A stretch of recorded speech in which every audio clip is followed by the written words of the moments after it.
Song Anmu suddenly sat up in bed, her chest rising and falling quickly. Sweat covered her forehead, and her fingers clutched the front of her clothes as if she could still feel the sharp pain of a knife piercing her heart. I'm Not dead? She murmured in disbelief. She looked around and found herself lying on a carved wooden bed surrounded by antique-style furniture. There was a redwood dressing table, a folding screen embroidered with flowers and birds, and a beautifully shaped bronze lamp by the window. Sunlight streamed through the carved wooden window, casting dappled shadows on the floor. Where am I? Song Anmu stepped barefoot onto the cool floor, feeling the smooth texture of the wood beneath her feet. She remembered clearly, just last night, she had gotten up in the middle of the night to use the bathroom. At the corner of the hallway, she had run into a masked intruder. Without a word, he had attacked her, and the cold blade piercing her chest was a feeling she could never forget. Thinking of this, she looked down at her chest. It was perfectly fine, no wound, not even a scar. Yet the fear of dying still felt painfully real. Could I have traveled through time? Song Anmu pinched her cheek, wincing at the pain. She walked to the bronze mirror, where a face both strange and familiar looked back at her. It was a delicate face with almond-shaped eyes and small lips. She looked about 7 or 8 years younger than her modern self, with smoother skin and a softer expression. Just as she was staring at her reflection, the door suddenly burst open with a loud bang. Song Anmu nearly jumped. At the doorway stood a woman in her 40s, leaning against a frame and breathing heavily. She wore a light blue traditional dress, her hair slightly messy, her face full of worry. What shocked Song Anmu most was that this woman looked almost exactly like her modern-day mother, Su Minghua. Only her clothes were different. "Mum?" she called softly, her voice trembling. The woman's eyes filled with tears the moment she heard that word. She rushed forward and pulled Song Anmu into her arms. "Anmu! My Anmu!" she cried like a child. "I thought I'd never see you again. What happened to us? Where are we?" Surrounded by a familiar embrace and the scent she knew so well, Song Anmu finally realized that the person before her was indeed her mother from the modern world, Su Minghua. "Mom, it's really you." Song Anmu hugged her tightly, tears streaming down her face. She gently patted her mother's back. "Mom, I think we've somehow traveled back to ancient times. How did you get here? Were you also attacked?" Su Minghua let go of her daughter, wiped her tears, and her face showed anger. "Don't mention that madman.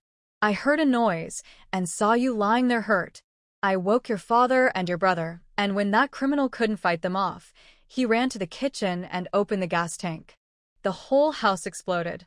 Song Anmu gasped. "Then our home is completely gone," Su Minghua said, shaking her head. Then she quickly asked, "By the way, what about your father and your brother? Could they have come here too?" Song Anmu's eyes lit up. "Right. If we could come here, maybe Dad and Anyu did too." The mother and daughter looked at each other and immediately began searching the house for clues. "Mom, look." Song Anmu pulled out some men's clothes from the back of the wardrobe. "There are men's clothes here and—" She took out a smaller piece of clothing. "Children's clothes too." Su Minghua, who had been checking the dressing table, hurried over. "Really? That means there's a man and a child living here. Could they be your father and brother?" Excited, they continued searching. In the study, they found signs that it was often used. The open account book on the desk had neat, strong handwriting, clearly written by a man. Back in the room, Song Anmu analyzed. "It seems this family really has a man and a child. We just don't know if they're Dad and Anyu. Also, I found 5 sets of bowls and chopsticks in the kitchen. That means besides the 4 of us, there's one more person in this household." Su Minghua bit her lip. "We'll have to wait for them to come back to be sure. Without the original owner's memories, it's too dangerous to go out." So they decided to stay and wait. But as the sun slowly set and smoke began to rise from the neighbors' chimneys, no one returned. "Why aren't they back yet?" Song Anmu sat under the porch, staring hopefully at the main gate, letting out her 101st sigh. Just then, The gate creaked open. Hearing the sound, both of them jumped up and ran toward it. A tall, thin man in a blue robe stepped inside. Seeing the two rushing toward him, he paused in surprise. Song Anmu stopped in her tracks and carefully studied the stranger before her. He looked to be in his early 40s, with a lean face and neatly trimmed beard. There was something in his eyes that faintly reminded her of her father from the modern world. When the man saw them, he gave a polite smile. But that smile made Song Anmu's heart sink. It wasn't the warm look her father used to give her. It felt distant and unfamiliar. Just as disappointment filled her heart, Su Minghua suddenly gasped behind her and rushed forward like the wind, throwing herself into the man's arms. "Old Song, I knew it was you," she cried, her voice trembling. The man froze, his hands hovering awkwardly in the air. A moment later, as if realizing something, he slowly lowered his arms and gently held Su Minghua's shoulders. "Minghua?" he asked softly, disbelief in his voice. "Who else could it be, you silly man? Don't tell me you can't even recognize your own wife." Su Minghua looked up at him, tears shining in her eyes. Hearing that, Song Ruifeng's eyes lit up. He hugged Su Minghua tightly, then reached out his other arm toward his stunned daughter. "Come here, sweetheart." "What are you waiting for?" "Dad." Song Anmu cried and threw herself into his arms, tears streaming down her face. Normally, she cared a lot about her image, but now she was crying like a little child. Between sobs, she complained, "Do you know how long Mom and I have been waiting for you? We've been here since morning. The original owner didn't leave us any memories, so we didn't dare go anywhere, afraid we wouldn't find our way back." Wiping her tears, Su Minghua stepped back from her husband's arms and suddenly realized something was wrong. "Wait a minute, why are you alone? Where's our son? Didn't he come with you?" Song Anmu also reacted, grabbing her father's sleeve and firing off questions like a machine gun. "Yeah." "Where's my dear little brother? Did you lose him? We've been waiting so long we could have grown mushrooms out here." Stop, stop, stop." Song Ruifeng felt dizzy from the mother and daughter's chatter. He pointed at the wide-open courtyard gate and said, "You two, please let me speak. People keep passing by the back of this clinic. Don't let anyone overhear us. Don't worry, I've got the original owner's memories." After speaking, he peeked outside, looking around like a thief, and lowered his voice. "Let's go inside first. I've got a stomach full of information waiting to come out." The three of them squeezed through the door one after another. Song Anmu was the last to enter, and even hooked the door shut with her foot. With a loud bang, the wooden door hit the frame, making the window panes tremble. Su Minghua and Song Ruifeng said in unison, "Keep it down." Song Anmu stuck out her tongue playfully. When she turned around, she saw her parents had already brought over 3 round stools, forming a small circle like a meeting setup. As she walked closer, the scene suddenly felt familiar. It looked just like their family meetings back in modern times. The only difference was that they used to sit on leather sofas, and now they had to make do with hard wooden stools. "What are you waiting for?" Song Ruifeng patted the stool beside him. "Come on, let's hold a meeting about our time travel situation." Su Minghua leaned forward eagerly, looking like a hamster waiting to be fed. "Old Song, hurry up and talk. I'm dying of curiosity." "Exactly." Song Anmu plopped down on her stool, and her stomach growled loudly in the quiet room. Embarrassed, she covered her belly. This body's been protesting all day. Dad, make it quick." Seeing his wife and daughter staring at him expectantly, Song Ruifeng suddenly found the scene a bit funny. He cleared his throat and said seriously, "First, some good news. Our names haven't changed. They're still the same as in modern times." "That's great." Su Minghua clapped her thigh in relief. "No need to get used to new names. If I had to remember another one, I'd probably slip up in front of someone who knew the original me." Song Anmu wrinkled her nose. "Right? "If I had to be called something like Tsuehua or Chuanqing, I'd rather be reborn again." "Ahem, back to the point," Song Ruifeng said, steering the topic back. "Here's a quick summary of our family situation. I'm a scholar in training, second son in my family, and my original name was Song Zhongsheng. Zhongsheng. Su Minghua couldn't help laughing. That sounds like serious injury. Was your father hoping you'd get beaten up? That's why my father-in-law changed it to Song Ruifeng. Song Ruifeng pouted sadly. My father's name is Song Wenyuan, my mother's name is Lin Meixiang, and I have 2 younger brothers. As he spoke, he suddenly lowered his voice. I heard I also have an older sister, but she was taken away when she was little and has never been found. The room fell silent. Song Anmu unconsciously moved closer to her mother, while Su Minghua gently patted her daughter's head. The 3 of them suddenly felt even more thankful that their whole family had traveled through time together. Sensing the heavy mood, Song Ruifeng quickly changed the topic. Let's not talk about that. Minghua, let's talk about your family. Your mother passed away early and your father, Su Fuxing, is a doctor who runs a clinic in the city. The place we're staying now is the courtyard behind his clinic. Hearing this, Su Minghua let out a small sound of surprise. So, my original self still has a father? I thought both my parents were gone. Song Ruifeng grinned and leaned closer to his wife. You're now the beloved daughter of Dr. Su.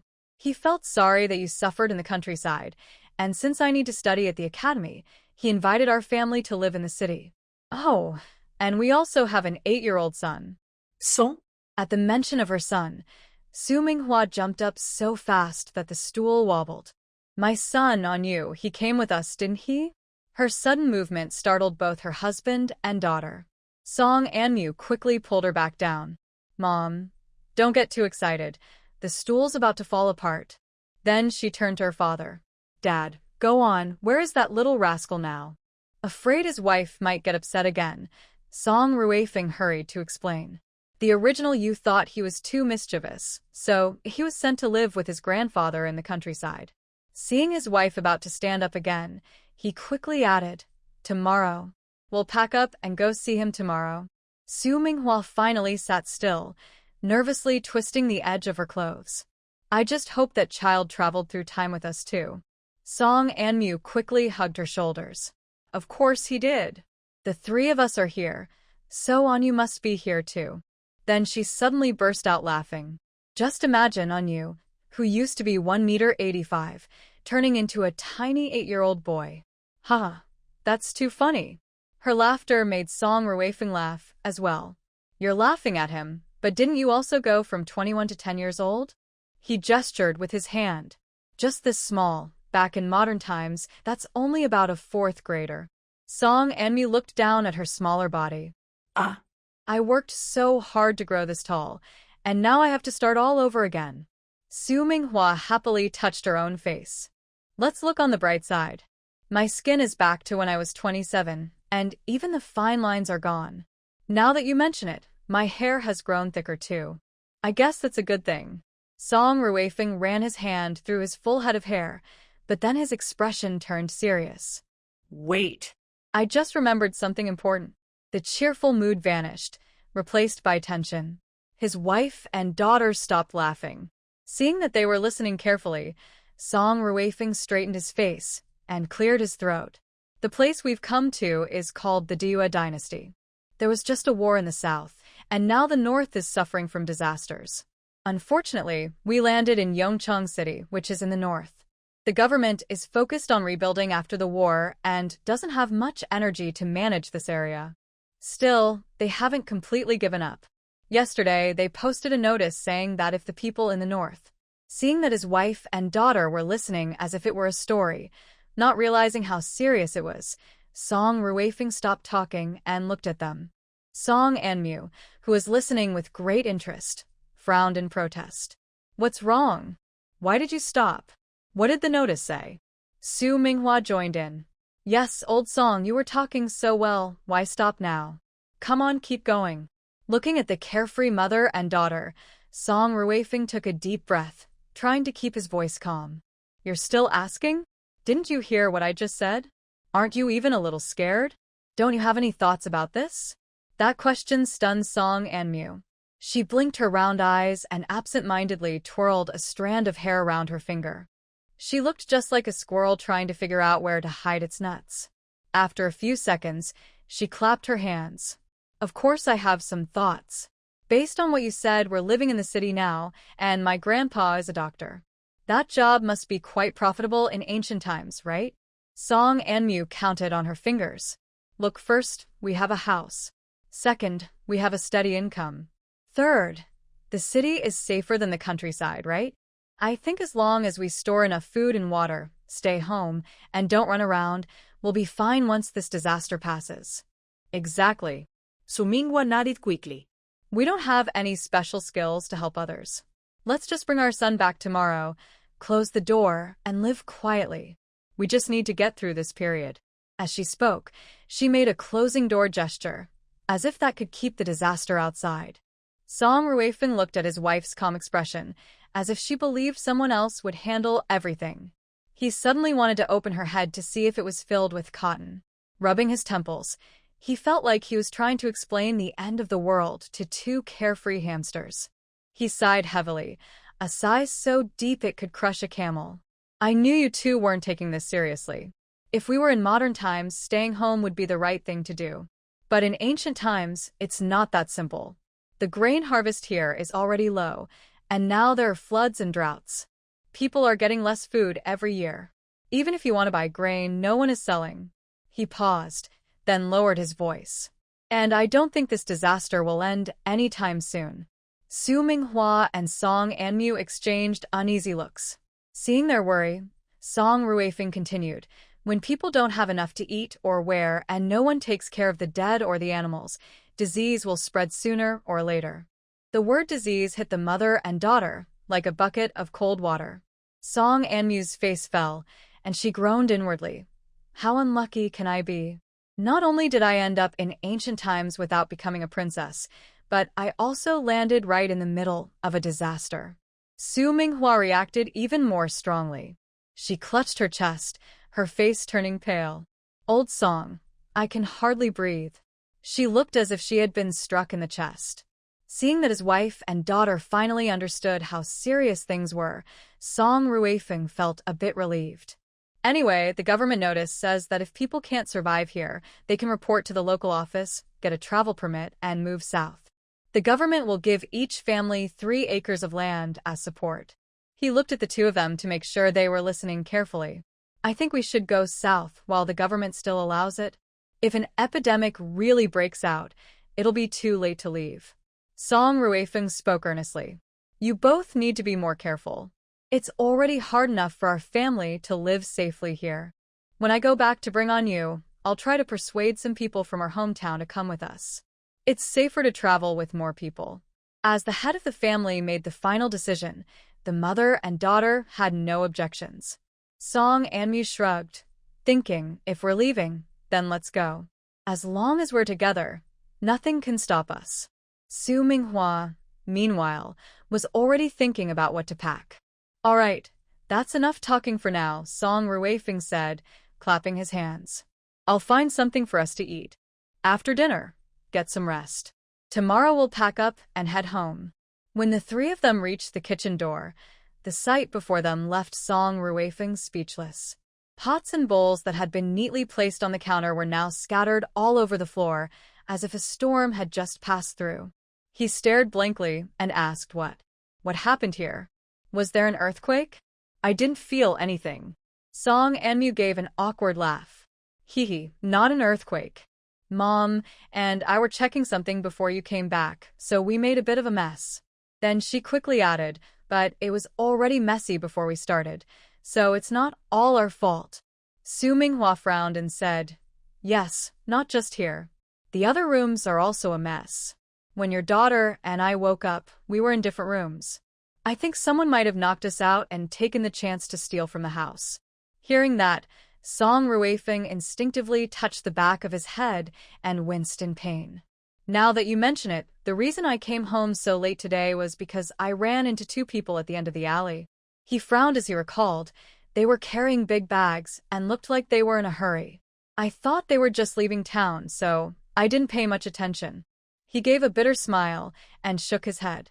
But when I passed by them, they suddenly attacked me. I must be getting weak. One hit to the back of my head, and I blacked out. At this point, a trace of fear flashed in his eyes. I don't know how long I was lying there before I woke up. When I opened my eyes and saw the surroundings, I was completely confused. You know that panicky feeling? I was so scared that I ran back right away to see if you had also traveled through time like me. What? You were hurt too? Su Minghua became anxious and reached out to pull up her husband's sleeve. Is it serious? Did your head bleed? Come on, let me see. As she spoke, she angrily cursed the two thieves. Those awful thieves. It's bad enough they stole from us, but they even dared to hit people. Seeing that his sleeve was about to be pulled up, Song Ruifeng quickly stopped her with his other hand. It's fine really. I checked. The thief didn't hit too hard. It's just a bit swollen, no bleeding. Don't worry. To keep his wife from worrying, he quickly changed the subject. You must be hungry. I'll get something to eat. Su Minghwa sighed helplessly. Our house was robbed. The money and food must be all gone. Where can we find anything to eat this late? The more she thought about it, the angrier she became. How can those thieves be so heartless? They didn't even give us a chance to talk, just attacked right away. Song Ruifeng raised his eyebrows mysteriously. Luckily, the man whose body I now have was quite clever. Not long after marrying you, he dug a cellar in the backyard and stored half of our food there. The entrance is well hidden, so no one would find it easily. He gestured for them to follow, his eyes shining. Come on. I'll show you. Then he turned and walked out the door, calling for his wife and daughter to come along.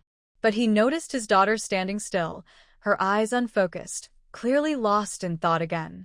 Thinking they didn't need to bring out too much food, Song Ruifeng didn't disturb her and walked toward the cellar with his wife, chatting and laughing along the way.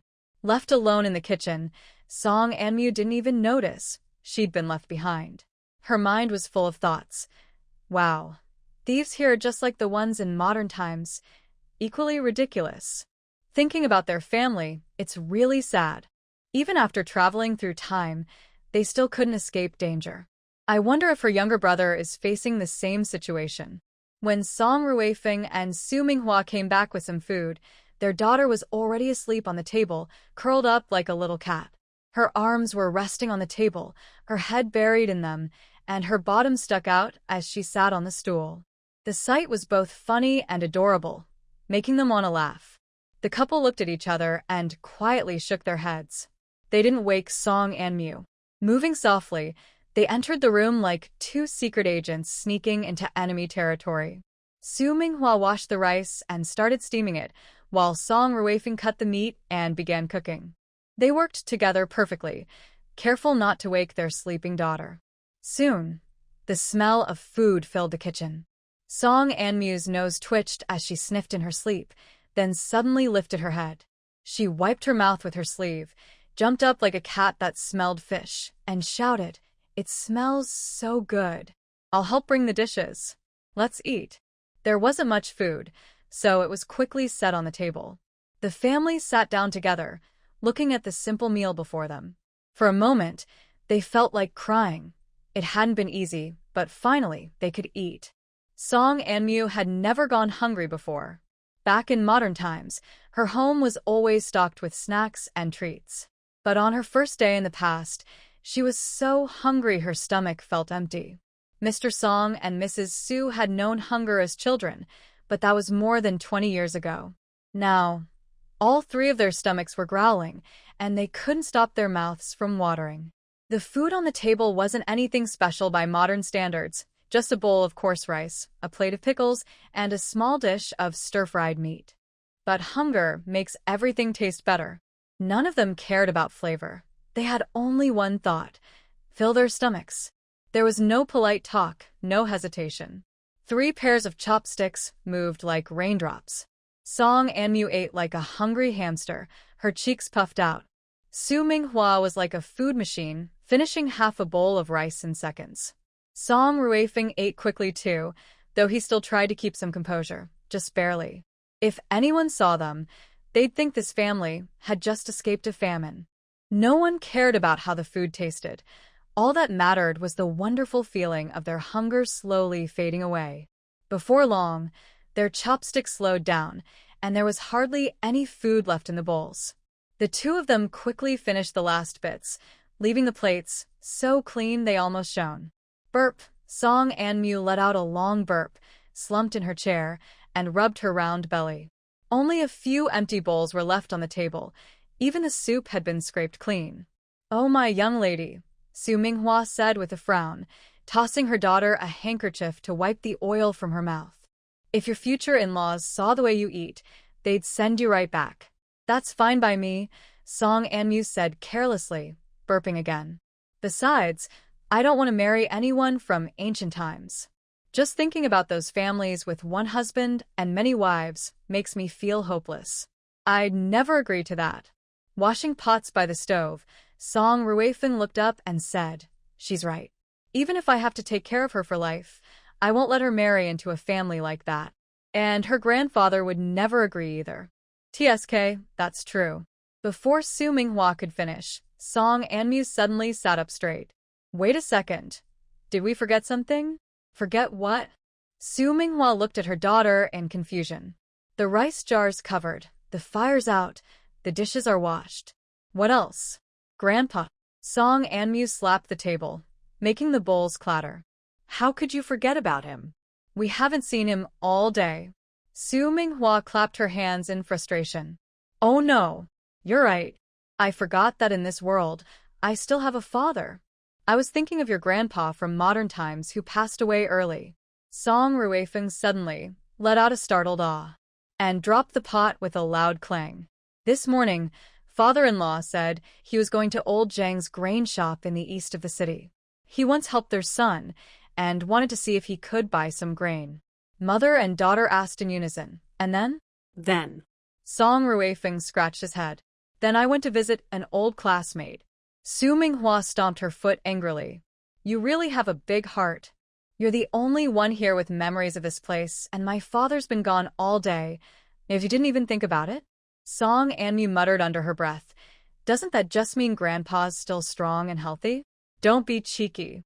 Su Minghua grabbed a broom, ready to strike, but Song Anmu quickly hid behind her father. Song Ruifeng hurried to calm things down. "Don't be angry, don't be angry. I'll go look for it right now. You two stay home and wait." "Dad, wait a second." Song Anmu dashed into the house, rummaged through boxes, and found a lantern. In her rush to light it, a spark landed on her sleeve, startling her so much that she screamed and threw the lantern away. Song Ruifeng caught it just in time and sighed helplessly. "My dear girl, are you trying to burn the house down or find someone?" "I'm just nervous," Song Anmu said awkwardly, helping her father smooth out the scorched edge of his clothes. Su Minghua followed them to the gate, worried. "It's so dark outside. Where are you going to look?" "It's fine. I'll start from the east side of the city," Song Ruifeng said as he stepped over the threshold. Suddenly, he felt a chill on the back of his neck. Something was breathing near his ear. Ah! 3 screams pierced the night. Song Anmu dove into her mother's arms. Su Minghua hugged her tightly in fear, and Song Ruifeng almost swung the lantern at whatever was behind him. "Ruifeng." A pale face appeared from the darkness, with 2 shiny lines of mucus glistening in the lantern light. "Grandpa?" Song Anmu peeked out from under her mother's arm and looked toward the door.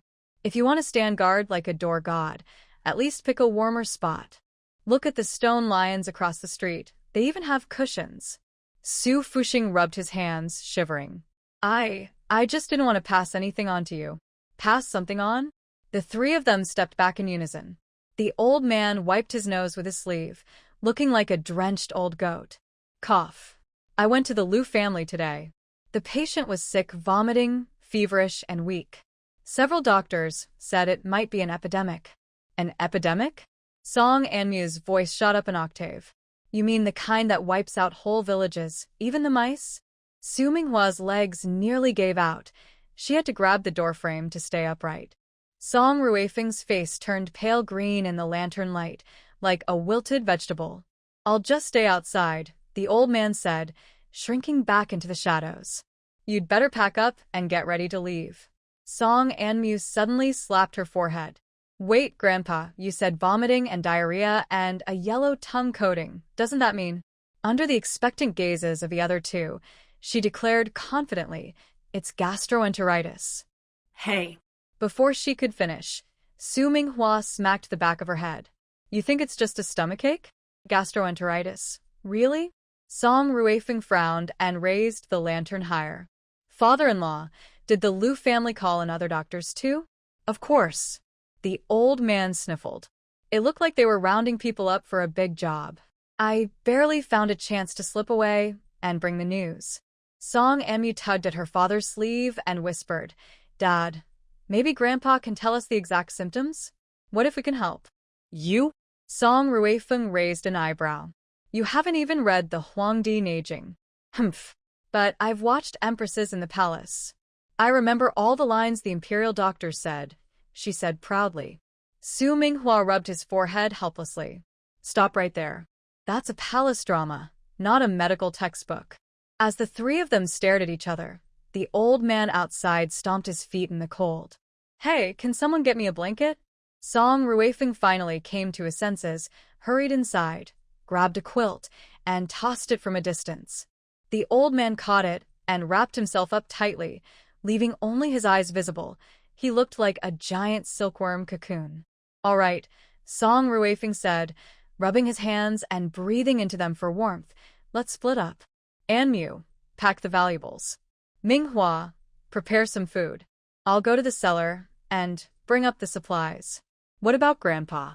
Song Anmu pointed at the cocoon-like figure outside. The three fell silent again.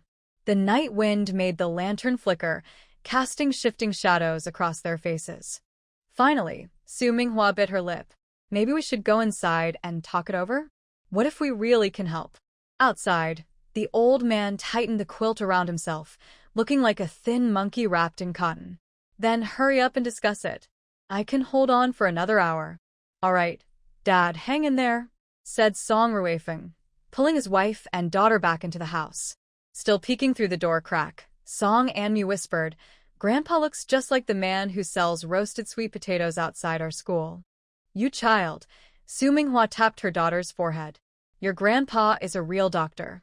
How can you compare him to someone selling roasted sweet potatoes?" The three of them sat again around the stove. The warm firelight made their faces glow red. Song Ruifeng cleared his throat. "Now we're holding an emergency family meeting. The topic is, should we take in that person outside who might be sick?" Dad. Song Anmu laughed so hard, she slapped her leg. "You make it sound like Grandpa's a stray cat. Be serious." Song Ruifeng tried to keep a straight face, but the corners of his mouth twitched.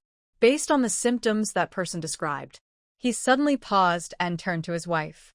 "Minghua, didn't your second aunt's cousin's nephew have the same symptoms years ago?" Su Minghua rolled her eyes. "Just say you don't remember." She thought for a moment. "Honestly, these symptoms sound a lot like the cholera we had when we were young. Remember that summer? You insisted on eating cold noodles from a street stall. And then I spent 3 days in the bathroom." Song Ruifeng grimaced. "That toilet and I became best friends." Song Anmu stared in disbelief. "Wait, your dates were that unusual?" Both parents replied at once. "Is that the point?" The girl shook her head, then suddenly brightened.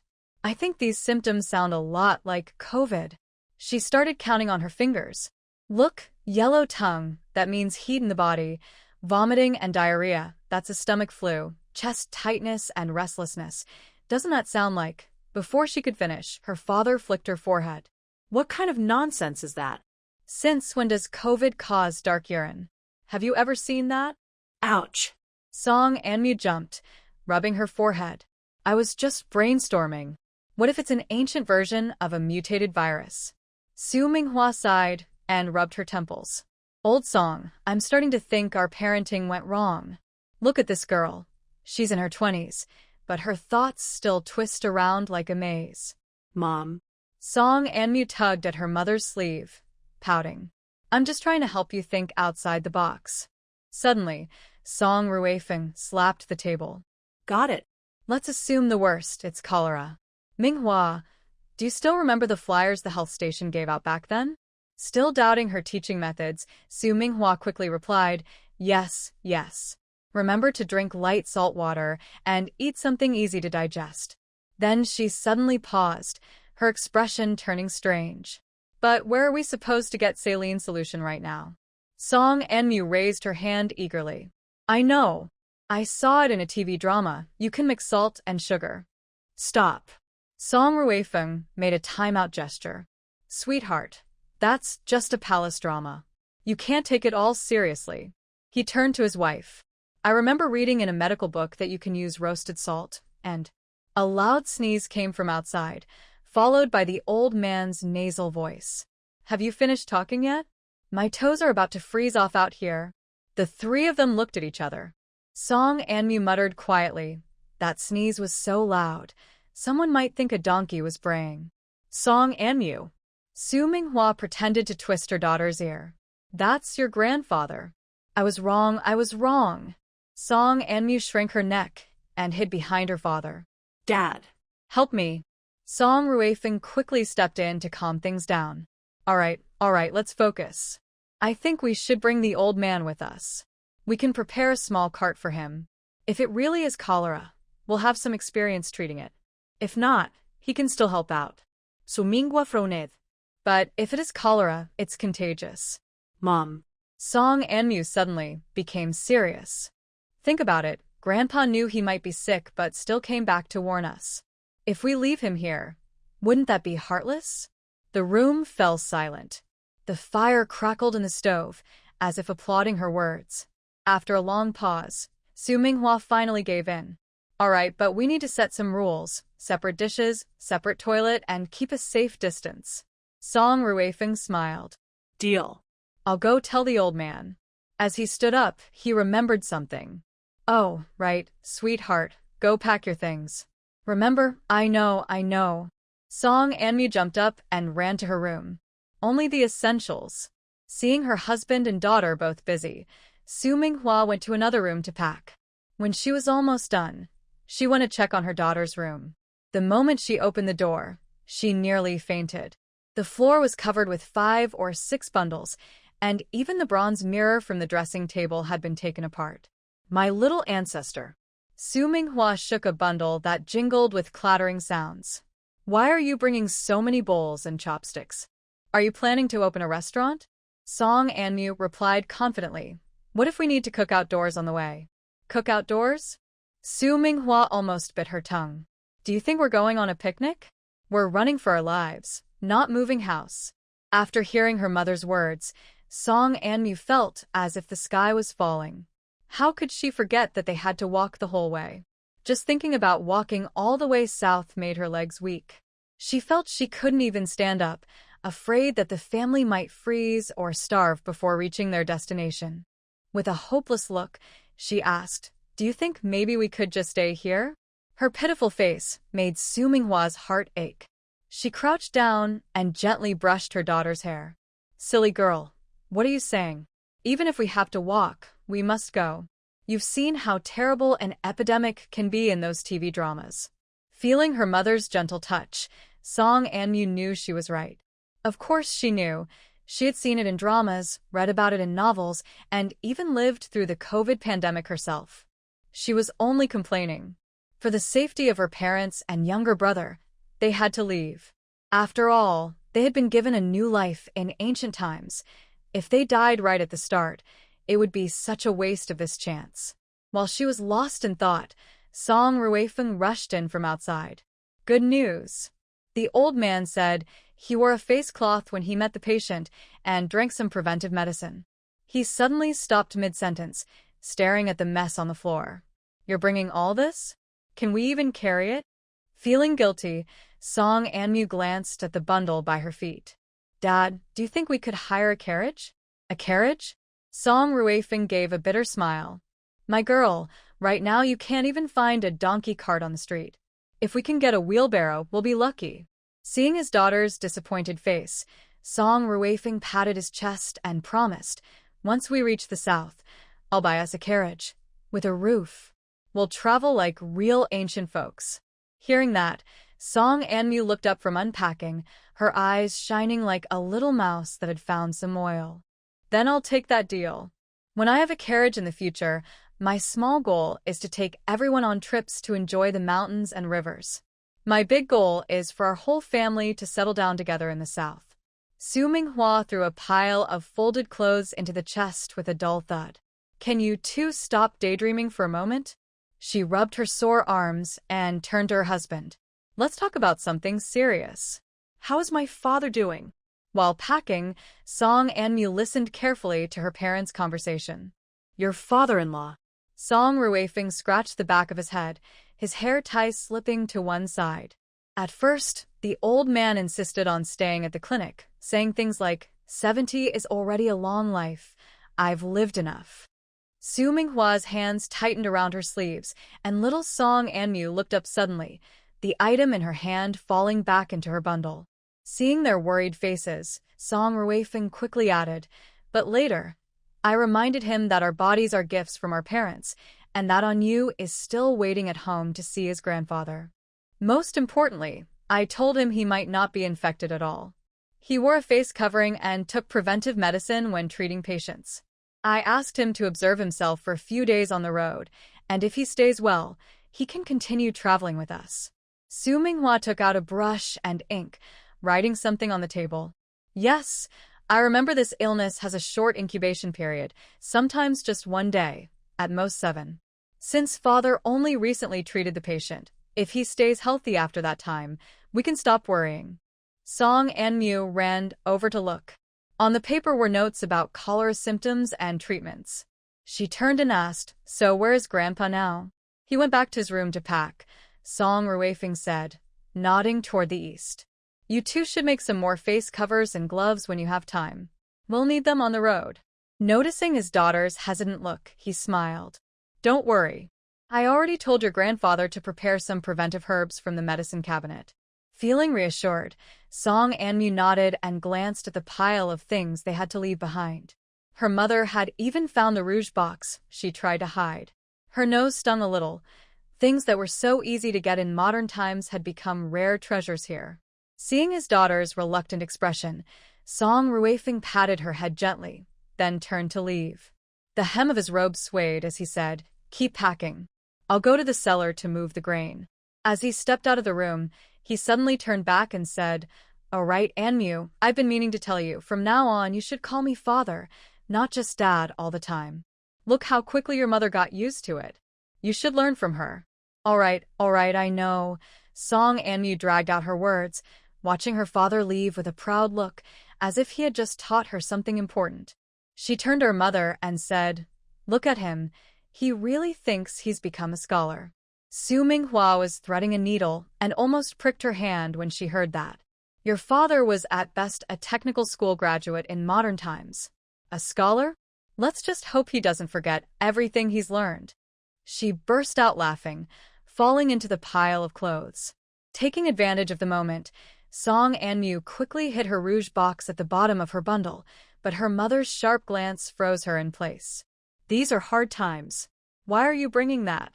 Su Minghua took the box, thought for a moment, then handed it back.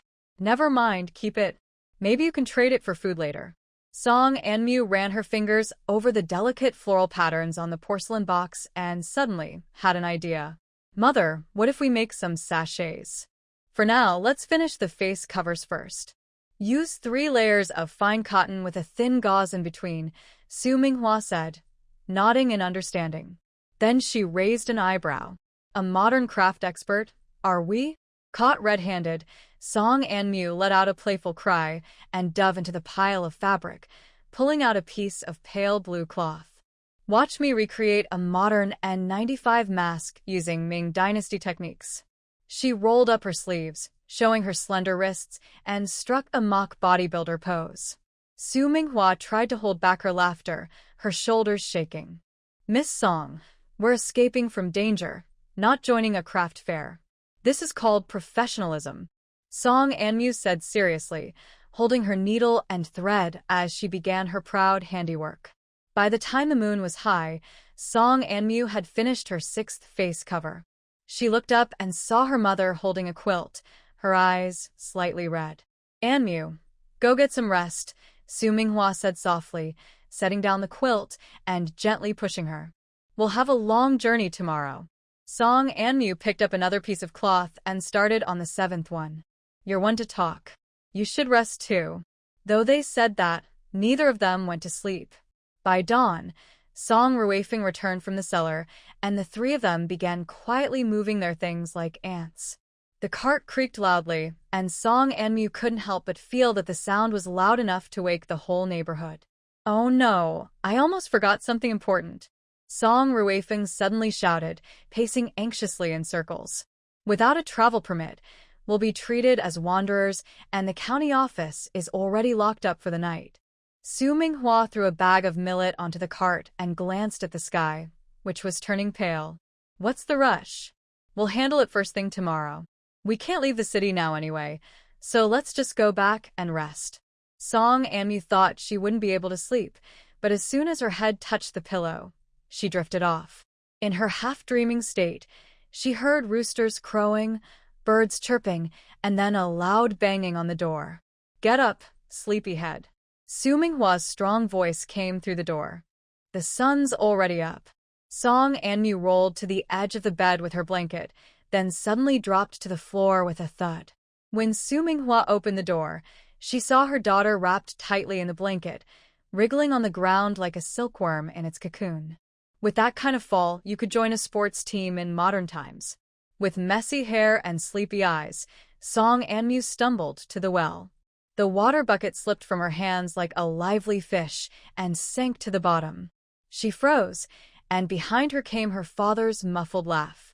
Let me do it, Song Ruifeng said, easily pulling up the bucket. Go ask your mother to show you how to tie your clothes properly. You've tied your sash like you're wrapping a crab. By the time Song and Mew came out dressed neatly, her father was gone. The smell of porridge drifted from the kitchen. She followed the scent and saw her mother sprinkling wild greens into the pot. Where's Dad? He went to the county office, Su Minghua said, stirring the porridge. He took a bag of fine flour with him to give to the clerks. Suddenly remembering something, Song and Mew dashed back into the house, and it came out holding a blue cloth bundle. Mom. Dad forgot this. Su Minghua opened it and found her husband's scholar papers and a few pieces of silver. She smiled. Your father's clever, he left this as a backup. Just then, the courtyard gate opened. Song Ruifeng walked in, beaming, waving two papers stamped with red seals. Got the travel permits. He pulled out another one with a grin. And I even got one for hometown. The officials didn't give you trouble? Su Minghua asked, checking the documents carefully. I gave them 2 taels of silver. Besides, the court is happy to see northerners moving south these days. Song Ruifeng leaned over the pot and took a deep breath. Smells wonderful. With a wife like you, what more could I ask for? Stop your sweet talk. Su Minghua tapped the back of his hand with a spoon. Go wash your hands. Breakfast was wild vegetable porridge with pickled radish. Song and Mew slurped it down and suddenly looked up. Has Grandpa eaten yet? I sent it up to his window in a bamboo basket, Song Ruifeng said, wiping his mouth as he stood. Pack up. We'll leave at sunrise. When the cart creaked over the threshold of the clinic, Song and Mew turned to look back. The small courtyard of blue bricks was quiet in the morning light, like a painting. A few herbs still hung on the bamboo trays of the drying rack, swaying gently in the breeze. Girl, your face cloth, Su Minghua said, handing her a pale blue mask. Remember, don't wear it until we're out of the city. A thin line of people waited at the city gate. Song and Mew stood on tiptoe, stretching her neck like a goose. Dad, do you think the guards will check every bag? What if they find the coins I hid in my socks? Shh. Keep your voice down. Song Ruifeng quickly covered her mouth. Do you want everyone to know where you hid your money? Su Minghua رو بهتر فرحت. When this father and daughter were together, there was never a quiet moment. One dared to ask, the other dared to answer. She glanced at the old man standing a few steps away. He was coughing, his back bent, and she quickly moved aside in worry. Next, show your travel pass. Finally, it was their turn. Song and Mew's palms were sweaty with nerves. Ahead of them, an old man was being held back because his pass was smudged, and he was begging tearfully. Don't worry, Song Ruifeng whispered. Our papers are all in order. Sure enough, the guard only glanced at their pass and waved them through. 100 paces later, all four of them let out a long breath. Song Anmu quickly put on her face cloth and turned to see her grandfather a few steps away, clumsily tying his own. When he noticed her looking, a faint smile appeared on his wrinkled face. Let's go, Song Ruifeng called, pushing the cart forward. Song Anmu ran to catch up, her cloth shoes kicking up a trail of dust. She shouted, Dad, don't forget the carriage you promised. From ahead came his cheerful laugh. I won't. The one with carved panels. Su Minghua laughed and scolded. You two can keep dreaming. In the morning light, four figures wearing strange face cloths slowly moved away. The cart rolled along the dirt road, leaving two winding tracks behind them, stretching into the distance like an unfinished story. After walking for half a day, the sun grew hotter, and Song Anmu felt the sweat on her back, soaking through her clothes. She looked at her father pushing the cart ahead, and suddenly found something funny. Dad, why are you walking with the same hand and foot moving together? Nonsense. I'm just. Song Ruifeng looked down and saw that his left foot and right hand were indeed moving in sync, like a puppet on strings. He coughed awkwardly. It's muscle memory. Su Minghua, walking behind them, couldn't help but laugh. Oh, come on. Who was the one tossing and turning last night, complaining that this body can't even do push-ups? The three of them burst into laughter, startling a few sparrows from the bushes by the road. Old Su, walking at the back, looked over in confusion, wondering what could be so funny on a journey like this. By noon, they found a shady spot by the road to rest. Song Anmu plopped down on the ground and took off her shoes. Oh my goodness, are these embroidered shoes made of iron? My feet feel like they're on fire. Su Minghua took out a few coarse grain cakes from her bundle. Be grateful. At least you don't have to bind your feet. Just eat what we have. Coarse grain cakes again. Song Anmu groaned. I wish we had something different. Song Ruifeng pulled a small paper packet from his pocket. Guess what this is? Salt. Song Anmu's eyes lit up. Song Ruifeng winked proudly. Here, sprinkle some on the cakes. Pretend they're plain potato chips. The three of them sat together, sprinkling salt on their dry cakes. From a distance, old Su watched them, shaking his head. He thought this family must be out of their minds, still thinking about seasoning food while fleeing hardship. The road in the afternoon was even harder. Song Anmu felt her legs no longer belonged to her, moving forward mechanically behind the cart. They walked until nightfall before finding a flat spot to camp. Song Anmu volunteered to set up the tent, but the frame she built leaned awkwardly, looking like a bird's nest struck by lightning. Let me do it. Song Ruifeng rolled up his sleeves and quickly set up a proper triangular tent. He raised an eyebrow at his daughter. How's that? Song Anmu pouted. It's just a tent. No big deal. Say Dad. Dad, she said in a drawn-out, playful tone that made Song Ruifeng's skin tingle. The smell of food drifted around the campfire.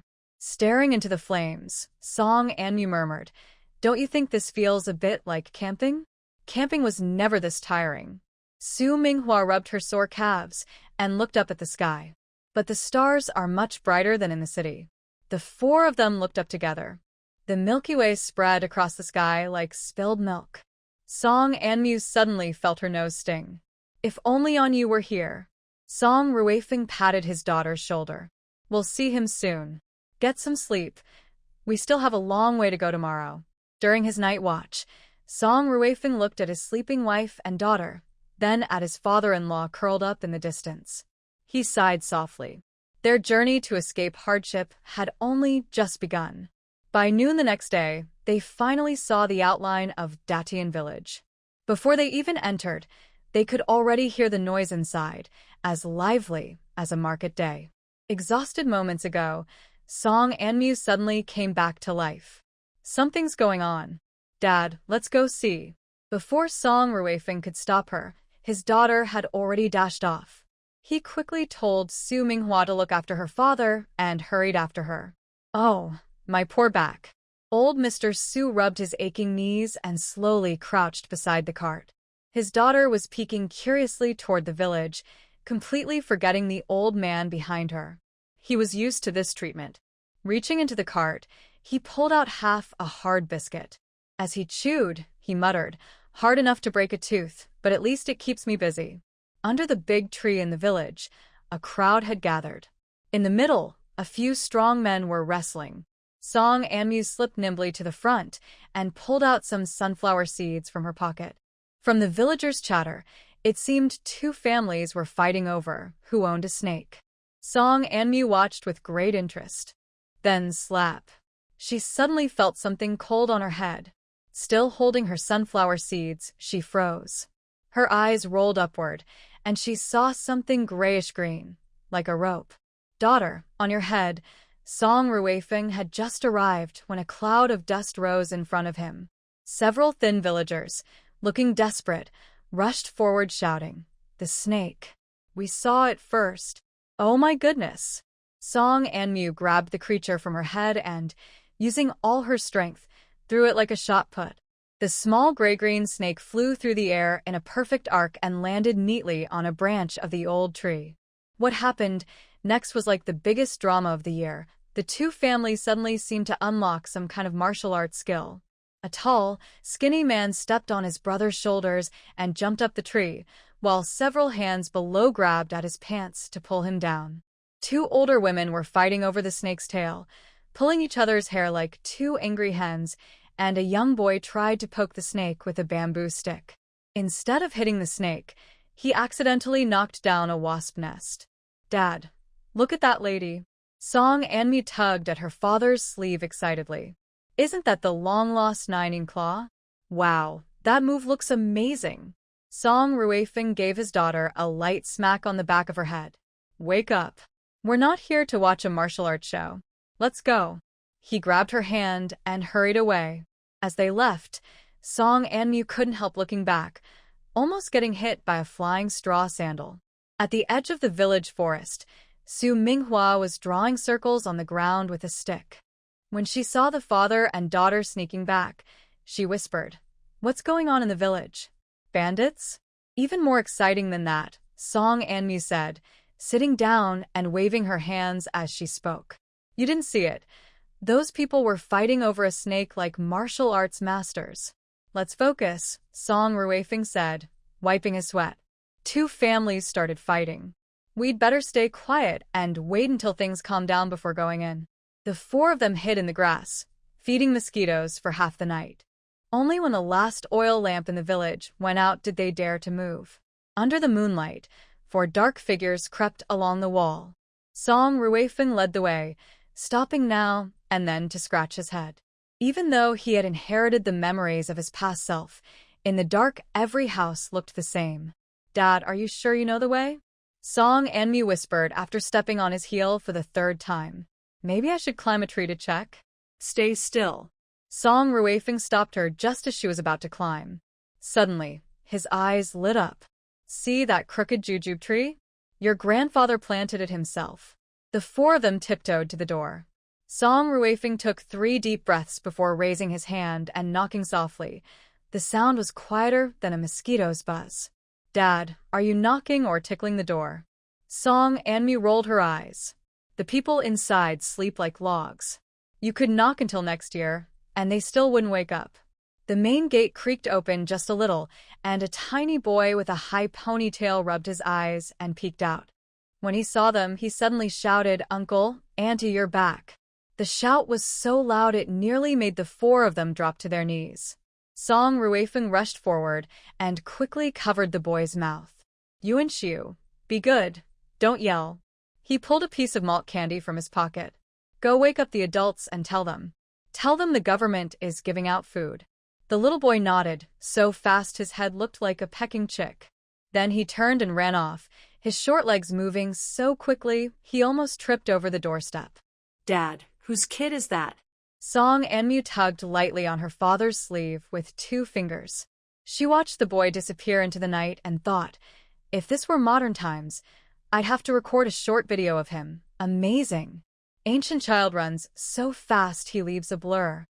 Song Ruifeng quickly pulled his wife and daughter into a corner, looking like three secret agents plotting something. That's your second uncle's second son, Yuan Xiu, 6 years old. He drew a line on his dusty sleeve. If you see a taller one later, that's Yuan Dong, 7 years old, also your second uncle's. The moonlight made the sweat on his forehead shine. Seeing her father like this, Song Anmu suddenly remembered what her college roommate used to say. Men stay boys forever. Right now, her dad really looked like a kid playing a role-playing game with his family. Song Ruifeng scratched his head. Your third uncle has a daughter named Bailu, 4 years old, and then there's our Anyu. His voice softened. He looks exactly like he did when he was little in modern times. You'll recognize him right away. Su Minghua pinched him suddenly. Keep your voice down. Someone might hear. She looked around nervously, like a mouse sneaking food.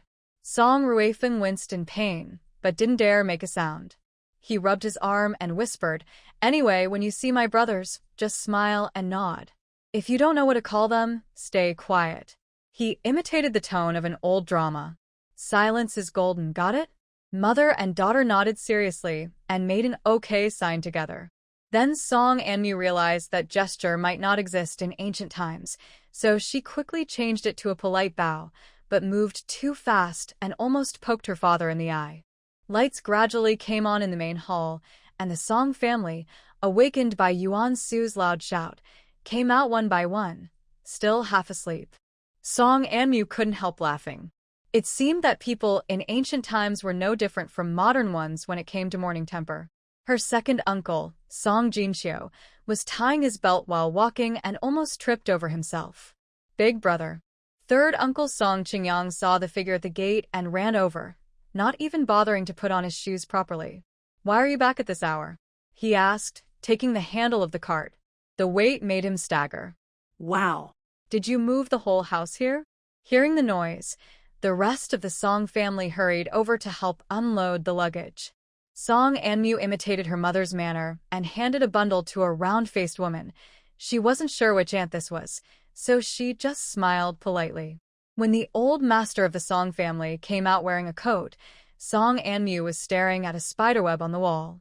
The poor spider, with only 3 legs left, was still stubbornly spinning its web. Elle descend? Why are you back at this hour? The old man stopped mid-sentence when he noticed the old man beside his son. Although the guest was wrapped up tightly, his uneasy expression was suspicious. Song Ruifeng didn't answer. He turned to his third brother and said, Qingyang, help tidy up the woodshed so my father-in-law can rest there for now. Later, let's all meet in the main hall. I have something to say. He wiped the sweat from his forehead, looking as if he had just finished a long run. Then he turned to his father and said, Dad, it's chilly outside. Please go in first. I'll explain everything soon. Second Aunt Wu leaned towards Su Minghua, her eyes darting around. Sister-in-law, even your father-in-law came along. Did something happen in the county? She deliberately stretched out her words and made a cutting gesture across her neck. Su Minghua almost burst out laughing. This sister-in-law must have read too many storybooks. Trying to act like a dignified lady from a drama, she said, Please stay calm. Then she got goosebumps from her own act and quickly hurried into the hall. Inside, a charcoal brazier was burning, filling the room with warmth. Song Anmu immediately noticed a small child curled up in the corner. The little one looked exactly like her younger brother when he was 8 years old, but his expression was gloomy, like a puppy caught in the rain. She was so excited that she pinched her thigh to stop herself from shouting. Ahem! Song Ruifeng cleared his throat, and the room instantly fell silent. He looked quite serious, though the blade of grass stuck to his collar trembled slightly with each breath. Father-in-law went out to treat patients a few days ago. Song Ruifeng paused on purpose, his storytelling skills almost as good as a professional narrator. He found that several people in the Liu family showed the same symptoms. He stopped again after a few words, his eyes sweeping across everyone's faces. Second Uncle Song Jinxiu slapped his thigh anxiously. Brother, hurry up and tell us.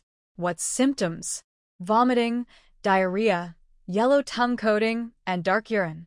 With each word Song Ruifeng said, the room filled with murmurs of curiosity. Father-in-law suspects it might be. He lowered his voice, sounding like he was telling a ghost story. An epidemic. Clatter. Song Jinxiu fell to the ground along with his stool. Several women screamed so loudly, it nearly lifted the roof. Second Aunt's teacup flew from her hand, drawing a graceful arc through the air before shattering at Song Anmu's feet. Silence. The old master slammed his palm on the table. His sharp gaze swept over everyone. Eldest, continue. This was far more exciting than reciting lessons at the academy.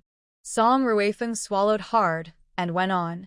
3 servants in the Liu family already have the same symptoms, and several doctors have been kept inside the estate.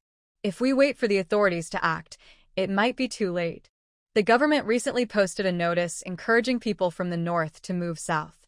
They promised to give land and houses to those who go. I've been thinking, since the north keeps suffering from disasters, our best chance is to move south. I came back to fetch on you and to tell you all that it would be best if we went together. We can't just leave like that. Old Madame Zhao suddenly slapped the table, her voice so loud it shook dust from the beams. What about our ancestors' graves? What about our farmland? You young people panic too easily. Song Ruifeng quickly said, Mother, have you forgotten the plague 30 years ago? Remember how old Wang's family at the east end of the village was wiped out? As he spoke, his sleeve brushed the oil lamp, making the flame flicker. The old lady was speechless for a moment, but soon straightened her neck stubbornly. You really believe the court will give out land and houses? Nonsense. The road south is full of wild animals and bandits. It's not safe. Song Anmu suddenly spoke up, blinking her eyes innocently. Grandmother, the county notice said the south just finished a war and really needs people. If we go too late, all the good land will be taken. The usually quiet third uncle finally asked, Brother, does the notice really say they'll give land and houses? It's absolutely true. Song Ruifeng quickly pulled a wrinkled copy of the notice from his robe. The words are written in black and white. In truth, the paper was covered in mud spots, making the writing impossible to read, but the attitude was convincing enough. A sudden sound came from the corner. Song Anmu turned her head and saw that the small wooden horse in Song Anyu's hand had fallen to the ground. The little boy was staring at the 3 modern people with a strange look, one that didn't belong to an 8-year-old child. Song Anmu's heart began to race. She pretended to smooth her skirt and quietly made AV sign with her fingers. The boy's eyes widened in surprise, his mouth forming an O. In that instant, the siblings silently confirmed each other's identities across 1,000 years. The main room was still filled with noise. Old Madame Zhao refused to leave no matter what, while the second and third uncles hesitated. The children, however, were excited, chattering about whether they could go hunting on the road. Quiet, all of you, Old Master Song shouted. The room instantly fell silent, so quiet that even the smallest sound could be heard. The old man stroked his beard and thought for a long time before suddenly turning to Song Anyu. My dear grandson, should we go or not? Everyone froze. Song Anmu almost bit her tongue. What kind of move was that, asking an 8-year-old? Song Anyu blinked his big eyes and said softly, Grandpa, I dreamed last night that big mice were eating the crops. He paused on purpose, his little face scrunched up. And many people got sick. The room went completely silent. In her heart, Song Anmu cheered for her brother. This warning through a dream idea was brilliant. Sure enough, old Madame Zhao's face turned pale. People in ancient times believed deeply in such omens, especially when spoken by a frail, beloved grandchild. If that's the case. Her voice trembled. Then let's start packing. Song Ruifeng let out a long breath, realizing his back was soaked with sweat. He glanced at his children secretly smiling in the corner and suddenly felt that time travel wasn't so bad after all. At least the whole family was together, and they could face the journey as one. Once the decision was made, the Song family began preparing through the night. In the front yard, Song Ruifeng helped his 2 younger brothers attach the cartboards. He took a small cloth pouch from his pocket and handed it to the third brother. Qingyang, this is the medicine manhwa prepared. It'll help prevent illness and insect bites on the road. You're careful by nature, so keep it safe. Song Qingyang took the pouch, sniffed it, and his frown eased. It smells like mugwort. Yes, Song Ruifeng nodded, and a few other herbs too. Song Ruifeng didn't say much, and turned to check the wagon axle. The medicine powder had been prepared by Su Minghua using modern knowledge of disease prevention. The materials were limited, but it was still better than having nothing. In the west room, Madame Zhao sat staring at a camphorwood chest that held all her life savings. There were several pieces of fine cotton cloth meant for her granddaughter's dowry, a set of painted porcelain from her own wedding, and a few beautifully embroidered pouches, each filled with herbs gathered in different seasons. "Mother, we can't take this," said second Aunt Sun, standing at the door with a bundle in her arms. Sister-in-law said we should only bring what's most important. Madame Zhao sighed, her rough fingers brushing over the fabric. In the end, she took only a piece of indigo cotton. She then reached under the bed for a small wooden box. After a quick glance inside, she closed it again. Inside was a pair of silver bracelets, heirlooms of the Song family. "You go on," she told her daughter-in-law, waving her hand. "I'll tidy up a bit more." After Sun left, the old woman quickly opened the lining of her thick cotton jacket, hid the silver bracelets inside, and sewed it back up. The stitches were uneven, but strong enough. From the east room came the sound of a child crying. Song Qingyang's little daughter had woken up, asking for water. Sun hurried over to take care of her, and the courtyard soon grew quiet again, with only the soft rustle of people packing their things. When Song and Mu returned to the temporary room with her mother and younger brother, they found that Song Ruifeng had already laid out the bedding on the floor. Dad went to fetch water. Mu whispered to her mother. He said we should try to get some rest first. Su Minghua nodded and tucked her younger son, Song Anyu, into bed. The boy had been complaining about their difficult days, but before long, he fell asleep the moment his head touched the pillow. He had been under too much strain lately. Moonlight filtered through the paper window, casting mottled shadows on the floor.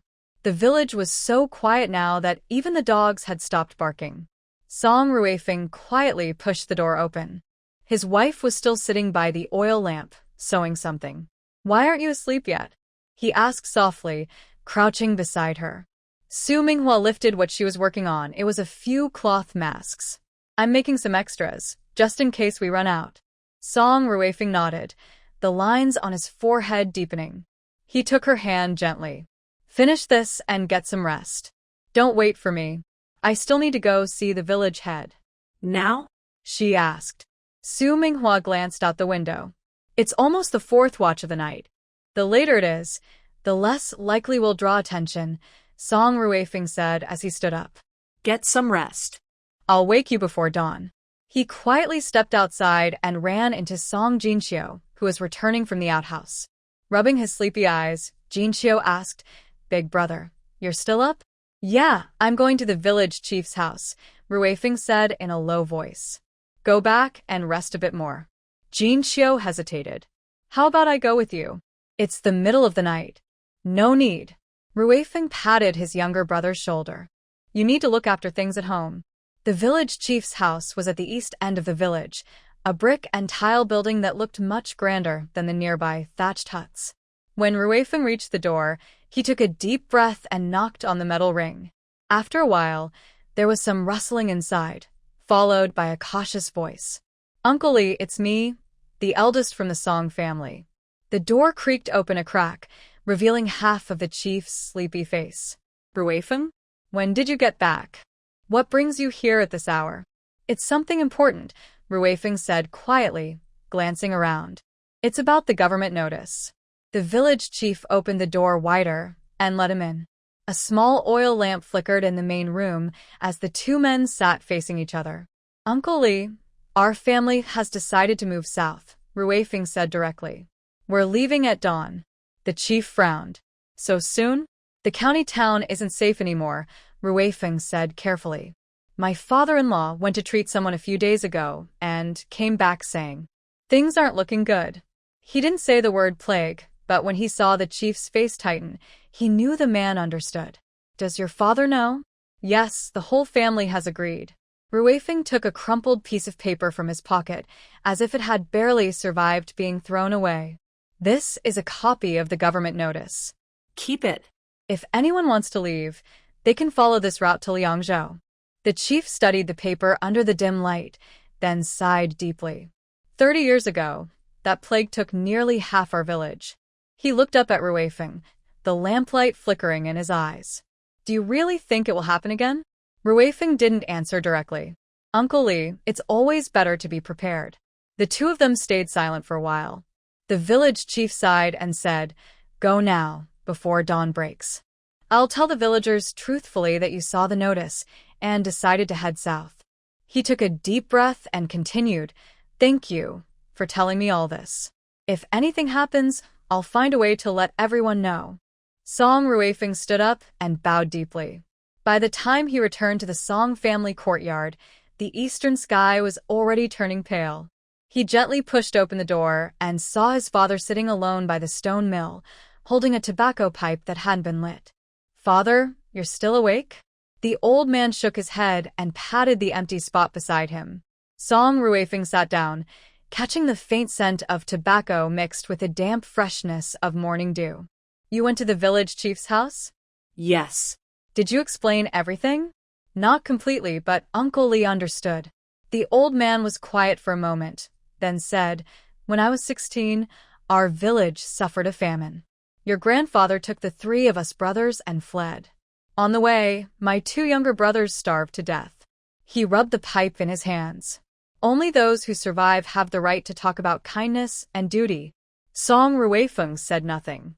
He simply placed his hand on his father's thin shoulder.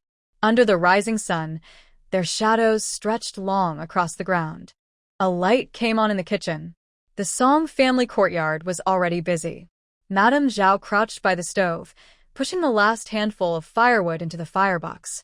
The flames crackled, lighting up her wrinkled face in flickering shades.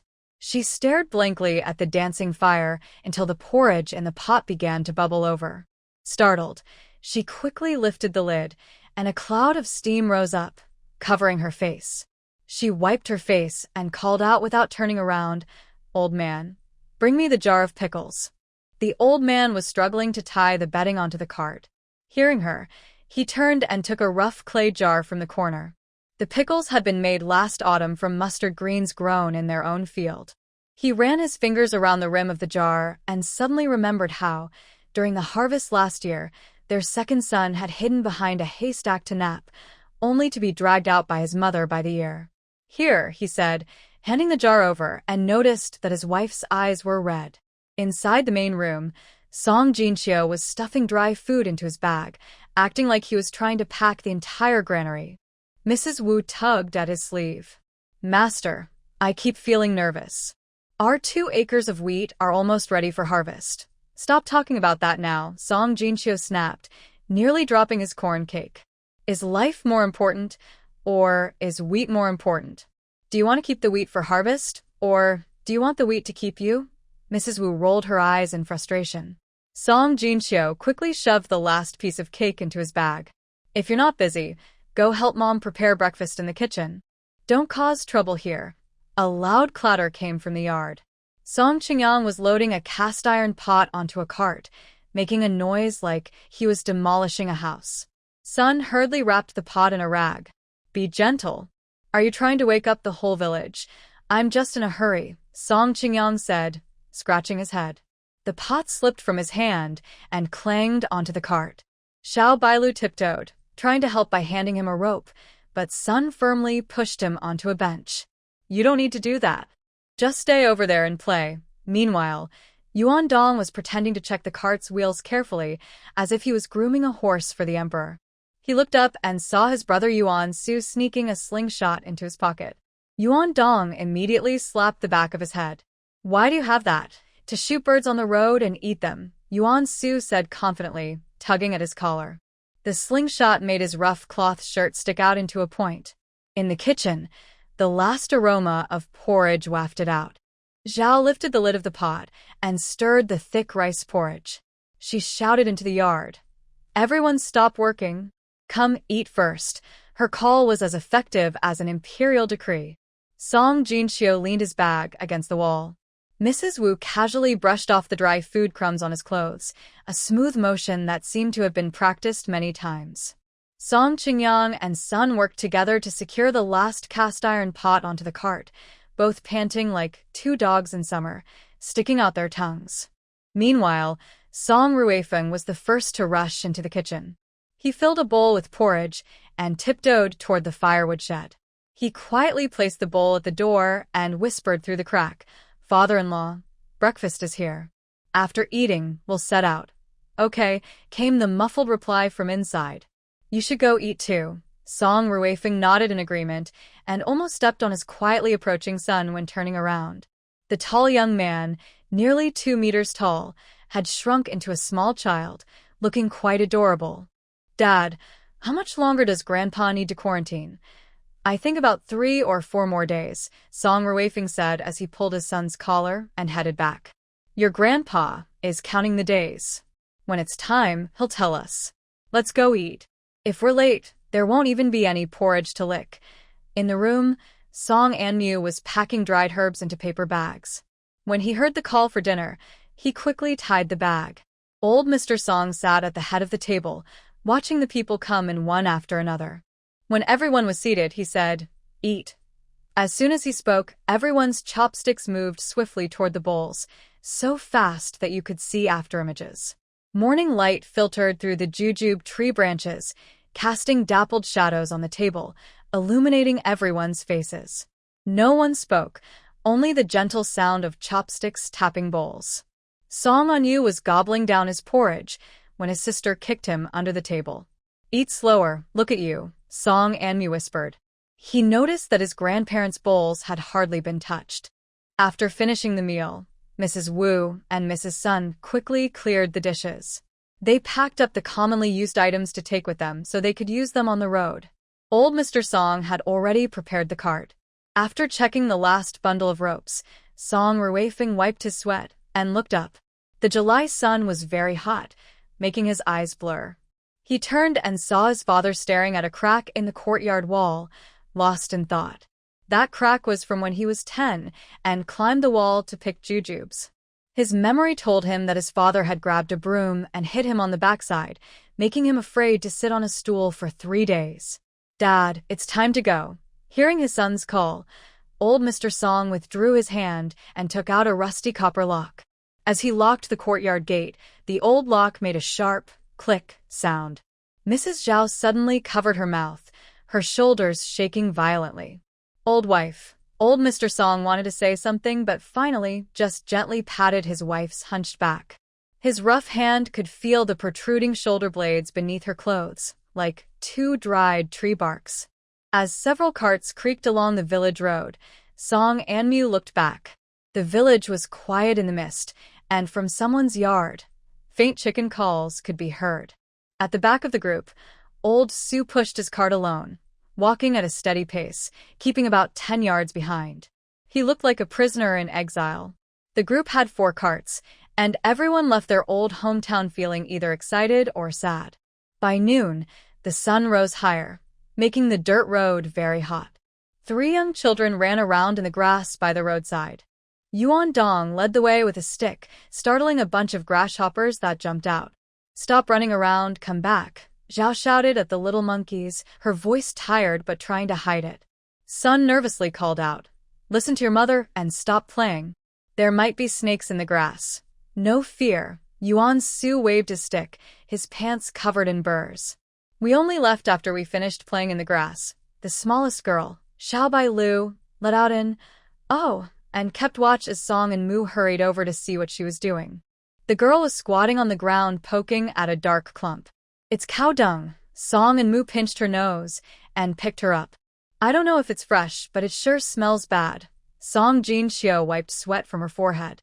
Her rough cloth shirt was soaked on the back. "Big brother, let's rest a bit. Everyone's too tired to go on." Song Ruifeng squinted at the sky. In the shade cast by a leaning tree, A few ants carried large wild berries in a line. He squatted down and drew on the ground with a stick. There's a fork in a road about 5 miles ahead. Is that the distance? Su Minghua walked over and handed him a hard, thick pancake. It was so tough it was like a brick and needed water to swallow. Not far from them, Old Song was massaging his leg, while Zhao kept shouting, "My waist and legs are tired. This will wear a person out." Sun, resting nearby, quickly handed her a bamboo cup filled with mint leaves swirling inside. "Mother, have some water." Zhao took the cup and sipped carefully. After a few sips, she suddenly remembered. "Oh, I forgot to bring down the Guanyin statue." Old Song kept massaging his leg, saying, "Don't worry about it. When we settle in the south, we'll get a new one." When they set out again, the sun was already leaning west. In the distance, dust rose from the official road, where 2 officials sat under a cool shelter, eating watermelon. The older servant saw someone approaching and casually threw the eaten melon peel onto the ground, splashing juice that nearly got on Song Anmu's skirt. Guide. Song Ruifeng took out a document from his pocket. The young servant glanced at it quickly and suddenly grinned. "Oh, young scholar, heading south too?" "Yes, just responding to the emperor's call," Song Ruifeng said, pushing a handful of copper coins over. The coins, sweaty and shiny in the sunset, glinted. The older servant adjusted the coins and then lowered his voice. "About 30 miles further south, there's a reed marsh. Things haven't been peaceful there lately. Let's go around Blackstone Ridge on this side. It will take 2 more days, but it's safer." He pointed west with his sword sheath. The group immediately started murmuring. Song Qingyang couldn't help but ask, "Brother, should we change our route?" "Let's wait until we reach the town ahead." Song Ruifeng looked at the distant rolling hills. An eagle was circling in the sky, then suddenly dove into the dusk.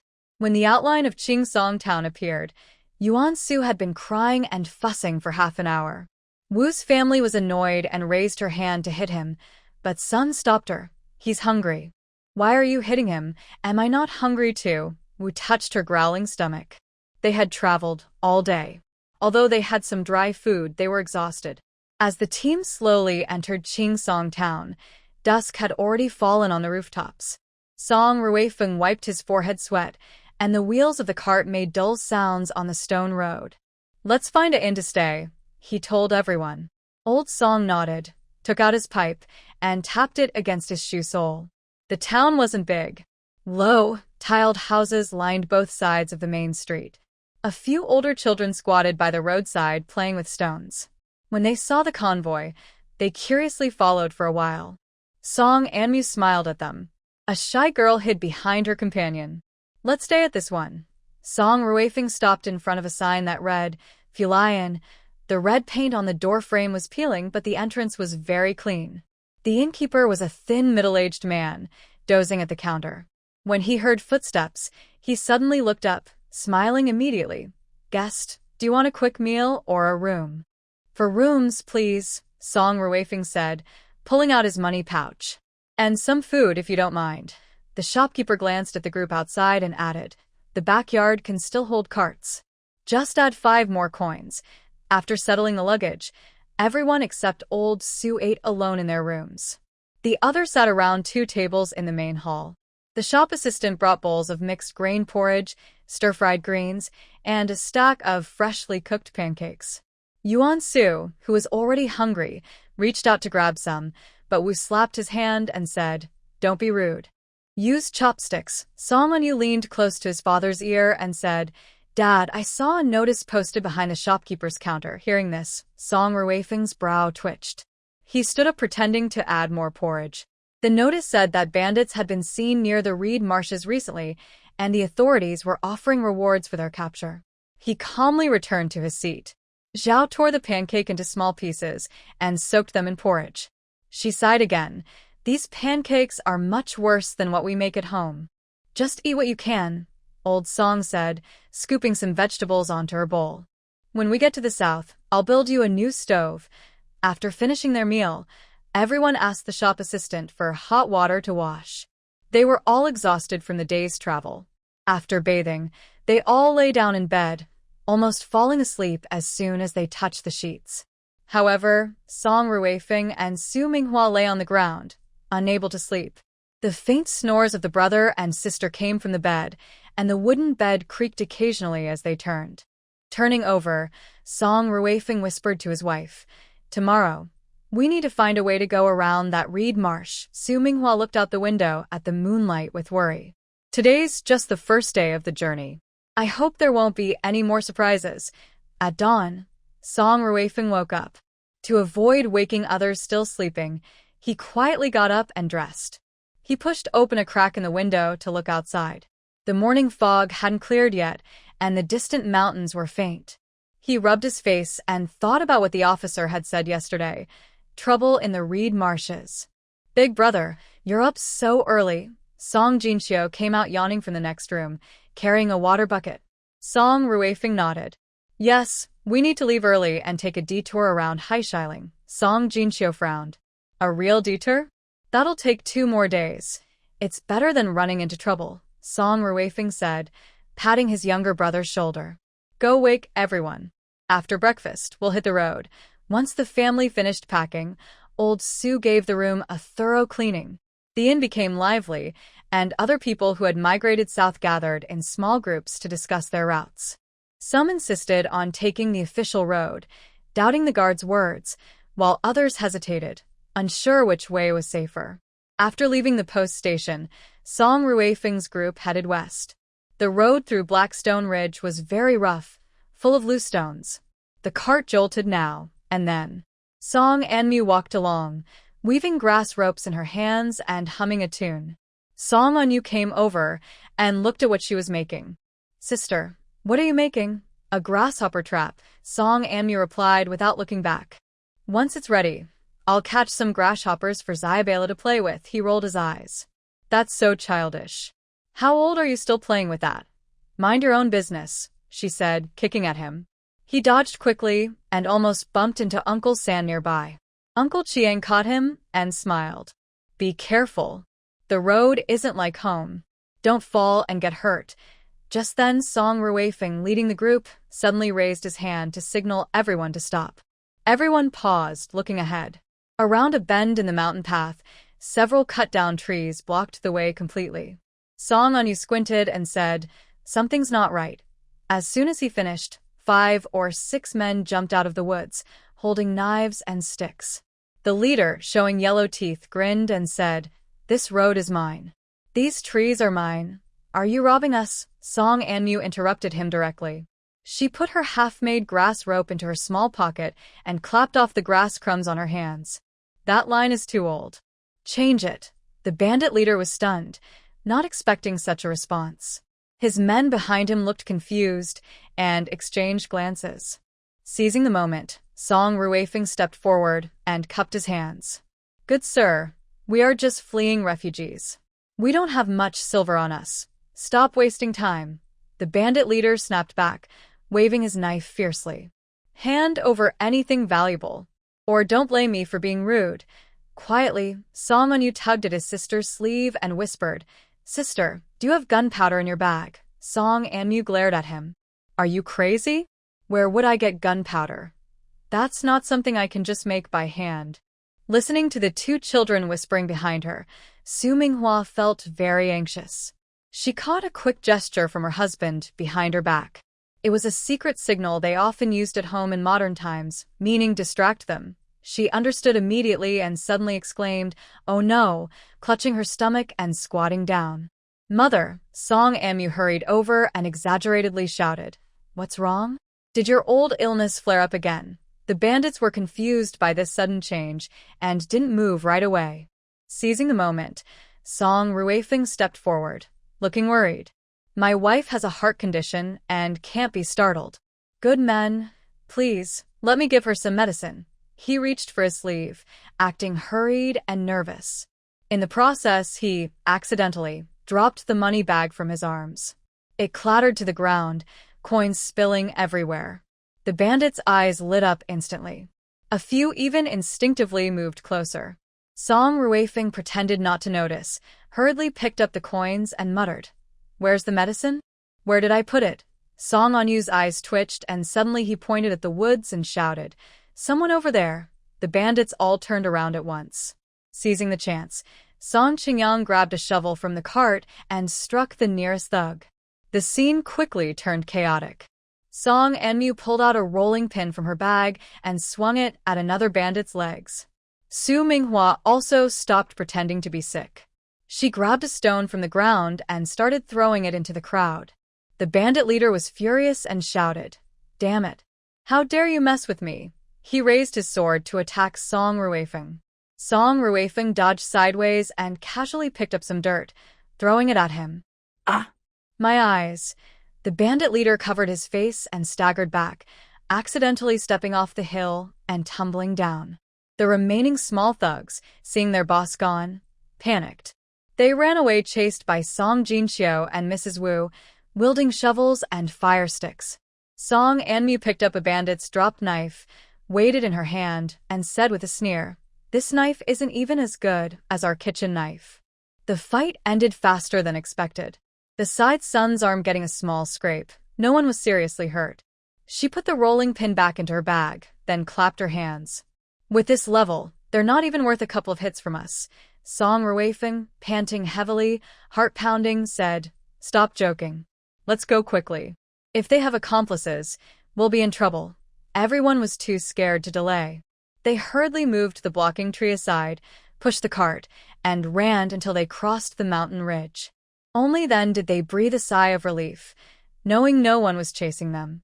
Finally escaped danger. Song Anyu sat on a nearby stone, took a few gulps of water from the water bag, and didn't mind the water dripping down his chin onto his clothes. Song Anmu crouched on the ground, fiddling with a broken knife he had taken from the bandits. "This knife is so rusty it could be used as a saw.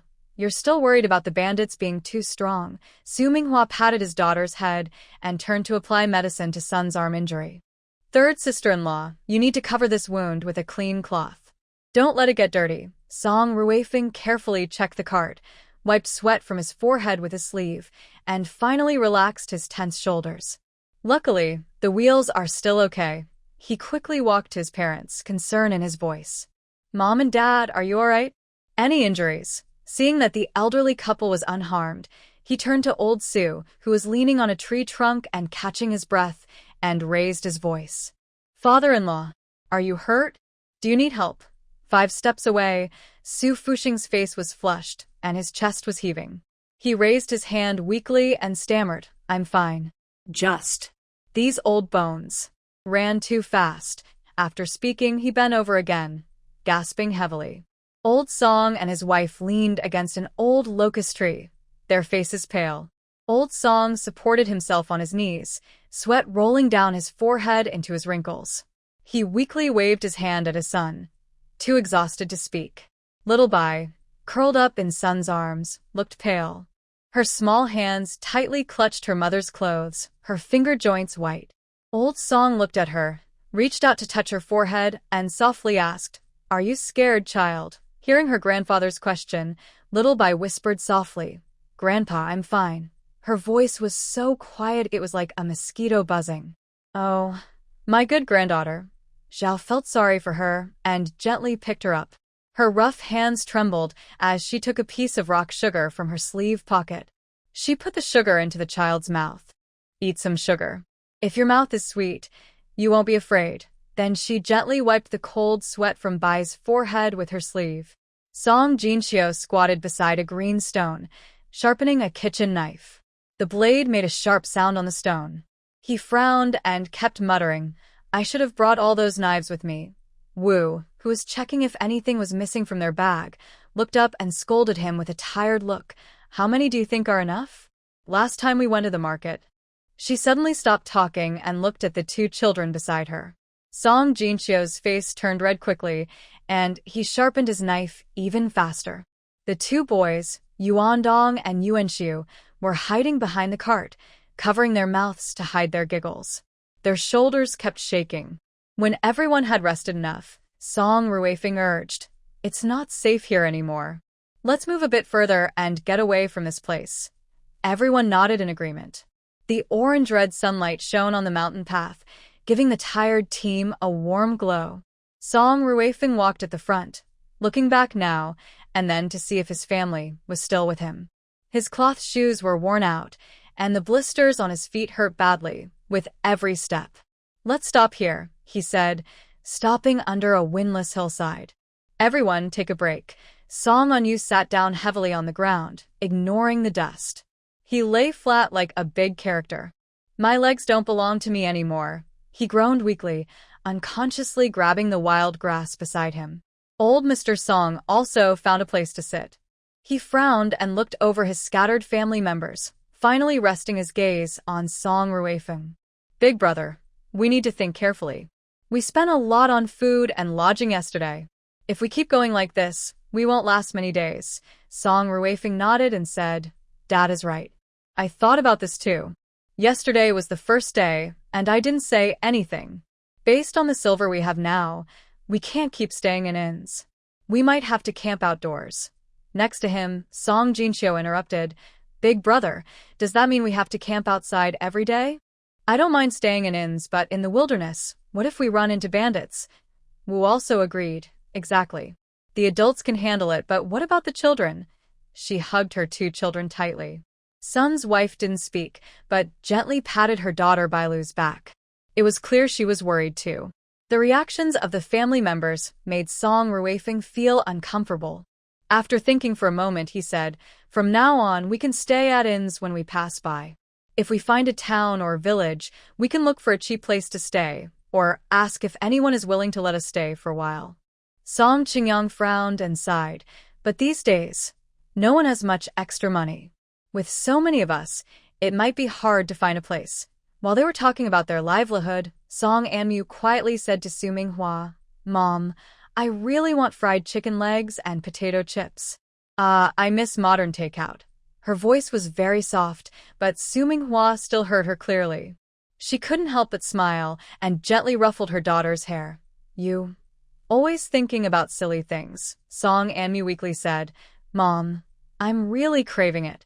Su Minghua didn't reply, but her eyes looked around. The hillside was covered with weeds, and she could faintly hear the sound of flowing water in the distance. Suddenly, she remembered something and turned to Song Ruifeng. "Old Song, when we pass by the creek later, can we stop for a bit? I want to see if I can catch some fish or shrimp." Song Ruifeng, busy discussing with others, looked up when he heard her call.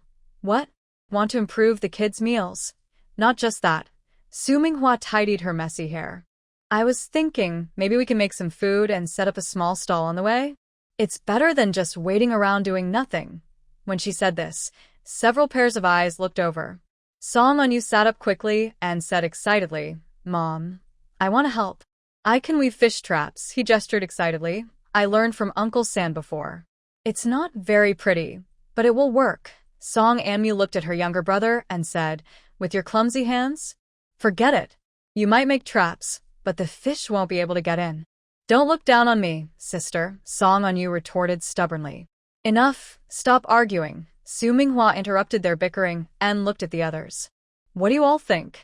If everyone agrees, we can try it tomorrow." Sun's wife nodded gently. "I agree. I often make wild vegetable pancakes at home, so I can help." Wu's wife quickly responded, "I also support what she said. Let's try it first. It's better than just waiting around." The others had no objections. Since there was no better plan, they decided to follow this plan first. If it didn't work, they would think of other ideas. After the family meeting, everyone ate some simple dry food and then started preparing for their business. Song On-yu really found some flexible branches. Under the guidance of his second and third uncles, he clumsily began making fish traps along with Yuan Dong and Yuan Su. Meanwhile, Song Anmu took out an old cloth from her bag and sewed a simple cover for her bundle using her portable needle and thread. Su Minghua and the daughter-in-law of the Song family gathered together to discuss the ingredients and recipes they needed to prepare. Even Zhao Shi was nearby giving suggestions. The suspected patient, Old Su, wandered around the nearby grass. He thought his herbs wouldn't last forever, so when he had free time, he looked for some to add to his stock. Song Ruifeng and his son sat a little farther away, carefully studying a map in the early morning light. "There's a tea house about 15 miles ahead." Song Ruifeng pointed to a small dot on the map. It's not big, but it's right on the main road, so there should be many travelers. Old Sue nodded, but looked worried. I'm afraid others might not have enough to eat, so they won't have money to buy from us. Let's try, said Song Ruifeng, putting away the map. If it doesn't work, we can keep going forward. We will find someone who wants to buy. Meanwhile, Song Anmu finished sewing the cover for her bundle and took out some torn pieces of cloth to start braiding rope tassels. Su Minghua walked over curiously and asked, Anmu, what are you doing? Mom, I want to make a sign for our stall, Song Anmu said without looking up, still working on her task. That way, people passing by can see us from far away. Su Minghua smiled and said, That's a good idea. I'll help you sew it. Just after noon, the sun was very hot. The Song family parked their cart under the shade of a tree by the creek. The men rolled up their pants and went into the water, while the women started working on the shore. Su Minghua tucked her skirt into her waistband and squatted in the shallow water to turn over stones. Her quick fingers lifted a stone, and several small blue-shell river shrimps scurried away in panic.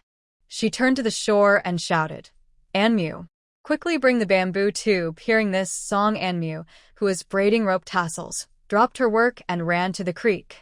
She slipped and almost fell into the water, but Song Anmu grabbed her by the collar to stop her. Slow down, sis. Her little brother looked at her with some annoyance, holding a crooked fish trap in his hand. You this mess. Song Anmu looked at her brother's tangled bunch of branches. If fish could get in there, they'd be blind. She didn't even thank him, and instead criticized his skill. Angrily, Song Anmu shoved the fish basket into her arms. If you think you can do better, go ahead. Suddenly, cheers came from across the stream. Song Qingyang held up a small carp, water droplets running down his dark arm. Big brother, look, he said excitedly, swinging his prize. Water splashed from the fish's tail onto Yuan Dong's face. Sun's wife hurried over with a wooden bucket to catch the water. Little Bai Lu waddled behind her mother, wetting half of her pants. On the shore, Wu shouted anxiously, Yuan Su, stay away from the deep water. Then she turned and called to the stream, Master, watch the children. Song Jinxiu was crouching and trying to catch fish. What are boys afraid of water for? Old Su carried a medicine basket and came out of the woods, shaking his head. You're about to wipe out all the fish and shrimp in the stream. It didn't take long before they collected 2 buckets of miscellaneous fish, half a basket of river shrimp, and Song Anmu's barely usable fish basket. Old Song squatted under a big tree, smoking dry tobacco. He looked at the sky and said, It's time to leave. If we wait too long, we'll miss the tea house. The tea house was next to the main road, with 4 or 5 square tables where merchants rested. Nearby, other migrants from the south were resting, and a potter was dozing under a tree. As the Song family finished parking their ox cart, a chubby man in silk clothes at the next table pinched his nose and shouted, Where's that fishy smell coming from? Song Anmu was untying the cargo ropes. Hearing this, she looked up and glared. Su Minghua held her shoulder and smiled at the man. Sorry, we just caught some fish and shrimp from the stream. She took a string of river shrimp from the bucket, threaded with grass stems. Would you like to try some, sir? They were just caught and cooked fresh. Only 5 coins per string. Before the chubby man could reply, his tall, thin companion sneered. Are you crazy? Selling things from the ditch. He deliberately slammed his teacup onto the table, splashing tea onto Song Anmu's pants. Song Ruifeng put down his hoe, walking slowly to the table. Sir, he began. Who said we're brothers? The tall, thin man suddenly stood up, jingling a string of copper coins at his waist. He is half a head taller than Song Ruifeng, looking down and sneering, Get lost with your bunch of lousy fish and shrimp. The commotion here quieted the people in the tea shed. The peddler who was dozing opened one eye, and the merchants silently moved their stools back. Old Mr. Song coughed to speak, but saw Mrs. Wu already stomping over with her hands on her hips. Hey, who do you think you are? Her loud voice almost hurt the ears, and she pointed at the tall, thin man's nose. Just because you're wearing a silk jacket, you think you're some kind of official? Your copper coin string at the waist is all worn out. Who do you think you are? The tall, thin man's face turned red. The chubby man quickly stepped in to stop the fight. Meanwhile, Su Minghua took the chance to hold up the cooked shrimp skewers to the other customers. Would you like to try some? They taste really good. The first to take a skewer was the dozing peddler. He bit into it, and his eyes immediately lit up. Hey, not bad, very flavorful. He put the remaining half in his mouth and then took out 5 coins. Another 2 skewers, please. Seeing this, the tall, thin man kicked the peddler. Eat, eat, eat. Eat yourself to death. Seeing the scene, Song On-yu quickly crawled out from behind the cart, holding a bamboo tube. He shouted, "Sister, catch." The bamboo tube arced through the air. Song An-mu jumped up to catch it and then poured the contents onto the tall, thin man's feet. My medicine! Old Mr. Su cried out in pain. The tall, thin man slipped on the slippery liquid, flailing his arms and legs as he fell backward, crashing into the chubby man's tea table. A pot of hot tea spilled all over his silk shirt, making him jump and yelp in pain. The tea shed owner nervously rushed out, waving a rolling pin. Stop fighting or I'll throw you out. While the Song family hurriedly packed up their things, the peddler quietly approached and asked, Young lady, can I have some more of those shrimp? Hearing this amid the chaos, Song An-mu twitched her mouth but still thought about making money. She quickly grabbed several skewers and handed them to the peddler. He didn't say anything and took out some silver coins to give her, earning 30 coins in total. The atmosphere over there was tense too. The chubby man and the tall, thin man looked ready to fight.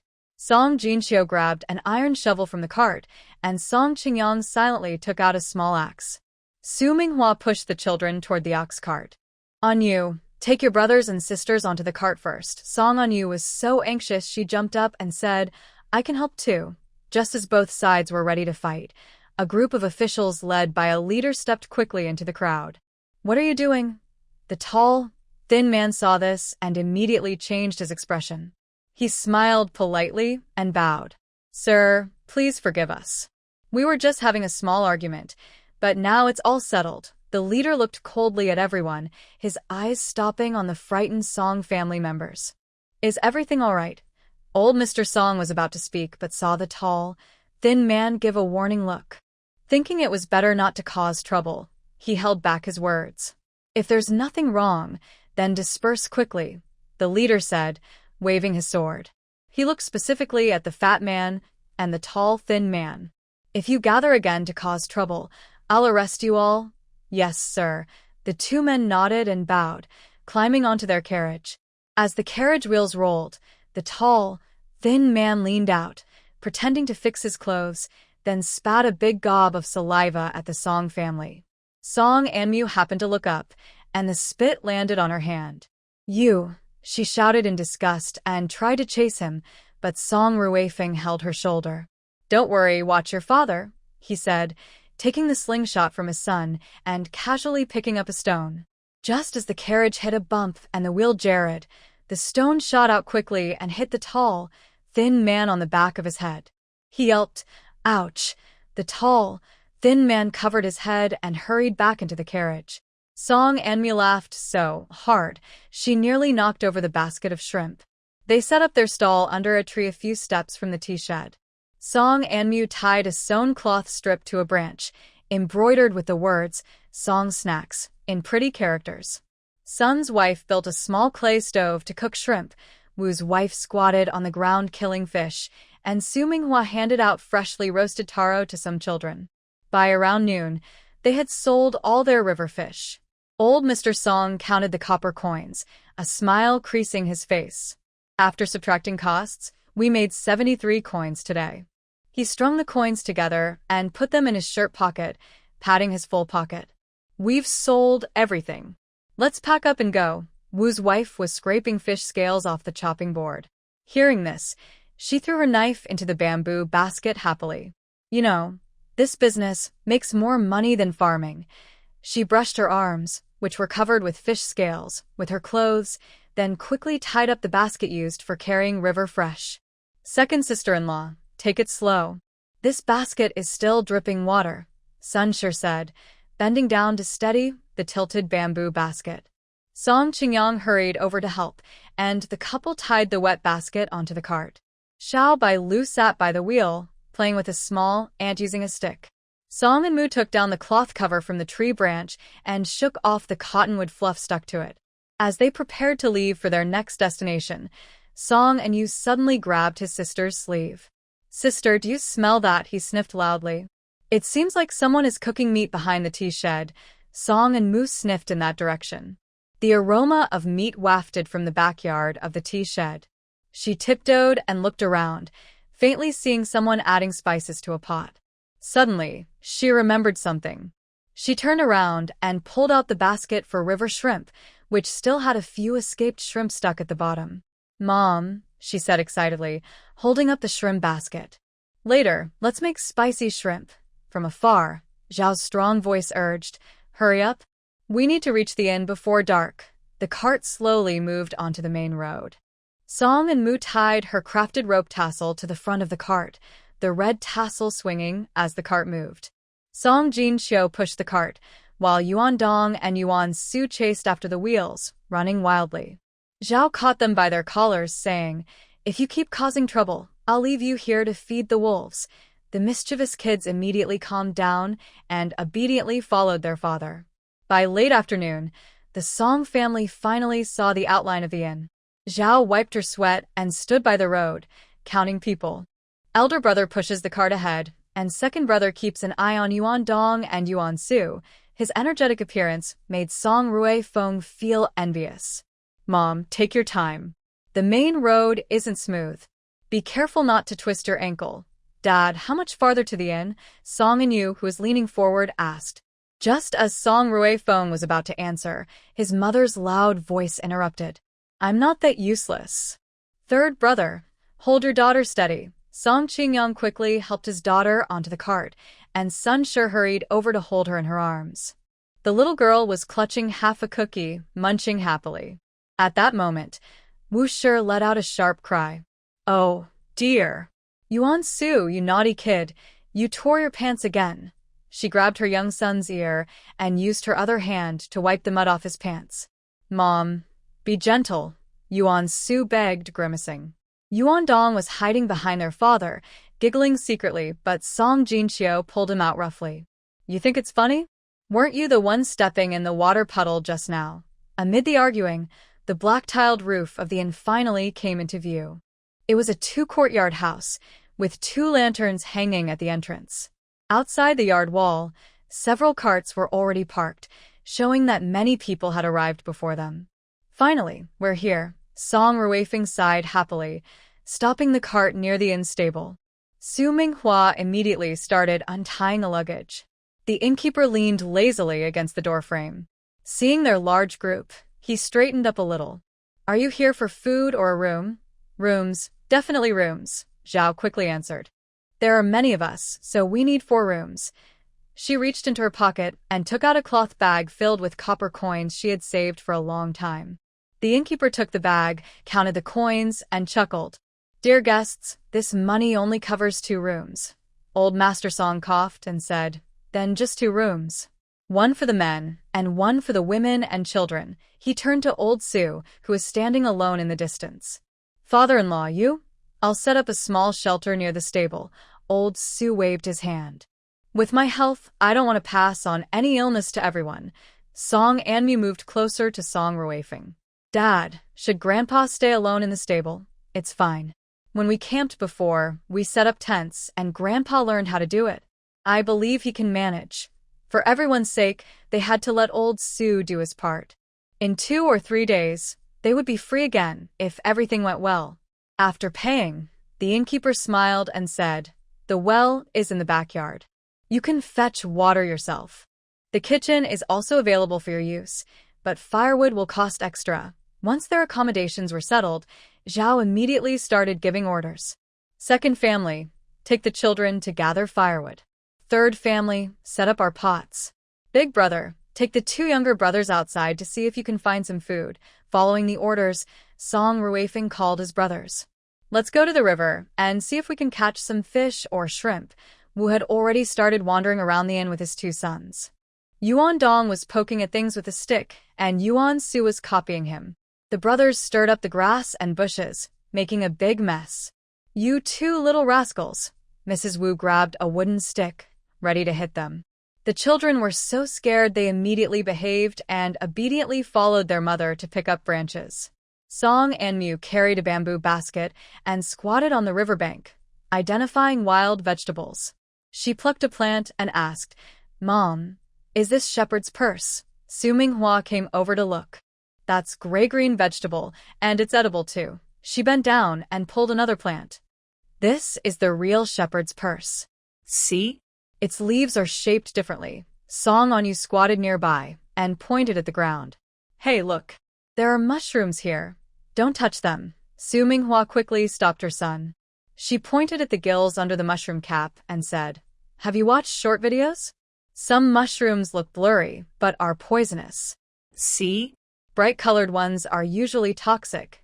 Behind the station, there was a small creek. The three Song brothers were fishing in the shallow water. Song Qingyang rolled up his pants and stood in the water, shouting, "Second brother." "A fish bumped into my leg." Song Jinxiu quickly scooped his fishing net toward the spot.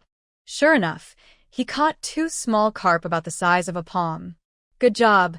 You really have skills." He happily threw the fish into a wooden bucket on the shore. Song Ruifeng was standing in slightly deeper water, staring intently at the surface. Suddenly, he bent over and plunged his hands into the water. When he lifted them, he was holding a grass carp over a foot long. "Wow.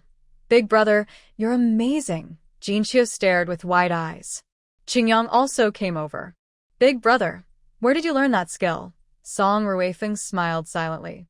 In modern times, he often took his family to farm stays, and he had learned how to catch fish with his bare hands.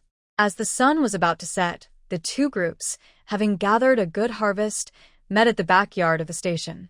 Song Anmu's basket was full of shepherd's purse, purslane, and even a small bunch of wild onions. The men brought back half a bucket of fish and shrimp, along with a few freshwater clams. "Tonight, we'll have a good meal," Mrs. Zhao said with a smile, directing the daughters-in-law. "Second son's family, clean the fish. Third son's family, wash the wild vegetables." Son's wife quickly started a fire. Although Mrs. Wu complained about the fishy smell, she efficiently scraped the fish scales. The little kids squatted nearby, drooling as they watched the fish being prepared. Next to the pigsty, old Sue built a simple stove and was boiling medicine. Song Anmu sneaked over and took out a paper-wrapped cake from her pocket. "Grandpa, I brought you a cake to eat. Good child." Old Mr. Sue smiled behind his mask but did not go to take the food. Instead, he signaled his granddaughter to put the food on the ground. "Just leave it there. I'll eat after I finish my medicine." The smell of fish floated out from the station kitchen. Song Anyu mysteriously pulled his sister toward the backyard corner. "Big sister, look what I found," he said, parting the grass to reveal some plants. "Is this mint?" Song Anmu leaned in to smell it. "It really is." She suddenly thought of something, her eyes brightening. "We can make mint water. We can drink it on the road tomorrow, and we can also sell it." "That's exactly what I was thinking," Song Anyu said coolly. "Dad just told me he saw a lot of wild hawthorn by the river. Let's get up early tomorrow and pick some." Before they could discuss how to eat the hawthorn, Zhao's voice called from the front yard. "Dinner's ready." Where did everyone go? The brother and sister hurried back. In the yard, two low tables were set up, one for the men, one for the women and children. In the large clay basin in the middle was a milky fish soup. Next to it, a bamboo sieve held golden pancakes, and there was a big bowl of cold wild vegetables. Old Mr. Song first served old Mr. Su a bowl of fish soup, then a pancake and some vegetables. He asked Song Ruifeng to take it over. Once he returned, everyone else started eating. Song Anmu held her bowl and sipped the fish soup, thinking about how to make the mint water and hawthorn taste good. "What's on your mind?" "You swallowed a fish bone." Su Minghua gently tapped her bowl with his chopsticks. "She's probably thinking about that mint water." Song Anyu squatted on a small stool, stirring the fish soup with rice into a paste. Xiao Bailu tried to do the same, climbing onto the stool, but Sun Shi pulled her down and sat her securely. The men's table burst into laughter. Song Jinxiu patted his thigh and said, "I think we should have set more nets. The fish in that river bend are so thick you could walk across them." Yuan Dong and Yuan Su weren't eating properly either. They immediately crawled under the table, mimicking fish tail movements, knocking the stool loudly. "Stop playing and eat," Zhao scolded her grandson with a slap. Hearing the scolding from the neighboring table, Song Ruifeng smiled and said, "When we went fishing, we saw some hawthorn. Tomorrow we can get up early and pick some. It's delicious and could also be sold." It was very sour. Wu was trying to eat rice, and upon hearing this, she made a face showing she was sour. Her whole face wrinkled up. That look made Su Minghua laugh so hard she almost hurt her stomach. After a moment, she said jokingly, "There used to be a place in town that sold hawthorn cake. You add some sugar, steam it until soft, mash it into a paste, dry it, and then cut it into pieces. It can last for several days." Old Man Song put down his wine bowl and said, "That's a good idea. We can also have some snacks on the way, and it's a nice change. We can also make candied hawthorn sticks. We need to cook sugar syrup, and the kitchen at the station probably has ready-made sugar. We can buy some from them. Plus, hawthorn can be dried and soaked in water to drink," Song Anmu added. "Your sister's drooling into the bowl," Song Anmu suddenly interrupted, making Song Anmu hurriedly wipe her mouth. When she saw she was being teased, she was angry and poked his hand with her chopsticks. Mrs. Zhao was wiping porridge off Bailu's chin when she heard this and raised her eyelids. "Sugar is expensive. Anmu, don't keep coming up with wasteful ideas. Old lady, you don't understand." Old Man Song sipped his bowl's edge. "I saw peddlers in town selling dried hawthorn for 20 coins a jean." Suddenly, Song Anmu remembered. "Oh right, I saw a stone mortar at Grandpa's barn. It's perfect for pounding hawthorn paste." Hearing his daughter, Song Ruifeng took a piece of fish and put it in his mouth. "That's perfect. I saw a bamboo plaque hanging under the eaves of the station, used for drying medicinal herbs. I'll borrow it from him tomorrow." While everyone was tidying up their bowls and chopsticks, Song Anmu took her brother and prepared 5 or 6 bowls of mint water. The siblings ran together to the backyard of the station. In the corner of the barn, Su Fuxing was pounding medicine by the oil lamp. When he saw them coming, he stopped his work and asked, "What are you doing here?" "Grandpa, try this." Song Anmu placed a ceramic bowl on the ground and pushed it over with a wooden stick, pressing against the edge of the bowl.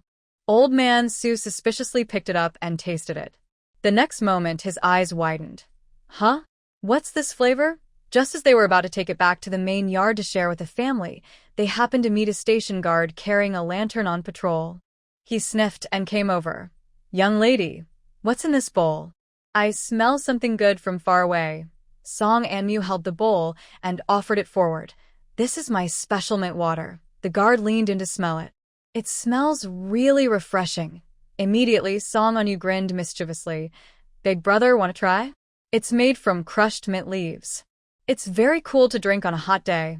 The courier took the bowl, tilted his head, and drank a big sip, swallowing with a gulp. His throat moved up and down. He licked his lips and his eyes brightened. "This tastes really good. Much better than well water for quenching thirst." Song Anmu chuckled and lightly tapped the edge of the bowl with his finger. "It's tasty, right? The mint leaves are freshly picked, and I added a bit of honey to make it even better. Big brother, we saw a stone mortar near the stable." He glanced in that direction. The courier wiped the water drops from his beard and smiled knowingly. "Want to borrow it for a bit?" He shook the empty bowl. "I need another bowl of this first."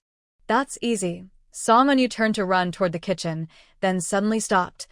"Oh, big brother, about the bamboo tray the medic is drying herbs on under the eaves. Good kid, you really know how to climb the ladder." The courier joked as he handed the empty bowl back to him. "You can take the stone mortar to use, but as for the bamboo tray," he stroked his chin thoughtfully, "I can ask about it for you." The siblings followed the courier toward the main house. Just then, Song Ruifeng came out looking for someone. Song Anmu waved the bowl.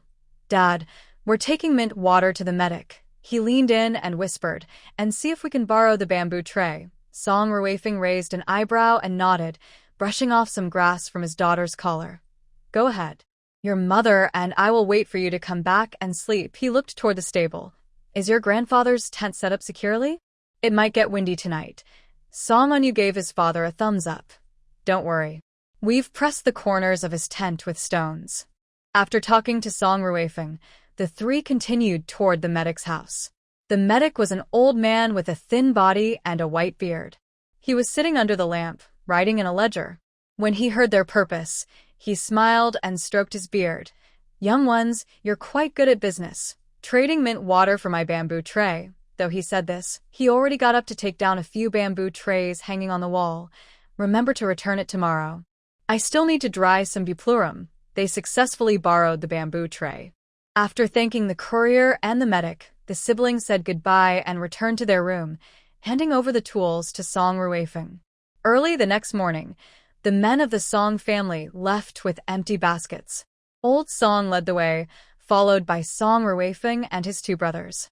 Song Onyu also took his two cousins, and they headed to the river to pick wild hawthorn berries. Song Anmu and Su Minghua squatted by the well platform, washing a handful of wild mint they picked yesterday in water. The mint leaves, soaked in water, released a fresh, cool aroma that made them both sneeze. In the kitchen, Mrs. Zhao lifted the lid of a clay jar, took a small sip of mint water, and pouted, saying, "This stuff is bitter and cold. Can it really be sold?" Mrs. Wu was packing the clay jar into a basket.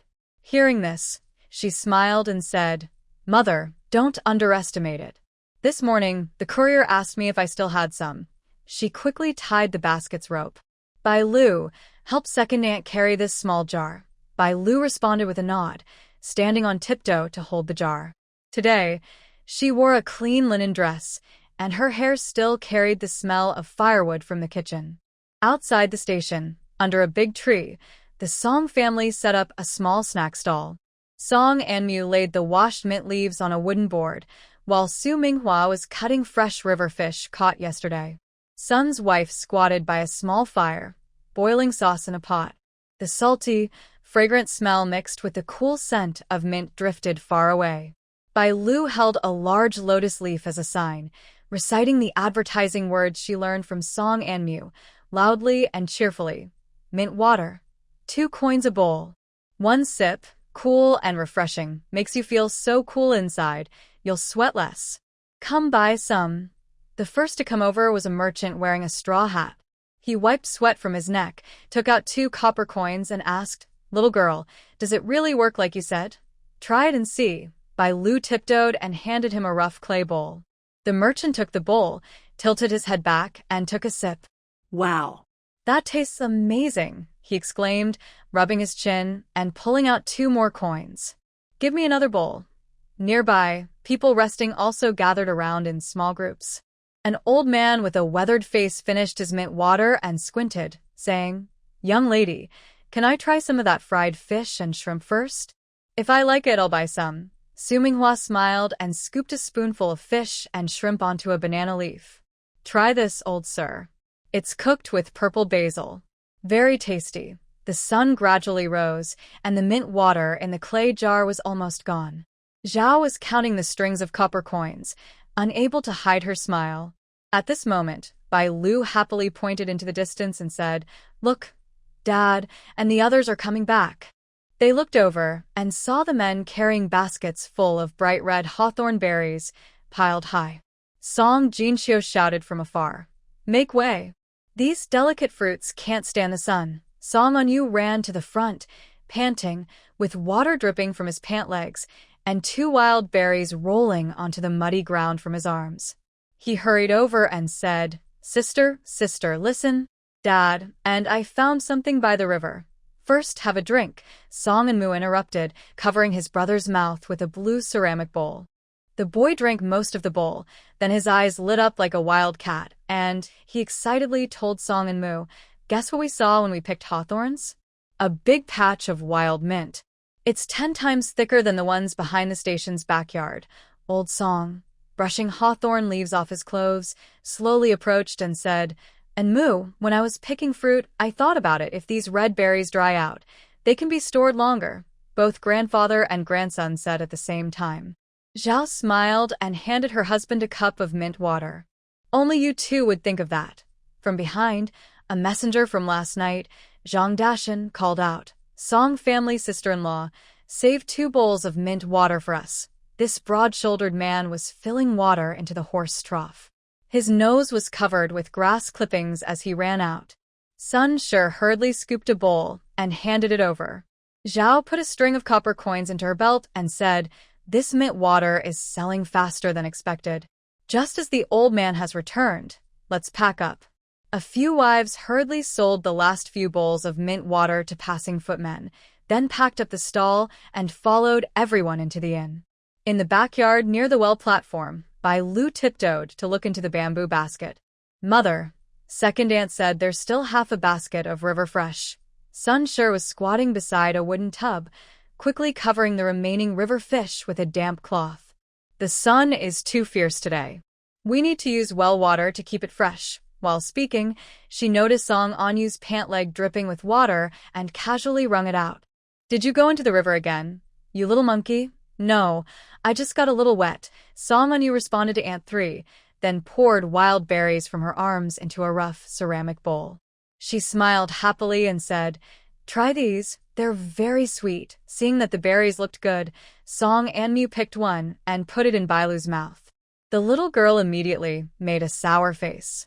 Yuan Dong and Yuan Su also giggled, and each took one to eat. Old Mr. Song sipped mint water and squatted down, fiddling with a basket of hawthorns. "These look best when dried in the sun, Anmu." "Got it, Grandpa." "I need to remove the pits first," Song Anmu replied, then turned and called out, "Dad, has the bamboo tray arrived?" Upstairs, Song Ruifeng was helping his two brothers carry out 3 yellowed bamboo trays. Hearing the question, he smiled and said, "Why rush? It's coming now. For lunch, we'll just have something simple. We'll be busy this afternoon." Su Minghua rolled up his sleeves and took some leftover river seafood from a nearby bamboo basket, putting it into a pot to reheat. As the fragrant smell of grilled food wafted from the kitchen, Song Anmu was chatting with another courier, Wang Dezhu. The honest man held a jar of sugar and scratched his head. "Little Miss Song, 3 skewers of candied hawthorns for half a jar of sugar. You're quite clever with your trades." "Wang Ge, smell this." Song Anmu lifted the lid of the pot. The fresh seafood soup mixed with the sweet scent of syrup wafted straight into her nose. "You'll be dreaming of this tonight, I promise." The tempting aroma made Wang Dezhu swallow hard and finally accept the jar of sugar. For lunch, they had multi-grain pancakes, fried river seafood with seafood soup. Old Mr. Su sat outside the barn with a bowl, eating while crouching. Song Anmu specially scooped a few extra shrimp into his bowl. "Grandpa," she said from 3 steps away, "later, when I make hawthorn jelly, I'll save the thickest piece for you." Hearing this, the old doctor smiled, his eyes wrinkling like chrysanthemums. "Our Anmu is so caring. Grandpa is looking forward to your hawthorn jelly." After lunch, the family went back to rest in their rooms. By around 3 in the afternoon, the backyard of the inn became lively again. Sun's wife and Wu's wife were pounding hawthorns in a stone mortar. Su Minghua was nearby mixing glutinous rice flour. Song Ruifeng and the men were laying bamboo trays in the front yard. Old Mr. Song held a hawthorn and looked at it under the light. "If we dry these, we need to remove the pits completely." Zhou Xinzhong, the inn's deputy, strolled over with his hands in his pockets.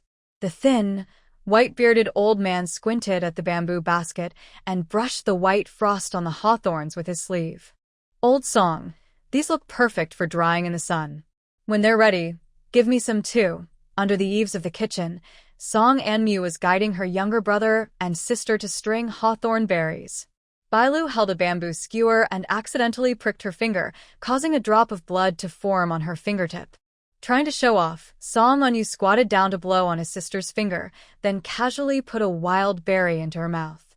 Bailu, whose face scrunched up from the sourness, was about to cry, but then giggled when her brother pulled out some malt candy from his pocket. Wang Dezhu squatted on the steps, helping them cut bamboo skewers. Suddenly, he exclaimed, "Oh no! The syrup is burning. It's urgent." Song Anmu grabbed a wooden spoon to rescue the syrup, the steam making her nose sweat. Yuan Su took the chance to sneak a lick from the sugar jar, but Song Anyu grabbed him by the collar and pulled him up. "You little rascal, beware of toothache if you keep stealing candy." The family worked busy all afternoon. The backyard was filled with a sweet and sour aroma. The first batch of hawthorn cake was ready, cut into neat squares, and placed on lotus leaves. Song Anmu's candied hawthorn skewers were also stuck into grass targets, the shiny sugar shells glowing amber in the sunset.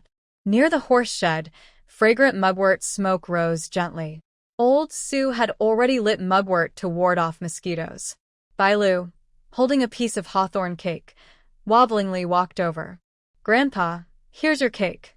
Just as Grandpa was about to tell the little girl to stand still, Sunshine rushed over and hugged her around the waist. "Little ancestor, Grandpa has already saved a piece for you. You can eat this one yourself." Amid the swirling mugwort smoke, a few children squatted under the porch, nibbling on candied hawthorn. The sticky sugar coating pulled into fine threads, and 3 generations laughed across the blue smoke. Song Anmu squatted by the well, scrubbing a stone mortar. He nudged Song Anmu with his arm. "Hey, are we going to pick wild berries again tomorrow? I haven't finished exploring that area downstream." Song Anmu, cleaning the dishes, smeared some sugar residue on his face. "You'd better wash the mud off your pants from today first." As night fully covered the inn, the Song family gathered around an oil lamp to count their earnings. Zhao stringed copper coins with a clink. Old head Song squinted and counted.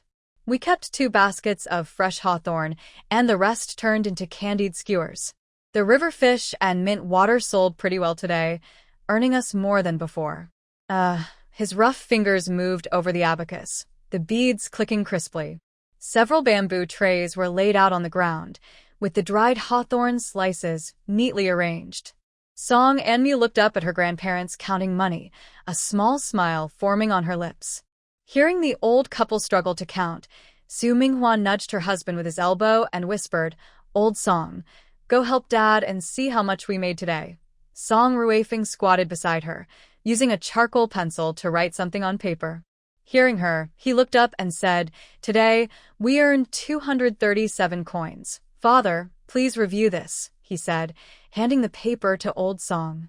Old Song took the paper, squinting his eyes as he leaned closer to the oil lamp. Mrs. Zhao also leaned over, and the two looked at the neat writing on the paper together. "Good. That's 30 coins more than yesterday." "It seems the eldest didn't waste his time at the academy," Old Song said happily, stroking his white beard. Song Anmu clapped her hands to dust off and stood up. "Grandpa, I'll go deliver some hawthorn cakes to Brother Wang and the others." She took a few pieces of cake wrapped in oiled paper from her basket. "They helped us a lot today. We should thank them, Mrs."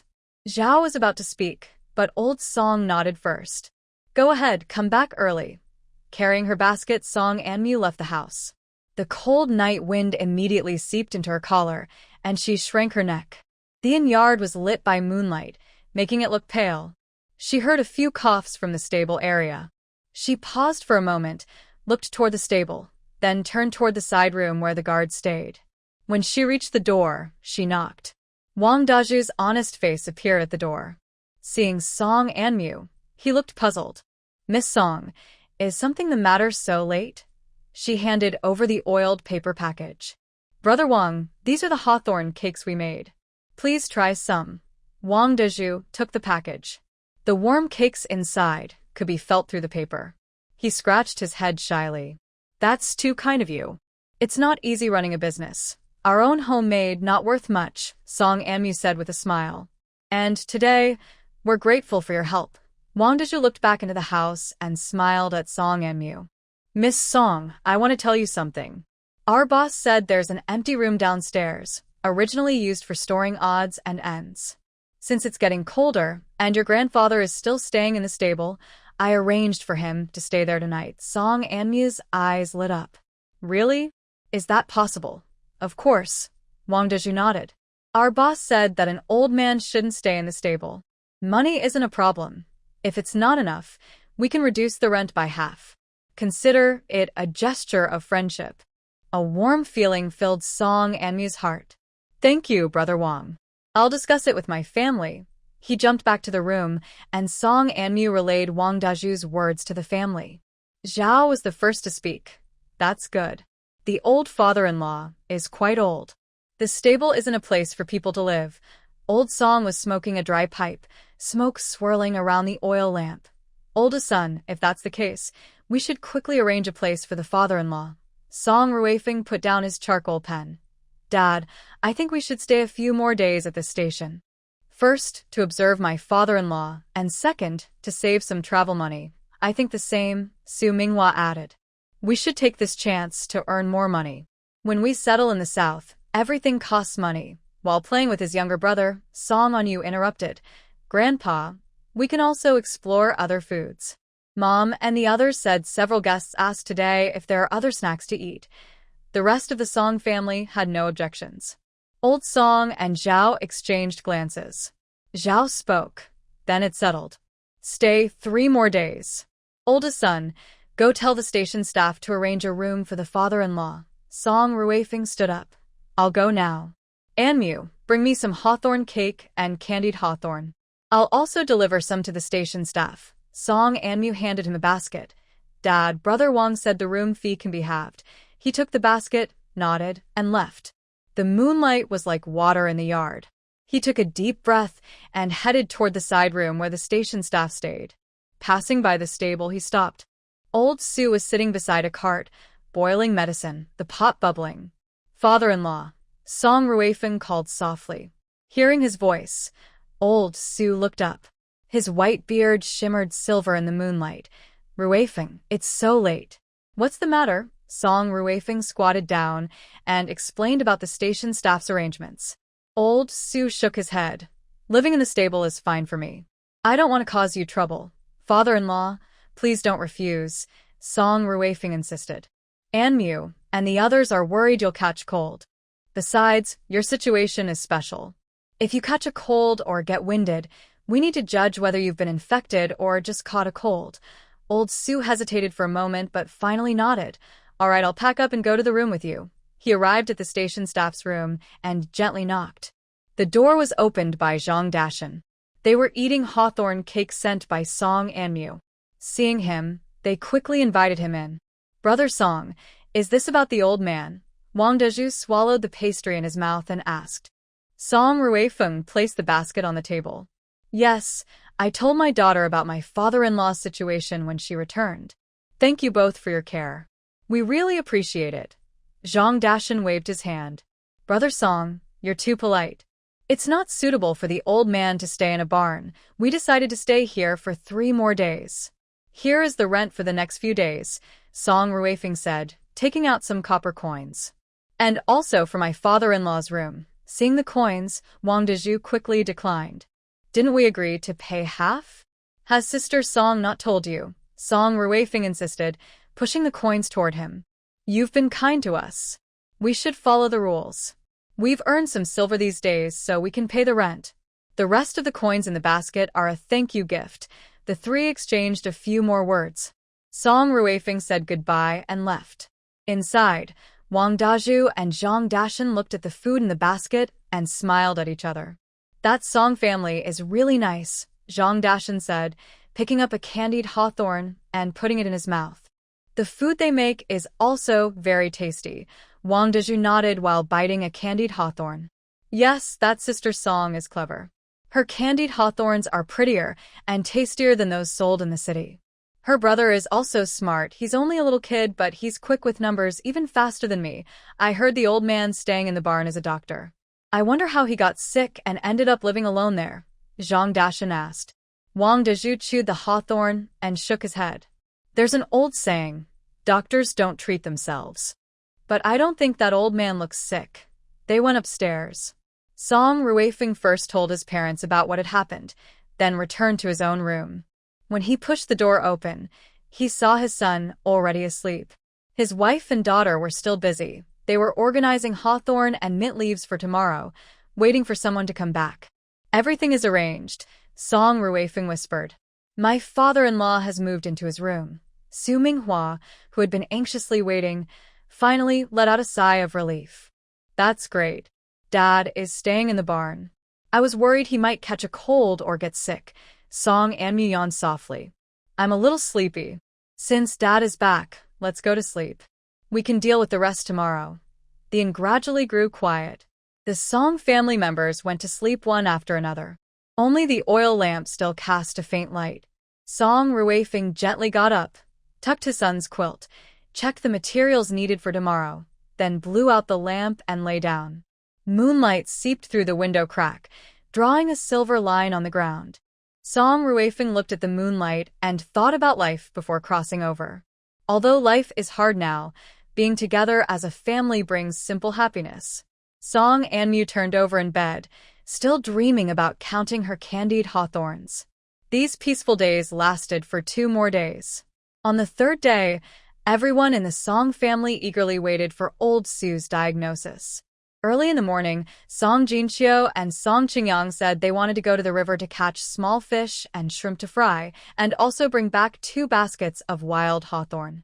The fire in the stove blazed high. Sun's wife inserted a wooden spoon into the sauerkraut jar, then turned to lift a steaming bamboo steamer. Old Sue sat cross-legged on a straw mat in the storage room, pressing 3 fingers on his left wrist. Song Ruifeng squatted outside, holding a soup bowl, watching his father-in-law's furrowed brow. The scallions floating in the bowl trembled with his wrist. "Father, should we have a few bites first?" Song Ruifeng blew away the floating oil on the bowl, tapping the edge with a wooden spoon, making a clinking sound. Old Sue suddenly pricked up his ears. His thin fingers suddenly lifted. "Don't talk." The pulse was racing just now, but now it's slow again. The mischievous duo, Yuan Dong and Yuan Su, imitated him, babbling. The pulse is racing, and were pulled outside into the yard by Wu's wife, who grabbed their collars. Old Song took the fish soup bowl and squatted beside his son, his cloudy eyes following old Sue's wrist. Zhao, carrying a buckwheat pancake, passed by and deliberately coughed twice near the storage room. "Father-in-law, we're counting on you to give us a clear answer." When the sun climbed over the eaves, old Sue finally released his wrist. He stomped his numb foot. "I checked the pulse several times, but I didn't find any problem." "Really?" Song Ruifeng tilted his bowl, spilling half a bowl of hot soup onto the stone slab. "Yesterday, you said he was vomiting and having diarrhea. That was because he ate too many pickled plums out of greed." Su Minghua came over with a silver needle, the needle tip shining coldly in the sunlight. "Dad, how about I give him a couple of acupuncture treatments?" In the backyard, dried hawthorns swayed in the morning breeze. Song Anmu crouched behind a bamboo tray, waving to her brother. Song Anmu squeezed through, sleeves stained with a few stalks of rice, and charcoal ink spread into 3 dark blobs on rice paper. Diarrhea lasted 3 days, but now it stopped. "No sunken eyes," said Song Anmu, pinching a dried hawthorn, its juice staining his nails. "Yesterday, I saw Grandpa drink 2 bowls of rice soup." Song Anmu drew a cross next to the ink blobs. "No muscle spasms, and the strength when he stomped just now shook the house beams so much it almost spilled my bowl." He looked toward the kitchen, nose pointing, as the smell of pickled vegetables mixed with the sound of son chopping meat. Suddenly, an energetic shout came from the storage room. "Bring a needle." "I'll show you how I do it myself." The brother and sister exchanged glances and ran toward the storage room. Bai Lu was squatting under a tree playing with leaves, and when she saw them, she held up a branch to join. At the door of the storage room, a crowd gathered.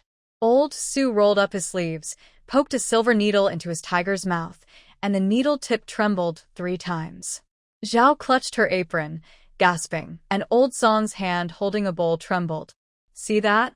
This point is called Higu," said Old Su, twirling the needle. His gray-white beard stood up high. "If he really has cholera, stabbing here should make him jump in pain." Right now, before he finished, the needle suddenly tilted. Yuan Dong squeezed out from the crowd, holding a wheat straw, shouting, "Grandpa's jumping! Grandpa's jumping!" The sun warmed the big table. Song Anmu took the opportunity to whisper a few words to her parents. "I think Dad's body is stronger than a cow," said Song Ruifeng, placing a piece of pickled radish on his father-in-law's plate. "Yesterday, chopping wood was so loud it made my pages shake." Su Minghua peeled open a hot bun, revealing bright red hawthorn filling inside. "Exactly. Early this morning, I heard the barn rattling before dawn. I thought it was a thief." Suddenly, Song Anmu choked on the bun, coughing until his face turned red. Song and Mu kicked him under the table.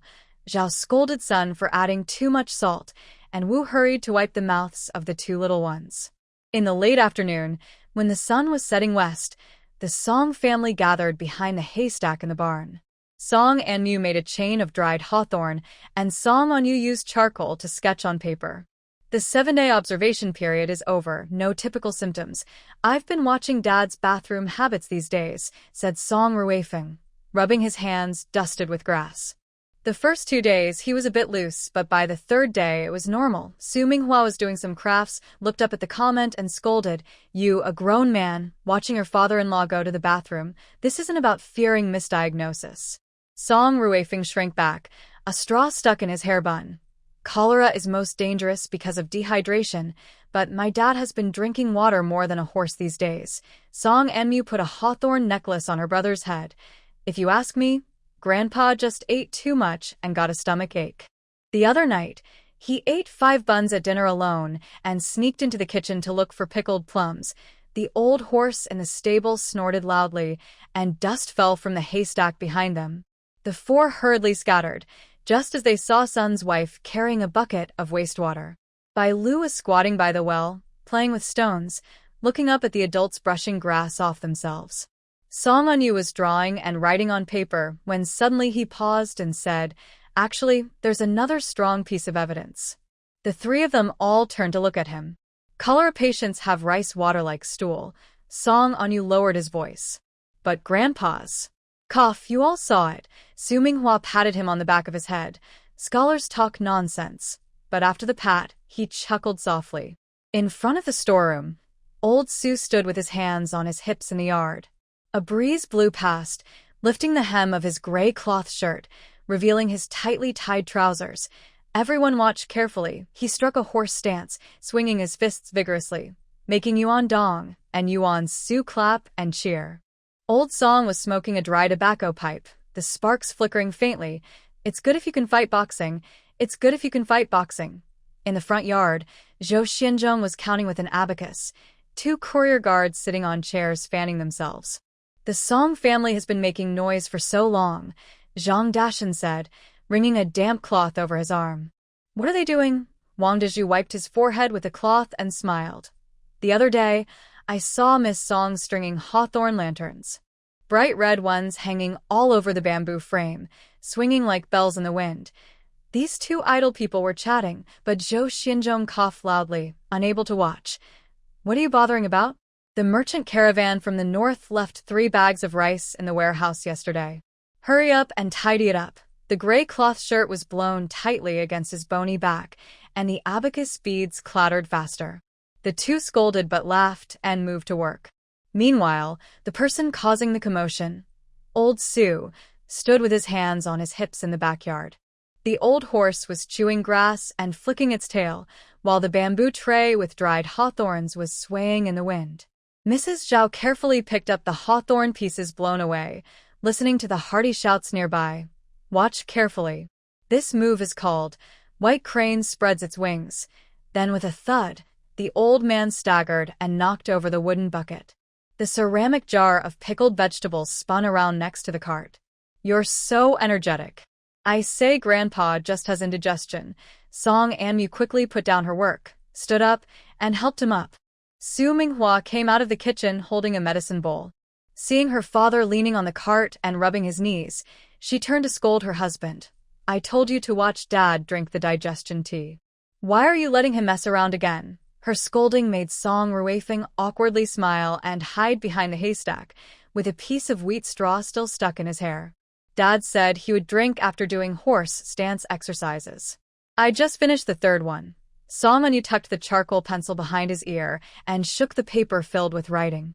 "Body temperature normal, appetite strong, exercise level 2 high." In the corner of the paper, there was a simple drawing of a small person with hands on hips.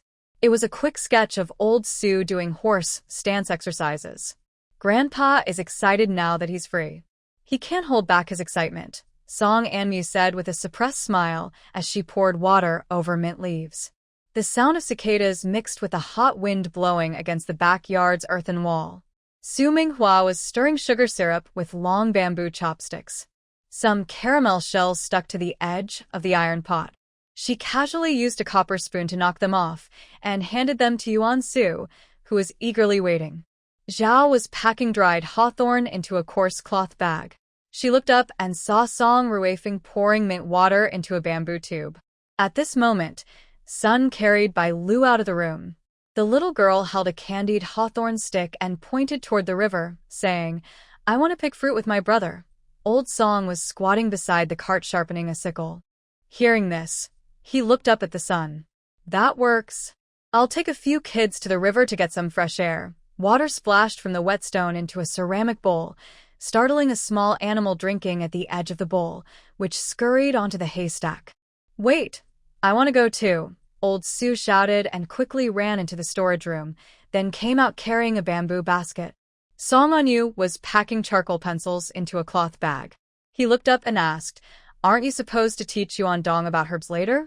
Just as he spoke, Yuan Dong ran out of the storage room holding a wooden sword, with a torn straw hat balanced on the tip of the sword. "I want to go to the river." He ran toward the door. When passing by Jin Xiao grabbed him. "If you run around again, I'll give you a spanking." Old Sue swung the bamboo basket onto his shoulder. "Come on, let's go. Even I need to stretch my old bones." Bai Lu, the little girl, pouted and looked like she was about to cry. Sun hurriedly hugged her tightly and rocked her to comfort her. Song Qingyang crouched on the freshly cut hawthorn slices. Sharp river pebble stones can easily poke holes in our little girl's tiger head shoes. The young girl didn't listen, kicking her little legs wildly, and the candied hawthorn stick poked into Zhao's freshly arranged hawthorn pile. The old lady exclaimed, patting her thigh, "Be quiet, little ancestor. When you grow up, you can go crazy all you want. Third sister-in-law is just too spoiled," Wu said, leaning against the doorframe and cracking sunflower seeds. Our Yuan Dong started working in the fields when he was 5. Over there, old man Su couldn't wait any longer. He carried 3 bamboo baskets on his shoulders, looking like a bent old bamboo spirit. "Let's go quickly, or the sun will set before we know it." Bailu saw everyone about to leave, pouting her lips and starting to cry. Song Qingyang quickly picked up his daughter and jiggled her. "Daddy caught you a grasshopper with green wings, about half a palm long." Sun's mother also took out a piece of malt candy and put it into her daughter's hand. Bailu sniffled, holding the candy, watching her older siblings' figures pass over the station's earthen wall. Just as she was feeling sad, she suddenly heard Song Anmu's distant call. "Sister will bring us a red berry necklace for Lulu later. Be good, okay? Did you hear? Your sister is going to bring you red berries," Sun's mother said, pinching her daughter's sugar-sticky fingers and shaking them. Bailu stared at the sparrows flying past the wall, her cheeks puffed with the candy, and finally stopped fussing. The riverbank's gravel was heated by the sun. Song Anmu stepped into the shallow water, lifting her skirt, and suddenly shouted with joy. 2 kingfishers fluttered out of the bushes, startling Yuan Su, who dropped his bamboo basket into the water. "It's lotus root." Song Anmu bent down to retrieve the wet basket, water plants tangled around his wrist with a red string. On the opposite bank, under the willow trees, Old Man Su's hearty shout came. "Come quick. There's a big bunch of water celery here." Old Man Song squatted on the high part of the riverbank, rolling tobacco leaves, squinting at Old Man Su as he lifted his coat to climb the slope. Song Ertzi, covered in sticky grass seeds, was holding a purple-stemmed plant and shouting, "Yuan Dong, remember, this can treat coughs." Under the big tree in front of the station, the oil pot was sizzling. Song Ruifeng was holding a long-handled skimmer, flipping small fish in the hot oil, golden foam splashing onto his coarse cloth apron. Next to him, Song Qingyang was stacking washed mint leaves into a bamboo basket. Song Jinxiu shouted to the crowd, "Freshly fried river seafood. 3 coins per bag." Wu sat on a small wooden stool counting copper coins. Her bamboo basket by her feet was already half full of stringed coins. She reached out to stop a young boy trying to take more candied fruit on a stick. "Careful with the bamboo skewer, young sir. 2 coins per stick. No cheating." Officer Zhou Xianzhong stood at the gate of the relay station, watching the scene with a smile that made his white beard shake. Zhang Dashan, holding a ceramic bowl of mint water, swallowed and said, "That young lady from the Song family makes really strong mint water. I can drink several bowls a day without getting tired." Wang Deju squatted nearby, nibbling on a fried fish tail, and replied vaguely, "It's better than the ones from the south 2 days ago." That kid almost set the stable on fire. Song Ruifeng smiled as he pushed a wooden stopper into a bamboo tube. Sweat beads dripped from his hair, forming dark spots on the blue stone pavement. A woman wearing a plain cloth headscarf led her child over. Copper coins clinked into a ceramic jar with a clear sound. "Give me 2 more tubes of mint water, Mom. I want that red fruit too." A little girl with braided pigtails pointed at the grass target in front of Su Minghua. The old horse in the stable snorted again. Zhao Shi tiptoed and stacked the last batch of dried hawthorn onto a cart, which creaked as it moved. Sun Shi held Bai Lu in her arms, pacing back and forth by the door. The girl's tears soaked her front. "All the candied fruit is gone. And you're still crying?"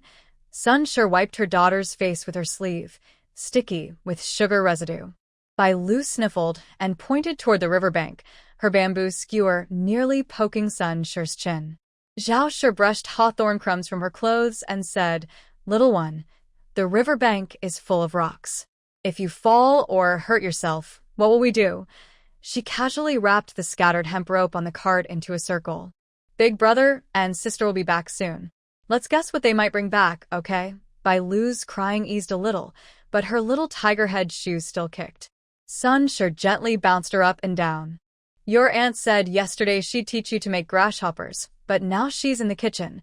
Before she finished, the girl struggled to get down, reaching for Zhao Shi's clothes with sticky hands. "Look at these tiny hands."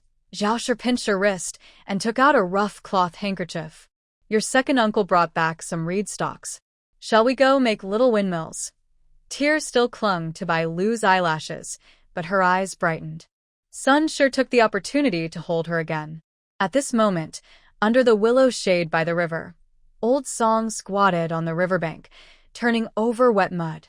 His thick fingers held a few green-shelled freshwater snails. Winter and Yuan Su ran after each other, their muddy pant legs scratched by tall grass. "Be careful where you step." Old Su suddenly grabbed Yuan Su, who was about to crawl into the thorny bushes. Song Onyu was standing on tiptoe, reaching for wild loquats in the tree. He turned and asked, "Grandpa, can I pick those purple flowers?" His nose was dusted with yellow pollen, and his bamboo pole still had a half spider web attached. Old Su squinted and said, "That's summertime. Pick some flower clusters, dry them, and brew tea for a sore throat." Suddenly, water splashed along the riverbank. Song Anmu stood in the shallow water. Her skirt lifted, her pants rolled up to her knees, revealing muddy, starry legs. She held a thin bamboo stick, gently moving aside duckweed. "Grandpa, look. There are so many water celery here." She lifted a bunch of tender green leaves with the bamboo, water droplets sparkling on the roots. "Pick slowly. Leave some roots so they can grow again next year," Old Song said, tying a string of snails with grass. He turned and saw Old Su holding a wooden shovel, climbing onto a mound of earth. "Old Su, be careful not to strain your back. This is good stuff." Old Su shook his hand, holding wild chrysanthemum greens, their backs shining silver. "Boiled with mint leaves, it helps cure summer heat." Song Anmu squatted down, digging through decayed leaves and soil. The damp smell of humus mixed with the cool scent of mint wafted into her nose. Suddenly, her fingertips touched something hard. She pushed aside layers of wild amaranth, and a piece of gray cloth peeked out from the grass. She followed the cloth downward, feeling warmth. She recoiled in shock. "It's a human body temperature." "Grandpa, Grandpa." Her voice tightened, and the wild chrysanthemum stem in her hand turned blue with pressure. Hearing her unusual voice, Old Song hurried over, dropping the snail string. His shoes crushed some ripe wild strawberries. Old Su trembled as he held his hoe, his white beard blown messy by the river breeze. He pushed aside the last patch of duckweed. A person curled up in the decayed leaves was fully revealed, a man in his 30s, with a crooked headscarf and broken pottery scattered around his feet. "Isn't this Seeing his face, Song Anmu remembered. Wasn't he the peddler who bought snacks from her during their first market stall? Amid the chaos, old Sue had already checked his pulse. His fingers, like dry bark, moved over the man's wrist. Pulse is slippery and floating, and his tongue coating is bluish. He leaned close to sniff the man's mouth. Then suddenly his face changed. Anmu, quickly pick some plantain. The one with roots, holding the freshly picked wild loquats. Song Anmu ran over and immediately threw the fruit aside to pull the grass in front of the cart. Luckily, his grandfather had told him about this before. Old Mr. Song took off his towel, dipped it in river water, and was about to wipe the man's face when old Mr. Sue stopped him with a firm hand. Don't touch his mouth. He's been poisoned by hook-kiss venom. The riverbank suddenly became chaotic. Yuan Dong stood still, holding a basket full of mulberries, while Yuan Su clutched Song Anmu's sleeve, trembling. Old Mr. Su took some licorice from the medicine basket, stuffed it into the man's mouth, and turned to see Song Anmu holding muddy grass, urging him quickly, crush it and squeeze out the juice. Hurry, there's pottery in his basket. Song Anmu suddenly pointed to the bushes. A half-buried bamboo basket was tilted in the mud, with a few small blue-glazed jars still intact inside. Old Mr. Song picked up a piece of pottery and scooped river water to rinse it. Old Mr. Su mixed the squeezed grass juice with water and poured it into the man's throat. The river breeze carried willow catkins onto the man's face. His Adam's apple moved twice suddenly, and he spat out a stream of yellow water. Song Anmu turned his head away and saw a few bright red wild fruits rolling among broken pottery shards, their skins still bearing teeth marks.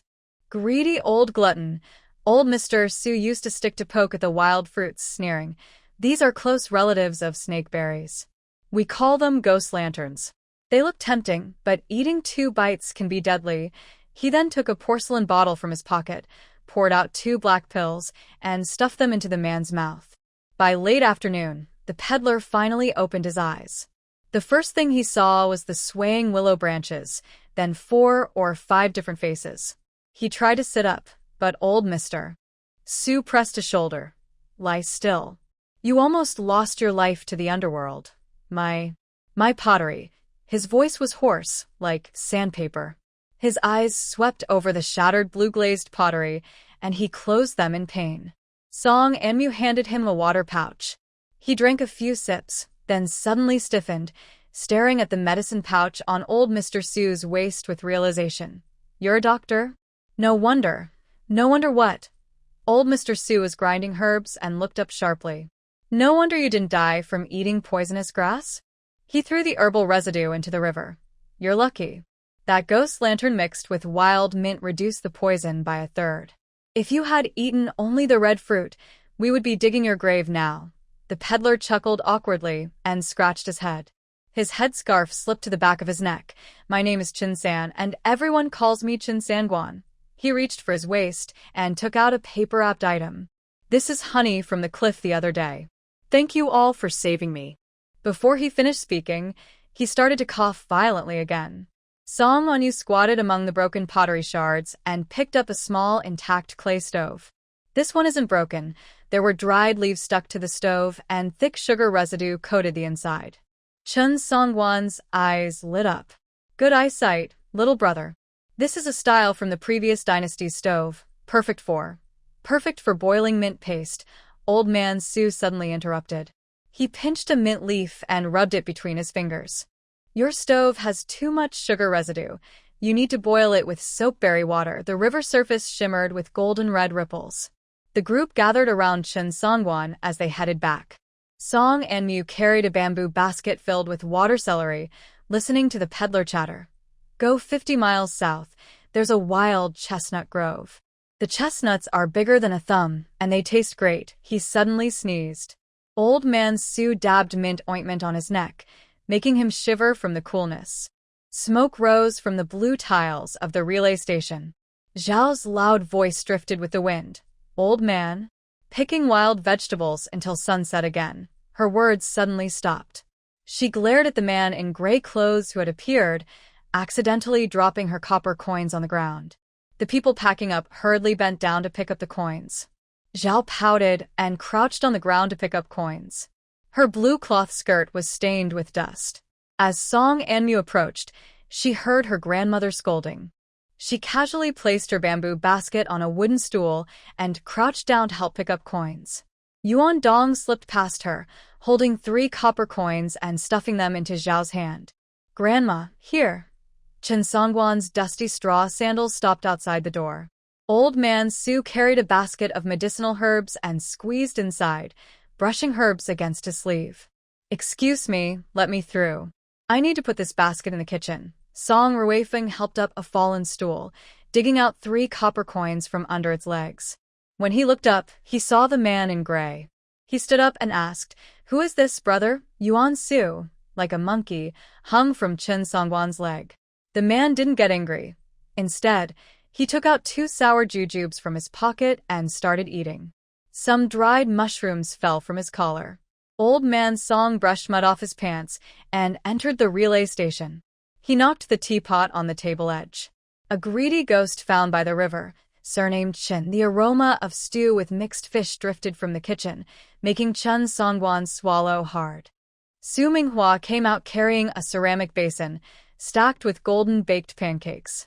Chen Songwan bowed and said, "This sister-in-law has great skills." I could smell the delicious aroma from far away. "Oh, what a smell." Mrs. Wu came out of the back kitchen carrying a steaming basket, her face peeking out from the hot steam. "Mother, stop counting money. The radishes on the stove are all mush now." "Oh, the boys are back." Old Mr. Song tapped his dry tobacco pipe, and a spark fell onto the blue brick ground. "Everyone sit down. Big sister-in-law, serve some hot soup to the guests." The Song family sat around the dining table. Bai Lu was being held by Sun, nibbling on breadcrumbs. Chen Songwan squeezed between the 2 old men, holding a bowl and slurping fish soup, sweating on his neck. "Talking about my life." Chen Songwan put down his bowl and wiped his mouth with his sleeve. "When I was 12, I ate wild mushrooms and was sick for half a month. At 15, I tried pupae and swelled up like a pig's head. 2 years ago, I used medicinal herbs, and my tongue went numb for 3 days. He pulled out a withered branch from his belt. "This is cliff honey vine.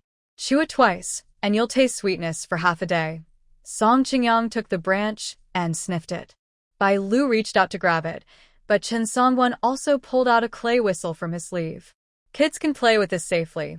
When blown, the whistle sounded like a cuckoo, making Yuan Dong and Yuan Su twist on the bench. Chen Songwan bit off a piece of the flat bread and stuffed it into his mouth. "I've traveled all over the south and north. The rarest thing I saw was the lantern pepper from Yunling. That year I was in Yazi Gorge." "Eat your food," Zhao said, pushing the salted vegetable dish to the middle. Coins jingled in her cloth bag at her waist. "Big brother, are we taking the official road or the ferry tomorrow?" Song Ruifeng just picked up some water celery with his chopsticks and put down his bowl.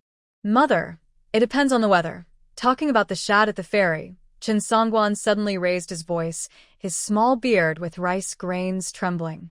"They wrap it in sweet flag leaves and roast it. Even the fish bones taste fresh." Yuan Su, craving the fish, grabbed a wooden spoon and knocked on the bowl. "I want roasted fish." "I want roasted fish." Mrs. Wu quickly set down her porridge bowl. "Can't you keep your mouth shut?" "Husband, control your boy." Song Jinxiu was staring at Chen Songwan's clay jars, lost in thought. After being kicked by his wife, he came back to himself. "Huh? Oh, Yuan Su, eat your meal properly." "Brother Chen, having traveled so many places, have you ever seen a mushroom that glows blue?" Old Mr. Su scooped some egg custard and put it into Song Anmu's bowl. Chen Songwan's eyes lit up suddenly. He took out a cloth bag from his chest. "You asked the right person.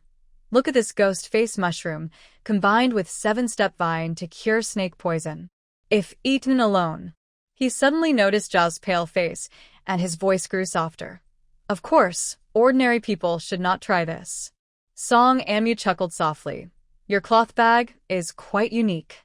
Does it look like it's made from patchwork fabric?" "You have good eyes." Chen Sangwa got excited. He unrolled his cloth bag to show colorful patches. "I traded this in Wutsong County with a seamstress. This is hemp cloth from Liuzhou City. Zhao suddenly stood up, knocking a ceramic bowl loudly on the table. Father, the millet porridge on the stove is still warm. I'll bring it over. After saying that, she went to the backyard, still thinking about the person they had just taken in. She was annoyed by his chatter, saying things she didn't like to hear. It was so irritating. Old Su sipped his fish soup slowly and asked, "Since you understand medicine, why don't you practice proper medicine?" "That's too uncomfortable." Chun Sangua scooped some fish soup onto his pancake. "Last year, I saved a person with a bloated stomach. He kept asking me to check his pulse every day. I hid in the mountains, not on wild persimmons for half a month. When I came back, he was cured, but I was so weak I could hardly walk." Everyone laughed. Song Anmu laughed so hard, he spat soup on Zhang Dashan's sleeve. He didn't say anything, just secretly swept the fallen peanuts into his hand. Song Ruifeng gave Su Minghua a subtle look. His wife understood and moved the last piece of fish into Chun Sangua's bowl. "Brother Chun, what are your plans for the future?" "Smells so good. Delicious." Chun Sangua mumbled with a mouthful of fish bones. "Going south. I heard there's a kind of red hairy fruit in Lingnan, sweet enough to make you stumble." Suddenly, he had an idea. "Why don't we travel together? I can recognize wild honey and help dig clay for the kids to play with." Zhao, who had just brought out the porridge, heard this and forcefully set the pot down on the table. More people means more mouths to feed. "I can hunt wild game." Chun Sangua quickly waved 2 chopsticks. A mountain chicken's neck can be cooked into a tasty meal with just a twist. Wu Shi pouted and whispered to Sun Shi, "Look at that outfit. It's probably so worn out it doesn't even have a patch left." Sun Shi just smiled and lowered her head to wipe Bai Lu's mouth. Song Qingyang interrupted. "Hey, you mentioned that wild chestnut forest earlier. How far is it from the official road?" "It's only about 5 miles around." Speaking of this, Chun Sanguan drooled. "That chestnut stewed chicken smells much better than just chestnuts. The peeled nuts are bright gold." Zhao, who was already unhappy, got angrier. "Walking 5 miles? That's 10 miles more and half a bushel of grain wasted. Do you think we're out for sightseeing?" At the dinner table, everyone argued loudly like a beehive. Chun Sangwan tore off half a piece of bread and dipped it in fish soup, watching everyone hesitate about whether to let him join. He patted his thigh. "Hey, don't underestimate me. I haven't been wasting these years." Song Jinxiu, who was picking fish bones from his teeth, sneered. "What else can you do?" "Chew bark." Chun Sangwan then took a cloth bag from his pocket. "Honestly, I've learned some secret skills with poison over the years." He opened the bag to show some dried herbs. "This is deadly herb that can stop a heart, and these are lacquer tree seeds that make people itch all over." Old man Su sniffed and said, "Crushing lacquer tree seeds can treat scabies, and the deadly herb, if used skillfully, is a good painkiller." "You're really knowledgeable, Dr. Su." Chin Sangwan's eyes lit up. "If we encounter bandits on the road, I can sprinkle some poison powder and take down 7 or 8 of them." "Poison?" Song Anyu's eyes brightened, and he stopped eating with his chopsticks. "Can you really kill someone with it?" "Pfft. Kids, don't talk nonsense." Chin Sangwan quickly waved his hands. "I mean, if we meet careless bad guys or poisonous snakes and bugs, I can handle them." He pointed to some dark brown dried fruits. "See? These are seeds of the deadly herb. Grind them into powder and scatter them, and even wild dogs will lie down immediately." "Oh my goodness." Zhao was so scared she knocked over her bowl. "Quick, put away these bad luck things." Sun quickly covered Bai Lu's ears, and Wu shrank back. "Why are you carrying so many things on you?" "For self-defense." Chin Sangwan chuckled and tightened the cloth bag before putting it back. "And if you come across unfamiliar wild fruits or vegetables, I can help you identify them so you won't get sick." Old man Su nodded. "That's real skill. The southern forests are dense, and there are many poisons." Zhao, who had long been annoyed, said dismissively. "Easy to say. Who knows if he's just bragging?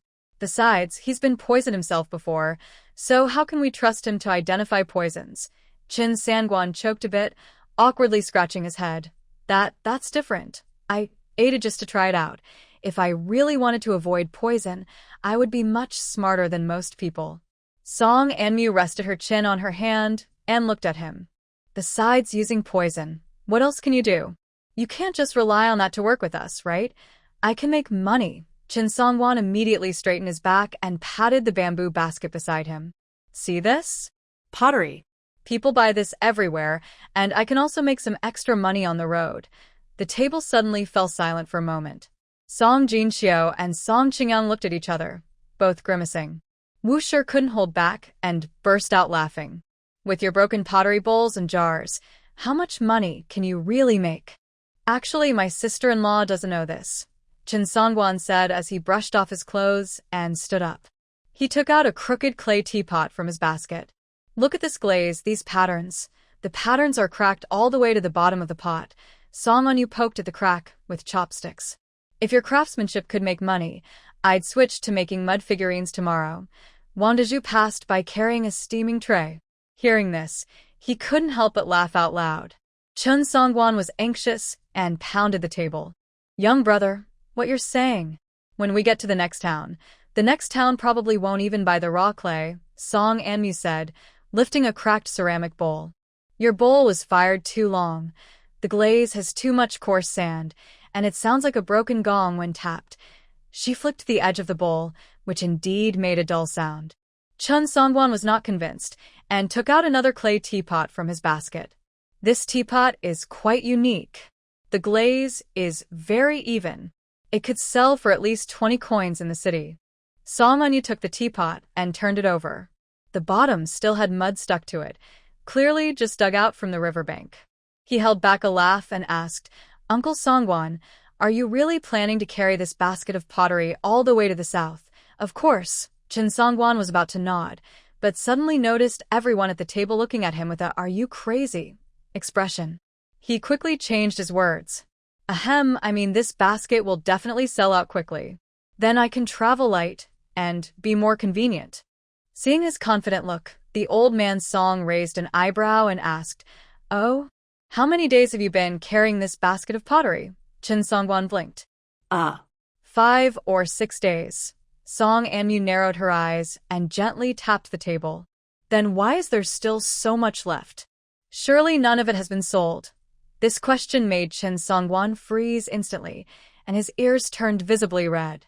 He hesitated and lowered his head, trying to hide his embarrassment. Well, we didn't meet anyone who knew good stuff on the way. Once we get to the next town, we should be able to sell it. Mrs. Zhao snorted and poured a bowl of porridge for old Song. I think you're just freeloading and trying to get our food. Now Chin Songwan was really anxious. He almost knocked over his bowl as he said excitedly, I really can help. Trust me. Old Song took a bite of pickled vegetables without lifting his eyes. Help? With that pile of broken pottery? You can't even exchange it for a copper coin. How can you help? Song Ruweifeng, who was stuffing a steamed bun into his mouth, said, Dad, if he really can sell it, taking him along isn't a problem. Sell it, Mrs. Wu sneered, tapping her chopsticks on the bowl's edge. It's been days. How many pieces are left in his basket? Bringing him along just makes us a burden. Chin Songwan's face turned red. He puffed out his chest and said, I just haven't found the right place. Besides, my pottery is good quality, glazed evenly, fine clay. Enough, Song Jinxiu interrupted him. I saw your jar. The bottom isn't even. It wobbles on the table. Whoever buys it will lose out. Chin Songwan looked down sadly and said nothing. Seeing his pitiful expression, Su Minghua cut a piece of pickled radish and put it in his bowl. Eat your meal first. We'll talk about this later. The table fell silent for a moment, only the sounds of eating and drinking. Song Anmu secretly glanced at Chin Songwan. He was holding his bowl but kept staring toward the stove, clearly still hungry. She couldn't help but poke her brother's arm and whisper, Look at him, like a starving ghost reincarnated. Song Anyu, who had only eaten half, didn't lift his head. Stop talking.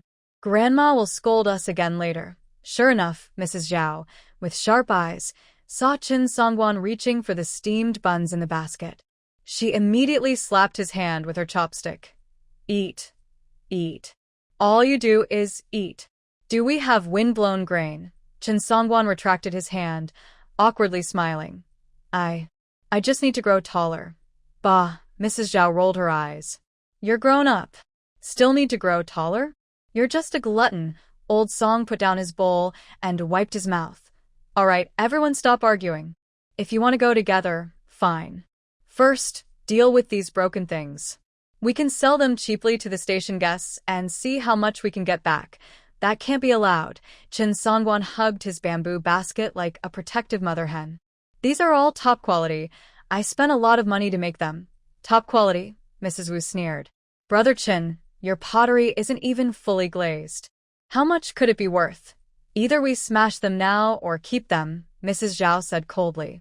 With these useless things, they can't even be used for food. Chen Songwan opened his mouth to argue, but Old Song made the decision.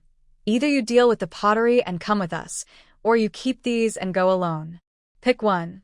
Disheartened, Chen Songwan released his grip and sighed. My money. After dinner, everyone was busy.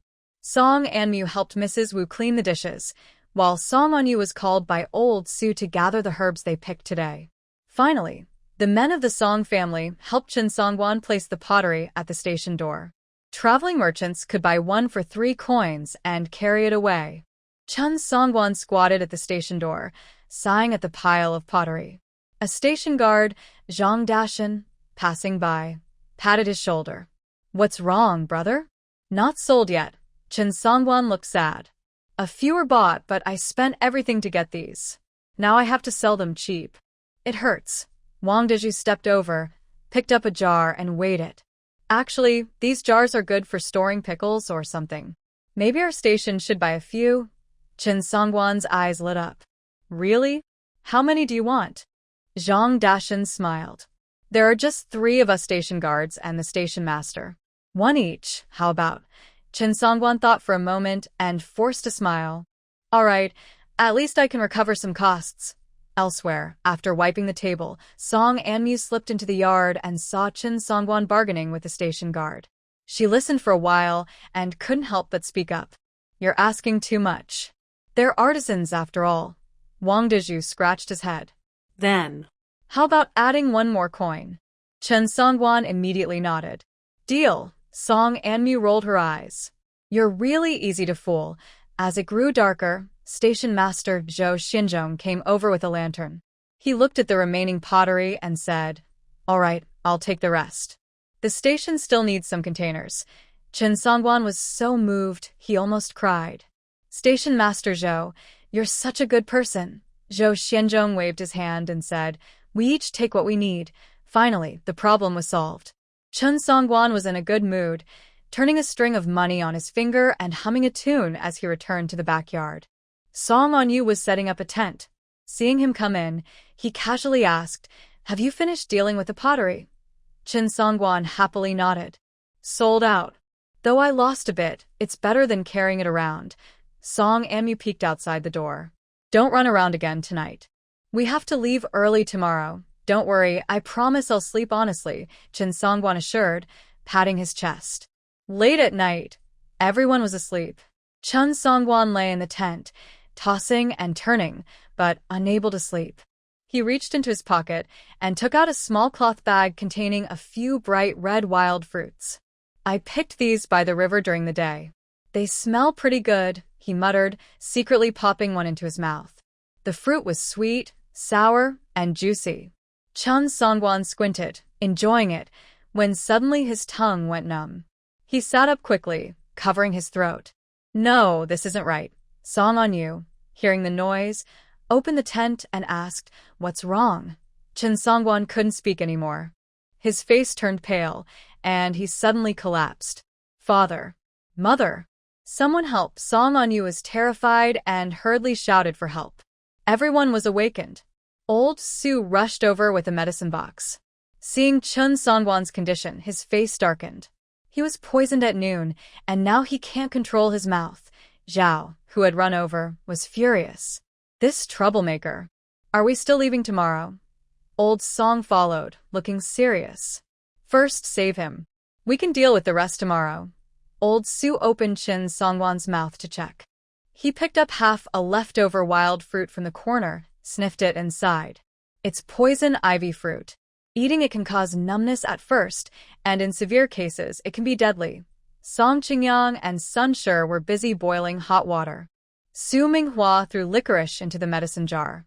Yuan Dong and Yuan Su peeked through the door frame, but were pulled back into the house by Song Jinqiu, each holding one arm. Song Onyu squatted inside the tent, poking Chen Songwan's purple lips with a stick. Should we stuff a nut in his mouth? Better to stuff a cooked cake, said Song Anmu, pouring detox soup into a ceramic bowl. Please help lift his chin. The family worked late into the night, finally pulling Chen Songwan back from the brink of death. At dawn, Chen Songwan weakly opened his eyes. He saw a group of people surrounding him, all with pale faces. Old Song said coldly, "If you eat anything else recklessly, you'll be on your own." Chen Songwan shrank back and whispered, "I won't dare again." Zhao, looking very upset, snorted and turned to the kitchen to cook. The others gradually dispersed, leaving only Song Anmu and Song Onyu watching him. Song Anmu poked his forehead and said, "You're really something, almost eating yourself to death." Seeing Chen Songwan looking miserable, he almost cried but couldn't, saying, "I didn't know." It looked red and shiny, like hawthorn berries. Song Onyu was speechless.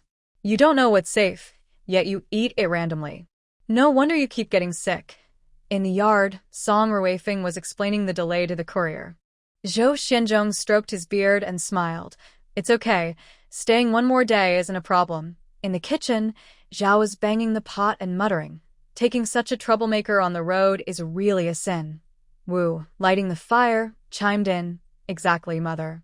Maybe we should secretly leave him here." Hearing this, Song Jinqiu, passing by, glared at his wife. "What are you talking about? He's still a person." Sun silently cut pickles and softly said, "Actually, Brother Chen isn't bad-hearted. He's just a bit greedy." In the yard, Yuan Dong and Yuan Su were playing with Bailu, and the children's laughter eased the adults' worries. Song Anmu squatted under the eaves, watching the sky brighten, and sighed, "We can't leave today again." Song Onyu sat beside her and handed her half a steamed bun. Get used to it. On the way south, anything can happen. Inside, Chen Songwan's weak voice came from nearby. "Is there anything to eat?" "I'm hungry." Song Anmu rolled her eyes and shoved the bun into her brother's hand. "Go feed him." "I'm afraid I might hit someone if I try." Song Onyu smiled and stood up, about to head toward the tent. Su Minghua came out of the kitchen, holding a bowl of hot rice soup. "Onyu, just take this to Chen Songwan. He vomited so badly earlier. He needs something warm to soothe his stomach." Two sisters-in-law in the kitchen peeked out. Wu, quick-witted, said, "Big sister-in-law, the sesame candy you taught us to make, since we still have some ingredients left, why don't we make more today?" Since there was nothing else to do today, Su Minghua thought it was a good idea. "Let's make more and sell them in the afternoon." She turned to her daughter. "And Mu, you said before you wanted to make some woven crafts. Let's do that today." Song and Mu patted the breadcrumbs on her clothes and stood up. "Yes, I asked Brother Wang for some reeds yesterday. I was thinking of making some cricket cages and small baskets." "Mu, I want to learn too." Bai Lu peeked out from behind Sun's back, her face dirty. "Sure, let's do it together," Song and Mu said, rubbing the little girl's head. She took some reeds out of her bag.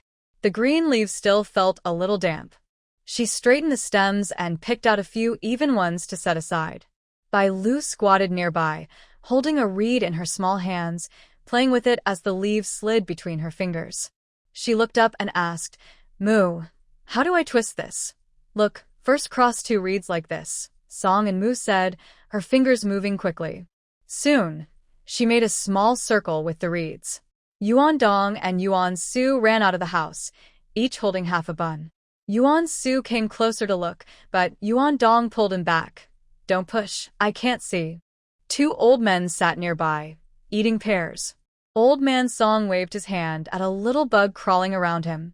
Old Man Su took a bite of his pear and said vaguely, "Mu girl, didn't you promise to make a red berry necklace for Bai Lu?" "Oh, I forgot," Song and Mu said, patting her head. She found the red berries she had put in her bag. Bai Lu also forgot about this. When she saw the berries, she happily snuggled next to Song and Mu, grabbing her clothes and acting cute. "Mu, can you make the necklace now?" That adorable look made Song and Mu feel a little overwhelmed. She couldn't help but gently touch Bai Lu's face. "Okay, can you help me straighten these reeds first?" Bai Lu nodded happily, and Song and Mu handed her some reeds. She then bent down and started stringing the berries. The berries were ripe and soft in her hand. She pushed the stem through the berry's top, which released a little juice, staining her fingers red. After stringing the last berry, Song and Mu held it up to the sunlight. The bright red berries on the stems looked like a string of tiny lanterns. She waved to Bai Lu. "Come, try if it fits." White Dew immediately dropped the reed grass and ran over, lifting her small face. Song and Mu wrapped a string of berries around her neck and tied a knot. The berries, touched by morning dew, left small water stains on White Dew's clothes. Very pretty. White Dew's eyes curved into a smile like a crescent moon. She looked down at the necklace, and the berries swayed gently with her movements. The mischievous pair of children ran over, trying to pick the berries to eat. Scared, White Dew hid behind her older cousin. Song and Mu protected White Dew and said to the two boys, "Don't fight over it. I still have more." Watching her cousins run away with the berries, White Dew touched her necklace and whispered to Song and Mu, "Big Sister Mu, can I also make a small basket to hold my hair ties?" "Sure, I'll teach you now," said Song and Mu, picking up reed grass and beginning to teach White Dew. The sunlight shone into the yard, making the reed grass emit a faint, fresh scent.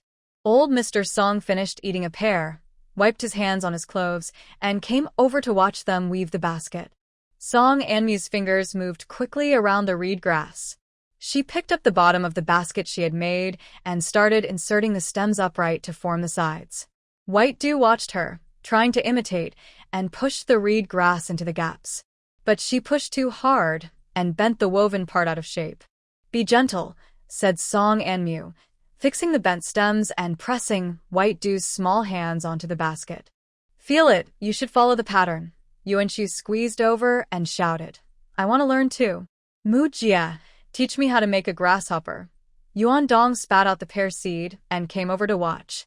"With your clumsy hands, don't tear the grass apart. You're the clumsy one." Yuan-Shu tugged at Yuan Dong's sleeve, and the two started fighting, almost knocking over the basket of reed grass. Old Mr. Song quickly moved the basket away. "If you want to fight, go somewhere else. Can't you see Sister Mu is busy?" Amid the lively noise, Zhao's loud voice came from the kitchen. "Dinner is ready." After the Song family finished breakfast, old Mr. Song squatted under the eaves, picking his teeth. From the pigsty, Qin Sangwan's weak voice called out, "And you, little brother, do you still have that porridge?" The three Song brothers gathered around. Song Jinqiu squatted down, poking Qin Sangwan's round belly with his finger and teasing, "Is your stomach made of iron? You just got rid of the poison yesterday, and today you're already hungry enough to shout?" Qin Sangwan shyly scratched his head, but a proud smile appeared on his face. "Hee, I've eaten so many poisonous herbs over the years, probably 80 out of 100. This body is already tough." Song Ruifeng stood with his arms crossed and shook his head after hearing the words. "Are you showing off now? If it weren't for my father-in-law saving you, you would have gone to see the king of hell by now." Next to him, Song Jinqiu was stroking a horse's mane. "Big brother, shall we go to the river again this afternoon? I want to catch more fish and shrimp." His fingers gently traced the horse's back, and the horse snorted comfortably. At the river, Qin Sangwan, who had been holding his stomach, suddenly sat up straight. "There are plenty of wild fruits there. Last time, I picked wild berries." Sun Amu was standing at the door with a water basin. She squinted at Qin Sangwan. "Still thinking about eating? Be careful, I might splash water on you." As she finished speaking, she flicked her wrist, splashing a little water. Qin Sangwan quickly dodged and begged for mercy. "Miss Sun, please be gentle. My stomach just got better. I can't handle more trouble." Sun Amu set the basin on the ground and smiled. "Now you're afraid? Why didn't you think of the consequences last night when you stole wild fruits?" The smell of roasted sesame floated into the yard. Zhao called out from the side, "Mu girl, stop playing and come help." "Coming," Sun Anmu replied, wrinkling her nose at Qin Sangwan before leaving. The women on that side were already busy. Su Minghua poured roasted sesame onto a chopping board, while Sun's wife rolled a rolling pin back and forth, crushing the sesame. The fragrant, toasted sesame scattered all over the yard. Wu's wife added some firewood to the stove, and the sugar syrup in the iron pot was bubbling. "Mother, come taste this." Su Minghua handed over a piece of freshly made sesame candy. Zhao took it carefully, took a small bite, and then showed a satisfied expression. "Yes, this is just right. Sweet but not greasy, and the sesame is very fragrant. This time, I added some crushed peanuts," Su Minghua said with a smile. "If I add a bit of honey, it will taste even better." Wu, stirring the syrup, said, "Big sister-in-law knows so much." With this skill, she could open a shop in the city. "It's just some simple home recipes from the city," Su Minghua replied, not wanting to admit her skills came from modern times. She just made up stories.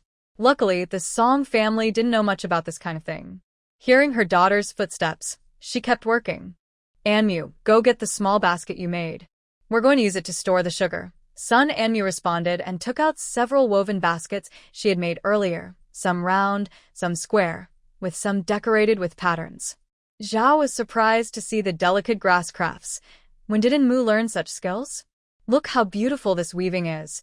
I just figured it out when I had nothing to do," Song Anmu said, scratching her head. She quickly changed the subject. "Grandma, teach me how to make the shoe tops. I can't sew them well." Zhao was delighted to hear her call her Grandma and smiled. "All right, after we finish making these candies, I'll teach you." The women spend the morning making sesame candies. At noon, the Song family ate a simple meal, and the men prepared to go to the river. Chun Songguan was no longer weak. He was lively and energetic. When he saw Song Ruifeng and the others packing up their fishing nets and bamboo baskets, he hurried to the door, still holding half a piece of sesame candy. "Big brother Song, can I come too?" he asked, licking the candy crumbs.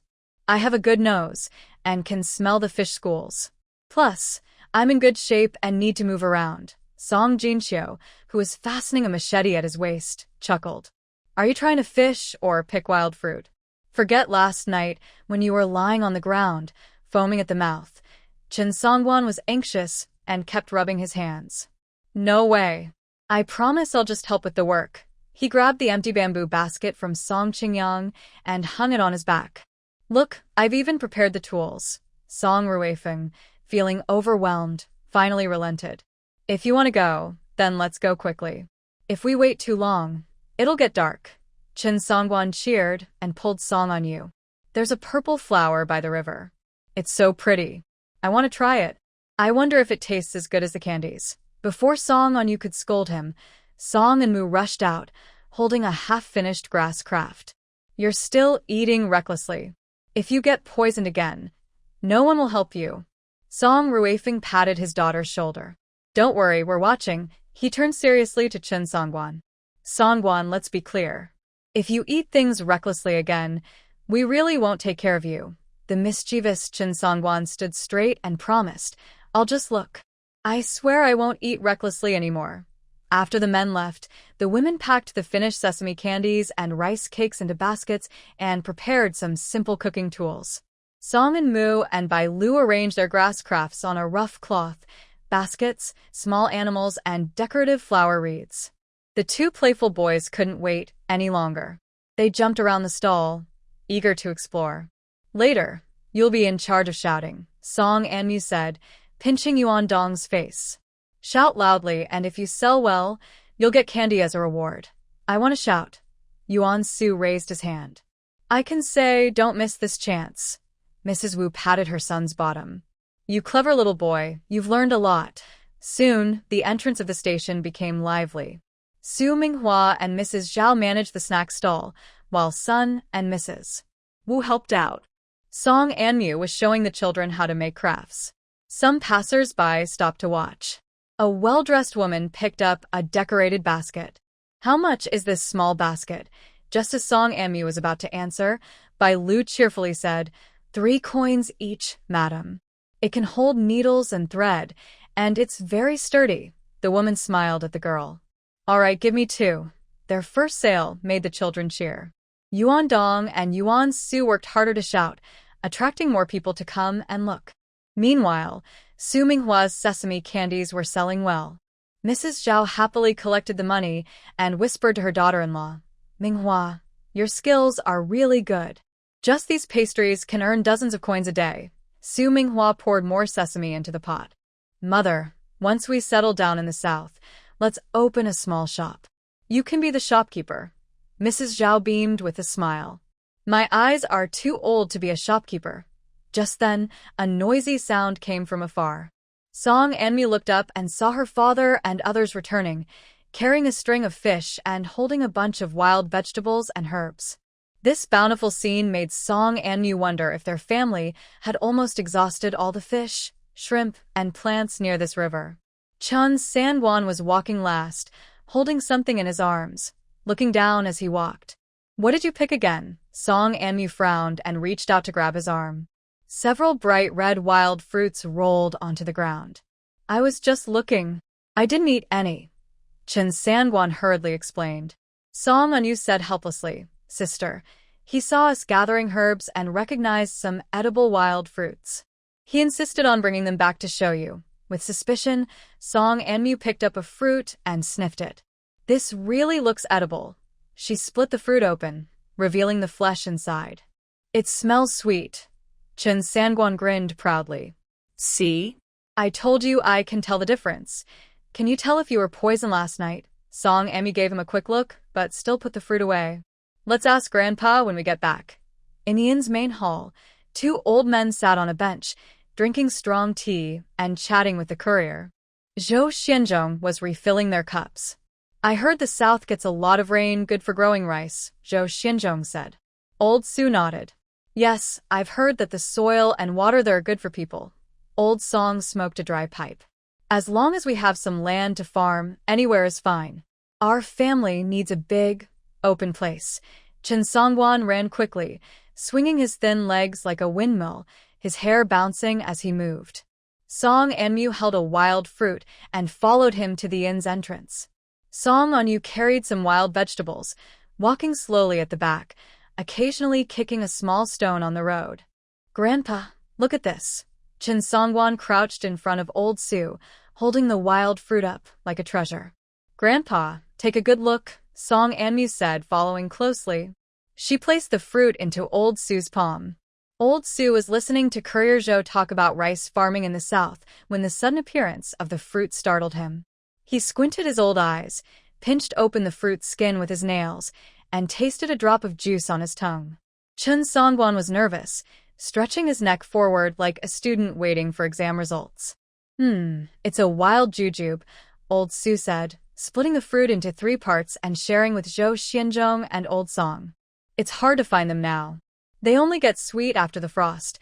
Chun Sangwon immediately perked up and raised an eyebrow at Song Anmu. "See, the old doctor says we can eat it." He turned around and poured dozens of wild fruits from his basket, each full and ripe. "All I found. Old Dr. Su, see if they're edible." After Old Su's inspection, it turned out Chun Sangwon wasn't lying. The fruits he picked were safe to eat. Song Anmu had to admit the guy was somewhat useful. But compared to his lazy, useless nature, this usefulness was pretty much pointless. By evening, the women of the Song family were counting today's earnings. Su Minghua was counting copper coins, smiling. "Not bad, we earned 20 coins more than yesterday." Wu was excited. "Sister-in-law, let's make more tomorrow." "I saw the traders coming and going, and they bought happily," Sun whispered. "Second sister-in-law, aren't we leaving tomorrow?" "Oh, right. I forgot about earning money," Wu said, her ambition waking her up, but she looked a bit discouraged. Song Anmu packed the remaining grass into her bundle. "It's okay. I can weave on the road, and when we reach the next place, I can sell it." The men cleaned the fish and roasted them over the fire. Chun Sangwon came over to Song Anmu, secretly pulling out a small cloth bag. "Let me show you something good." Song Anmu looked at him cautiously. "Is it another poisonous fruit?" No. Chun Sangwon opened the bag, revealing several pieces of different colored clay. "I found these by the river. Since you make crafts, maybe you can use them to make pottery." Song Anmu picked up a piece and squeezed it. "The texture is pretty good." Suddenly, she had an idea. She squinted at Chun Sangwon. You probably want me to make pottery so you can sell it, right? Qin Sangguan rubbed his hands and chuckled. No, it's just mutual benefit. She played with the clay in her hand, feeling the fine grains with her fingertips. This clay is indeed good, but she looked up at Qin Sangguan, who was full of hope. Making pottery takes a lot of work. Maybe I should make something else. Qin Sangguan scratched his head, his straw-like hair sticking up. What should I make? Little trinkets, Song Anmu said, tearing off a small piece of clay and kneading it in her palm. Like small animal figurines or jewelry beads. They use less material and are easy to carry. A smell of porridge drifted from the kitchen. Zhao's loud voice cut through the fog. Anmu, come here and serve the food. Coming, Song Anmu replied, then quickly turned to Qin Sangguan. Here's the plan. I provide the skills, you provide the materials. We split the money 6-4. Qin Sangguan was about to ask for a better deal, but Song Anmu had already jogged toward the kitchen. He looked down at the clay in the bag, then at Song Anmu's back, finally sighing. 4% is 4%. Better than wasting it. After finishing her meal, Song Anmu stacked the borrowed bamboo trays, brushing off hawthorn bits from the gaps. Zhou Xianzhong was behind the counter, fiddling with the abacus. His white beard bobbed with each chew. Grandpa Zhou, these bamboo trays are for you. Song Anmu placed the bamboo tray on the counter and said, thank you for lending it to us these past few days. The old station master squinted and counted. It's still missing one. Huh? Song Anmu was surprised, then patted her forehead. Oh yes, there's one hanging with mint leaves. I'll go get it. She jogged back to the backyard and bumped into Song Anmu squatting next to 3 clay jars, both of them studying something closely. As she approached, she heard her brother say, don't eat these red berries. My grandfather said eating 3 can make a cow fall down, but Qin Sangguan's eyes lit up. Really? What if it's diluted? Are you trying to test poison again? Song Anmu appeared with her hands on her hips. We agreed not to eat random things. Qin Sangguan awkwardly smiled and put the red berries into his sleeve. Just looking. The sunset had already dipped behind the west wall of the station. Song Anmu took the last bamboo tray. Back in the main hall, she returned the tray to Zhou Yicheng. The old man nodded with satisfaction and reached under the counter to take out an oiled paper package. Girl, take this with you. She opened it and saw several fried cakes, smiling happily. Thank you, Grandpa Zhou. The next morning, the station was lively early. Wang Dezhu helped load the luggage onto the cart. Qin Sangguan's ceramic and bamboo basket were empty, with only a cloth bag containing clay tucked in the corner. Is everything ready? Old Mr. Song counted the people, glancing over the family. Yuan Dong, Yuan Su, and Bai Lu were still rubbing their eyes, each held by their mothers. Song Ruifeng stood by the cart, carefully feeling the handlebar. The new wedges at the joints of the wood were a bit rough. He picked up a piece of green stone from the ground and started polishing it. Zhou Xianzhong entered the backyard and saw his movements. His white beard trembled slightly. You're really a scholar, so careful. The road can't handle bumps. Song Ruifeng put the stone back into his cloth pouch at his waist and took the jar handed to him by the old lady. The rough ceramic jar still had some sauce-colored juice on its rim. He took half a piece of grass rope, wrapped it around the jar's mouth twice, and securely placed it into the gap of the cart frame. Qin Sangguan leaned over to look at the cart. My iron pot is tied up tightly, right? Cooking with this on the road will smell great. Don't worry, it's tied up for you. Su Minghua pulled Wu's arm to move her away from the cart handle. Sister-in-law, be careful not to get dust on it. She quickly folded the loose corners of the bundle and tied a secure knot. All the clothes are packed in the blue cloth bag. If you need to change, just reach in. Zhou Xianzhong stroked his beard, his eyes a little red. When we leave, I don't know when we'll see each other again. Be careful on the road. The south is very humid. Remember to sun the bedding often. Old Sue, squatting by the wheel checking the ropes, stood up straight. That's right. My old cold leg is a leftover illness from when I was young and in damp places. Brother Zhou, if your station has mugwort, remember to burn some in the house every day. Deshanzhong shook the bundle on his shoulder roughly and said in a rough voice, Brother Song, if those mountain dates are finished, send a message. I'll have the peddler bring some for you. He wiped his face with his sleeve and then took a paper-wrapped bun from his chest, handing it to Song On-yu. Freshly baked this morning, to fill your stomach on the way. Wang Deju squatted on the ground helping Song Qingyang tighten the hemp ropes on the cart, muttering, Yesterday, I tidied up the room and found 2 pairs of new woven straw sandals. Put them on the cart. If they wear out on the way, you can replace them.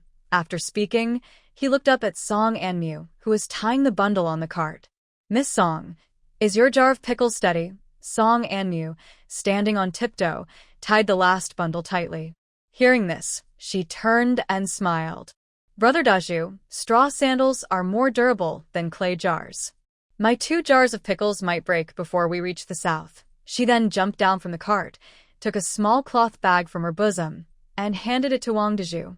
This is some mint I dried a few days ago. It's best for making tea to beat the heat.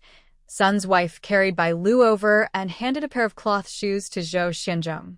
Sir, these shoes have thick soles. They won't hurt your feet when you walk. The little girl in her arms mimicked her, reaching into Zhou Xianzhong's pocket and putting in a few wild fruits. Mrs. Wu, pulling her 2 sons by their collars toward the cart, interrupted, I think you should bring more pairs of shoes. This journey, before she finished, her husband pulled her back. Song Jinxiu glared at his wife and then turned to the station officer, bowing. Thank you for your care these days. The station officer and 2 guards saw them off at the main road. Da Shanzhong handed something to Song On-yu. Chew on this when you're bored on the road. It was dried mountain dates. Song On-yu divided the dates in half and handed some to her sister. She then bowed to the station team. Once we settle down, I'll ask someone to send some fruit from the south for you to try. As soon as he finished speaking, his grandmother Zhao patted the back of his head and said, always talking big. When you get to the south, you won't know what it's really like. The old lady took a bamboo basket from the cart and handed it to Zhou Xianzhong. Our homemade pickled vegetables taste best with porridge. The sun was already high. Old Song knocked on the cart steering pole and said, It's really time to go. He looked at Zhou Xianzhong, who was still wiping his eyes, and his throat tightened with emotion. Once we settle down in the south, we'll ask someone to send you a message. The 3 courier men stepped to the side of the road and watched the Song family's cart start to move. Zhang Dashan suddenly ran a few steps after them and shouted toward the distant convoy, If you pass through Qinglin town, remember to try Lao Lu's sour plum soup. His voice carried far away, startling a flock of sparrows in the trees by the roadside. As the cart turned a mountain bend, Song Anmu looked back and saw those 3 figures still standing there. Morning fog rolled in, and Wang Deju waved his hand, like a shadow flickering in the water. Song Anmu handed her brother a jujube from the mountain, popped one into her mouth, and squinted. When we get to the south, we should plant a jujube tree too. She turned and saw Chen Songwan staring eagerly at the jujubes in her hand. She smiled and grabbed a handful to give him. The peddler hurriedly stuffed the jujubes into his mouth. Song Anmu then shared some with others. Little by Lu pointed at the wildflowers by the roadside and called out. Song On-yu ran over, picked a few flowers, and pinned them on her collar. Old Song led the way at the front, occasionally glancing back at the slow-moving cart. Old Su walked beside her son-in-law and suddenly said, Ruifeng, when you get to the south, first turn over the land behind the house, then plant some herbs that repel insects. They walked out 2 miles, and the morning fog gradually cleared. Song Anmu rubbed her lower back. She hadn't walked such a long distance in a while, and now her muscles were sore all over. She looked at the winding dirt road ahead and suddenly sighed. If only I had a space I could carry with me. Next to her, Song Anyu's ears twitched. What space? Song Anmu whispered, like those typical golden fingers for travelers, like a space for farming or a system or something. He had heard of it before. Song Anyu immediately got excited.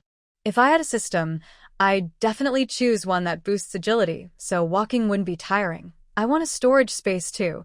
Song Anmu spoke more excitedly, gesturing with her hands. This big warehouse. You can eat whatever you want, take whatever you need. The brother and sister became more and more excited, not noticing that Su Minghua had slowed down and was walking behind them. When she heard words like task rewards and experience points, she frowned and nudged Song Ruifeng in front. Listen to these kids talking nonsense in the daytime, but Song Ruifeng just smiled. We all came from that place. So, what's impossible? Su Minghua was about to argue when the cart in front suddenly stopped with a creak.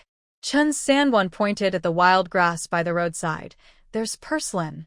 It's delicious when mixed cold. Don't pick it, the three women of the Song family said in unison. Zhao even grabbed his collar. If you keep eating random things, you won't eat tonight. During the noon break, the women sat in a circle. Song Anmu took out some colorful threads and fabric scraps from her bag and started teaching everyone how to braid knots. Wu heard that if they did it well, they could sell it for a lot of money, so she moved closer to learn. Like this, loop around. Yes, then pull it through this hole. Song Anmu carefully guided, glancing out of the corner of her eye, and saw Chen Sanguan secretly hiding something under the cart. She quickly rushed over, snatching a mushroom from his hand. This is poisonous. Chen Sanguan looked wronged. It looks like a chicken mushroom. Chicken mushrooms have gray-brown caps, and this one's as orange as a persimmon. Song Anmu threw the mushroom far away and shouted, "And you, come explain about poisonous mushrooms." In the afternoon, the road became even harder. Yuan Su was so tired he couldn't lift his legs anymore. Song Jinxiu simply carried him on his shoulders to sit. Bailu looked on eagerly, full of envy. When Song Qingyang saw this, he also imitated his brother's action, lifting his daughter onto his shoulders. The little girl happily swung her feet. Old Song panted heavily and walked over to Song Ruifeng. Brother, if we keep walking like this, how long will it take to reach the next destination? Song Ruifeng squinted at the bumpy mountain road ahead. We probably won't make it today. There's a forest ahead. Maybe we should set up camp early? This suggestion was immediately approved by the whole family. Chen Sanwan volunteered to find a water source, but was quickly stopped by Zhao. Let Jinxiu go. You stay here and behave yourself. As evening fell, Song Anmu was packing the luggage needed for the night when she suddenly saw her younger brother sitting quietly by a tree root, lost in thought. What's on your mind? Hearing his sister's voice, Song Anmu turned around and waved at her. Look at this, sister. He pushed aside some moss, revealing a few small umbrella-shaped plants underneath. Does this look like the healing grass from the game? Song Anmu chuckled. If it really could heal, I'd choose some now to fix my leg pain. Next to the cart, Su Minghua was building a simple outdoor stove and shook his head. These kids, Song Ruifeng added a stick of firewood to the fire, which flickered in his smiling face. It's good. We find joy even in hard times. As the first wisps of smoke rose, Song Jinxiu called out from the woods, I found the stream. When Song Qingyang returned with a bucket of water, Sun's family had already set up a metal pot on a makeshift clay stove. Clear stream water was poured into the pot, splashing a few drops onto the hot stones, making a sizzling sound. Yuan Dong, take your younger siblings to gather some dry branches, said Song Jinxiu, patting her eldest son's shoulder. Don't go too far, stay where the firelight can reach. The three little ones cheered and ran off, their braids bouncing as Bai Lu swung her head. Sun's family watched nervously. Be careful not to hurt yourselves. Old Song and Song Ruifeng set up a simple tent nearby. The old man knocked on the ground with some gathered branches. Elder brother pushed the stake a little deeper. Got it, Dad, said Song Ruifeng, wiping sweat from his forehead. He picked up a stone and hammered the stake further into the ground. He looked up at the darkening sky. It probably won't rain tonight. Elsewhere, Song Anmu was helping Su Minghua spread dry grass for sleeping. She shook the grass loose and suddenly exclaimed, Mother, this grass smells like mint. Su Minghua leaned in to smell it and smiled. Really? That's good. It can help keep mosquitoes away while we sleep. Chen Sangua, with sharp ears, overheard the word, mint, and hurried over. Where? Where? He pinched a small handful of grass and put it in his mouth, immediately coughing. Cough, cough. This isn't mint, it's... What is it? Song Anmu appeared behind him unexpectedly, holding a few freshly gathered sticks. Jingjie. Chen Sanguan finally recovered and his eyes sparkled. Boiling water to drink can cure headaches, Mrs. Zhao carried a soup spoon and came over. You're eating recklessly again. She pretended to hit him, and Chen Sanguan shrank back. hiding behind Song and Moo. As the hay was just laid out, the children returned holding a bunch of dry branches. Doan su Stanley shouted, "That!" We saw a big patch of bamboo. Bamboo, Song and Moo immediately perked up. Where? Yuan Dong pointed west. A little further that way, there's a small slope below that's full of it. Song and Moo grabbed his brother, about to go see, but Su Minghua called out, "Dinner is almost ready. Wait until dawn tomorrow to go." She turned to Wu, who was stirring porridge. "Second sister-in-law, did you add salt?" Wu grinned. "Yes, just a small jar. We need to save it." Hearing this, Chen Sanguan secretly took out a paper-wrapped package from his pocket. "I have something good here." He gently unwrapped it, revealing a yellow-brown powder, Sichuan pepper powder. "It's perfect with fried bread." Mrs. Zhao sniffed suspiciously. "Where did you get this?" "Bought it in a small town on the way here." "I haven't used it yet," Chen Sanguan said with a flattering smile. He sprinkled a little into the pot, and the aroma spread immediately. Song Jinxiu sniffed and leaned in. "Wow, it really smells good." The whole family sat around the campfire. The simple wild vegetable porridge became flavorful thanks to Chen Sanguan's seasoning. Song and Moo held a rough clay bowl to warm her hands and suddenly remembered something. "By the way, tomorrow I'll go cut some bamboo." "Why do you want to cut bamboo?" Wu asked while wiping Yuan Su's mouth. "There are many things we can make," Song and Moo quickly listed. "Bamboo tubes can be used as water jugs, bamboo strips for weaving baskets, thin ones can be carved into hairpins." Song and Yu interrupted, "We can also make bows and arrows." "You just like playing." Song and Moo gently bumped his brother's shoulder and continued, "If I find suitable bamboo roots, I can carve small ornaments to sell." The iron pot over the campfire was bubbling hot, and Su Minghua stirred the mixed grain porridge with a wooden spoon. Song Jinxiu added more firewood, causing sparks to crackle and fly. Some sparks landed on Wu's skirt, and she slapped her back. "Watch out. That's a new dress." Old Song's cloudy eyes reflected the firelight. "Bamboo is a good thing." During the big flood years ago, the old bamboo craftsmen used a bamboo raft to carry half our village. Yuan Dong and Bai Lu were racing to see who could eat faster. Hearing this, they both perked up. Bai Lu tugged at Sun's sleeve. "Mom, can a bamboo raft fly?" "It can't fly, but it can float on water," Sun replied, tearing a hot pancake into small pieces and soaking them in porridge. Song Qingyang took the bowl, blew on the steam, and asked, "And Moo mentioned carved bamboo roots. Are they made into flowers, birds, fish, and insects?" Seeing his niece nod, he turned to Chen Sanguan. "Sanguan, you're knowledgeable.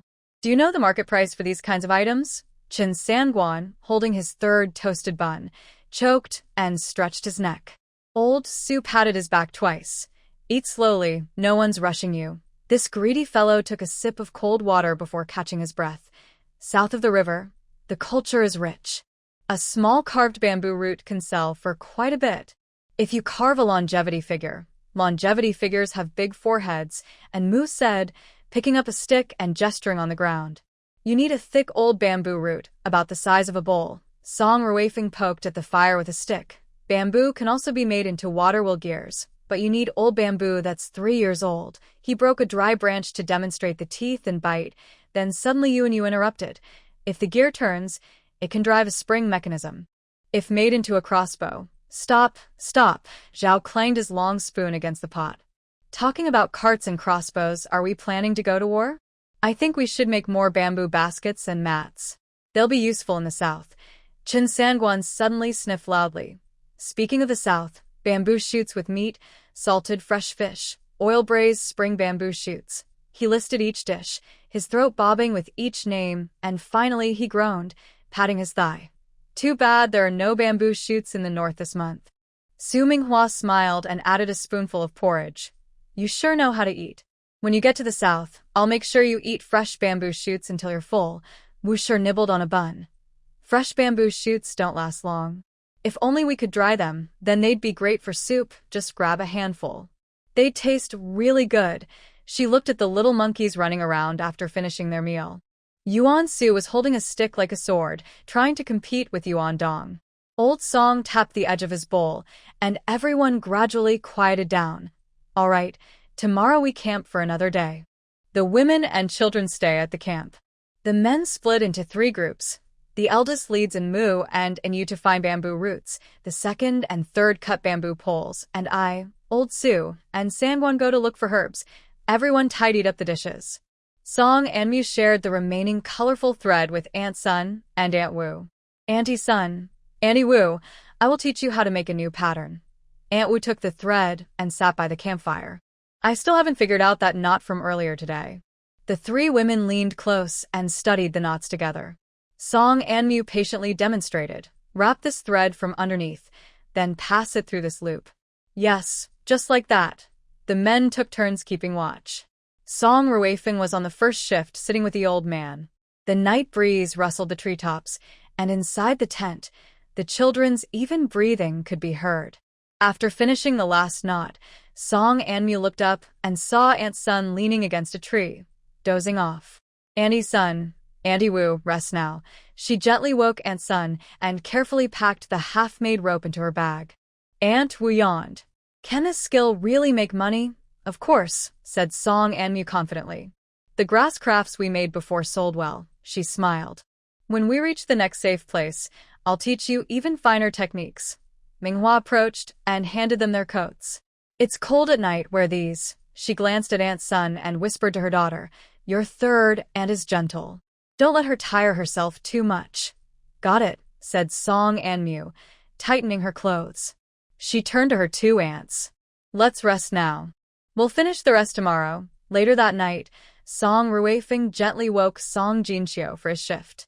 Chun Songwan curled up, holding his precious clay figure, mumbling in his sleep, add a bit more fennel. In the early morning, the fog hadn't cleared yet. Song and Mu crouched down, touching the damp soil. Dew dripped from the bamboo leaves and landed on her neck. Big sister, look, Song on you used to stick to push aside some dead leaves. A thick bamboo root was twisting out of the ground, covered in fine lines. Song Ruifeng squatted down and tapped it with the back of a firewood knife. The bamboo root made a dull thud.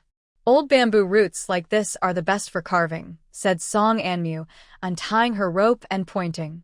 We need to leave about 2 inches of the root as the base. Suddenly, there was a cracking sound. Song Anyu broke a thin bamboo branch and squinted at a distant tree branch. If we make a bamboo crossbow, we could shoot down that sparrow for a snack. First, we need to make the longevity star head round, said Song Ruifeng, wiping sweat from his forehead. Carefully, he used the tip of his knife to dig around the bamboo root. 30 steps away in the bamboo forest, Song Jinxiu held a broken blade machete, the blade stuck between thick bamboo joints. Song Qingyang quickly used a wooden fork to steady the leaning bamboo pole. Second brother, don't use too much force too quickly. This bamboo is tough. Both men's backs were sweaty, and their coarse blue cloth clothes steamed in the morning light. Move aside. Song Jinxiu kicked the bamboo, and with a sharp tearing sound, the Tenjong-hai bamboo crashed to the ground. A few startled wild chickens flapped their wings and flew past Chen Canfu's head. The man, who was gathering herbs in the bushes, suddenly jumped up, knocking his clay jar with a clatter. Old Mr. Su was bending over to pick some fern when suddenly wings flapped loudly behind him. The old man's knees buckled, almost falling into a pile of decayed leaves.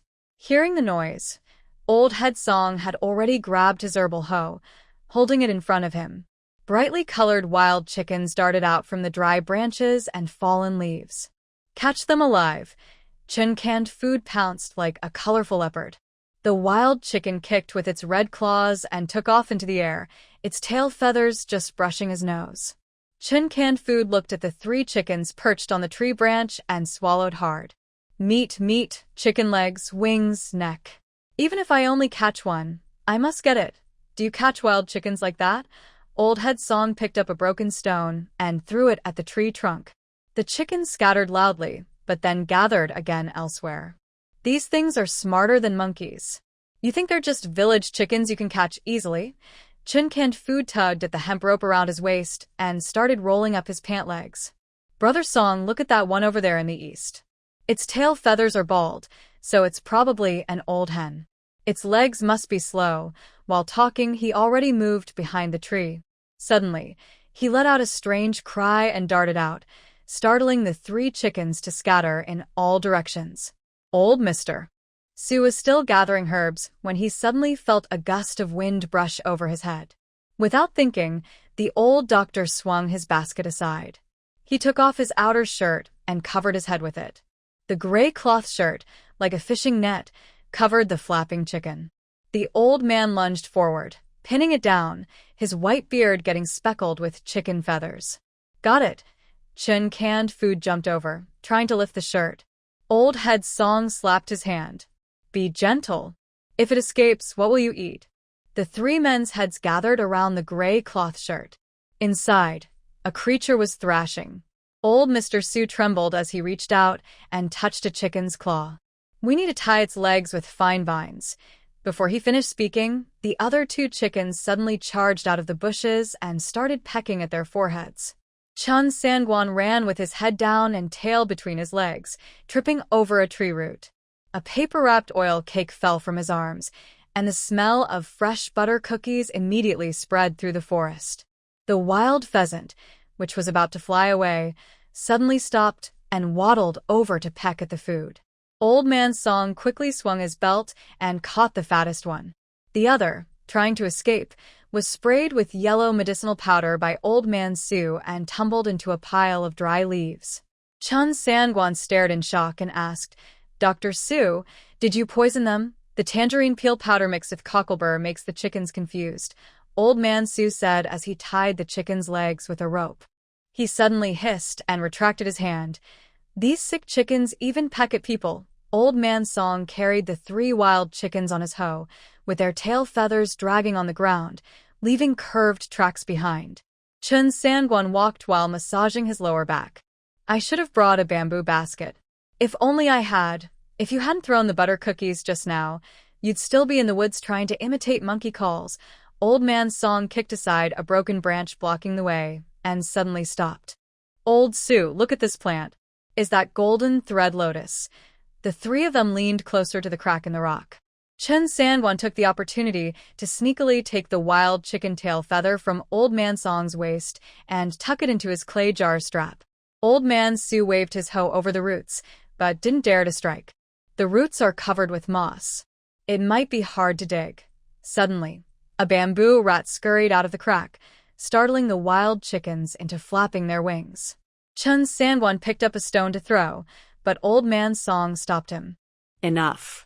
We have enough wild chickens to eat. Let them chew on bamboo. From the camp, the aroma of rice wafted over. Zhao was stirring millet porridge in a clay pot with a long spoon. Sun sat on the edge of a cart, her fingers flying as a colorful silk butterfly settled on her daughter Yuan Su's collar. Look, if you cross it like this. Sun held her daughter on her lap.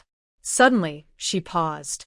The three wives all turned their heads toward the deep bamboo forest. A thunderous sound startled all the forest birds into flight. Zhao's wooden spoon clattered onto the edge of the clay pot.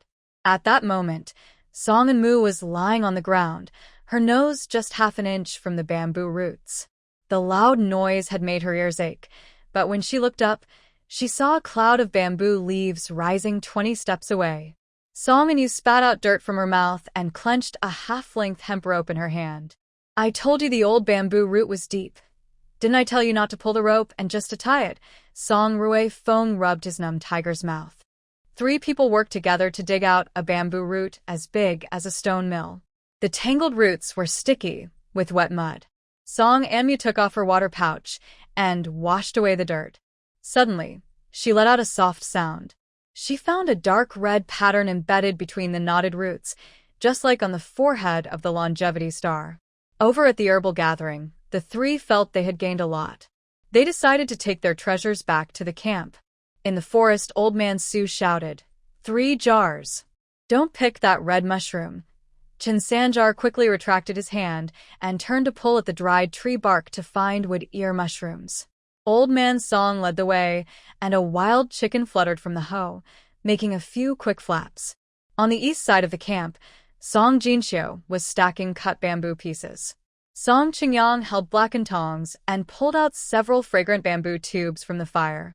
Yuan Dong and Yuan Su squatted nearby, swallowing nervously and watching their third uncle open a bamboo tube to reveal plump bamboo worms inside. Go on, kids, eat this. Wu's mother brought a basket of steamed cakes and gently stopped her son from sneaking a bamboo worm. The camp had piled up a mountain of bamboo materials.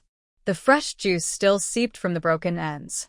Men and women began their manual work. Third aunt, look at these tendons. Song Anmu held a bamboo strip in front of Sun's eyes, running her fingernail along the pale, yellow lines. Cut along this direction, and the strips won't break easily. Sun tried to imitate her, slipping her axe into the bamboo joint, but Wu's mother struck the back of her hand, causing the axe to sink. Why bother with this? Wu's mother snatched the bamboo strip and placed it on a stone slab. She swung her axe to cut it. Just cut with a knife like this. Suddenly, the sound of the blade hitting the tough bamboo stopped. The split bamboo shot out sharp splinters. Wu's mother yelped and pulled back her hand, blood appearing from her thumb. Song Anmu quickly tore off her headscarf and wrapped it around her hand. Second aunt, your cut is at an angle. She held Wu's mother's wrist and demonstrated. Using her bamboo knife, she carefully shaved along the bamboo skin, and the yellow-green strips curled out like snakes. Bai Lu held a half-finished piece of waste bamboo, comparing it to her small braid. From the west side of the camp, the crisp sound of breaking bamboo branches was heard. Song Anu balanced on one foot on a thick bamboo pole. The bark made bowstring vibrating with a humming sound. Yuan Dong held a freshly made bamboo arrow, eager to try. Song Qingyang held his shoulder. When you knock the arrow, press it against this groove. Yes, with your thumb touching. Let me try too. Yuan Su rushed over to grab an arrow, and the two boys wrestled playfully. Song Qingyang was about to scold when he suddenly saw Bai Lu sneaking over with a piece of bamboo strip. He quickly took the little girl and sat her on a tree stump. Here's an arrow feather for you. He broke off half a bamboo leaf and placed it in her hand. In the distance, Wu's scream was heard. Where are you shooting, you little brat? The bamboo arrow narrowly missed the laundry line and hit the rice bag, startling Zhao, who dropped the bamboo she was holding. Seeing this, Song Jinxiu, who was carving a joint on a cart nearby, smiled and tilted his knife. A drop of blood immediately appeared from his thumb. Zhao tore off her apron to bandage his thumb, scolding loudly. You're over 20 and still not as steady as in you. Old Song carried over a drilled bamboo tube, still steaming with hot smoke. Old Su paused as he stuffed mugwort leaves into the tube, sniffing and saying, Third family's wife, bring me some of the wild chrysanthemums you picked. Sun responded quickly to get the medicine basket, but Chen Sangwan snatched it first. The greedy man held a bunch of wild chrysanthemums in his left hand and reached into his pocket with his right hand, pulling out an oiled paper package. Add some tangerine peel. Before he finished, Old Su hit his calf with a bamboo stick. This isn't for you to eat. Give it here. Suddenly, a strong smoke rose from the east side of the camp. Song Ruifeng squatted by the fire, roasting bamboo strips, the green skin sizzling with tiny oil beads. Su Minghua was crushing grass rope with her shoe sole, looked up and quickly reached out to hold her husband's wrist. The fire's too much. You're more aware than I am after half a day of roasting, Song Ruifeng said, but still pulled the bamboo strip back half an inch from the fire. In the smoke, he saw a bit of bamboo dust on Su Minghua's temple. Just as he was about to remind her, she had already grabbed the softened bamboo strip and was wrapping it around a wooden mold. She pressed her knee against the edge of the mold, then used her arm to tighten the bamboo strip, which stretched tight and creaked. This end isn't smooth. Old Song, come help. Song Ruifeng threw down the tongs and rushed over. Their hands intertwined in the hot mist. He pinched her index finger, noticing it was swollen and shiny. Where did you hurt? On your axle. Su Minghua kicked aside the bamboo tube that rolled to her leg, then forcefully pushed the bamboo end into the mortise. The semi-wet bamboo shaft steamed, with white vapor on the mold. Song Ruifeng tapped it with his finger. The middle arch still needs to be baked. Bake your head, Su Minghua said, pulling the grass rope to start winding the core. Once it dries out, it'll straighten naturally. Do you think you're forging iron? The couple was flirting and joking with each other. Over at Song Anyu's side, he had finally stretched his handmade bamboo bow, and the bowstring made from tree bark shone with a shiny luster in the sunlight. Pull it tight and press your thumb here, Song Qingyang said, holding his nephew's hand. Look carefully at the line between the arrowhead and the target. The sound of a bamboo arrow whistling through the air startled a few sparrows. The arrow's colorful feathers brushed past Yuan Dong's pants and sank into the ground. The boys laughed and rolled around together. Bai Lu took the opportunity to sneak away with her brother's quiver. At this moment, Song Anmu was teaching Sun's wife how to weave a double-ear basket. Her fingers moved quickly like butterflies. When her reed strips passed through the bottom support, she suddenly exclaimed, "Oh!" In the center of the woven basket's base, the natural bamboo pattern looked like a half-open lotus flower. "Keep this one. It can be a good luck charm," Sun's wife said, threading a blue silk thread into the pattern. Wu's wife leaned in to look. Suddenly, the round basket she was making fell apart, and the reed strips snapped loudly onto Zhao's legs. "Careful with your hands," the old lady shouted, holding a bamboo board. Wu's wife hurriedly hid behind Song Jinxiu.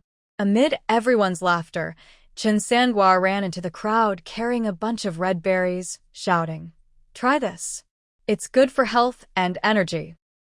As the sun slowly set, the camp was filled with handmade bamboo tools. The air carried the fresh scent of reed strips and the smoky aroma of roasted bamboo worms. Song Anmu sat cross-legged beside a pile of bamboo, using a carving knife to trace the swollen patterns on the bamboo roots. Chen Sangua squatted nearby, chewing roasted bamboo worms. The crispy shells made a crackling sound in his mouth. "Leave the red mark on my forehead. It looks like the longevity star has been drinking wine." Suddenly, the knife stopped. Song Anmu examined the natural dark patterns formed on the bamboo. The smooth carvings curved into a joyful, smiling face along the edge of the red mark. Sun's wife passed by with a newly woven basket. The blue silk thread wrapped around the basket's handle contrasted beautifully with the red bamboo pattern. Adding a crooked wine jar would make it more fitting, if only it had some color, Chen Sangua said, jumping up. His waist pouch was missing half of its yellow essence, but before Song Anmu could tell him not to eat random things, he had already disappeared into the bushes. Song Anmu shook his head with a gentle smile. He used the knife tip to crease a few wrinkles on the longevity star's sleeve, and tiny fragments fell onto the bamboo leaves at his feet. On the north side of the camp, Song Anmu was lying under the cart, wrapping a newly cut bamboo plug with tree bark rope around the axle. "Dad, if we sand down the tenon a little more, it will fit perfectly." Song Ruifeng wiped the sweat from his neck. The bent bamboo strip stretched into a bow between the frame. "Come here, second brother, help out. Hold down this crossbeam." Song Jinxiu, holding a piece of bamboo, leaned over. As he pressed his knee on the bamboo, he let out a hiss. His previously cut fingers started bleeding again, and he hurriedly wiped it on his clothes. Mrs. Zhao brought over a bamboo water container. Seeing the situation, she quickly shoved the container into her son's arms. "You're supposed to focus when you're carving things. Now you see how painful it is? You should be glad your finger didn't get cut off." At the other end of the cart, Song Qingyang was teaching 3 boys how to fix joints with bamboo nails.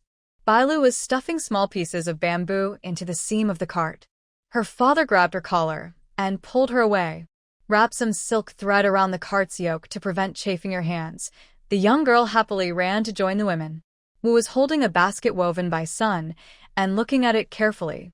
Her rough fingertips brushed the tight bottom of the basket. Suddenly, she pulled a piece of bamboo strip and handed it to the other woman. "Teach me again how to finish this diagonal pattern." Just as Sun was about to show her, a loud cry came from the woods. Chun Songwan ran out, holding his swollen left hand with a piece of lacquer tree leaf caught between his fingers. "That tree bit me." Old Mr. Su quickly stepped forward, grabbing his wrist. He wrapped a cloth soaked with medicine around the swelling. "Didn't I tell you not to cause trouble when I wasn't looking?" Song Anmu looked up at the sound and saw Mrs. Zhao holding a bamboo mat, chasing after Yuan Su, who was stealing roasted bamboo worms. The old lady's skirt brushed over the ground covered with bamboo shavings. Suddenly, something caught on her clothing. Bailu's colorful thread, wrapped around the cart's yoke, had turned into a spider web. Everyone worked until evening. Song Enmi used the tip of her carving knife to pick out the last bits of bamboo shavings. The figure of the old god of longevity appeared lively in the firelight. Chun Songwan sat by the fire, gnawing on a steamed cake. His swollen left hand was wrapped tightly like a zongzi. He carefully examined the bamboo sculpture next to Song Anmu. Then, he took out a small ceramic jar from his medicine basket. Here, I've contributed my left hand, and went to pick more purple grass juice. Dr. Su said it can also be used as dye. Song Anmu dipped a bamboo stick into some liquid and brushed it onto a wine jar. A dark red pattern with a gemstone-like shine appeared. Mrs. Zhao held a bamboo lamp over to look. Her hand trembled slightly. The oil flickered, forming a small whirlpool. It was just a plain bamboo root before, but after Anmu's touch, it looks even more lively than the offerings in the temple. Chun Songwan licked the leftover steamed cake crumbs clean and tilted his head to blow on the purple-red pattern on the wine jar. He said, Dr. Su said that purple grass dye might fade when used on cloth, but I didn't expect it to look like glazed pottery when applied to bamboo. They both looked surprised at the small sculpture in Song Anmu's hand. Under the dim yellow light, the old god of longevity's drunken eyes seemed to blink. It's done, came cheers from afar. Song Anmu crawled out from under the cart, his hair covered in bamboo shavings. A few men pushed the cart together to test it. The improved axle creaked twice but moved much smoother than before. Su Minghua reached out to touch the wrapped spindle and took off his scarf to stuff into the joint. We need to add some padding here. Everyone finished their handmade work. Zhao spread the new bamboo mat on the cart, and the sound of bamboo strips clicking was clear and crisp. The car was loaded with medicinal herbs and bamboo tubes. Old Su was carefully filling them with prepared herbal tea. Old Song knocked on the cart. We'll set out tomorrow. Everyone should bring a bamboo water bottle. Everyone responded from all directions. Song Anmu put the bamboo sculpture into a soft grass-lined bamboo box, then stood up to go to sleep. In the night filled with the scent of bamboo, Zhao gently blew out the last bamboo lamp, and the camp instantly fell into darkness. Birds chirped loudly in the woods. Song Anmu rubbed her eyes, got up from the bamboo mat, and saw her mother, Su Minghua, packing up the bedding. Hurry up, roll up the mat, Su Minghua said quickly, tying the bedding into a bundle. Your father and brother already went to the creek to fetch water. Song Anmu nodded and quickly rolled up her bamboo mat. She was about to crawl out of the tent with the bamboo box in her arms when Su Minghua pulled her back. She was fixing her daughter's hair. Put away those little things you carved. They might get broken on the bumpy road. Okay. After tidying her hair, Song Anmu left the tent and tucked the bamboo box into the safest corner of the cart. Zhao had already started a fire, pouring rice into a pot. Wu and Sun were busy chopping vegetables and searching for a salt jar. Anmu, come help, Zhao called to her granddaughter. Fill these bamboo tubes with water, so we won't be thirsty on the road. Song Anmu took the bamboo tubes and saw her grandfather and grandfather checking the cart's wheels. Old Song was hitting the wheels with a stone, making dull thumping sounds. The two father and son, who went to fetch water, returned, their pant legs soaked almost to the knees. As soon as Song Anmu put down the water bucket, he ran to check his bag. Big sister, where's the piece of wood I found yesterday? Did you throw it away? Song Anmu was busy pouring water into a bamboo tube and replied without looking up, No, it's under your bag. The family happily ate breakfast together, wild chicken porridge with pickles and a few pancakes, all tasting very good. After eating, the men started taking down the tent, while the women packed up the pots and dishes. Song Jinxiu and Song Qingyang tied up the dismantled tent and placed it on the cart. Suddenly, Chen Songwan appeared out of nowhere, holding some wild fruit and stuffing it into his mouth.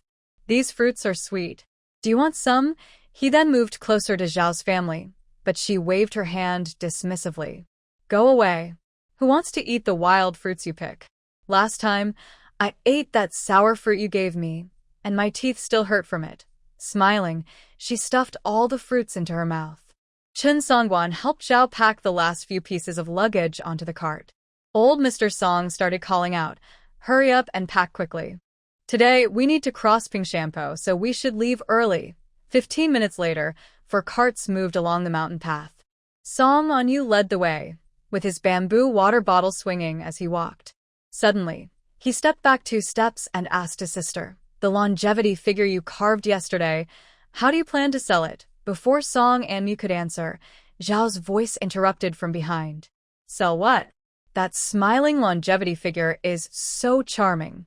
Once we settle in the south, it will be placed in the main hall as a lucky charm." Wu quickly stepped forward and said, "Mother is right. That figure looks so festive. Putting it in the house will surely bring prosperity." Son nodded in agreement. "Yes, after all, we're moving south.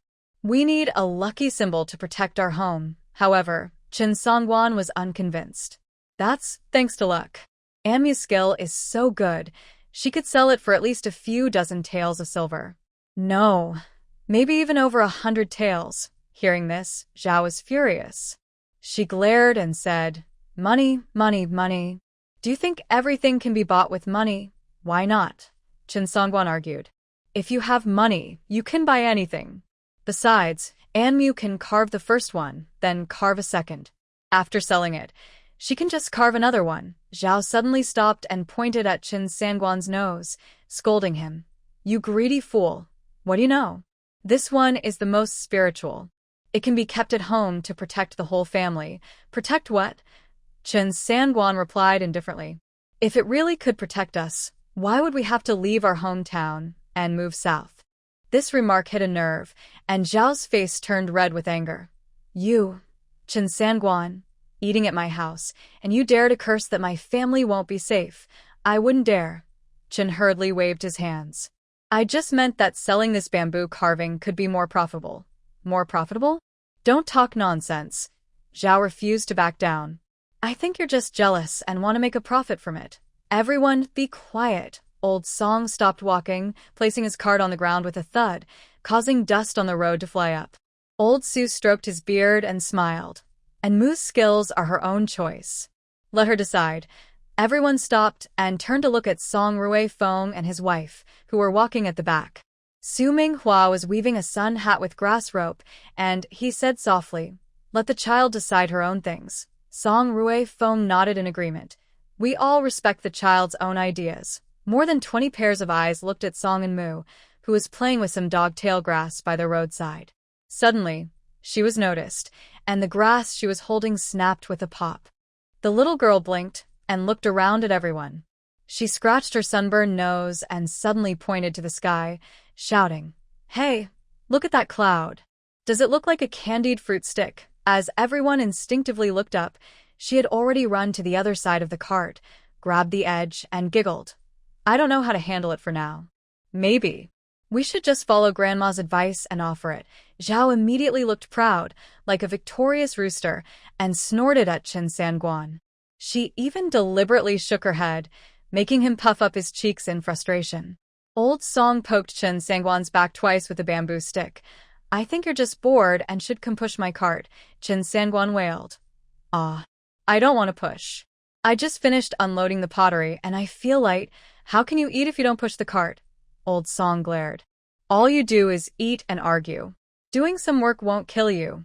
Although reluctant, Chen Sangwan finally obediently took over the cart. It wasn't that he was afraid of Old Song, but mainly because he didn't want to anger the Song family and end up not getting any food. Along the way, the food prepared by the women of the Song family was much tastier than what he could make himself. As a result, Chen Sangua, who had lost the argument, sadly received a cart and was pushing it while muttering to himself. The yellow earth on the official road was dried and turned pale under the sun. Everyone continued heading south along the road. Old Song led the way, leaning on a bamboo stick to look ahead. After about an hour, the sun became very hot. Song Qingyang wiped sweat from his forehead and asked, "Dad, can we rest now?" Old Song looked up at the sky and then at the road. "We'll go another 2 miles. I see some shade up ahead. We can rest there." Everyone had to keep walking. Song Anyu's stomach started to growl. He whispered to his sister, "Sister, I'm hungry." Song Amu took a small cloth bag from her bundle.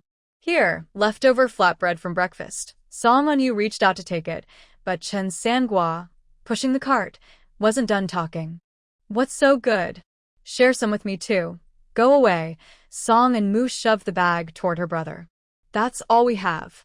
It's not enough for Anu to fill his stomach. Chen Sanhua sulked and pulled back, continuing to push his cart.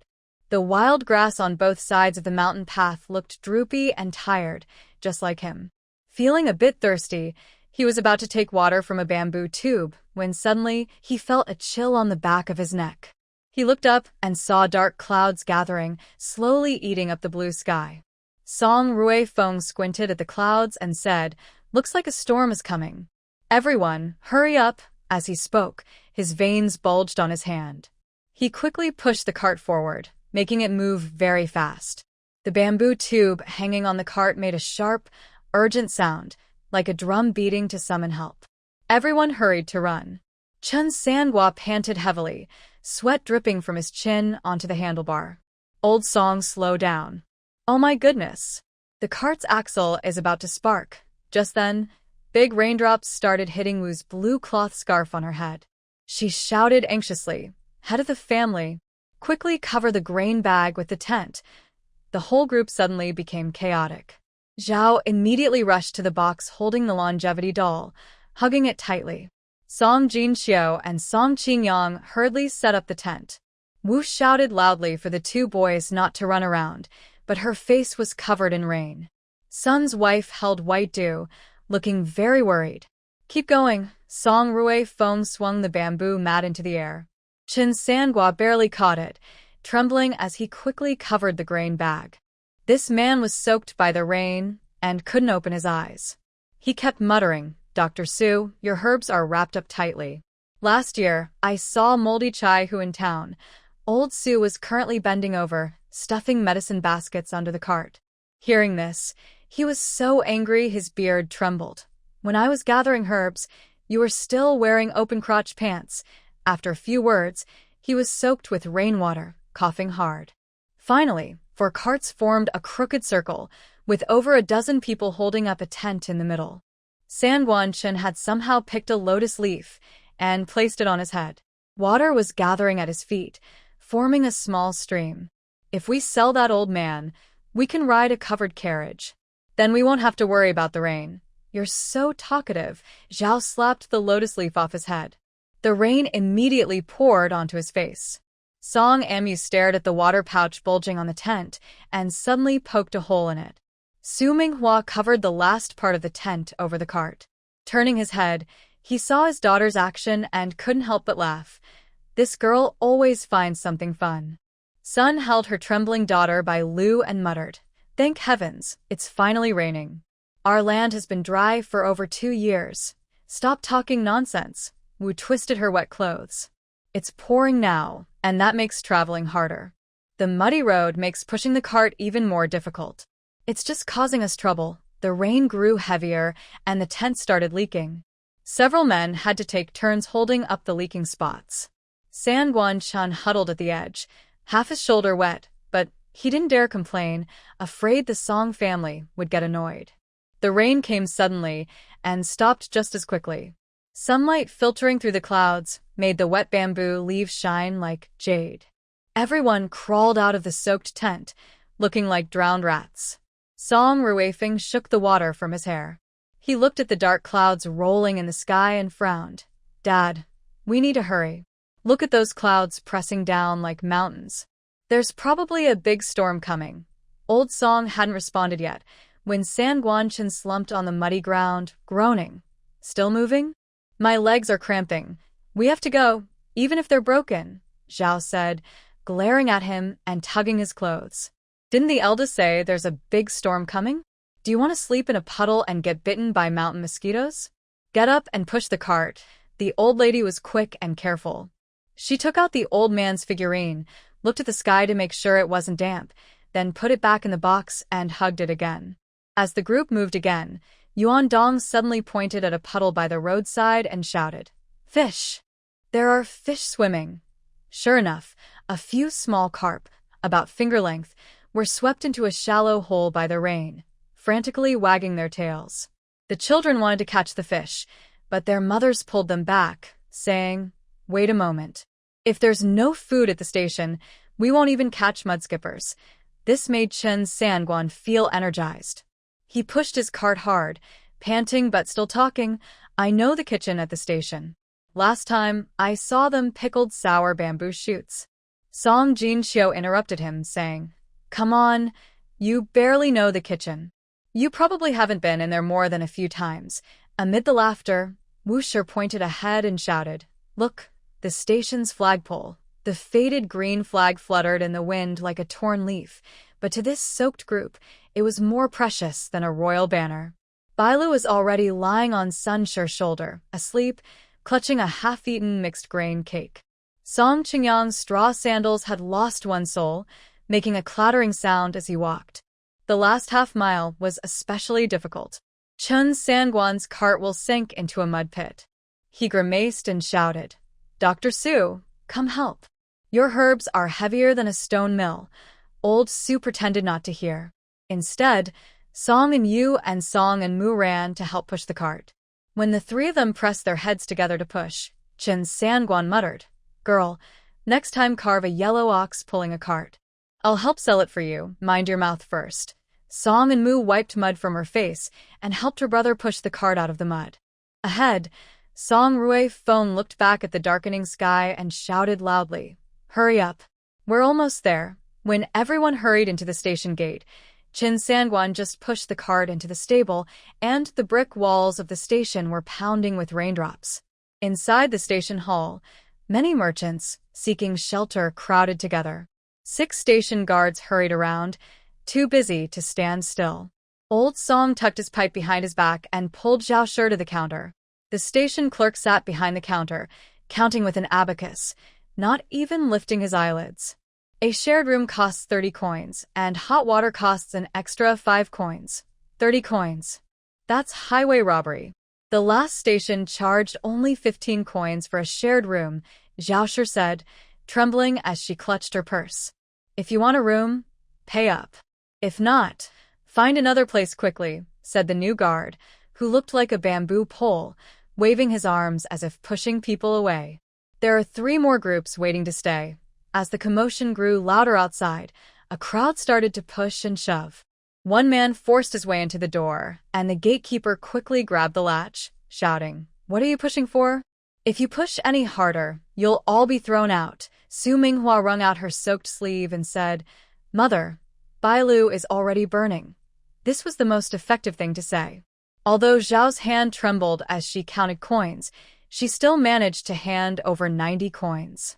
A rough, calloused hand reached out from behind the counter and quickly swept the coins into a drawer. The bamboo pole messenger threw 2 wooden tokens and said, Second floor, rooms A3, A4, and A5. The bedding is in the wooden box in the corner. Help yourself. For hot water, go to the kitchen and ask for Granny Wang.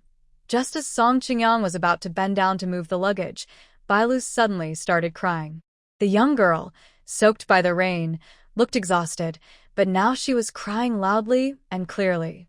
Old Mr. Su took a piece of sugar-coated ginger from his medicine box and gently put it into the child's mouth. Cold air has entered her body. She needs ginger soup. 3 coins for a bowl of ginger soup. A cold voice suddenly came from behind the counter. Zhao, squatting to carry the luggage, nearly tore the knot in her rope in surprise. The old lady quickly stood up, muddy shoes leaving wet footprints on the blue brick floor. Are you stealing money? It costs 5 coins to boil hot water, and ginger soup costs extra. Mother, should I go to the kitchen and borrow a pot? Su Minghua pushed back her damp hair. Her calm, friendly smile, learned from her modern street office work, hadn't faded. She instinctively took a half step forward, blocking Zhao from rushing to the counter. Song Anyu was kneeling by a bamboo basket, searching through the luggage. Suddenly, he lifted a cracked ceramic jar. Grandma, we brought ginger. He skillfully turned the jar, and the dried ginger slices inside clattered loudly. Third aunt, you go change Bailu's clothes. I'll cook the ginger soup. Cook what? Zhao slapped her grandson on the back, making Bailu almost drop the ginger slices in her mouth. Everyone go upstairs and squeeze in. Anyone who dares to spend a single coin. Achoo. Wu's sneeze was so loud it shook the room, and a bubble of snot flew onto her son Yuandong's face. The 8-year-old boy burst into tears. His father, Song Jinxiu, grabbed him by the collar and dragged him toward the stairs. Stop crying. If you keep crying, I'll throw you outside in the rain. Suddenly, the hall was in chaos. Song and Muo took the chance to tug at Su Minghua's sleeve. Mother and daughter quickly grabbed the bamboo basket with the pot and slipped toward the kitchen. As Su Minghua passed by the counter, she casually handed the last whole grain cake to the courier and said, "Big brother, do me a favor. Can we borrow some fire?" The kitchen was so hot that people couldn't keep their eyes open. Song and Miu had just put ginger slices into the pot when she heard Chen Songguan outside arguing with someone. "I'm just splitting some firewood. This firewood is even from our own stash. Smell this ginger soup. Won't you share a bowl?" When everyone finally carried their ginger soup into Old Song's room, the rain outside was pouring down like a flood. 15 people squeezed onto 4 wooden beds. Their wet clothes were hung with 7 or 8 ropes inside the room. Zhao sat cross-legged on the bed's edge, staring at her dripping clothes and sighing heavily. "This is so unlucky. If I catch a cold, that's why you need to take a bath, Grandma," Song Anmu said, kneeling by a wooden basin and twisting a cloth. "Just smell Uncle's straw sandals, they could be used to pickle vegetables." No matter how much Song Anmu urged her, Zhao refused to bathe. She said she had already spent enough money today and didn't want to waste more. Su Minghua was wiping her hair with a clean cloth when she overheard their conversation. She also spoke up. "Mother, aren't we selling food? Who would buy if we look so dirty? That's nonsense." Zhao snatched a dry towel from Sun and wiped her face hurriedly. "It's pouring outside. No one's out there. Who would buy food from us?" Song On Yu, by the window, was examining a wooden plug. Hearing this, she turned and said, "Mom, if you catch a cold, you won't be able to work when the weather clears. It's better to rest now and avoid suffering later." "Pfft, you're so bad at talking," Zhao snapped, grabbing her shoe to hit her, but Old Song's cough stopped her. Sun quietly hugged her daughter and whispered, "Sister-in-law, please go get some hot water." Hearing this, Su Minghua immediately responded, "Third sister-in-law, you want to wipe the kids? I'll help you mix some warm water." She nudged her daughter with her elbow. Song Anmu understood and took out a carved wooden box. "I still have soapberry powder. After washing, you'll smell so nice." Finally, Old Song spoke up. "If you catch a cold, I'll have to prescribe medicine. The herbs will cost 10 times more than a bath. Just wash up." "It's not a big deal," Zhao grumbled as she stood up and took out clean clothes from her bag. "I'll pay for the hot water myself," she said, walking to the door, but then turning back to glare at Old Song. "And make sure your herbs are sealed tight. Don't let the dampness get in." Old Mr. Su smiled and nodded, then winked at his granddaughter. Song Anmu tiptoed out quietly. She heard Grandma bargaining with the delivery man in the corridor. "My wife doesn't need much hot water. Is 3 cents okay?" The sound of rain gradually covered their voices. A few oil lamps flickered in the corridor, casting a yellowish glow on the damp wooden floor. After all 16 of them finished washing, it was already very dark. Song Anmu, with wet hair, entered the room where Grandpa was. The room was crowded. Old Mr. Su sat cross-legged on the bed at the back, wiping his feet with a rough cloth. Old Mr. Su sat near the window, looking through an old medical book under the faint light. Chen Sangguan sat in the corner, holding a small knife, struggling with a piece of bamboo root. The women were on another bed. Mrs. Zhao was counting coins, Mrs. Wu and Mrs. Sun were sewing clothes together, and the 3 little ones were playing stones at the foot of the bed. Finally finished washing, Song Anmu said, hanging her wet clothes on a bamboo pole by the door. She took a dry towel from Su Minghua. "Mom, my hair is still dripping." Su Minghua moved aside. "Hurry up and dry it so you don't catch a cold. Anyu, make some space for your sister." Song Anyu was looking at his father drawing a map. Hearing this, he shrank to the corner of the wall and casually picked up the stones he was playing with, placing them on his knees. The small stone in his hand dropped to the ground with a clatter and rolled to Chen Sangguan's feet. "Oh, my little ancestor." Chen Sangguan shook his hand, accidentally carving a crooked line on the bamboo root. Sitting nearby, Song Qingyang leaned over to look and exclaimed, Sangguan, are you carving a mountain spirit? On the bamboo root, there was a crooked carving of a small figure with chubby cheeks and a few messy hairs sticking out from the top of its head. Chen Sangguan proudly waved his work. Anyway, I had some free time. Not bad for a mountain spirit, right? If that's a mountain spirit, even the clay statues in the temple would come to life, Mrs. Wu said with a laugh, looking up from her sewing. These things you carved, nobody would want them even if you gave them away. Mrs. Zhao stopped counting coins. Sangguan, I'm telling you, instead of wasting time on this, you should learn more skills from Anmu. Maybe you could sell a few. Chen Sangguan threw the damaged bamboo root into the basket beside his feet. Inside, there were 7 or 8 strange-shaped carvings. Back when I worked at the pottery kiln, those wealthy people loved to buy these odd decorations. Brother Song, don't you think so? Song Ruifeng was drawing on paper with a charcoal pencil. He looked up and smiled, saying, these pieces from Sangguan are quite unique, but they are mainly natural and fun. Many merchants who like to show off their taste might really like them. Listen, even young Master Tongsheng has good taste.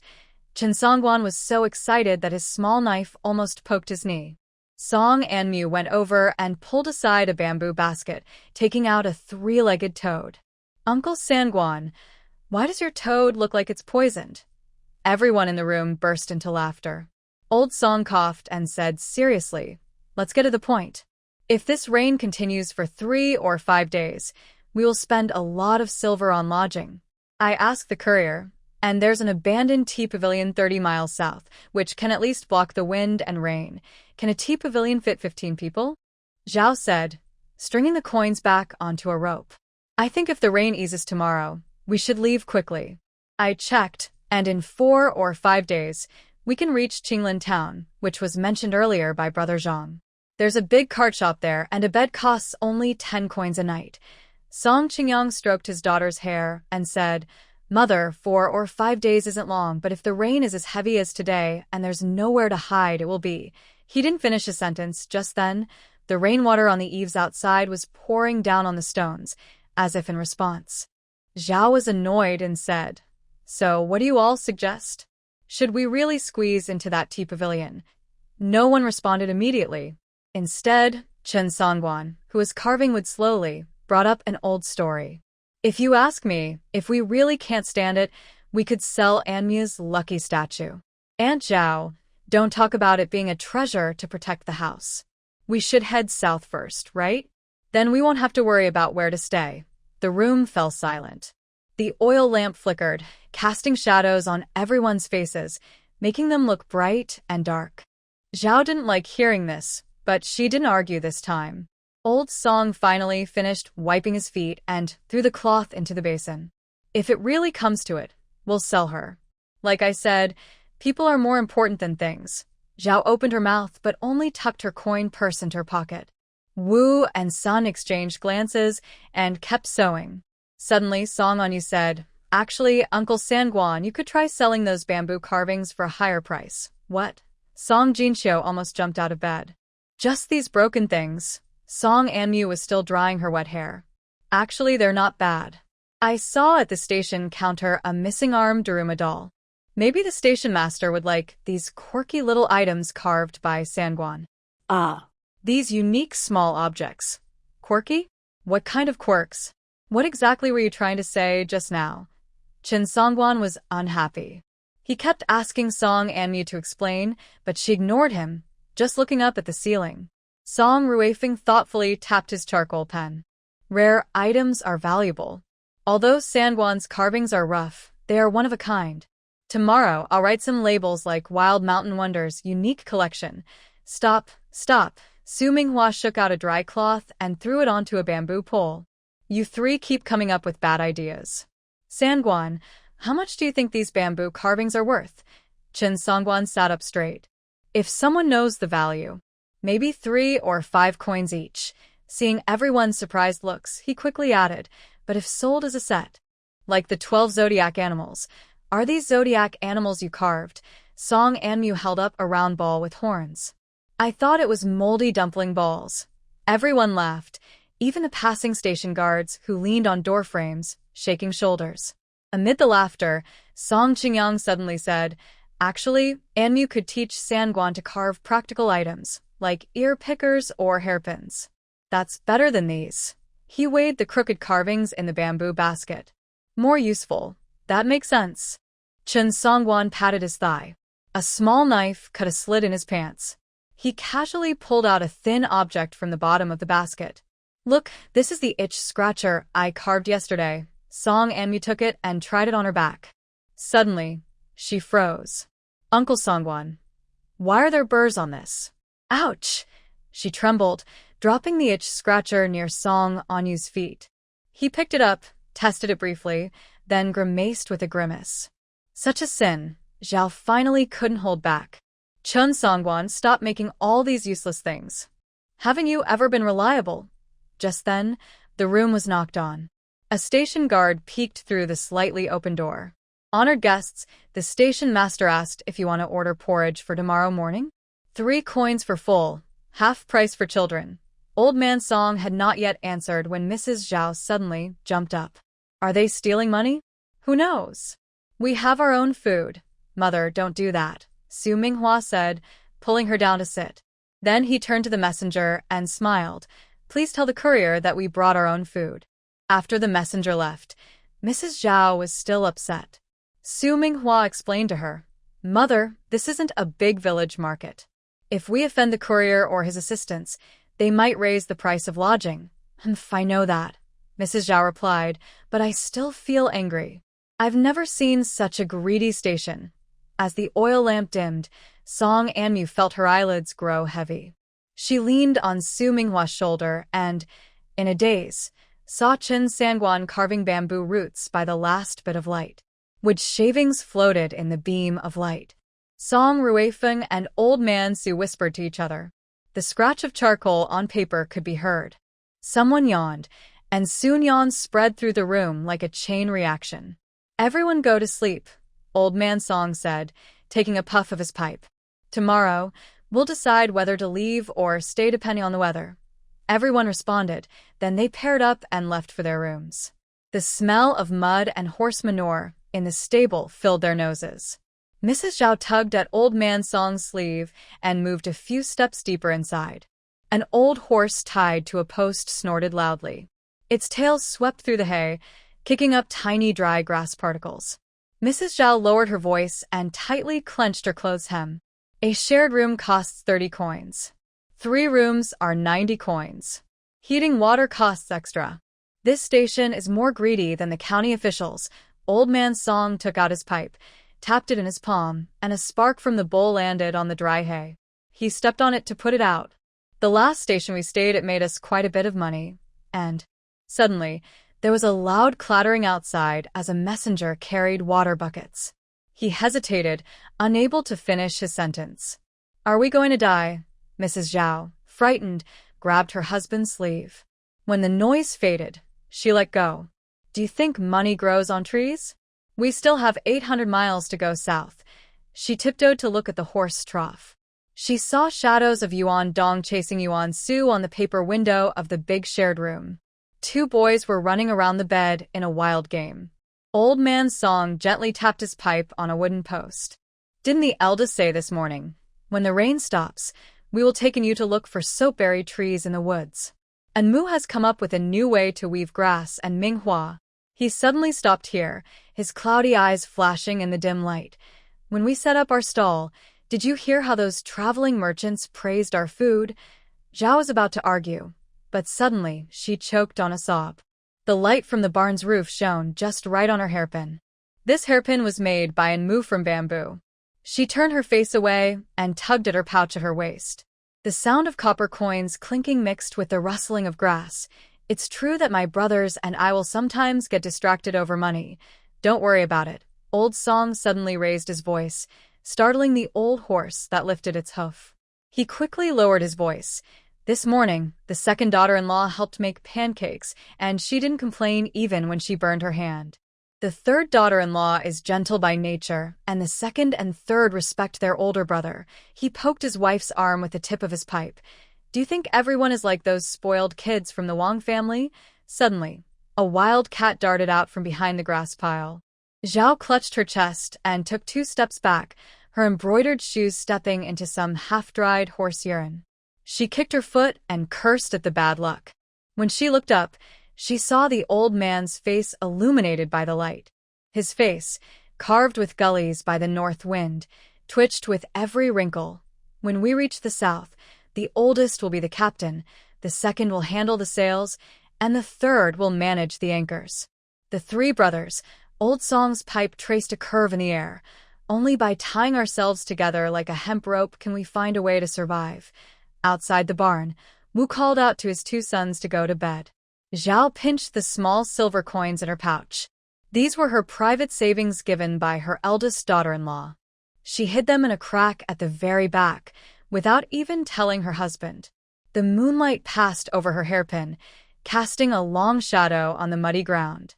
Go back. She suddenly turned and walked out, her skirt sweeping over the dry grass stained with horse dung. Later, I'll find the second and third families. You must watch those two young fools and give them a good lesson. In room 5 of the jaw building, Sun was wiping her daughter's third time of cold sweat. The little girl's face was flushed red, her head buried in a coarse cloth pillow. Wu sat cross-legged on the opposite bed, repairing Yuan Dong's torn pants with the oil lamp. The large bed made of 4 wooden planks took up half the room. Yuan Su was sprawled on the floor near the wall, drooling on his grass pillow. When Mrs. Zhao pushed the door open, the oil lamp wick suddenly burst into a flame. Mrs. Wu bit off the end of her thread and looked up. Mother, what are you doing? Why are you so late coming back? Put away the sewing. Mrs. Zhao kicked off her shoes, which were stained with horse urine, and stepped barefoot onto the creaking wooden bed. Mrs. Sun hurried to get up but was held back by Mrs. Zhao, who pressed her shoulder and sat her down. Is Bai Lu still burning? Dr. Su gave her medicine 2/4 of an hour ago, Mrs. Sun said, feeling her daughter's hot forehead. And Mu just brought a small bamboo windmill, saying it can help dispel the illness if placed beside the pillow. She pointed to the spinning bamboo piece on the headboard, the thin bamboo strips casting tiny shadows in the breeze. Mrs. Zhao took a paper-wrapped bundle from her bosom, wrapped in 3 layers of coarse hemp cloth containing some rock sugar. Dissolved in water and fed to the child. She looked at Mrs. Sun's trembling hand and suddenly added, this was given by the eldest daughter-in-law. Mrs. Wu paused her needlework. Her shadow was cast on the mottled earthen wall by the oil lamp, looking like a fluttering moth. Honestly, the eldest sister-in-law is really capable. Her cooking is better than the last. Her selling is good too, Mrs. Zhao said, taking over. She pulled out a blue cloth bundle from under her pillow. Inside, 20 copper coins were neatly stacked, with a finely embroidered lotus and lily pouch made by Su Minghua at the bottom. If it weren't for your eldest brother's family on the road, we might not have been able to stay at this inn. She opened the bundle too quickly, causing 2 copper coins to roll into the bed's crack. Mrs. Sun bent down to pick them up, her hair brushing the grasshopper made of straw hanging from the bed frame. This was made by Song and Mu for Yuan Su. She held the dusty copper coins and spoke softly, like soothing her daughter to sleep. Yes, Bai Lu's illness was also treated by Dr. Su, and he didn't take a single coin. He said we're all family, so he wouldn't charge. Only you would say that. Mrs. Wu stabbed her needle into the cloth. Who gave the last half of the cake to Enmu yesterday? Do you think I'm blind? She raised her voice, but Yuan Su twitched her leg in her sleep. The 3 women held their breath at the same time. Only when the child's snoring resumed did they relax. Mrs. Zhao laid out the copper coins one by one, their crisp clinking blending with the chirping of crickets outside the window.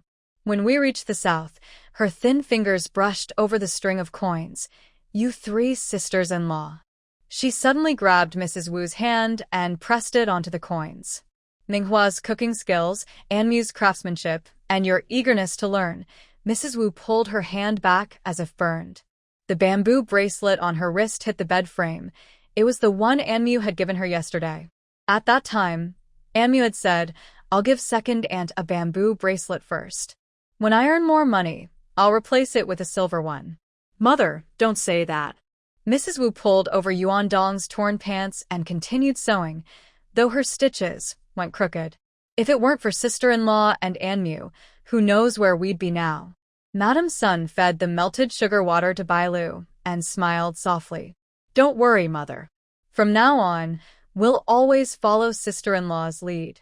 From the direction of the stable came the sound of the night watchman's clapper. The oil lamp was almost out.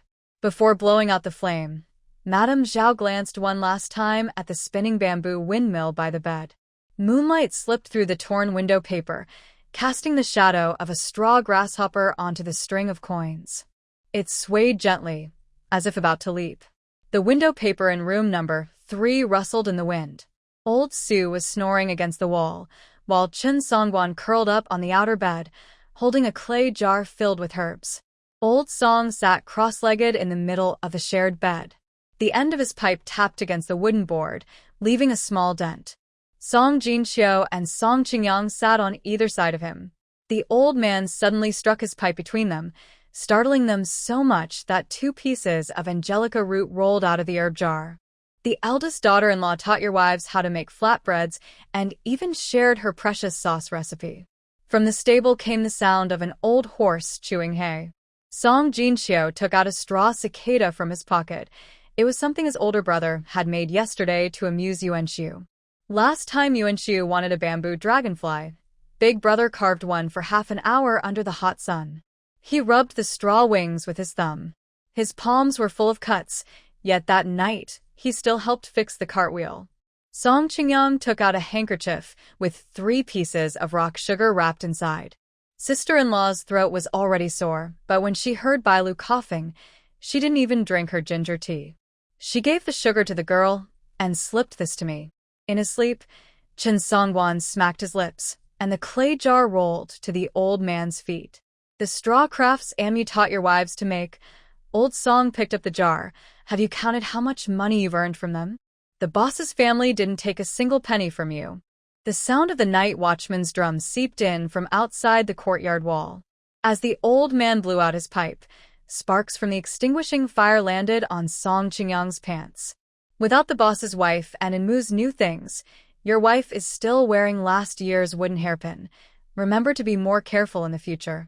If the boss's family needs anything, don't refuse. Brothers working together can overcome anything. Suddenly, the heavy rain outside stopped. The moon peeked out from behind the clouds, and its light shone into the room. Song Jinxiu took out an oiled paper package from his bundle. It was steamed cake wrapped in 3 layers of hemcloth, given to him by Su Minghua.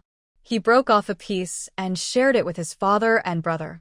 The 3 of them ate like sneaky mice, the sweet aroma mixing with the smell of tobacco as it slowly spread in the night. The wet clothes hanging on the clothesline inside the room no longer dripped water. Song Ruifeng was sleeping near the bed. Su Minghua mumbled in her sleep and turned over, pressing down on her son's half-finished grasshopper cage. Yuan Dong pouted as she chewed her fingers, as if savoring the sugar oil pancake from the evening.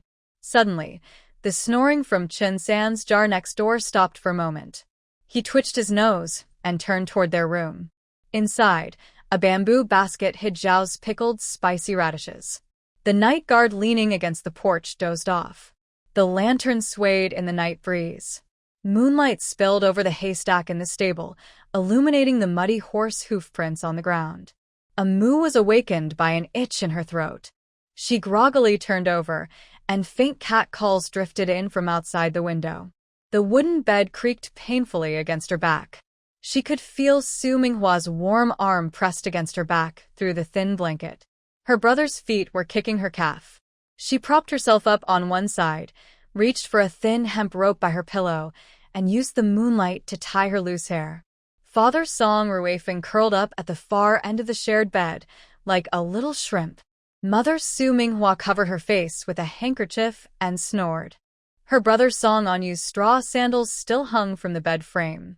A faint smell of mold mixed with the stench of cloves filled the room. The only clear sound was Zhao's grinding teeth from the next bed, very distinct. Meow. This time, she heard it clearly. The sound came from downstairs. Song and Mu carefully stepped over the tangled legs. She tiptoed past the snoring night guard, then crept down the creaking wooden stairs. In the main hall, the night guard leaned on a bench, and the oil lamp beside him cast flickering shadows. The night breeze carried the smell of grass into the corridor. The thatched roof of the barn still felt damp. Song Anmu rubbed her arms to warm herself. She squatted down and pushed aside the muddy straw. Suddenly, she saw a dark shape moving on the horse hitching post. A horse impatiently flicked its tail, and a completely black cat sat on its back, with yellow eyes like small lanterns. Meow. Song Anmu took a roasted yellow bean from her purse. The black cat perked up its ears, and its front paws scratched 3 white marks on the saddle. She took a half step forward and smelled the scent of manure and hay. "Would you like to eat this?" The black cat suddenly arched its back and hissed at the haystack. Song Anmu looked in that direction and saw a few crickets jumping out of the dry grass. When she turned her head again, the cat had already jumped onto the horse's lead rope, its tail gently brushing her wrist. "You're clever," Song Anmu said, opening her palm. The roasted yellow bean had become soft from sweat. The black cat sniffed her hand and suddenly licked her fingertip with its spiny tongue. It made her giggle, and she quickly covered her mouth. Song Anmu was about to put on a makeshift collar, but the black cat leapt onto her shoulder, its tail brushing her ear and making her feel itchy. Suddenly, the moonlight dimmed. Clouds drifted in from the west. Song Anmu hugged the cat and turned to leave, but her shoe slipped. The muddy ground from the rain still covered the stones. As she fell backward, she saw the clay jar on the cart wobbling. Her head hit the stone near the horse's hitching post with a dull thud, startling the horses. The black cat darted out of her arms, its tail sweeping over the fallen straw pile. The moonlight leaking through the barn roof shifted slightly. Song Anmu reached out to steady herself on the stone, but her fingertips just touched it before going limp again. The moonlight broke into countless flickering spots. The last thing she saw was the shadow of the black cat sitting on the haystack, wagging its tail. She was awakened by a dull pain at the back of her head. She instinctively touched the damp straw, but her fingers found a cold surface instead. The sound of rain had disappeared. Instead, her rapid breathing echoed in the empty space. Her eyelashes fluttered a few times before she dared to open her eyes. What she saw was a blinding white. She was so frightened she sat up suddenly, her hair falling from her shoulders and blocking her view. On a smooth surface, the ground looked as white as paper that had been dried in the sun for 3 years, yet not a single shadow was reflected.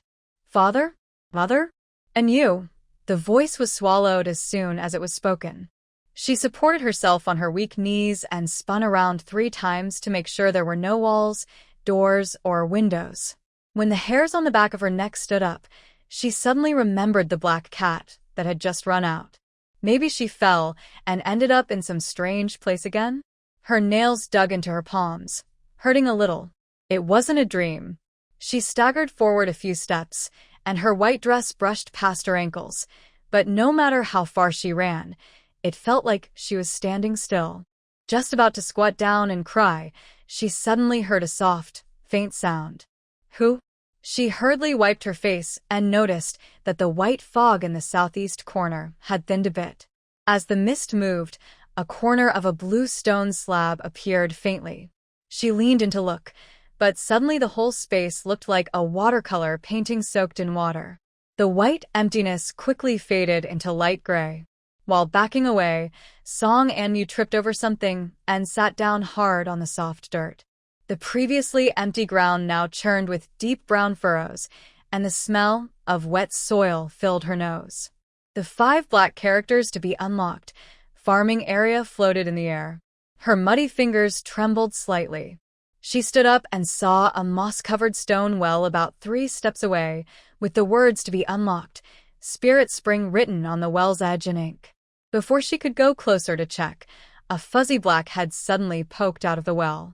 The black cat's glassy eyes reflected her disheveled appearance. Its tail swept around the well's edge. Holding her breath, Song Anmu took half a step forward, and bits of straw stuck to her clothes slowly fell into the dirt. This cat looked very familiar. Wasn't it the one from the backyard of the inn just now? The cat jumped down from the well's rope, its paw pads leaving a plum blossom pattern on the mud.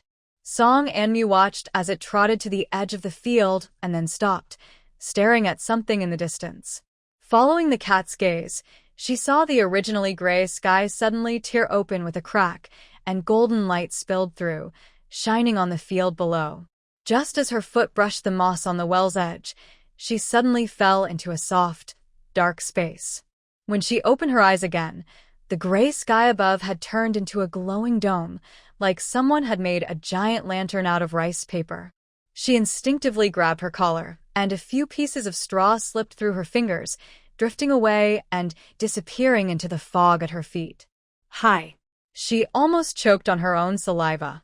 The black cat on the platform was sitting about 3 steps away, its tail tips sweeping ripples through the fog. It tilted its head and looked at her. Wait, did this cat's mouth move? Hello? Song Anmu suddenly took a step back. Her heels hit something. She looked down and saw a round, smooth stone with the words farming area crookedly carved on it. The black cat lazily raised a paw to scratch its ear, revealing pink paw pads. Are you back to your senses? You. Her throat felt like it was stuffed with cotton. She pointed straight at the black cat with her finger. No becoming a spirit after the founding of the country. Suddenly, the black cat arched its back. Its shiny fur flared in the fog. Song Anmu watched as the black ball leapt into the air. Reflexively, she closed her eyes tightly. At that moment, she felt a gentle but firm pat on her knee. She squinted and saw the black cat rolling its eyes in a white-eyed expression. Are you okay? Whoa. That scream shook the fog. Song Anmu plopped down on the carved stone, her hair tickling her face. She was too tired to even lift her hand to brush her hair. The black cat paced around her, its tail rhythmically hitting the ground. Every 3 hits, it changed direction. Golden finger. This must be a golden finger. Song Anmu suddenly jumped up, excited. A few days ago, I was talking to Anyu about this. Finally, the time travel god remembered to give me a cheat. The black cat stopped and suspiciously twitched its whiskers. Space. Portable space. Farming is a standard feature. Song Anmu spun in place, her messy hair covering her face. She rushed toward the newly appeared ridge. Can I plant corn here? What about wheat? Hey, why is this place so bare? The black cat's tail tip lightly flicked her hand. Unlocking soon. The black cat squeezed out 3 words from between its teeth, pressing its paw on a stone engraved with spirit spring. And I suggest you to complete the task, right? Collect energy? Farm and upgrade? Song Anmu suddenly turned around, her hair swinging in the air. I knew it! That's how it's written in the novels. Complete 3 tasks to unlock Spirit Spring, 5 tasks to unlock farming, 10 tasks to unlock the ranch. The black cat's tail flipped sparks onto the ground. Listen to what people say. Wait. Song Anmu suddenly crouched down, almost pressing her nose against the cat's ear. Are you going to turn into a handsome young man? The kind with fluffy ears and a tail that wraps around your waist. Smack. This time, it was the sound of a paw hitting her forehead. Song Anmu covered her forehead and leaned back, just in time to see the black cat puffing up its fur in anger. Its front paws still raised as if ready to strike, and its tail stood straight up like a black flagpole. Are all you humans full of straw in your heads? The black cat roared with a strange, trembling voice. This is a proper space. A proper one. Song Anmu froze for 2 seconds, then suddenly burst into laughter, clutching her stomach and falling into the mist. Bits of straw stuck to her face, some even on her lips. She laughed while pounding the ground, causing ripples in the mist. Ha, a serious cat talking about a serious space. Hey, could you be a space spirit? Or should I give you a name? Charcoal ball? Ink? Black sesame rice ball. The black cat's paw sank into the mist. Song, Anmu. Those 3 words sounded like they were squeezed out from between her teeth. Song Anmu's laughter stopped abruptly. She propped herself up, her messy hair falling over her chest. How do you know my name? Before she finished, a cat paw pad flew toward her. This time, the black cat jumped especially high, accurately slapping her right cheek. Ow, Song Anmu yelped, clutching her cheek and shrinking back. Her lower back bumped into a carved stone. No hitting the face. I'm a cat. Even cats can't hit faces. As they argued, the black cat's hind legs suddenly kicked her on the nose. Let go. The cat's mouth opened and closed, revealing pink gums and teeth. Song and Mew awkwardly placed the cat back on the stone, secretly hooking her finger around its tail tip. The black cat retracted its tail and flicked her face again. It lifted its hind paw slowly, licking its paw pads leisurely. I am a system, fused with this cat. I knew it, just a few types. Song and Mew sat cross-legged on the ground, casually tying the hem of her inner shirt into a knot. I'm familiar with systems. Do I need to complete some task? Farming to get rich? House fighting? Or. She leaned in mischievously, close to the cat's ear. Do I need to win over some prince or noble? The black cat pushed her forehead away with its paw. No tasks. Well, there should be a progress bar, right? Achievement system? Check-in rewards. Song and Mew stubbornly reached out to touch the cat's belly, but was swatted on the arm by its tail. Drops of water on the stone gradually formed a thin stream. The black cat lowered its head to lick twice before speaking. Some small games. Games? Song and Mew tugged at her collar. Even though there was no sun in the space, she felt her neck getting hot. She stared at the black cat's pupils, which shrank into thin lines, and suddenly had a bright idea. Winning can give me a cheat? Unlock the spiritual spring function? Or... The black cat's tail suddenly stood up straight like an antenna. Song and Mew watched as a woven ball popped out from a crack in the stone, rolling to her knees. Now, let's start the first game. The black cat patted the ball with its paw, and a glowing screen suddenly appeared in the air. Song and Mew squinted to read the crooked words on it. Catch the cat tail ball 10 times. She reached out to touch the screen, but her fingers passed through the glowing marks. The black cat had already jumped onto her head with the ball in its mouth, its tail tip brushing her eyelashes. Wait a minute. Song and Mew hurriedly tried to grab the swinging woven ball. What kind of game is this? What do I get if I win? You have to. The moment the black cat relaxed its grip, the woven ball precisely hit her forehead. Song and Mew rubbed her pounding forehead. The ball rolled to her feet, and the black cat leapt down lightly, its tail tip pointing toward a hazy area in the distance. See that over there? The black cat's voice was clear, as if directly entering her mind. The farming zone to unlock, and the spiritual spring still needs unlocking. Song and Mew's eyes lit up again. I knew it. If I unlock it, can I use it? Yes. The black cat sat down, its tail curled on its paws. The land is all black soil, and the water from the spiritual spring can speed up plant growth. Drinking it also makes people feel energized. Isn't this the standard cheat for farming stories? Song and Mew clapped her hands excitedly, almost jumping up. I told you, crossing over can't be without some benefits. She rubbed her hands, her eyes shining brightly, scary bright. Come on, what's the game? I want to play. The black cat tilted its head at her. Didn't you already see it just now? Huh. Song and Mew was momentarily stunned, then remembered the words on the screen. Catch the cat tail ball 10 times. She looked down at the woven ball at her feet, then up at the black cat. Is that all? That's it. The black cat gently flicked the tip of its tail, and the ball shot back to its paw with a swoosh. However, it paused. The game gets harder each time you unlock a new area. Song and Mew didn't mind this. Fine, let's just finish it first. She bent down to pick up the ball, weighing it in her hand, then suddenly remembered something. She looked up at the black cat. Wait, why don't you give out quests? Other systems usually. I'm not that kind of system. The black cat interrupted her, speaking calmly, like discussing the weather today. I'm just a game system, with no quest requirements. Song and Mew squinted. Then where did you come from? The black cat's ears twitched slightly. It was silent for a couple of seconds before replying. I don't remember. Huh? Song and Mew almost laughed out loud. A system that can forget. The black cat ignored her and started washing its face with its paw, looking indifferent. Song and Mew stared at it for a few seconds, thinking, could have been reset? But then she thought, never mind. As long as there's something good in it, better to unlock it first. She clenched the ball, took a deep breath, and asked, all right, how do we play? The black cat flicked its tail, and the ball suddenly floated in midair. As the glow shifted, It turned into clear words. Game rules 1. The black cat will throw the ball in any direction. 2. Song and Mew must catch it before it hits the ground. 3. 10 successful catches in a row will clear the game. After reading, Song and Mew crossed her arms and smiled. This is way too easy.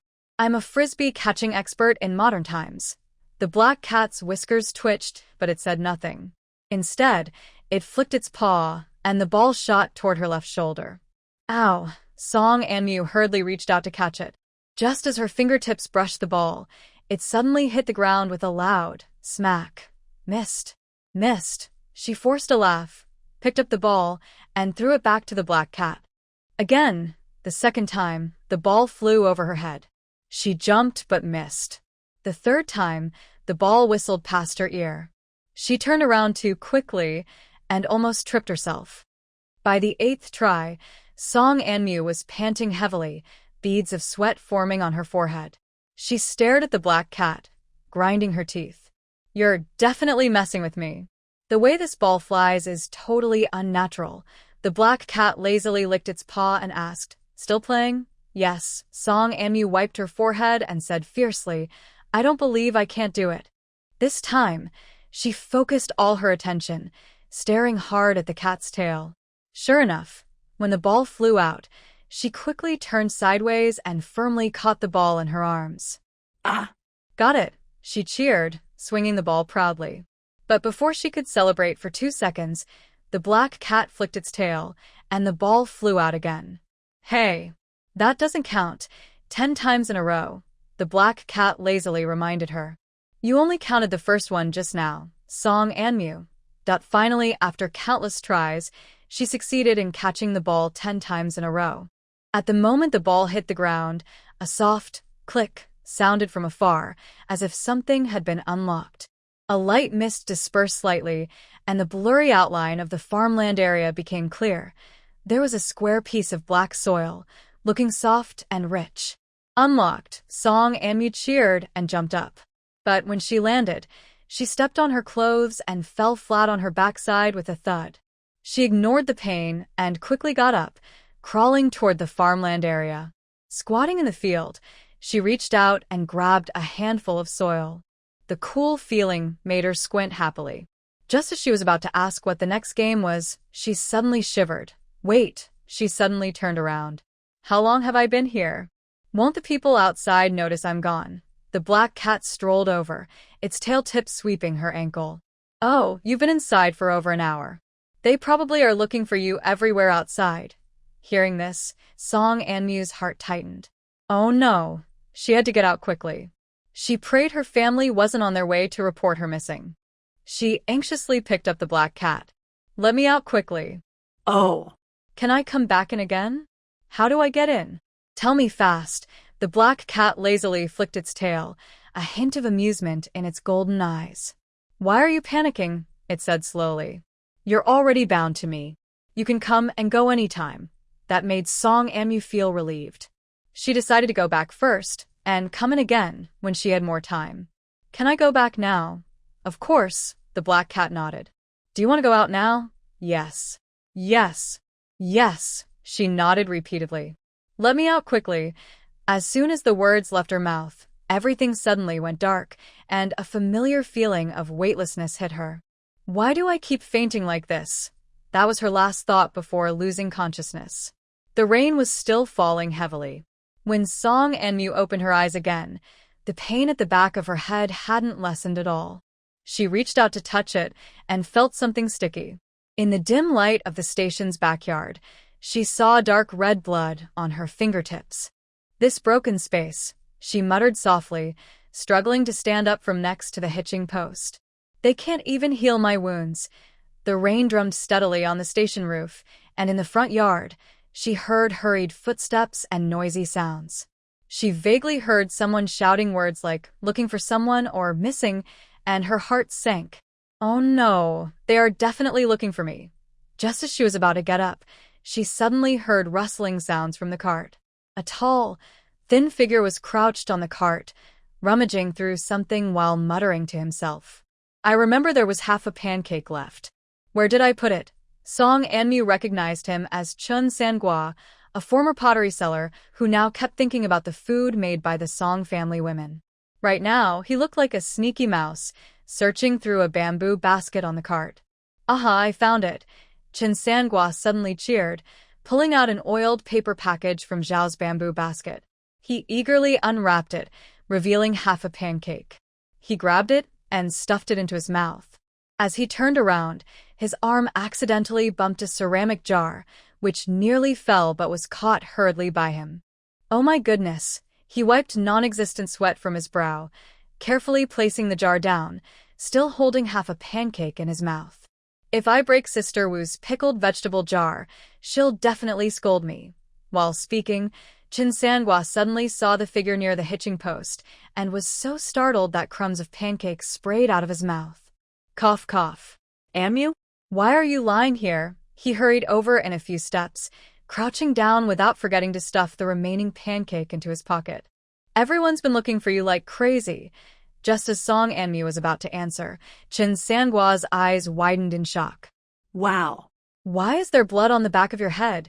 He reached into his pocket and took out a small paper package. "Quick, this is the hemostatic powder I got from Dr. Su." First, before he could finish, shouting for someone was heard from the front yard. Chun Sangwan quickly turned his head and shouted, "Here. I'm here." After shouting, he hurriedly turned back and nervously opened the paper package. "Don't move, don't move. I'll sprinkle some powder on you." As he shook out the powder, a gust of wind blew in, and all the powder stuck to his face. Ash. Achoo! He sneezed twice, and the powder fell to the ground. Song Amu couldn't help but laugh, but the movement hurt his wound, and he gasped sharply. A young-looking courier, about 20, with a face full of freckles, ran ahead holding a lantern. The lantern's light flickered in the rain, showing his relieved expression. "Glad we found him. Glad we found him," he said, wiping sweat from his forehead. "Our station has never had any trouble before, everyone, rest assured." A few other couriers followed behind, chatting excitedly. An older courier, about 40, waved to the crowd. "Since we found him, everyone can go back to what they were doing." The onlookers and the couriers gradually dispersed. The Song family team, who had been alerted by the noise, finally arrived at the backyard. Song Rui Feng ran at the front. His hair was a bit messy, and his forehead was covered in sweat. He was followed closely by Su Minghua and Song Anyu, both looking worried. When Su Minghua rushed over, she almost stepped on Chun Sangwan's clothes. Chun Sangwan quickly rolled to the side and grabbed the leg of Song Jinxiu, who had just arrived. Using his strength, he stood up and muttered, "Slow down, slow down."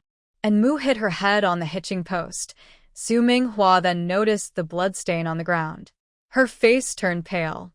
"Oh my goodness. What's going on?" Song Rui Feng squatted down carefully to check his daughter's injury, frowning deeply. "Is she hurt anywhere else? Does it hurt? Did she encounter any bad people?" Seeing that his father was about to start searching everywhere, Song and Mu quickly waved his hand. No, no. "I woke up in the middle of the night and couldn't sleep, so I came to the cart to get something. It was dark and I didn't see the road clearly. I fell and hit the hitching post." As soon as she finished speaking, Old Man Song and Mrs. Zhao pushed through the crowd from behind. Mrs. Zhao was holding a lantern, casting a dim yellow light. She squinted to look at the bloodstains on the ground and then glanced at the hitching post. She whispered to Old Man Song, "Old Man, when we came earlier, there was no one here." Old Man Song didn't reply. He simply stroked his beard thoughtfully. "Let's not ask about that now." Old Head Song pushed past everyone and stepped forward. "We need to treat Amu's wound quickly. The bleeding has stopped, but if we don't clean the wound, it could get infected." Yes, treating the wound is the most important, Mrs. Wu said loudly. "Head of the household, third brother, come help." Song Qingyang and Song Jinxiu immediately stepped forward. One lifted her shoulders, the other her legs.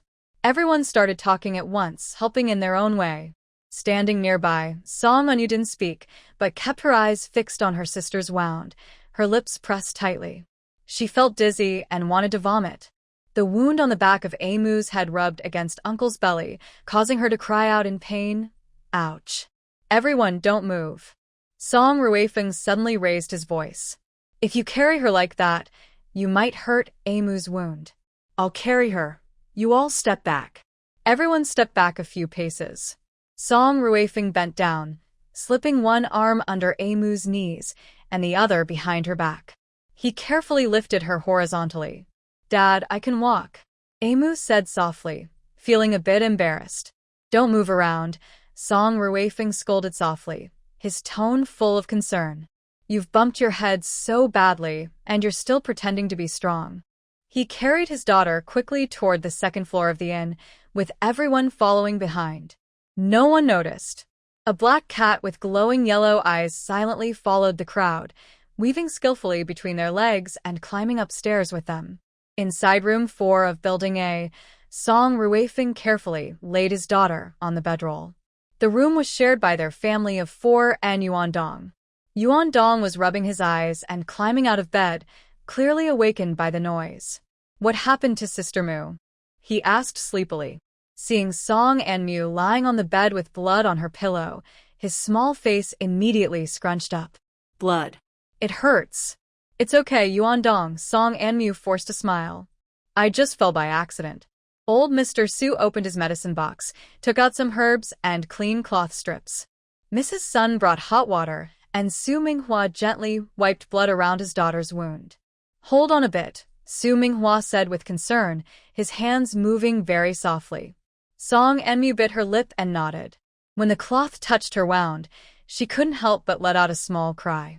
Song Enmu, standing at the foot of the bed, took a step forward but stopped himself, clenching his fists tighter.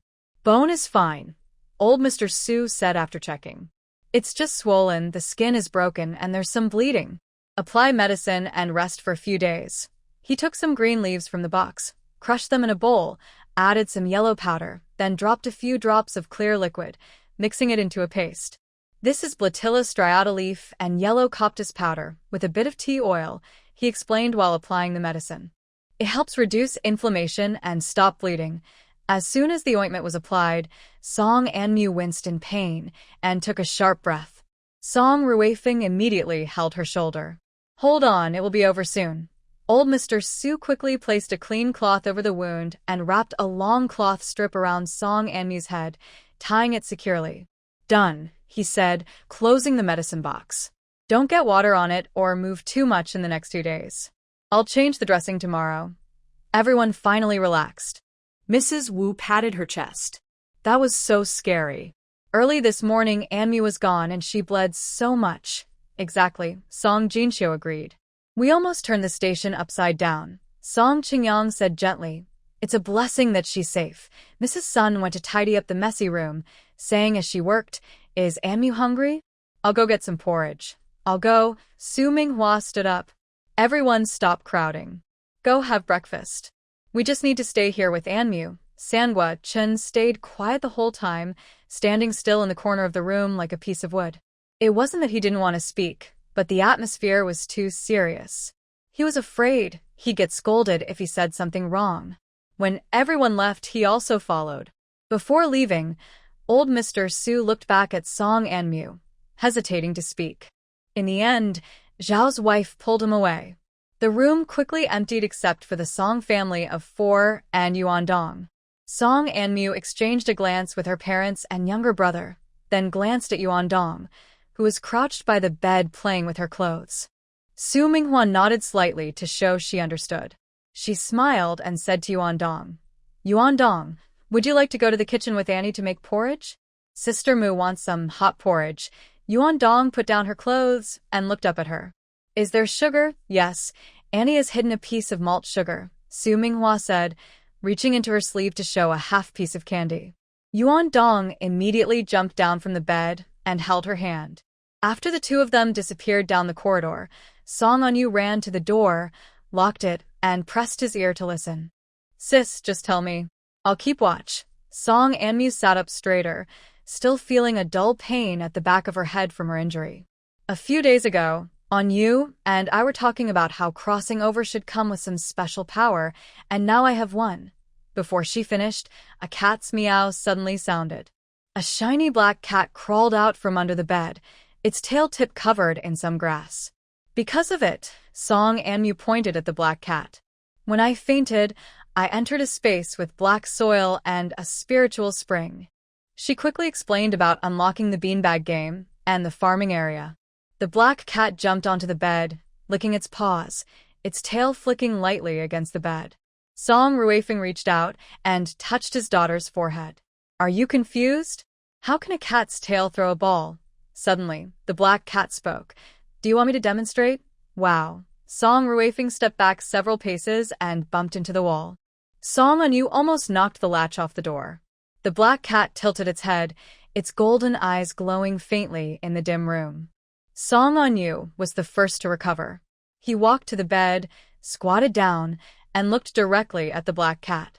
Let me ask you, does the time flow in the space the same as outside? Can living things go in?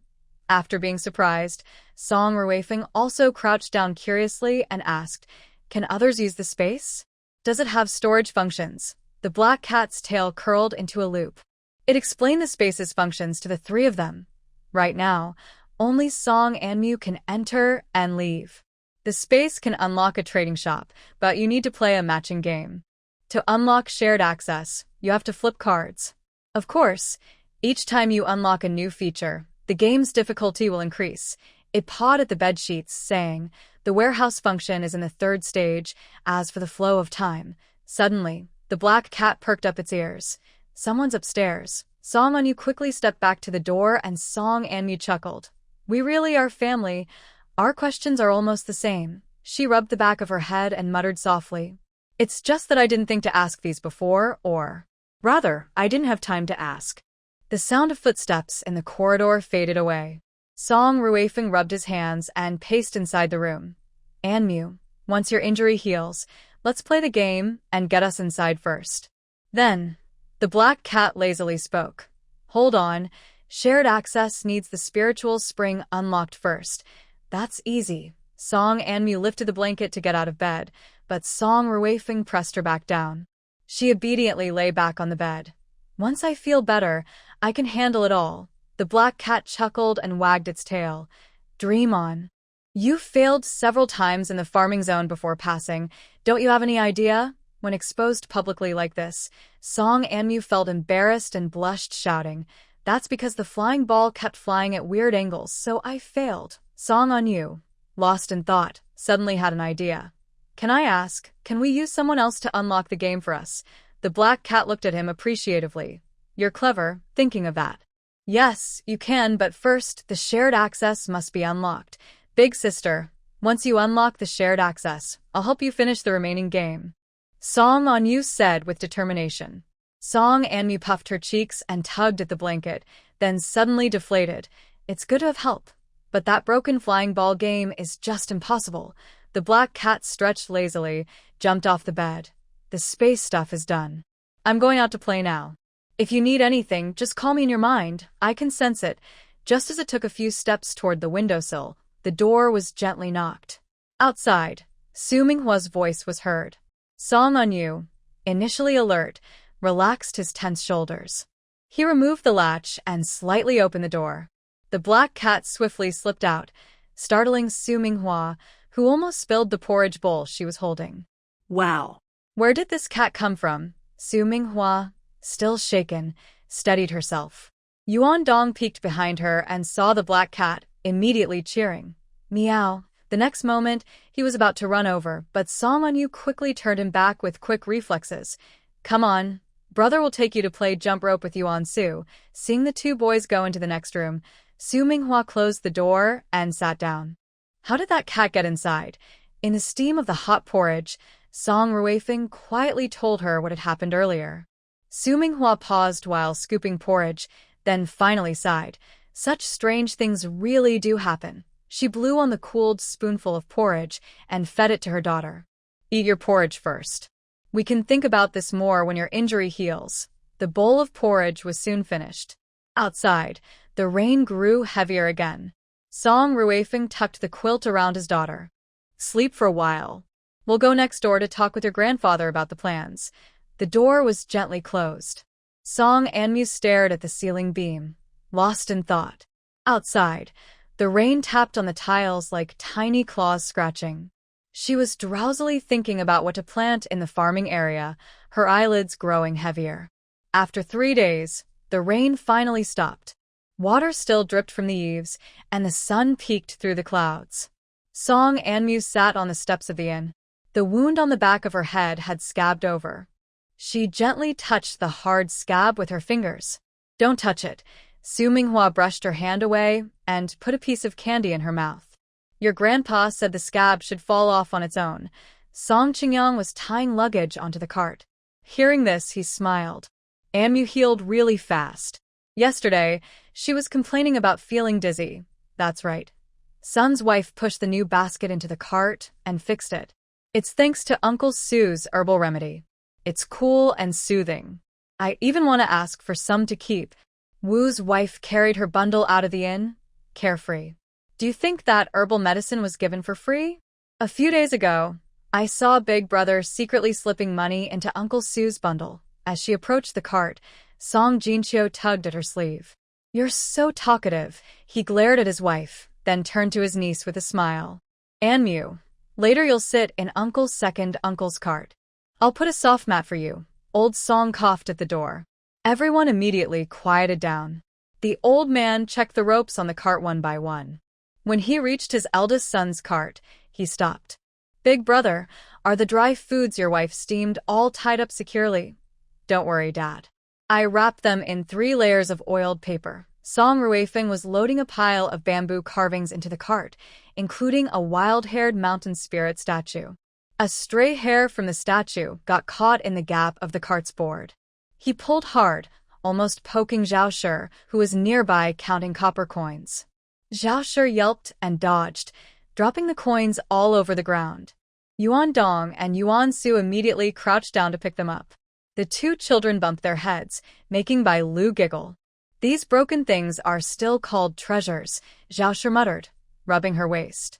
After counting the coins, she realized 3 coins were missing and hurried to look on the ground. They must have rolled into the cracks. Chen Sanguan was originally munching on a pancake. When he heard this, he immediately bent down to search. He looked like a turtle flipping over, with his bottom sticking up. Song Anmu couldn't help but laugh, but she choked on her spit and turned red from coughing. "Take it slow." Old Su quickly patted his granddaughter's back.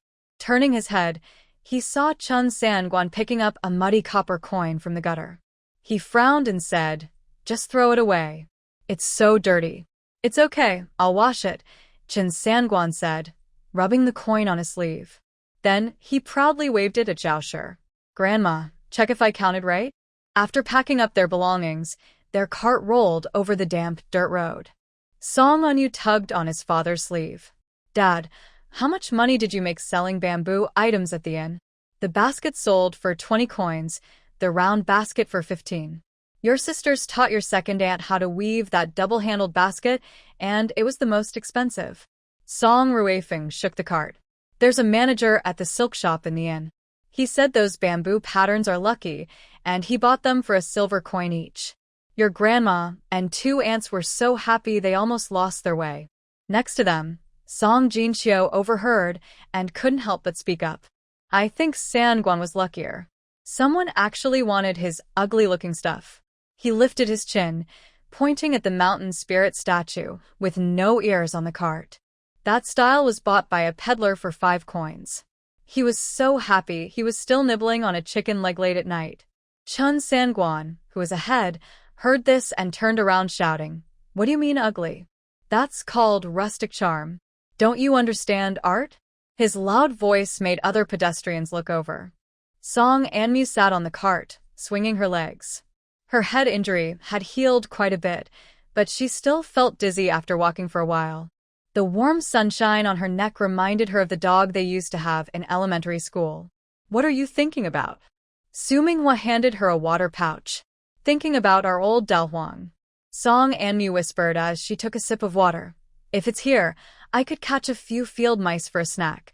The phrase, "field mice for a snack," caught Wu's attention and she quickly waved her hands. "Oh no, You can't eat those. 2 years ago, Granny Wang's grandson ate roasted field mice and got terrible stomach problems, almost lost his life. To eat field mice, you need to skin them and remove the organs.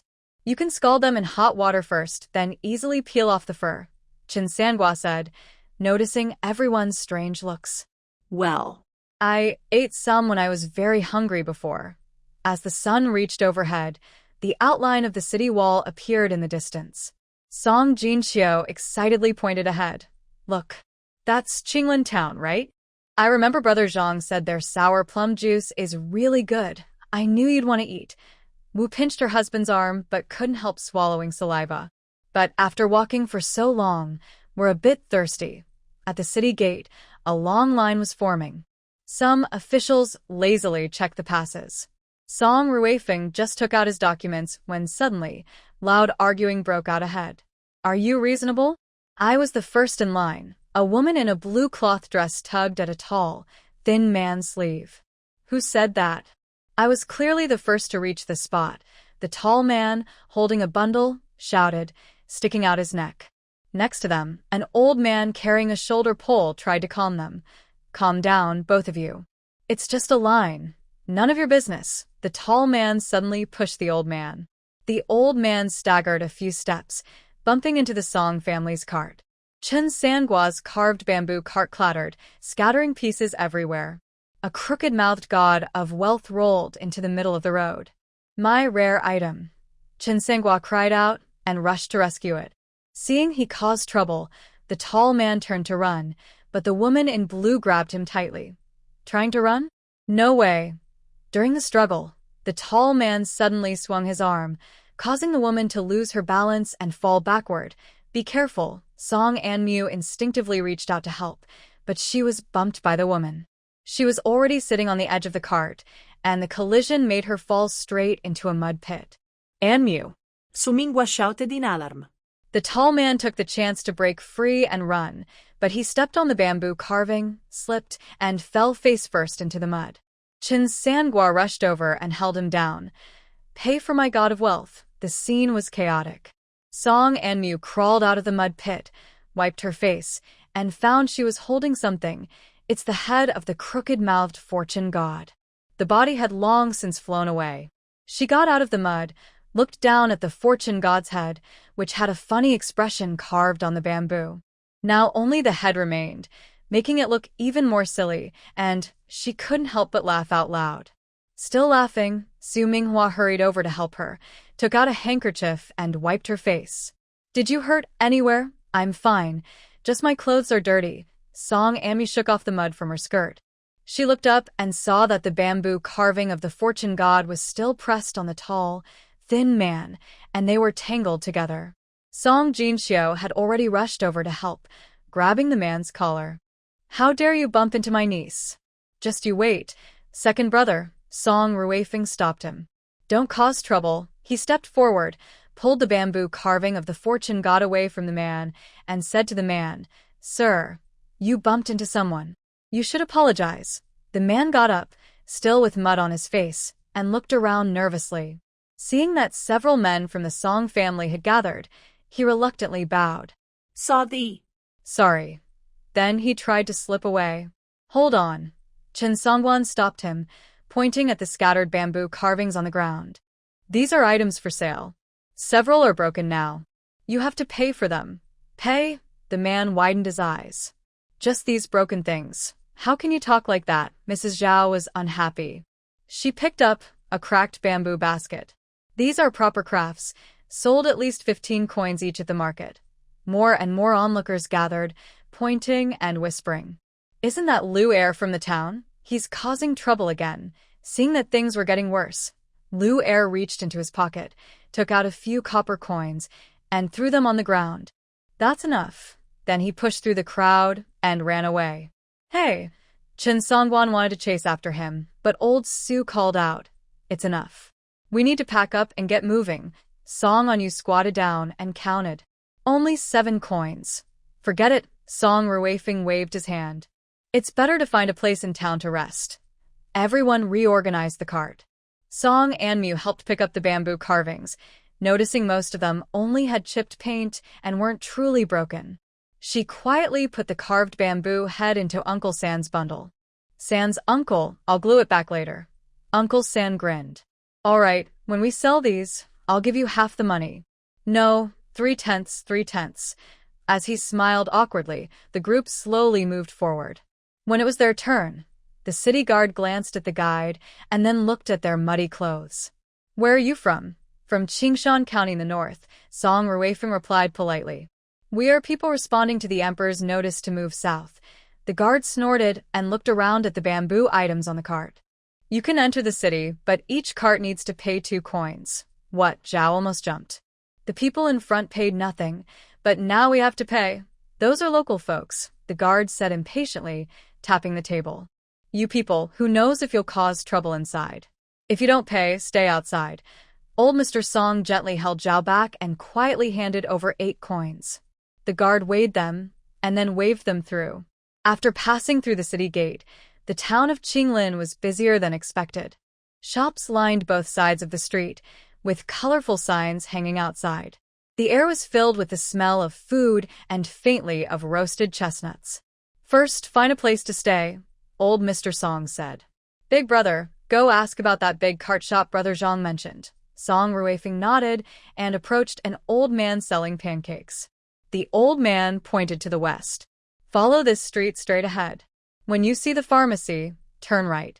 There's a Fulai cart shop. Thanking the old man, they pushed the cart in that direction. The street was busy with people, and a few children watched eagerly. Yuan Su pointed at a candy seller's stand and started salivating, but Wu Shi pulled him back. Be good. Turning past the pharmacy, they saw a yard with a sign that read, Fulai cart shop. The yard was tidy, and a woman in her 50s was sweeping the ground. Guests, do you want to stay at the inn? The woman asked, putting down her broom. How many of you? 15 people, 6 adults, 4 women, 5 children, Song Ruifeng said.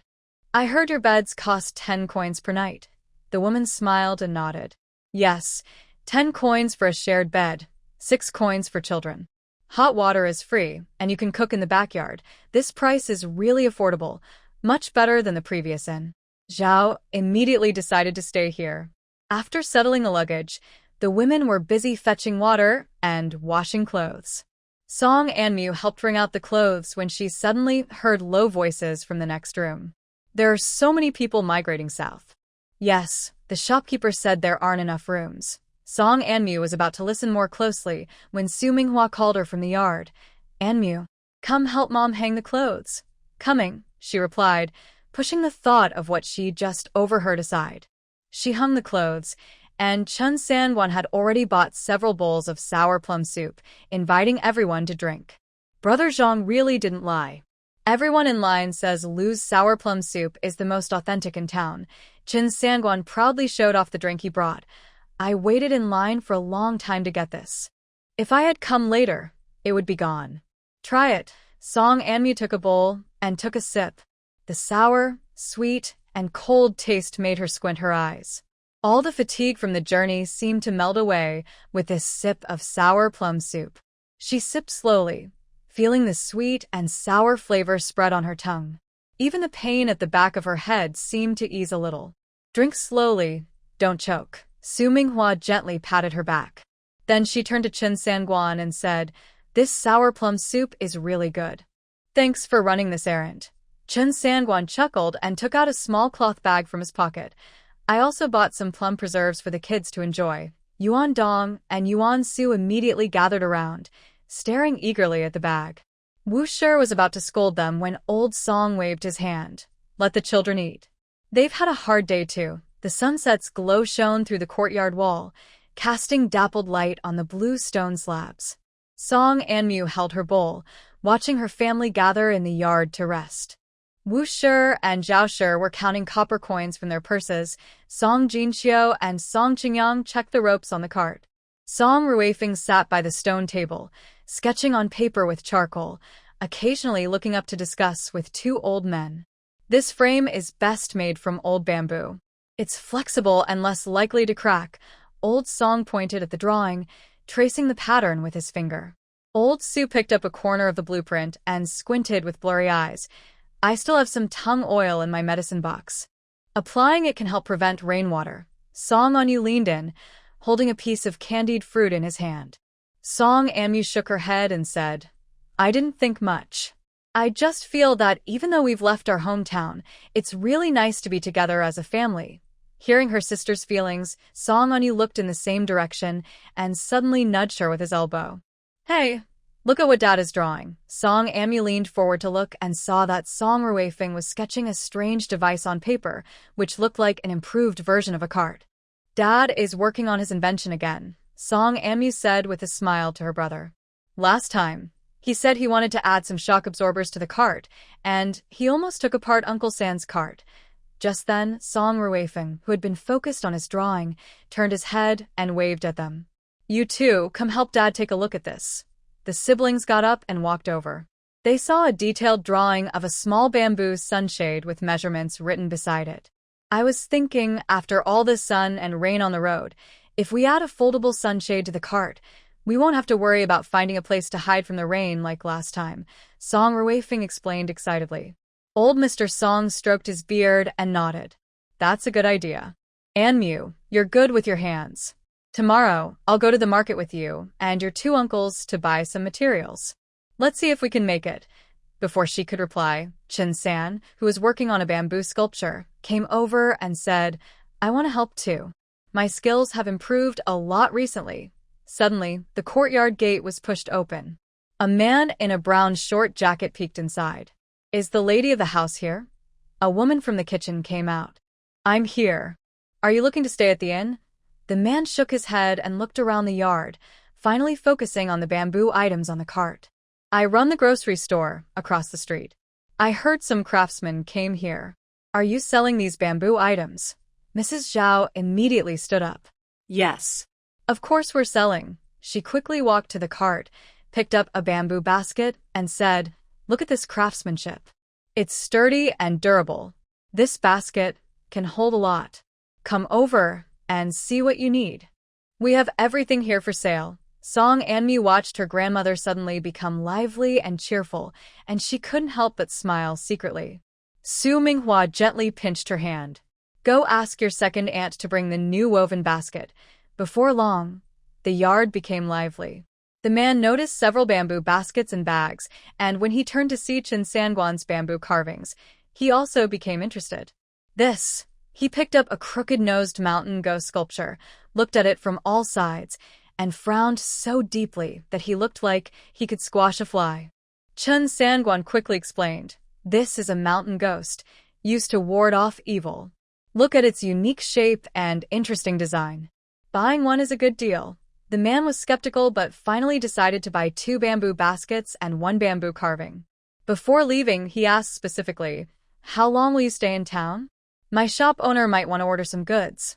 We haven't decided yet, Song Ruifeng replied. If we do place an order, we'll stay a few more days. You can come to our cart shop anytime. After seeing off the customer, Mrs. Zhao counted the new copper coins with a big smile. I didn't expect business to come so quickly after we arrived. Old Song coughed and said, All right, it's getting dark. Let's tidy up and get ready for dinner.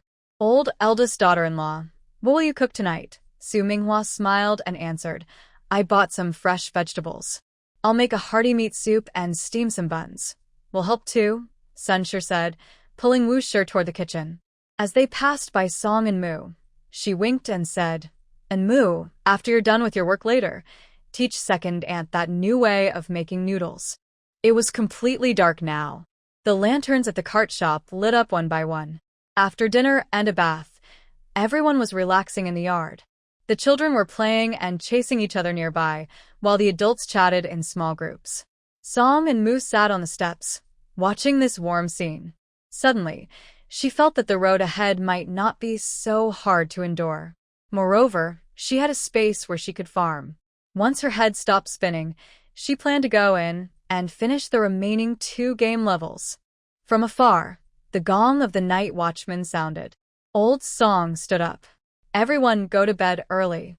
Tomorrow we need to go to the market to buy supplies. Everyone responded and dispersed. Song and Mu lay on her bed, listening to her parents whispering. The moonlight outside the window shone through the paper, casting mottled shadows on the ground.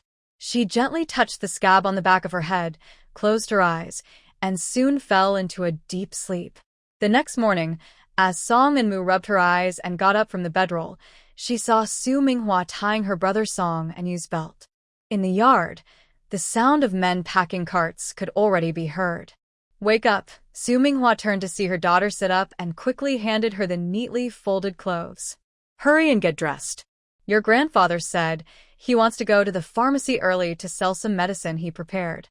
Your father and the others are also leaving to buy supplies." Song and Mu took the clothes, efficiently put on a rough blue cotton dress, and skillfully tied her hair into 2 small buns. She ran to the window to look outside. Her grandfather was moving several large clay jars from the cart, while Song Ruifeng was checking if the wheels of another cart were damaged. "Grandpa, are you guys going to buy supplies?" Song and Mu asked as she hurried into the yard in her cloth shoes. Old Song straightened up, dusted off his hands, and said, "Yes, the sooner we buy, the sooner we can build the sunshade." Just then, Zhao and her 2 daughters-in-law came from the backyard, carrying freshly steamed mixed grain buns. Zhao divided the buns among everyone. "Eat them while they're hot. Later, everyone will do their own thing. Big sister-in-law, your mother and the 3 of us will go to the fabric shop to buy some fine hemp cloth for summer clothes." Song Ruifeng, who was kneeling by the cart organizing tools, looked up and said, "Father, let's go to the wood shop first. We need to find some tough bamboo sticks for the frame of the sunshade. I want to go too," Chen San said after swallowing a few bites of his pancake, patting the crumbs off his hands. "I heard the shopkeeper's wife say there's a new wood shop at the east end of the market. They have good stuff. Let's go. What else can we do? We can't tie ourselves up like dogs." Old Song nodded and said, "Then we'll split into 3 groups. Your father-in-law will go to the pharmacy, we'll buy supplies, and you, wife, take the women and children to the fabric shop. After breakfast, everyone split up." Song and Mu followed the women into the street, curious as she looked at the shops on both sides. The town was lively early in the morning. Food stalls steamed hot food, peddlers shook their rattledrums, and a few men in short clothes sat at a tea stall drinking large bowls of tea. "Grandma, I want to buy a new hair ribbon," Bai Lu whispered, tugging at Zhao's sleeve. The 6-year-old girl's eyes sparkled as she stared at the colorful silk threads hanging from the peddler's pole. Sun Sure patted her daughter's hand. "Don't waste money. Aren't your current hair ribbons still good? Let's buy 2. Zhao, usually frugal, surprisingly didn't say no. Instead, she took out a handkerchief filled with silver coins. "One for Bai Lu, one for Anmu. The little girl should dress nicely." Seeing that Mu, who used to live in the city, was dressed very well, her busy travel schedule didn't stop her from taking care of herself. Yes, old lady Zhao thought this was good. She had money now and could afford a few coins for small treats. Besides, traveling was tiring, so it was nice to look at something pretty and pleasing to the eye. Yuan Dong and Yuan Su had already run ahead. Now they were stuck in front of a candy stall, unable to move. Yuan Su licked his lips and called back, "Grandma, can we buy a candy figure? All you do is eat." Wuxia tried to reach out to hit him, but Zhaoshi stopped her. "Buy them all. We're not short of money." Zhaoshi counted a few coins from her handkerchief and handed them to Wuxia. "Here, take it. If you keep fussing, you'll have to pay yourself." "Thank you, mother." Wuxia didn't dare say much, afraid her mother-in-law would be upset. Recently, she had been giving her a hard time. Over there, Song and Mu took a light green ribbon and casually helped Bai Lu tie her messy hair. When they were about to leave, she saw her younger brother, Song Zheng, squatting by the roadside watching people play chess. She quickly went over and pulled him. "Don't run around. If we get separated later, do you know the way?" After buying things, they headed back toward the fabric shop. Passing by a rouge shop, Song and Mu's eyes were caught by the display. At the shop entrance, there was a shell wind chime made of colorful silk threads, jingling softly in the breeze. "Grandmother, let's go in and take a look." Song and Mu tugged at Zhaoshi's sleeve, but her eyes were already peering inside the shop. Zhaoshi glanced at the shop and hesitated. "Those things are very expensive. We should just look." Before she finished, Song and Mu had already grabbed Bai Lu's hand and rushed inside. Su Minghua smiled helplessly and followed. Inside, there were various delicate porcelain boxes. The shopkeeper's wife warmly greeted the customers as they entered. Song and Mu picked up a small blue porcelain box containing light pink lip balm, which smelled faintly of flowers.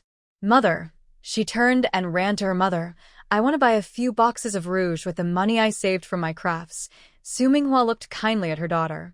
"That's your money. You can decide for yourself." Before Xiaoshi could stop her, Song and Mu quickly told the shopkeeper, "Madam, I'll take 5 boxes." Then she carefully started choosing. First, she picked a steady, deep red color for Xiaoshi. "Grandmother, this color suits you." She gave the orange one to Mrs. Wu, the light pink to Mrs. Sun, and the bright red to Su Minghua. Finally, she held up a small wooden box and said, "This box is for Bai Lu and me to use when we are older." Mrs. Sun's eyes immediately turned red when she heard this. She softly said, "And Mu." Her voice choked and she couldn't speak further. "Third aunt, I remember all the kindness you've shown me." Song and Mu smiled sweetly. "And Bai Lu is my sister too." Although Mrs. Zhao still said it was a waste, she took the blush and her wrinkles relaxed. Mrs. Wu also dabbed a little on her hand to test the color and kept praising it. Su Minghua stood nearby, watching her daughter carefully share the blush with everyone, her eyes full of gentle love. Her daughter has always been caring and thoughtful since she was young, even here. Just after earning a few coins, she started buying things for her family. Mrs. Sun tightly held the blush box and occasionally looked down at Bai Lu in her arms. She quietly wiped her eyes and softly said, "And Mu, thank you." Song and Mu held Mrs. Sun's arm and coquettishly said, "Third aunt, don't say that. We are family." Suddenly, Zhao turned around and said sternly, "Next time, don't spend money so carelessly." But everyone could see the smile hiding in the old lady's eyes. Bai Lu didn't understand what the adults were talking about, but she giggled along and tightly held onto the blush box. After leaving the blush shop, Yuan Dong and Yuan Su had finished their candy figures and were circling a stall selling clay figurines. Song and Yu had somehow also come over. The 3 boys stared intently at the vendor's hand as he shaped a tiger out of clay. "And you, Yuan Dong, Yuan Su," Su Minghua called from the middle of the street. "It's time to go. Hurry up and follow." Only then did Song and Yu come back to himself, reluctantly glancing at the nearly finished clay figure. Yuan Dong and Yuan Su still squatted there, staring fixedly at the vendor's fingers. "If you don't leave now, you won't be able to come out again," Su Minghua said with a serious face, but her voice carried a smile. Seeing them still squatting, Song and Mu quickly walked over and tugged on her brother's ear. "Did you hear that? Mother is calling you." "Ouch." "Sister, be gentle." Song and Yu jumped up, covering his ear, and turned to call his 2 cousins. "Let's go. Grandma and the others have already walked far ahead." The 2 boys finally stood up slowly, glancing back repeatedly as they followed the adults toward the fabric shop. As they walked farther away, Yuan Dong kept looking back anxiously, almost bumping into a street vendor's cart. "Be careful." Su Minghua quickly reached out to steady him. "After we finish our business, if there's time, I'll take you to see more." The 2 boys then perked up and hurried to catch up with the main group. Yuan Dong gestured as he walked, saying, "That tiger sculpture looks so real. If I could learn." "You," Song and Mu interrupted, poking his forehead. "You see something and want to learn everything. Last time, you said you wanted to learn bamboo carving, but after 2 days, you said your hand hurt." Su Minghua, walking behind them, watched their playful arguing with a smile. She softly reminded them, "All right, stop fooling around. We've arrived at the fabric shop." The shopkeeper was a round-faced woman who greeted them warmly as they entered. "What kind of fabric are you looking for?" "We just got some fine linen, perfect for summer clothes." While Zhao and the shopkeeper bargained, Song and Mu noticed some scraps of cloth piled in the corner. She moved closer and looked through them, finally pulling out a piece of coarse, lotus-pink fabric. "Mom, look, wouldn't this color make a pretty pouch?" Su Minghua took the fabric and measured it with her hand. "That's enough to make 2 pouches. The color suits young girls. What do you want to use it for?" "To hold copper coins." Song and Mu blinked. Right now, we keep our money in handkerchiefs, which is so inconvenient. If we had a pouch, we wouldn't have to open it layer by layer. Over at the counter, Zhao had already negotiated the price with a shopkeeper, and Sun was helping measure the fabric. Wu suddenly pointed at a dark red cloth on the counter and asked, "Boss, how much for this quilt cover?"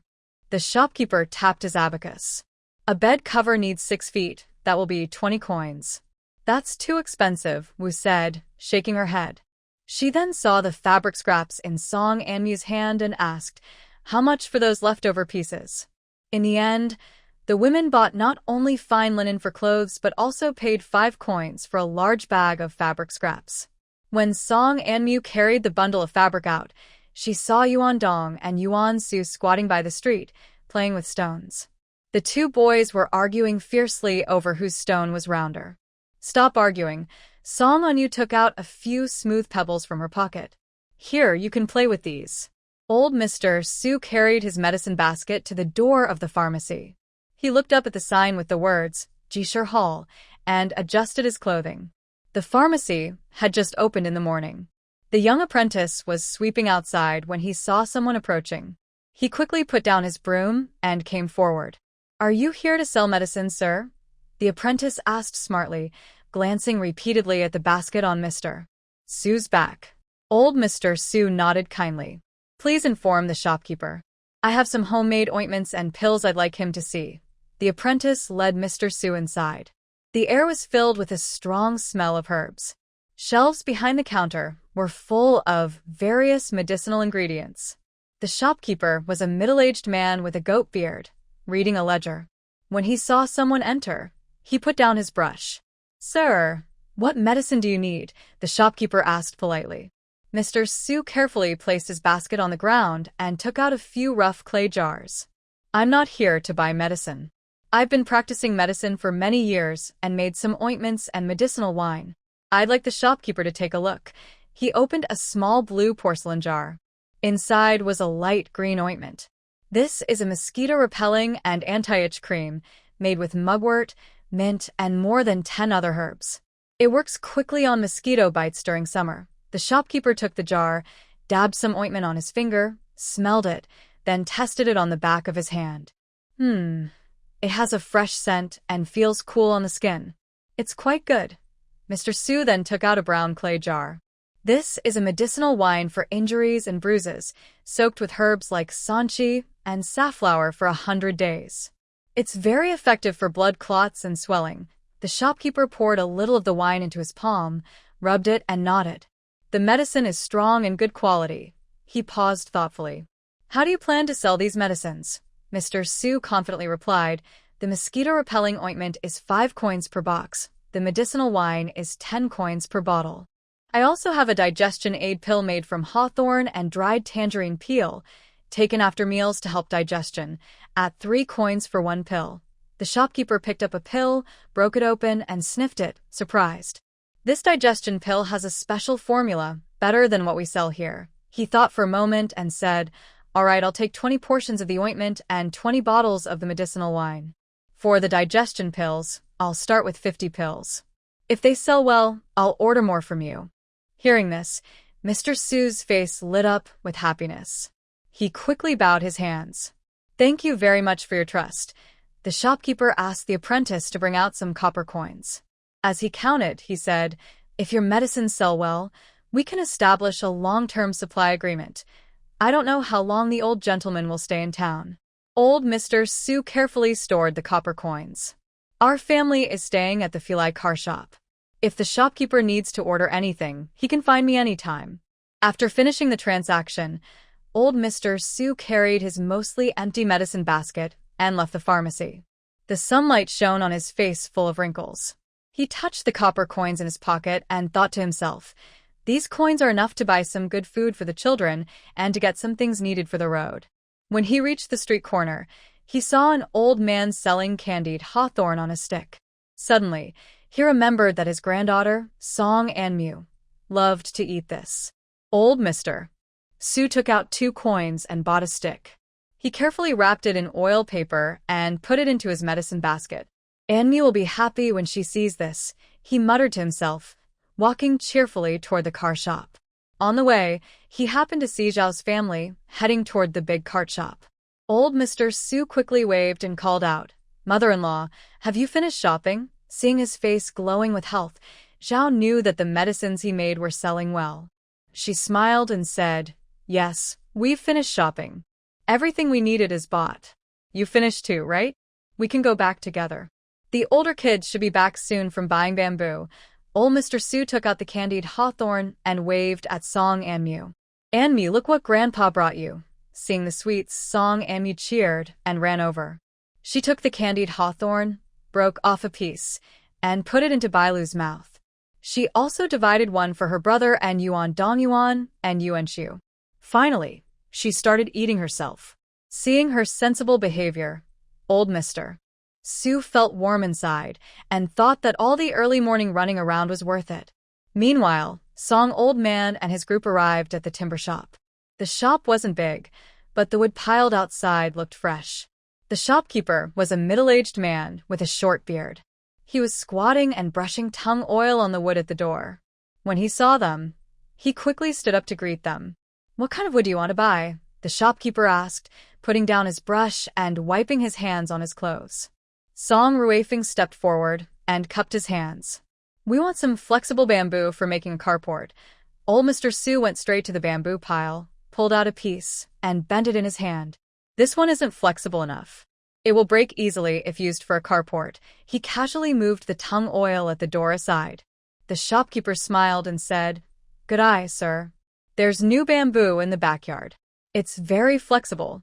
For a carport, this thickness is just right." Song Jinxiu was very impatient. When he heard the shopkeeper speak, he hurried to the backyard. "Let's go, let's check it out first." A few people followed the shopkeeper to the backyard. In the corner, there were piles of bamboo, which indeed looked better. Song Ruifeng checked each bundle carefully and selected a few. "These are good quality, and they won't crack easily when bent." Song Qingyang carefully examined each bamboo stick. "Big brother, are 20 enough?" "Almost," Song Ruifeng estimated. "Let's buy some thin bamboo strips for weaving too." Chun Songguan was nearby, looking at other materials.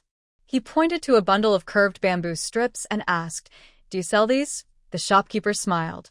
"Good eye, sir. These are made specifically for roof covers. They are already baked and shaped." Old Mr. Song went up and touched the bamboo strips, nodding with satisfaction. "These are good. It saves us the trouble of bending them ourselves." In the end, they bought not only bamboo sticks and strips but also a few ready-made curved bamboo pieces.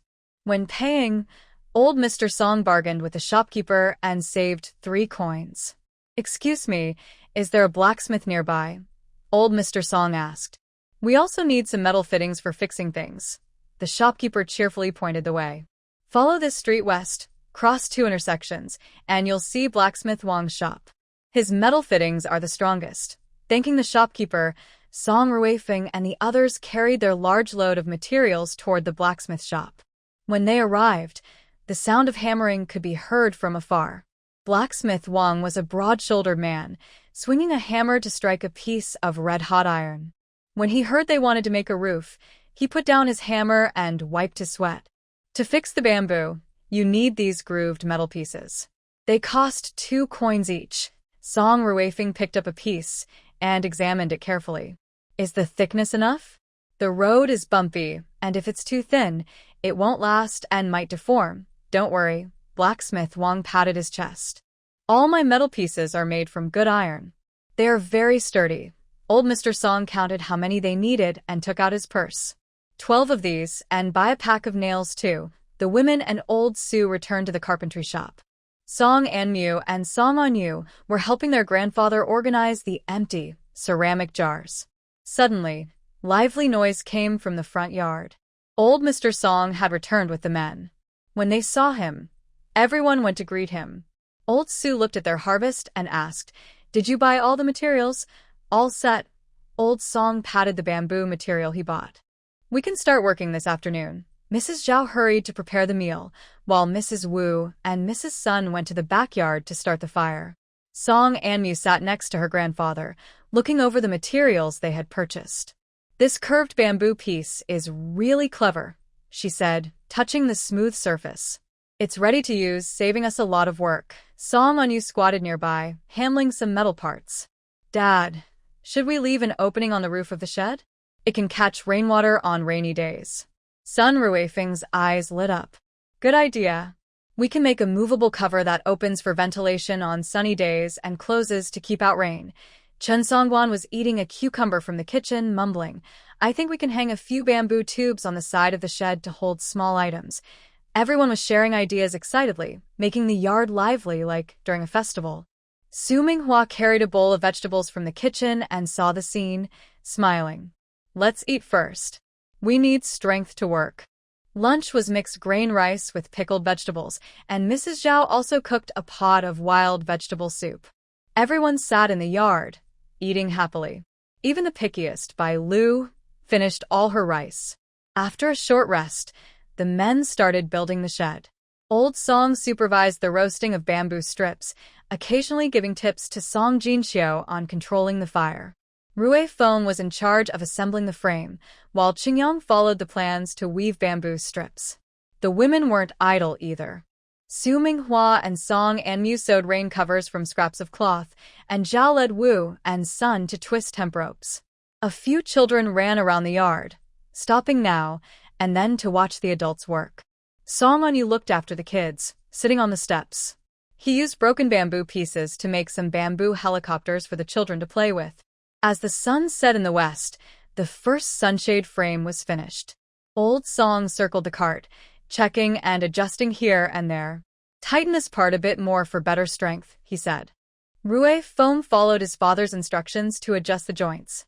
Chen Songguan handed him a piece of hemp rope. Try tying it with this.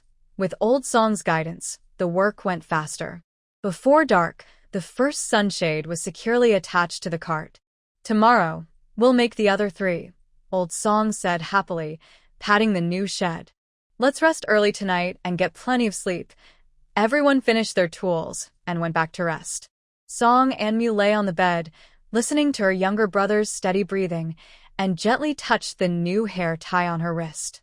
She yawned and slowly closed her eyes to sleep. The next morning, at dawn, Song Anmu was awakened by the loud banging in the yard. She rubbed her eyes and sat up, noticing her parents were no longer on the shared bed. Only her younger brother was curled up in the corner, sleeping soundly. She quietly dressed and went downstairs. She saw her father and uncles busy installing a sunshade on the second cart in the yard. Grandpa was squatting nearby, carving a wooden wedge, occasionally giving some advice. Next to the cart, there were freshly split bamboo strips shining with a greenish-yellow color in the morning light.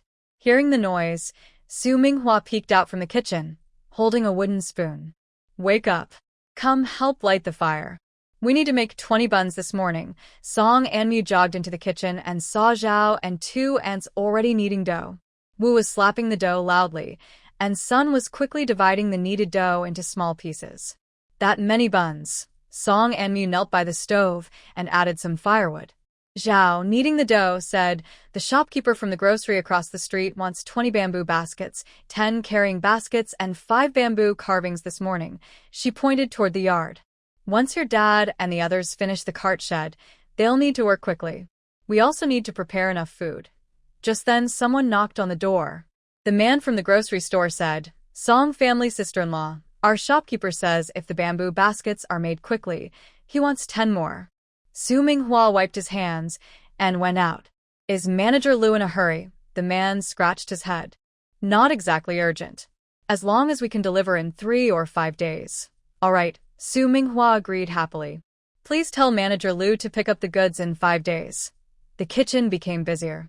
Sun put the steaming baskets on the stove. Wu marked the buns with red stamps, and Zhao was calculating how much bamboo material they still had and how much new bamboo they needed. Song Anmu watched the flickering flames in the stove and suddenly heard a strange cry from the yard. Dr. Su, be gentle. I can't handle much more of this. She curiously leaned by the window to look outside. She saw old Su grabbing Chen Sangguan by the collar and dragging him toward the west room. Chen Sangguan was still holding a medicine mortar, looking like a cat caught by the neck. Stop wasting time, old Su shouted confidently.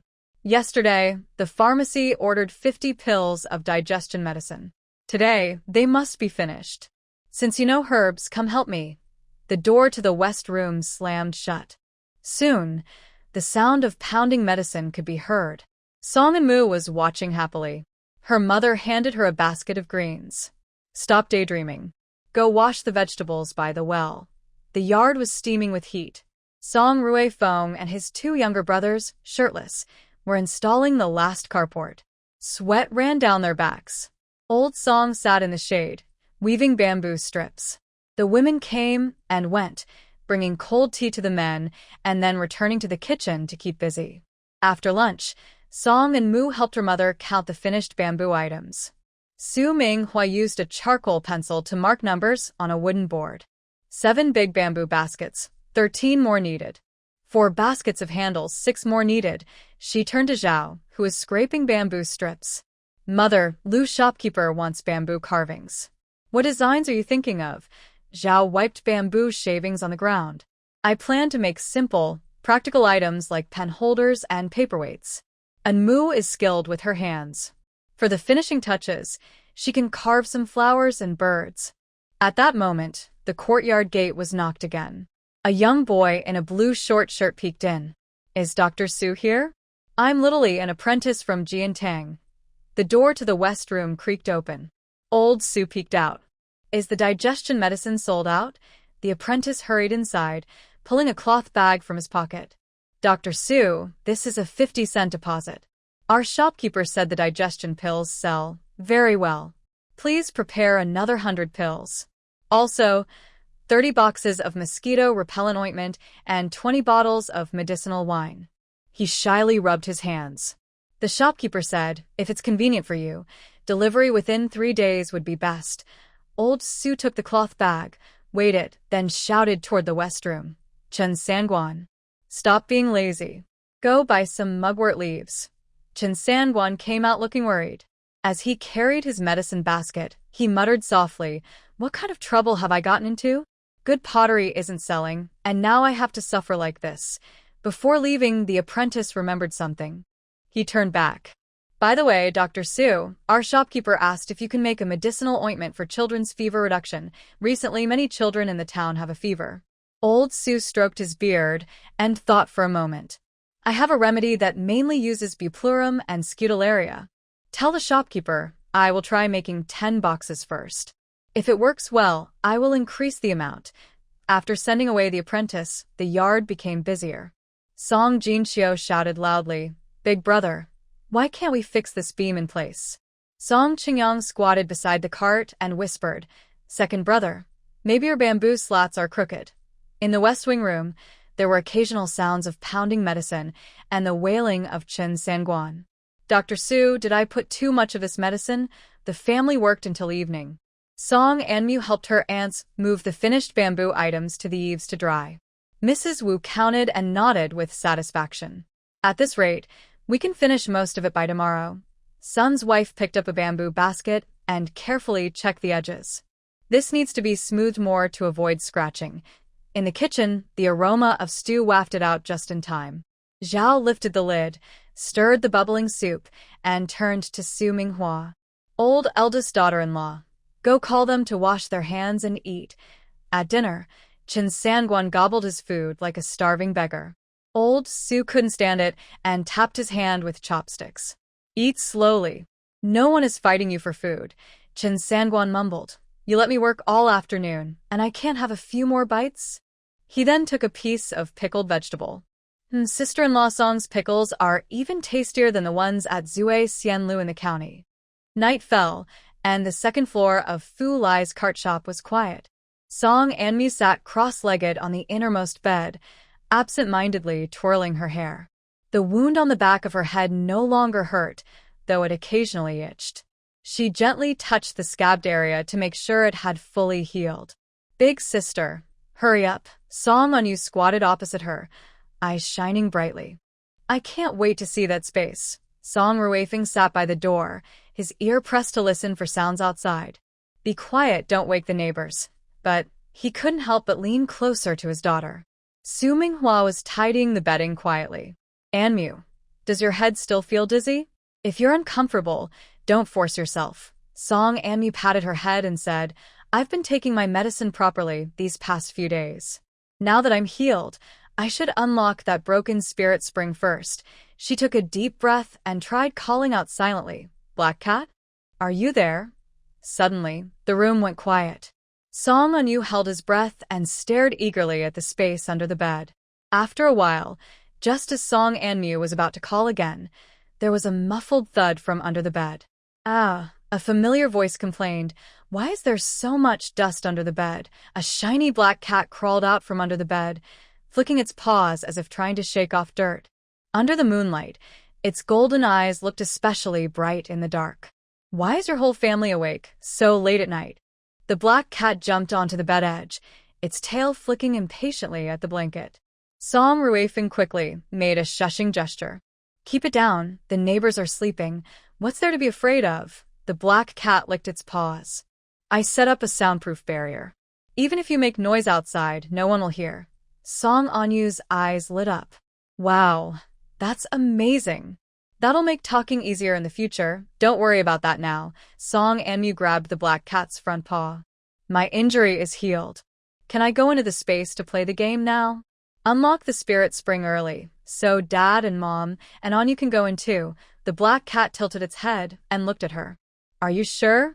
Last time, you fell pretty hard playing football. That was because I had no experience then. Song Anmu blushed. This time, I definitely won't fall. Su Minghua came over and touched her forehead. Maybe we should wait until you're fully recovered? It's late at night. No way. Song Anmu quickly sat up. It's been days. I still have a feeling something's wrong if I don't do it. Song Ruefeng and his son looked at each other and shook their heads helplessly. All right, be careful. If you feel uncomfortable, come out immediately.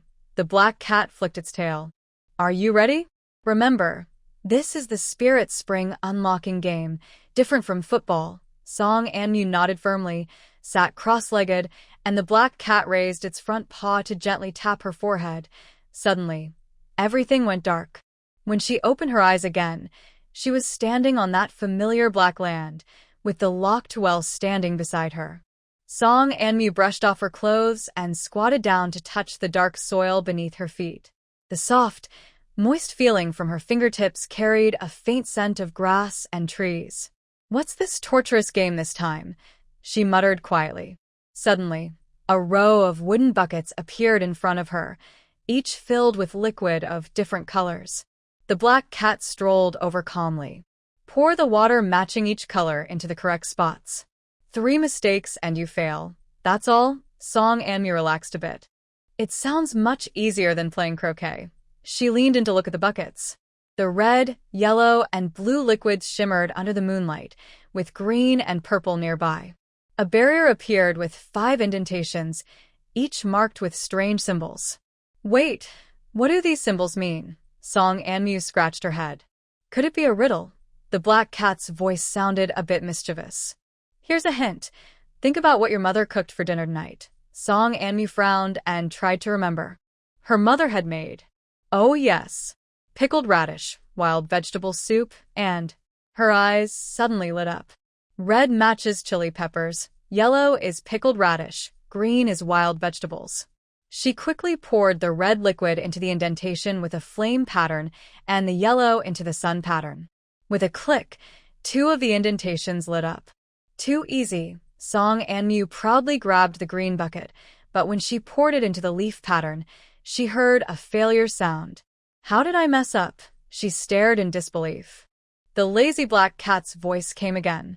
The wild vegetables your mother used today were gray vegetables, with white on the back of the leaves. Song Anmu stomped angrily. What kind of hint is that?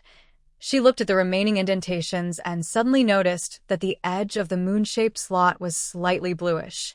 She remembered the mint water that Su Minghua brought after dinner. This time, she poured the blue liquid into the slot, which lit up smoothly.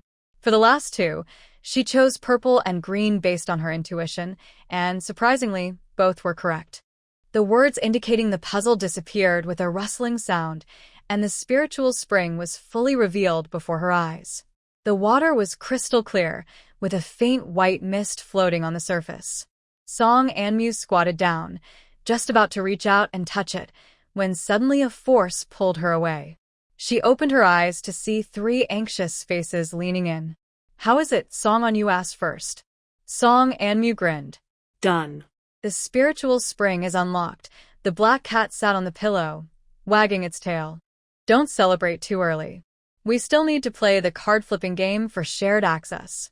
But this time, you must complete the game together with the chosen sharer." Song Ruifeng rubbed his hands. "Maybe we can try again tomorrow." "Not now," Song Anmu and her brother said in unison. Su Minghua shook his head helplessly. "You too," he started to say, but then he couldn't help but lean forward out of curiosity. The black cat's golden eyes flickered in the dark. "Let's begin." Just as Song Anmu was about to respond, she suddenly heard a loud thud from the next room, which scared her so much she almost jumped out of bed. The black cat's ears perked up, and its tail fluff stood on end. "It was probably Yuan Dong hitting something while getting up at night," Su Minghua whispered, pressing his hand to his pounding chest. Song Ruifeng tiptoed to the door, listening carefully. "It's nothing. Go back to sleep." Song Anmu was already sitting cross-legged, eager. "Sis, hurry up. I can't wait to play the card-flipping game." The black cat started licking its paws again. "Why are you in such a hurry? I haven't explained the rules yet." It jumped off the bed, sweeping its tail across the floor, and suddenly drew a faintly glowing grid in the air. "Remember where the cards are," the black cat said, tapping the air with its paw. 9 cards, face down, appeared within the glowing pattern. Match the pairs to unlock a feature. If you fail, it deliberately elongated its tone. You'll have to wait 12 hours before trying again. Song Anmu stared at the intricate backs of the cards. Suddenly, she noticed that the corner of the bottom right card was slightly lifted. Just as she reached out to touch it, Song Anmu grabbed her. Wait. "These cards move." Sure enough, the cards began to shift slowly according to some pattern, but they kept their backs facing outward. Song Anmu rubbed her eyes, realizing she couldn't remember their movements. "I'll try first," Song Anmu said, rolling up his sleeves. Just as he was about to touch the middle card, the black cat swatted his hand away with its tail. "The rules aren't finished yet," the black cat said, flicking its tail in annoyance. "Before flipping a card, you must answer a question. If you get it right, you can flip." Song Ruifeng couldn't help but interrupt. "This sounds like a school exam." The first question, the black cat ignored his comment. "What is the effect of spiritual spring water?" The other 3 looked at each other in surprise, but finally Song Anmu spoke up. "I think it was..." "Time's up," the black cat flicked its tail. "It's to speed up plant growth and restore energy. The next question will be tomorrow." It was about to close the light array. "Wait," Song Anmu hurriedly grabbed its tail. "Why only so little time?" "That's not fair." The black cat quickly pulled back its tail, its golden eyes narrowing. "The rules in this space are like that, but..." It showed a clever smile. "Since you're in such a hurry, you can exchange something else for a hint," Song Anmu asked cautiously. "What can we give?" "Very simple," the black cat said, pulling out a small fish snack. "Bring me a month's worth of treats, and I'll tell you a little secret." Song Ruifeng laughed and said, "You greedy cat." In the end, after bargaining, Su Minghua agreed to make a special treat for the black cat tomorrow, in exchange for an important tip. The pattern on the back of the cards hides a secret. The family gathered together and studied for a long time. They finally realized that the vine patterns on the back of each card actually hinted at the images on the front. Song Anmu tried to flip over the top left card, which clearly showed a key. "Success," Song Anmu cheered, then quickly covered her mouth. The black cat lay beside the light array. "Not bad, but to unlock shared access, you need to match at least 3 pairs. Over the next half hour, the 4 took turns trying and finally matched the patterns of herbs, keys, and springs. When the last pair of cards emitted a bright light, the black cat perked up its ears. "It's almost dawn." The light array gradually faded, and the black cat's figure started to become transparent. It finally warned, "Now your whole family can come and go through the space." A tip: don't suddenly disappear in front of others. From afar, a rooster crowed. The black cat swiftly slipped into the bed, still reminding, Don't forget my treats. Song An-mu and her brother high-fived in celebration but were stopped by Su Minghua, who pressed them back into bed with one hand each. Hurry up and sleep. We have a busy day tomorrow. Song Ruifeng blew out the oil lamp, plunging the room into darkness. But everyone knew that when morning came, they would find a reason to stay in the room and try out this new shared feature. The sound of bamboo being split echoed from the backyard. Old Mr. Song sat on a small stool, skillfully using a bamboo knife to break the bamboo tube into thin strips. Song Ruifeng and his two younger brothers, shirtless, squatted nearby, cutting the split bamboo into pieces of different sizes. The bamboo shavings stuck to their sweaty arms and fell to the ground with a rustling sound as the wind blew. When Mrs. Zhao brought out the steamed mixed grain buns, the aroma of medicine already filled the west room. Old Mr. Su was busy instructing Chen Sangwan to roll the mashed medicinal paste into small pills. Chen Sangwan looked unhappy and complained, "Dr. Su, can we add some honey to the digestion pills? They taste bitter and not very good. Do you think this is making sweet rice cakes?" Mr. Su patted him on the back of the head. "Go bring in the dried mugwort, and it's time to oil the mold for the mosquito repellent paste." Song An-mu was helping Mrs. Wu to finish the edges of a bamboo basket. She skillfully folded the ends of the bamboo strips into the gaps and used a small knife to smooth out the rough spots. Mrs. Sun checked each finished basket carefully. She smiled and said, "An-mu, your way of finishing the edges is quite unique. It's much sturdier than our usual method." "I was just experimenting," Song An-mu said quietly, hiding her smile. She thought to herself that the skills of modern craft bloggers were really useful. The afternoon cicadas chirping was so loud it made people feel sleepy. Suddenly, Song An-mu covered her forehead and said, "Mom, I feel a little dizzy." Su Minghua immediately put down her charcoal pen and came over to feel her forehead. "Why does your face look pale? Did you not sleep well last night?" Probably. "The weather was stuffy last night, and I woke up several times." Song An-mu leaned on her mother. "Then go back to your room and rest." Mrs. Zhao stopped her weaving. "Oldest daughter-in-law, take An-mu back to her room." Su Minghua agreed and, after replying okay, took her daughter toward the stairs. Song An-mu also peeked out from behind the cart and followed upstairs, saying he wanted to tell his sister a new story. When passing by Song Ruifeng, who was scraping bamboo, he winked quietly. Not long after Song An-mu lay down, about 15 minutes later, the door was gently pushed open. Song Ruifeng, rubbing the bamboo shavings from his hands, peeked in. "Hee, I'm here." Ensuring no one was outside, Song An-mu quickly sat up, crossed her legs on the bed, and whispered, "Open sesame." But she was thinking of the phrase black cat, 3 times. Soon, ripples appeared in the air, and a black cat with its tail high suddenly appeared out of nowhere, stepping onto the blue bricks silently with its paws. Song An-mu reached out to touch the cat's tail, but the black cat skillfully dodged away. It jumped onto the windowsill in a few steps, proudly flicking its tail. "Of course, this cat is just resting in the space." Song Ruifeng rubbed his chin and stubble. "So, you can switch between the space and the real world anytime." Seeing the black cat nod, Su Minghua suddenly understood. No wonder it was so unpredictable before. Meow, the black cat strutted onto the windowsill, its golden eyes narrowing in the sunlight. "Where are the snacks I was promised?" Su Minghua took out a paper-wrapped treat from his bag. "I brought some dried fruit for the kids. Can they have some first?" The black cat sniffed the treat and reluctantly took a bite. "No more of this. I prefer seafood." Song An-mu tentatively reached out to touch the cat's ear but was swatted away. "Don't touch. Just get to the point. How do we enter the space?" Song An-mu sat cross-legged on the bedroll.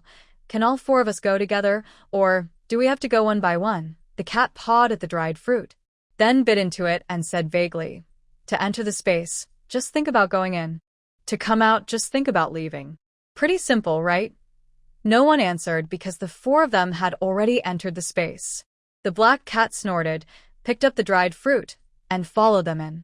"Is this the spirit spring?" Song An-mu was the first to run to the well. He looked down, seeing his enlarged face reflected in the clear water, with a few pink flower petals floating on the surface. Song Ruifeng squatted down and touched the soil, feeling its moist texture. The soil quality is pretty good. Su Minghua cupped some water in his hand and carefully took a sip. This water is a bit sweet, better than ordinary water. The black cat, who had been sitting on the edge of the well unnoticed, said calmly, "Right, and vegetables watered with this water taste better. It has many uses, so take your time exploring." Song Anmu was already jumping around nearby, shouting, "Should we try planting something?" The black cat strolled over slowly, its tail high in the air. "Why rush? If you want to plant something, you need to play a little game first to get the seeds." "What? A game?" Song Anyu's eyes widened. "Didn't we already play a unlocking game before?"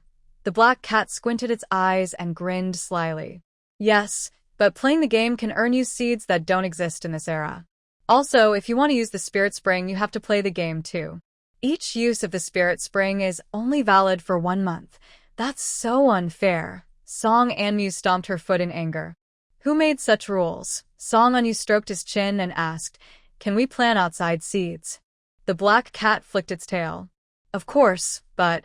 It deliberately stretched out its tone.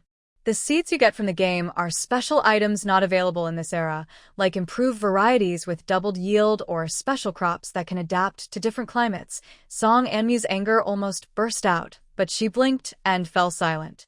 Seeing this, Song Ruifeng gently patted his daughter's shoulder.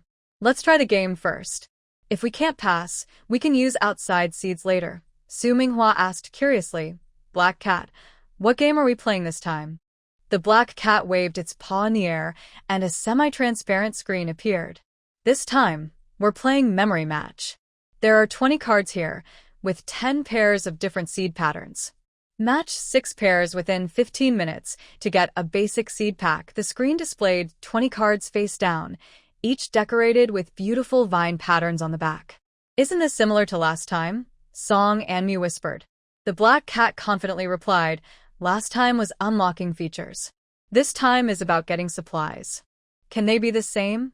It urged. "Hurry up. The timer has started." The 4 of them gathered in front of the screen. Song Anmu flipped over the first card, which showed a full wheat ear. Wheat. "Remember this position," Su Minghua said immediately. Song Ruifeng flipped another card, which showed a water jug. "No, that's not right." Next, Song Anyu found a cabbage and Song Anmu found another wheat ear, successfully matching the first pair. 5 pairs left, the black cat reminded from the edge of the well. "Half the time is gone." The 4 continued flipping cards nervously. Suddenly, Song Anyu found 2 cards with carrots on them. Another pair. Time passed second by second. When the black cat shouted, 30 seconds left, they finally matched 6 pairs. The screen flickered and transformed into a rough cloth bag, which fell into Song Anmu's hands. "Congratulations on receiving the basic seed pack," announced the black cat. "It contains wheat, cabbage, and carrot seeds, 20 of each." Song Anmu eagerly opened the cloth bag, and sure enough, there were 3 small paper packets labeled with the crop names. "Now," the black cat jumped down from the well's edge, "if you want to use the spirit spring." "Another game, huh?" Song Anmu rolled her eyes. The black cat pretended not to hear her complaint. "This time, we'll play a quick math farmer game. I will ask 10 math questions related to farming. Answer at least 8 correctly to get a month of access to the spirit spring." Before the others could protest, it read the first question. 1 acre needs 5 liters of wheat seeds. How many liters are needed for 3.5 acres? 17.5 liters. Song Anyu answered immediately. Correct. Next question, if you water twice a day, using 2 scoops each time, how many scoops are needed in 7 days? 28 scoops, answered Su Minghua. They quickly finished all 10 questions, answering 9 correctly. The black cat reluctantly announced, "The spirit spring access is unlocked, valid until the same day next month." As soon as it finished speaking, a faint blue glow appeared at the well's opening, lasting a few moments before returning to normal. "Now we can finally plant things." Song Ruifeng wiped the sweat from his forehead. The 4 of them held the hard-earned seed packs, looking at each other in silence in front of the dark soil. "How do we plant?" Song Anmu pinched a wheat seed, looking around. "We don't even have a hoe." Song Ruifeng rolled up his sleeves and squatted down. "We can only use our hands." He drew a shallow furrow in the dark soil with his finger. Luckily, the soil is soft, so it won't take much effort. Su Minghua also squatted down to help, her fingertips quickly covered in mud. This reminds me of when I was a child, working in the vegetable garden with my grandmother. She evenly placed wheat seeds into the furrow her husband made. Back then, we didn't have many tools. We used our hands to dig. Song Onyu mimicked her, drawing a shallower furrow nearby to plant cabbage. But he was too rough. He dug too deep, and dirt splattered onto his face. Huh. Song Anmu couldn't help but laugh, reaching out to wipe the dirt off her brother's face. Are you trying to plant a tree? Cabbage seeds won't grow if you bury them so deep. The black cat suddenly came over and sat on the edge of the field, watching carefully. Just a little deeper for the cabbage. The radishes need to be a bit deeper, but the wheat can be planted shallower. The four of them followed the black cat's instructions and worked in the field with their hands. Song Anmu was responsible for planting the radishes.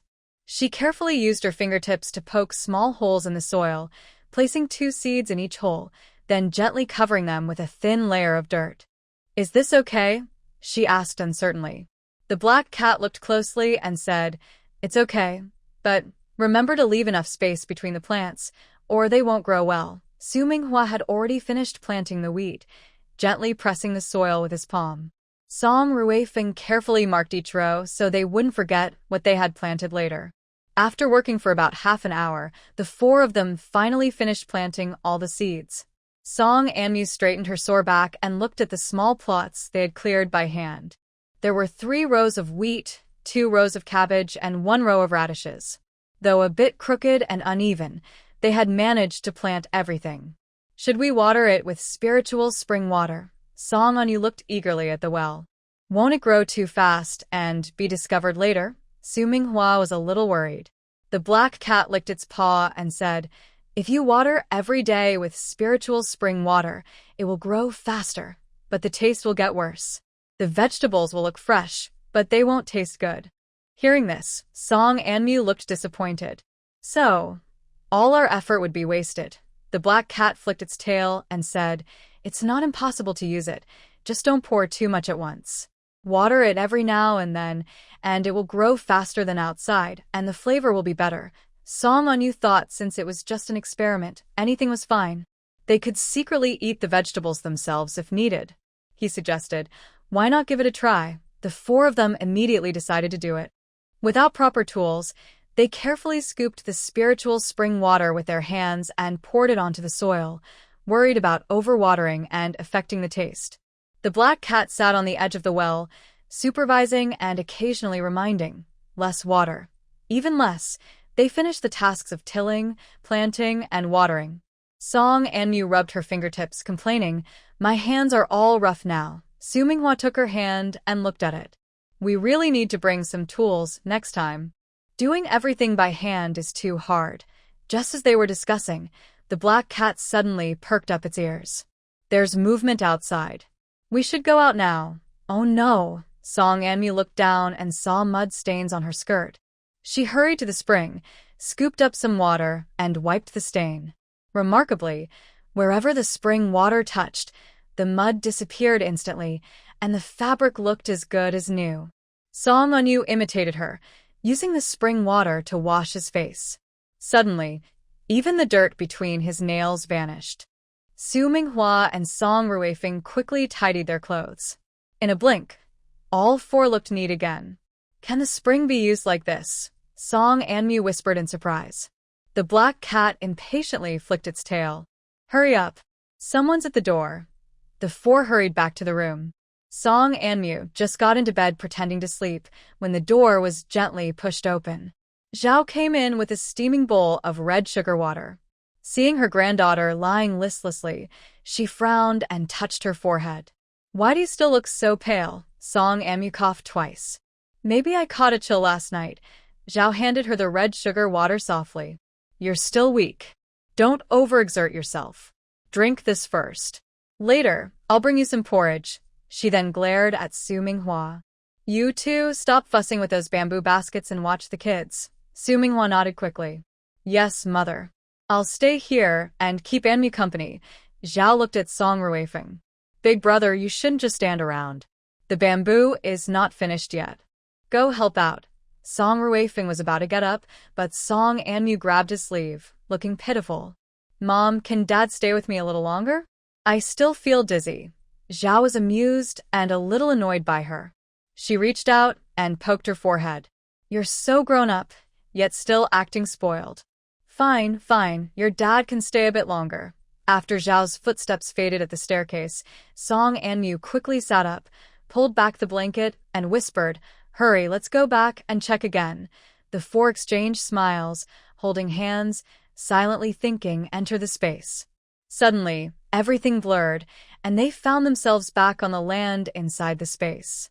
The spring well still stood quietly, its surface shimmering faintly. Eager, Song Anmu ran over and scooped some water. Can this water really restore energy? The black cat lazily meowed. Try a sip and see. She hesitated for a moment, but still took a small sip to drink. As soon as the water entered her mouth, it was sweet and cold. Song Anmu immediately felt a lightness all over her body, and her tiredness disappeared. It really works. She happily looked at her family. You should try it too. Su Minghua and Song Ruifeng each took a sip and indeed felt more energetic. Song Anmu drank the most. He wiped his mouth and said, This is much better than red sugar water. The black cat proudly raised its tail. My stuff can't be bad. Suddenly, its ears twitched. Someone's coming upstairs again. The four quickly thought to themselves, go outside the space, and in an instant, the scene changed. They were back in the room. Just as they steadied themselves, footsteps sounded outside the door, followed by Zhao's voice. Anmu, the porridge is ready. Come and eat it while it's hot. Song Anmu quickly lay back on the bed, pretending to be just awake. When Zhao pushed the door open, the four had already returned to their sick person and caregiver roles, looking nothing like they had been watering the fields just moments before. Zhao carried in a bowl of porridge. Seeing Song Anmu still lying there and that she hadn't drunk much of the red sugar water, she frowned slightly. Why didn't you drink your red sugar water? Song Anmu slowly propped herself up, deliberately acting weak. It was a bit hot earlier, so I set it aside. I'll drink it now. Su Minghua took the bowl of porridge and placed it on the table, then picked up the red sugar water bowl and held it to his daughter's mouth. Mom, don't worry. We'll watch her. You go do your chores. Zhao stood still, her gaze sweeping over the four. Suddenly, she asked, Why do all of your faces look so red? Didn't Anmu say she was dizzy just now? Startled, Song Anmu quickly coughed twice. Maybe. It's just too stuffy in the room. Song Ruifeng hurried to open the window. Yes, just airing it out will do. The black cat stifled a laugh under the bed, trembling with amusement until Song Anmu kicked it quietly to stop. Zhao looked at them suspiciously, but didn't ask further. She turned to leave. Big brother, remember to come down later to help. Your father and the others are waiting. After the footsteps faded away, the four of them all let out a long breath. Song Anmu held her bowl quietly and whispered, Almost blew our cover. This spiritual spring's effect is too obvious, Su Minghua said, touching his heated cheek. Next time, I'll be more careful. Song Anmu's eyes brightened. How about we try mixing the spiritual spring water with regular water? That way, the effects won't be too obvious. The black cat crawled out from under the bed, wagging its tail. Smart idea. Mixing in plain water will weaken the effect, but drinking it regularly is good for health. Song Ruifeng nodded. That's a good idea. But right now, I need to get to work. He pointed downstairs. Otherwise, Grandma and the others will start to suspect. Su Minghua placed the empty bowl aside. I also need to go help. And Moo, you stay here to rest. And you, stay with your sister. You can also check on the vegetables we planted. After their parents left, the brother and sister giggled quietly. Song Anmu lowered his voice and asked, Sister, should we go inside again? Maybe the vegetables have sprouted. The black cat jumped onto the windowsill, its tail flicking gently. Why rush? It's not that fast. But it squinted mysteriously. Would you like to try using other functions of the space? What functions? They asked in unison. The black cat proudly lifted its head. Like bringing things from outside inside, Song and Moo's excitement couldn't be contained. Bringing things inside, she looked around and casually grabbed a small bamboo box from the pillow. "Can I bring this in?" The black cat yawned widely. "You can try." Song On-yu eagerly grabbed his sister's hand. "Let's go." The two of them and the cat instantly appeared inside the space. Song and Moo was delighted to see that the bamboo box had indeed been brought in. "It really works," she exclaimed, spinning around happily. Then she suddenly thought of something. "What about food?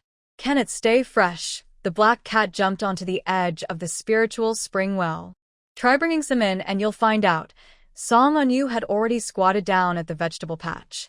"Sister, come look." The cabbage seeds seemed to have sprouted. Song and Moo hurried over and saw tiny green shoots emerging from the dark soil. She stared in surprise. "How long has it been?" "Just 15 minutes. "I told you," the black cat said. The flow of time inside the space is the same as outside, but crops watered by the spiritual spring grow faster. The black cat wagged its tail and explained, "But don't get too happy yet. The sprout has just started to grow. While the spiritual spring can help it grow faster, you can't harvest it instantly. At this rate, it will take at least 2 more months to fully develop." Song On-yu chuckled foolishly. "That's still faster than outside." Suddenly, he jumped up and said, "Sister, let's try to see if we can keep the food fresh now. I'm going to the kitchen to get some tofu." Before Song An-mu could speak, her brother had already slipped out of the space. She shook her head helplessly and turned to the black cat, asking, "Is it really okay to bring food in like this?" The black cat, who was licking its paws, looked up and said, "As long as no one catches us, it's fine." Downstairs, Song On-yu tiptoed into the kitchen. Just as he reached for the clay basin with the tofu, he heard playful noises from the yard. Through a crack in the window, he saw Yuan Dong and Yuan Su chasing Bai Lu around the yard, their laughter getting closer. "Oh no," Song On-yu quickly thought of a plan. He grabbed a water scoop nearby, filled it halfway with water, and pretended he was just getting a drink. As he turned around, the 3 little ones rushed into the kitchen. "Brother Yu." Bai Lu ran over, her face flushed. "What are you doing?" Song On-yu pretended to be calm and took a sip of water. "It's hot, so I'm drinking some." "Don't run around in the kitchen. Be careful not to bump into anything." Yuan Dong, with sharp eyes, saw that he was holding something behind his back. "What are you holding?" "Nothing." Song On-yu took a step back and accidentally bumped into a shelf behind him. A piece of tofu slipped out of the basin. He tried to catch it with the basin, but it fell with a plop onto the ground, breaking into 2 pieces. Wow. The tofu broke. Yuan Su squatted down to pick it up and was about to put it in his mouth. Song On-yu quickly stopped him. "Don't touch. That's dirty and can't be eaten." He placed the basin back on the table, then quickly picked up the remaining half of the tofu, wiped it with his sleeve, and said, "I'll feed this to the cats. The rest will be cleaned up by Auntie San." Before the children could ask more, he ran outside with the half piece of tofu. Behind him, Bai Lu asked curiously, "Brother Yu, why are you in such a hurry?" Back upstairs, Song On-yu, panting, closed the door tightly. "Almost got caught." He spread his hand, holding a half piece of tofu covered in some dust. "There's only this much left." Song An-mu leaned in to look. "It's enough. It's just an experiment, anyway. Hurry, now that no one is around, let's go into the space." Just as they were about to enter the space, the door suddenly opened. Su Minghua stood at the door holding a sewing basket. Seeing the 2 kids acting sneaky, she raised an eyebrow. "What are you 2 doing?" "Mom." Song An-mu quickly hid the tofu behind her. "We're playing with a string toy." Su Minghua stepped inside and closed the door. "Stop lying. Why are you hiding from me?" "An-yu, what are you holding?"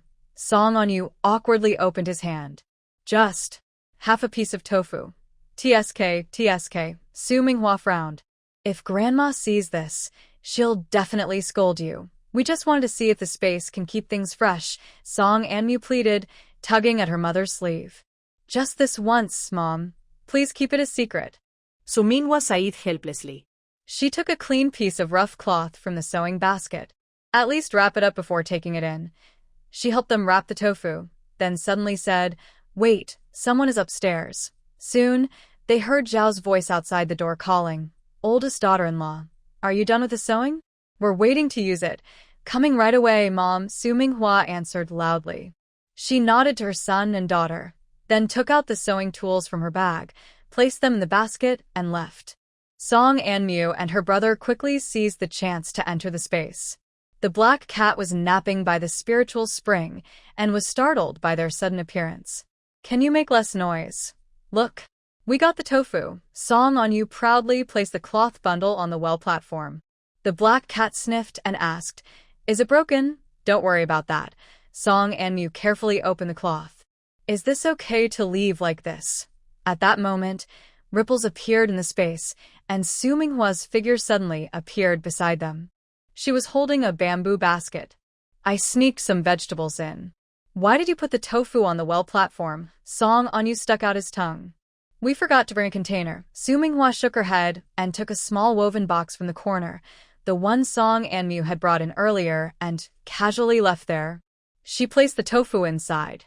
This looks better. Then, she placed the vegetable basket aside and said, I'll come back later to see how well these two items stay fresh. While the three of them were talking, the space suddenly shifted again, and Song Ruifeng's figure appeared by the field edge. He was holding a bamboo basket, and saw his wife was there too. He paused in surprise. Minghua, why are you here? What are you talking about? Father, Song Anmu ran over. What did you bring in? Song Ruifeng handed the basket to his son, showing a few rice cakes and mushrooms inside. Minghua said you were testing the freshness function. I just steamed some rice cakes, so I thought. The black cat couldn't take it anymore, and jumped up. Do you think this is a storage room? Coming in one after another. The whole family laughed so hard they almost cried. Song Anmu patted the black cat's head. Don't be mad. We're just too curious. Humph. The black cat flicked its tail. To see the freshness effect, you need to wait at least half a day. Now, everyone out. The four of them shrugged and left the space. Song Anmu suddenly remembered something. By the way, about that half block of tofu, do you think Grandma will notice that it's... Song Ruifeng patted his daughter's shoulder. Don't worry. I saw your second aunt tidying up the kitchen just now. She'll probably think the kids knocked it over while playing. Sure enough, at dinner, Zhao frowned and said, Why did the tofu break like that? Who did it? Song Anmu lowered her head and kept eating rice with her chopsticks.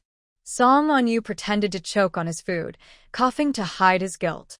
Su Minghua and Song Ruifeng both looked serious as they served food to the children, pretending they didn't hear the question. At the other end of the table, Yuan Dong, Yuan Su, and the three little ones looked at each other but said nothing. The candies that Brother Yu had secretly slipped into their pockets earlier were still there. Ask you all a question. Zhao knocked on the table.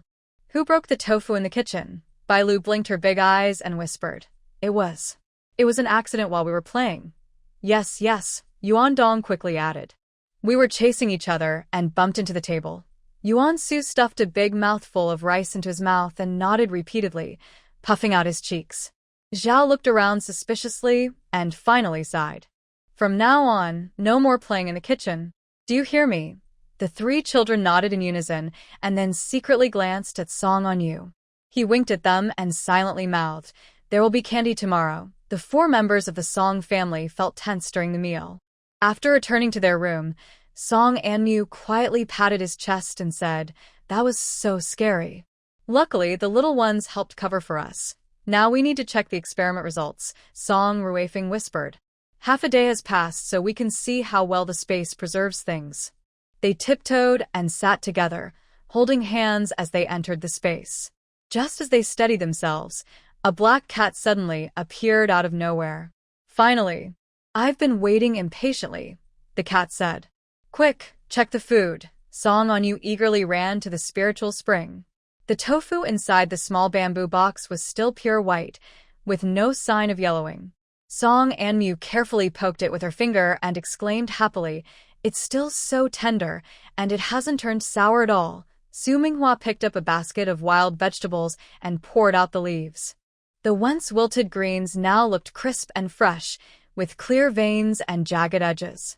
She was surprised and said, This is just as fresh as when we just picked it. The rice cake is also as soft and tasty as when it was freshly steamed, Song Anmu said, already starting to eat. Song Ruifeng examined the mushrooms carefully, holding them in his hands. Not only are they not rotten, but they look even plumper than before. He split a mushroom open, revealing firm, snow-white flesh that emitted a faint, pleasant aroma. The black cat proudly lifted its tail. How about that? My space is amazing, right? Wow, it's incredible. Song and Mew crouched down to check the vegetables they grew. The cabbage seedlings have grown taller, and the radish leaves are bigger. Song On You thought of a good idea. Since the space can preserve things, maybe we can put cooked food inside too. That way, it won't spoil on the way. No, that's not a good idea. Su Minghua immediately shook her head. Bringing out hot, fresh dishes suddenly would attract attention. It's safer to store some durable dry food. Song Ruifeng nodded in agreement. And we need to control the amount. If too much food suddenly appears, it might raise suspicion. While they were discussing, the black cat perked up its ears. Someone's coming upstairs again, for people quickly left the room. As soon as they stepped out, they heard a knocking at the door. Sun Sure asked outside. Big sister-in-law. Uncle Su asked you to come help. Okay, I'm coming, Su Minghua replied, pulling Song Ruifeng along as they went out. After the sound outside disappeared, Song On You slumped on the bed. This day has been quite exciting. Early the next morning, Song An Mew carried her carving tools to the workbench in the backyard. In the yard, Old Song was busy making the last few bamboo baskets with his 3 sons. An Mew, why are you up so early? Old Song looked up and saw his granddaughter. He immediately frowned. Didn't I tell you to rest more? Song An Mew smiled and waved her hand. Grandpa, I rested all day yesterday. I'm feeling much better now. She even spun around in place several times. See? I'm not dizzy at all. Song Jinxiu, who was chopping bamboo strips, stopped his work. Don't push yourself too hard, An Mew. It's okay if you deliver the carved flowers a couple of days late. It's really fine. Song An Mew picked up a half-finished bamboo basket. Or maybe Grandpa can check my pulse. Hearing this, Old Su came out of the house. He wiped the medicine stains off his hands. Come, let me take a look. He held his granddaughter's wrist carefully, checking her pulse, then examined the back of her head. Your pulse is steady, your energy flows well, and the scar on your head is starting to scab and fall off. There's really nothing wrong. Zhao, carrying a teapot, came over, but still looked worried. How about resting for half a day more? Nana, I really am fine, Song An Mew said, picking up her carving knife. She skillfully carved patterns along the edge of the basket. See? My hand is steady. Her fingers moved quickly, and bamboo shavings fell as she carved. Soon, a delicate lotus pattern appeared on the basket's edge. Everyone saw how skilled she was, and that she didn't seem unwell. They finally relaxed. An Mew's carving skills are getting better and better. Song Qingyang couldn't help but praise. Her carvings are even more detailed than the master craftsmen in town. Feeling a bit shy, Song An Mew smiled. She kept working, carving a twisting vine pattern on another basket. Everyone told her to rest if she felt tired, but she kept going without slowing down.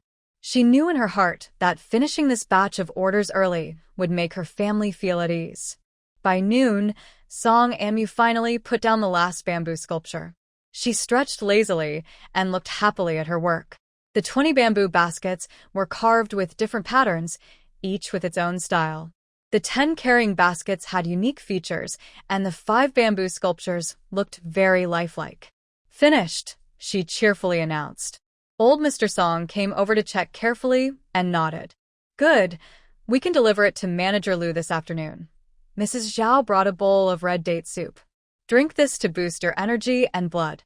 You just recovered from illness, and you're working so hard. Song An Mew gratefully took a small sip of the red date soup. In the yard, everyone started packing up their tools and leftover bamboo materials. Song Jinxiu and Song Qingyang swept the unused bamboo shavings into a pile. Song Ruifeng bundled the good bamboo pieces and placed them back on the cart. Mrs. Sun and Mrs. Wu wiped the workbenches, while Mrs. Zhao counted the remaining bamboo strips. Everything is almost packed up, said old Mr. Song, brushing bamboo dust from his hands. He looked around. Since all the orders for bamboo items are finished, everyone, go help the in-laws finish the remaining orders for the pharmacy. Old Mr. Su peeked out from the west wing. The digestion pills are done, but we still need 20 boxes of mosquito repellent and 10 bottles of medicinal wine. Watching the busy people in the yard, Song Anmu quietly slipped back into her room. She took some spiritual spring water from her space and added it to the teapot, then put in a few mint leaves to steep. "Everyone, take a break and have some mint tea," she said, carrying the teapot out. She poured a bowl for Chen Sangwan, who was grinding medicine. Chen Sangwan drank it all in one gulp, his eyes suddenly wide. "This tea." He licked his lips and suddenly stood up energetically. "Dr. Su, I'll go grind all the remaining mugwort now." He picked up the medicine grinder and started working, moving much faster than usual. Song Ruifeng took the teacup from his wife and exchanged a knowing look with her. He took a sip and deliberately raised his voice. "This tea really energizes you. You should try some too." Old Mr. Su took the cup and sipped. "Yes, the mint is just right." The three little children also came over. Yuan Dong held her cup and took small sips, then looked at Song Anmu with bright eyes. "And Mu, this tea is sweet. I want some too." "I want some too." Yuan Su stood on tiptoe to reach the teapot, but Song Anmu quickly picked him up. "Don't worry, everyone will get some." After Bai Lu finished her tea, her face was rosy. She tugged at Song Anmu's sleeve. "Aunt Mu, can we play together?" Song Anmu smiled as she gently patted Bai Lu's little head. "Okay, once my sister finishes her work, she will play with you." Bai Lu happily clapped her hands and spun around, accidentally bumping into Chen Songwan, who was grinding medicine. Chen Songwan staggered, nearly dropping the medicine pestle. "Oh my goodness, be careful." He hurried to steady himself but ended up scattering powder all over his face, looking like a white-faced scholar. Seeing this, the two children giggled and ran over, curiously poking Chen Songwan's face covered in powder. Yuan Su tilted her small face and asked, "Uncle Songwan, have you turned into a snowman?" "Go away, little troublemakers." Chen Songwan made a funny face to pretend to be fierce, which made the children laugh even more. He helplessly wiped his face, but the powder smeared further, turning his eyebrows white. Song Anmu quickly pulled the three children aside. "Don't bother Uncle Songwan with work.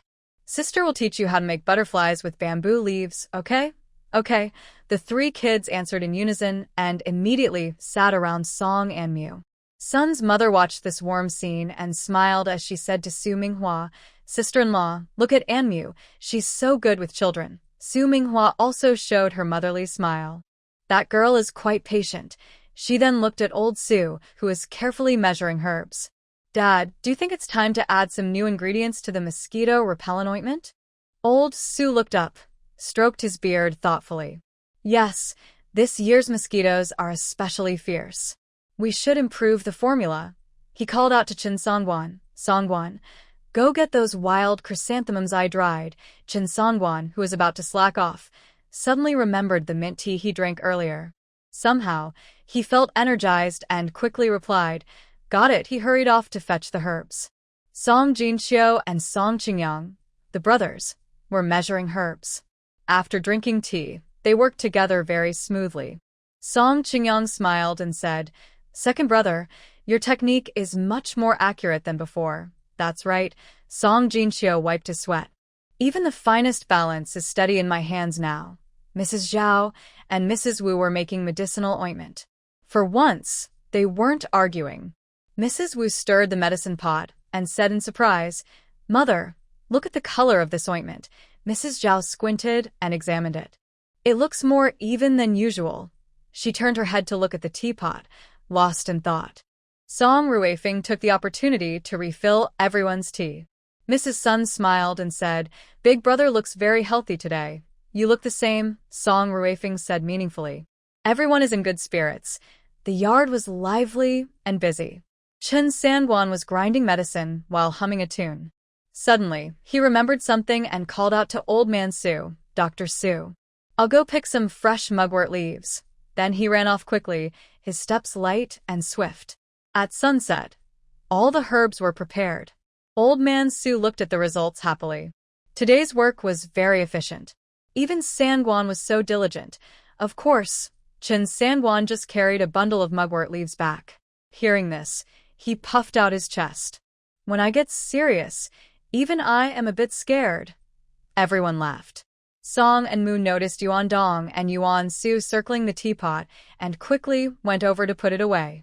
The three little kids were especially lively today, asking the adults many questions until Zhao ordered them to go to bed, and they finally quieted down. After tidying up the yard, Song Ruifeng whispered to his family, "It seems the spiritual spring water really works well, but we need to be more careful in the future. We shouldn't let others notice anything." Su Minghua nodded. "Yes, especially for the children's share. We need to control the amount carefully. I wonder if drinking too much might harm their health." After dinner, the family sat in the backyard to relax. Old man Su fanned himself and said, "We've been here for several days. Tomorrow, after finishing the deliveries on both sides, how about taking a break and then setting out?" Song Ruifeng poured his father-in-law a cup of tea and suggested, "Father-in-law, I think we should stay one more day. First, to let everyone rest well, and second, to buy some supplies at the market. We still need quite a few things for the journey." "I agree with my older brother," Song Jinqiu said immediately, patting his full purse. "It's a good chance to buy new shoes for the kids." Yuan Dong's shoes are almost worn out. Song Qingyang nodded too. "Yes, we still have a long way to the next town.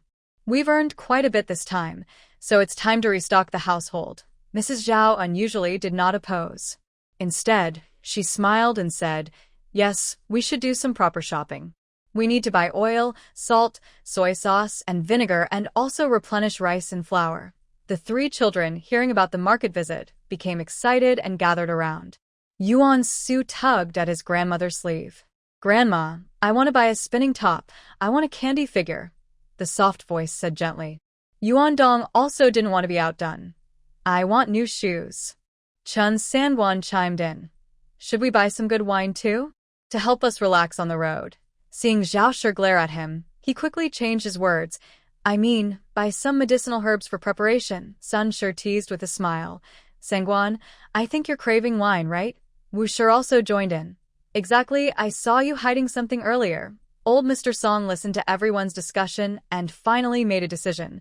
"Let's stay one more day. After delivering the goods tomorrow, we will set out early the day after." "Great!" The three children cheered and ran around the yard, almost knocking over the drying herbs. Zhao Shi hurriedly stopped them. "That's enough. Be quiet.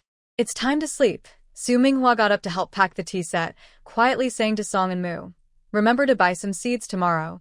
Song and Yu overheard and added, "And a few bamboo baskets." Song Ruifeng cleared his throat. "We can discuss these things when we go back." After everyone returned to their rooms, the yard became quiet. The four of them didn't rest, but prepared to enter the space. Song Ruifeng carefully locked the door, then nodded to his family. He dragged a bundle out from under the bed, containing a few thick winter clothes. Su Minghua sorted out some sewing materials and salt packets, while Song and Moo and Song and Yu busily gathered small tools.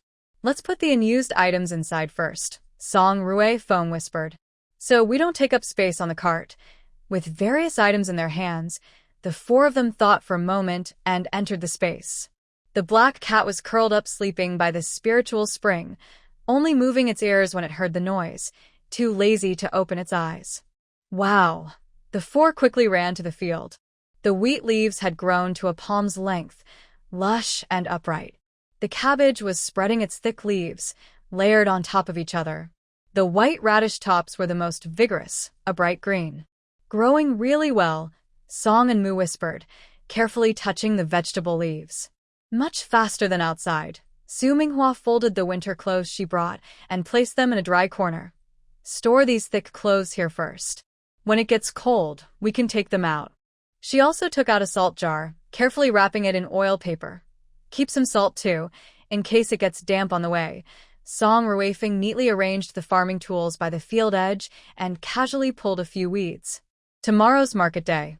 Remember to buy some new seeds, but be careful not to stand out too much." "Got it, Dad," Song Anyu said, picking up the watering can. Suddenly, he thought of something. "Hey, should we fertilize and pest control?" The black cat lazily lifted its head. "Fertilizer and pesticides? Just play a couple of small games." Song Anmu couldn't help but complain. "Games again?" Other spaces have one-click planting, watering, and harvesting. Why do we have to do everything by hand? The black cat flicked its tail. Complaining won't help. That's how the system is set up. Love it or leave it. All right, Song Ruifeng said to smooth things over. Doing it yourself is good too. At least you know what you grow is clean. Song On You changed the subject. By the way, we've been calling you Black Cat, like you're just an ordinary cat. How about giving you a proper name? The black cat nonchalantly licked its paw. Whatever. How about Wuyan? Song Amu suggested. The black cat rolled its eyes. Aixiao, sumingwa traid. The black cat turned its head in disgust. Xuanji? Song Ruifeng stroked his chin. The black cat turned its back immediately. It wasn't satisfied with several names. Finally, Song On You clapped his hands. Got it. How about MOU? MO from ink, U from jade. Fits your fur color and sounds refined. Now called MOU. The black cat finally turned around and modestly nodded. It's okay, I guess. Finally, when I like, Song On You said, poking its paw curiously. MOU, tell us. What exactly is your background? MOU's body stiffened noticeably for a moment, and its golden pupils contracted slightly. It was silent for a while before coldly saying, I don't know. I forgot. No memories. Its tail flicked impatiently. Are we done working now? Seeing the situation was tense, Song Anmu quickly pulled her brother aside and whispered to the family. Don't ask anymore. Last time I asked, it gave the same answer. I think. She hesitated. It might have been reset by something more powerful. Anyway, it's better not to ask questions that might upset it. What if it gets angry and runs away? Su Minghua was anxious and repeatedly patted her son's arm. Did you hear that? Like your sister said, if you get too angry and run away, where will we find another lucky break? Song Ruifeng interrupted at the right moment and asked the black cat, MOU, you said we need to play games to get fertilizer and pesticides. What kind of games are they? MOU's restless tail gradually relaxed, and its tone softened a bit. The first one is Pest Buster. It waved its paw, and cartoon images of pests appeared in the air. Eliminate 20 pests within half an hour. If you succeed, you'll get organic pesticide. Sounds easy. Song On You was eager to try. The second is Fertilizer Match. MOU showed a bunch of cards with different fertilizer ingredients. Find matching pairs of the same ingredients. 10 pairs will earn you organic fertilizer. Song Anmu looked helpless. Another memory game. If you think it's too easy, you don't have to do it. MOU snorted and seemed ready to put away the game. No. The four of them quickly stopped him. Song Ruifeng rolled up his sleeves. Let's start now. Pest Buster first, okay? MOU was satisfied and lay back on the ground, its tail tip gently wagging. Get ready. Timer starts now. Let's begin. Song On You kept his eyes fixed on the floating pest images in the air. MOU flicked its tail, and the pests in the images started to move. The plump cabbage worms wriggled with their fuzzy bodies, aphids with transparent wings still sticky with mucus. The most disgusting were the earth tigers, their segmented bodies covered in mud, looking very lively. Song Anmu screamed and took 2 steps back, his face turning pale as he stared at the images. These bugs are too disgusting. I don't want to touch them. Big sister, they're all fake. Song On You had already swatted at an aphid, and tiny light spots scattered.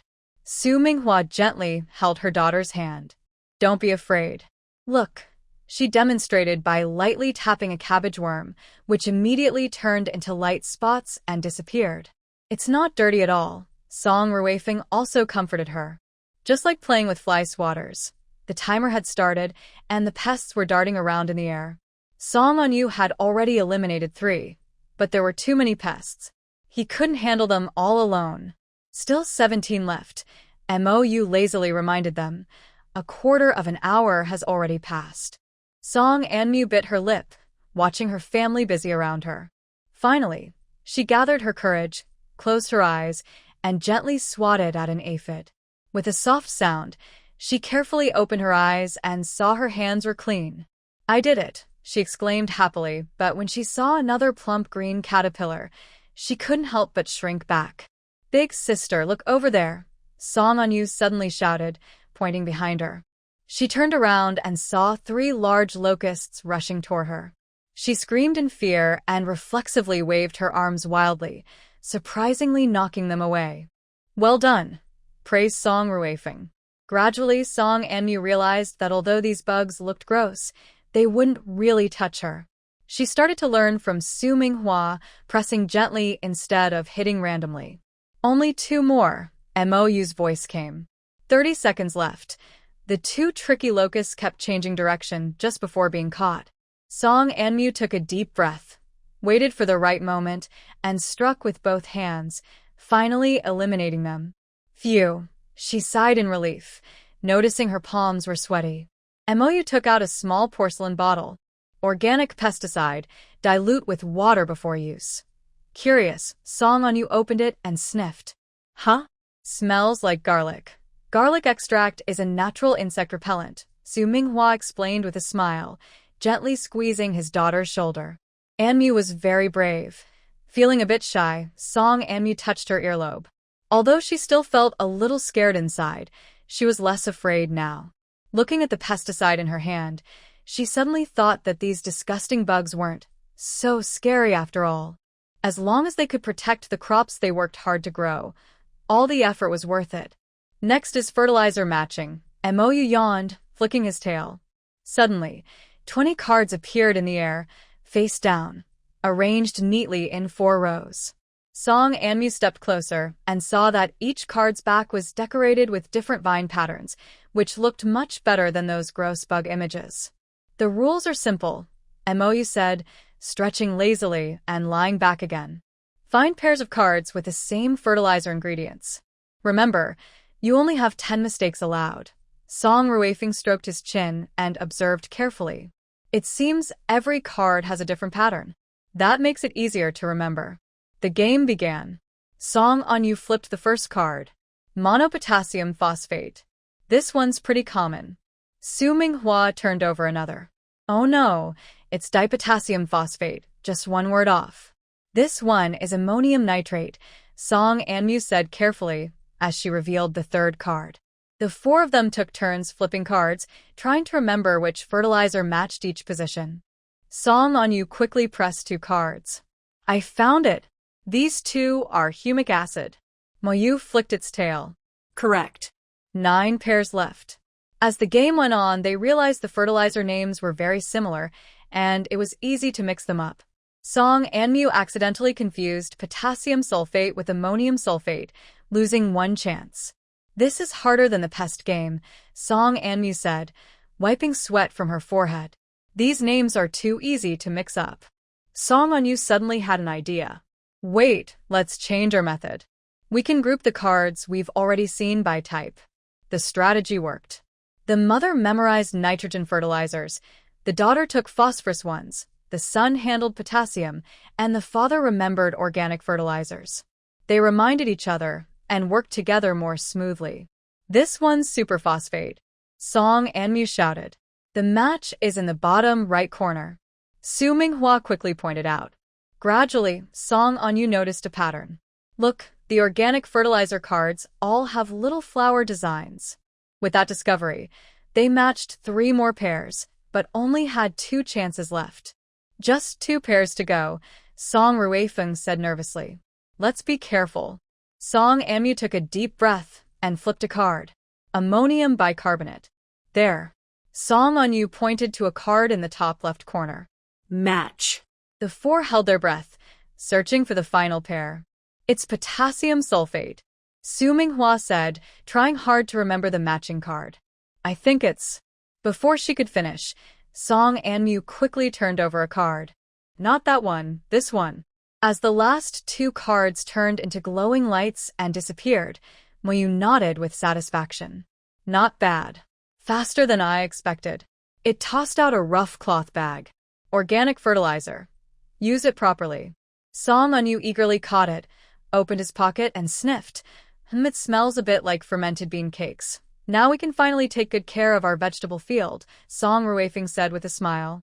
Moyu had already curled up to sleep, but before dozing off, she reminded them, "Don't use too much fertilizer, or you'll burn the plants." The four of them tiptoed to tend the garden. Song Ruifeng squatted by the wheat field, carefully digging into the soil with a small shovel to reveal the roots of the wheat seedlings. "These wheat plants are really healthy," he whispered. "But they are a bit too close together." He gently transplanted some weaker wheat seedlings to sparser areas. Su Minghua was in charge of caring for the cabbage. She diluted organic fertilizer with water according to MOU's instructions and slowly poured it around the roots with a long-handled spoon. "This fertilizer has a strong smell." She wrinkled her nose. "But since the cabbage leaves are so thick, it should work well." Song Anmu carefully sprayed the prepared organic pesticide onto the leaves, paying special attention to the backs of the leaves and the tender shoots, where pests tend to hide. "This garlic-scented pesticide actually smells pretty good," she whispered to her brother. "Much better than those disgusting bugs." Song Anyu was busy thinning the white radishes. He carefully pulled out the overcrowded seedlings, leaving the stronger ones. "Look, sis," he pointed to a radish seedling.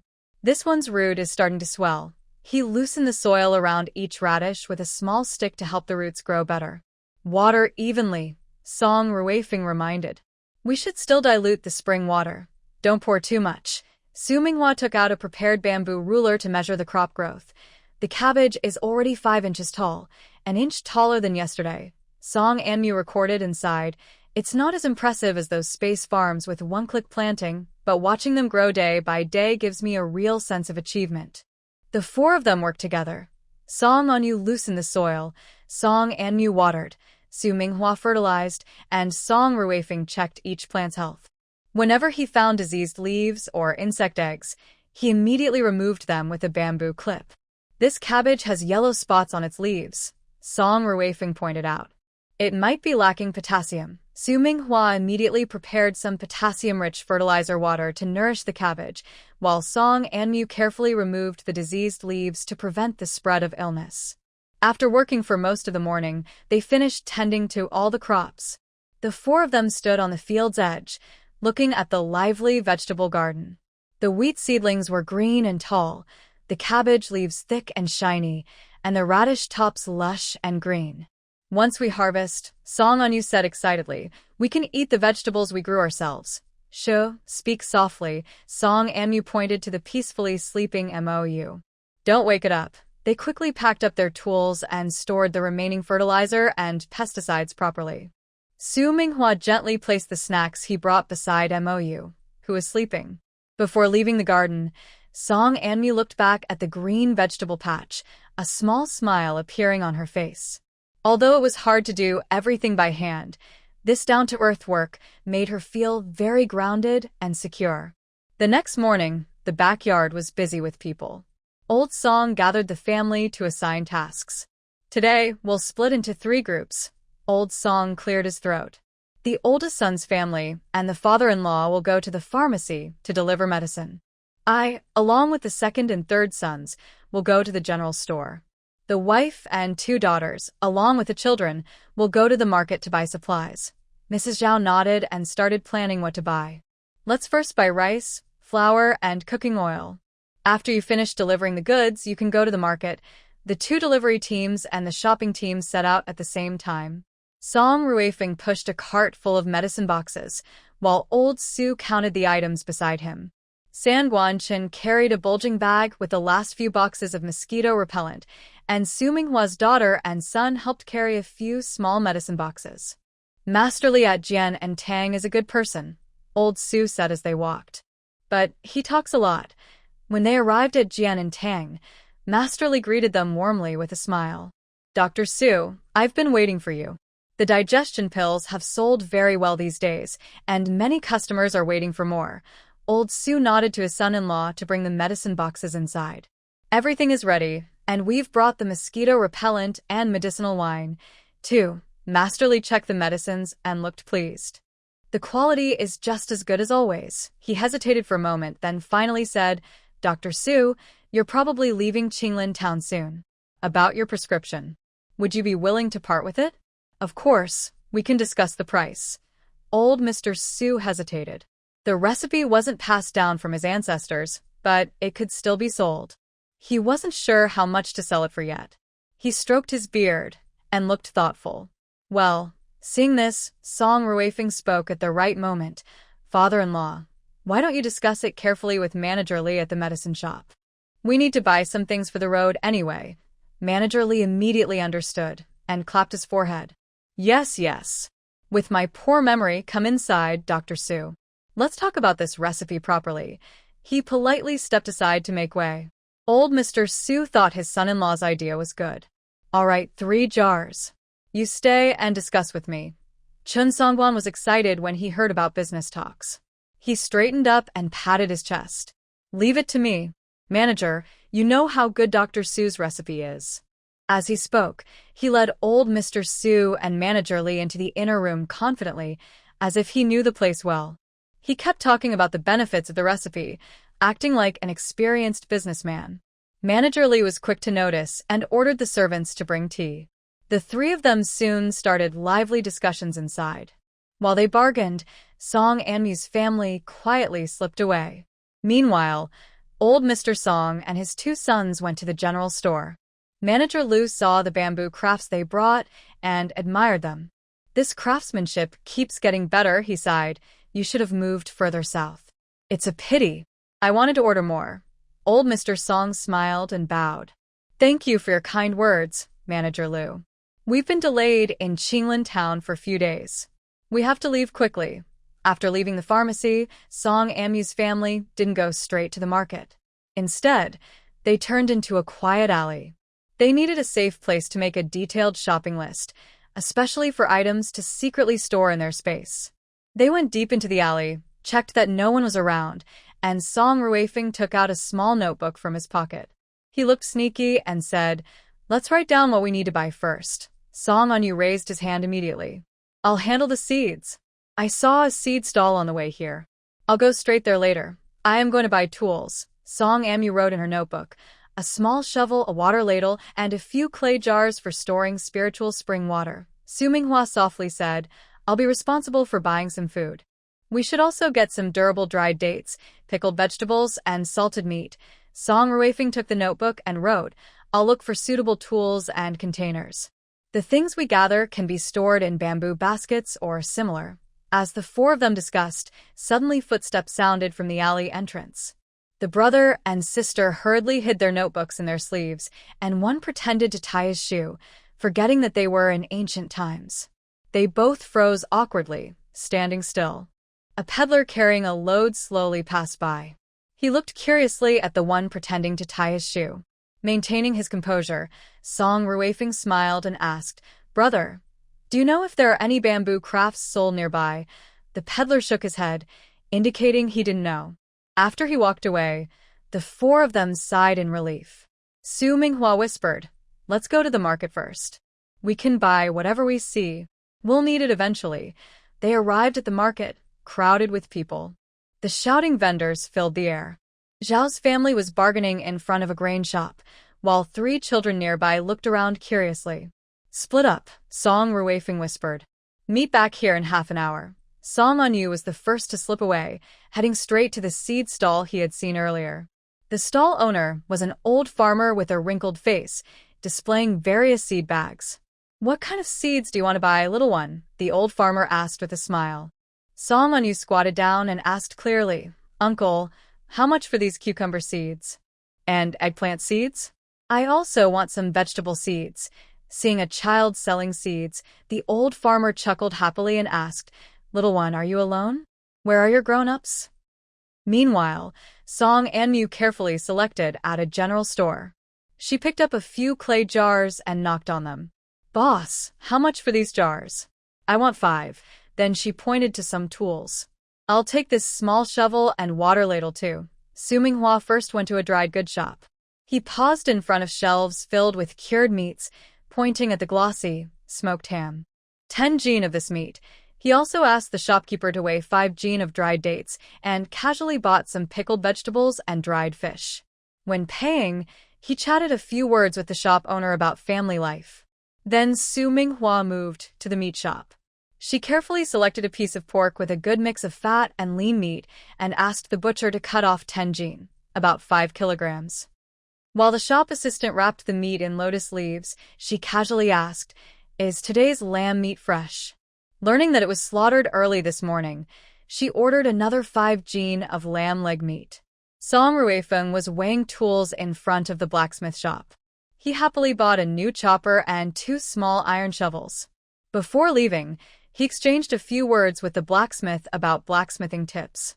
Half an hour later, a family of 4 finished shopping at the market. Each carried large and small bags. After meeting up, they headed out along the main street. Song Ruifeng looked around and saw a few people nearby. He quietly said, "Let's go. Turn onto that small path over there. It's less crowded." The 4 of them nodded in agreement and turned onto a quiet little road. Trees lined both sides, and occasional pedestrians hurried past, mostly not stopping. "And you watch out in front," Song Ruifeng instructed. "If someone comes, just cough once." And you understood and quickly moved to the corner, holding a sugar figurine, pretending to enjoy eating it, while paying attention to the surroundings. Su Minghua stood on the other side, fiddling with the new sewing kit she bought, but her eyes kept scanning the passing pedestrians. The father and daughter stood under the shade of a tree.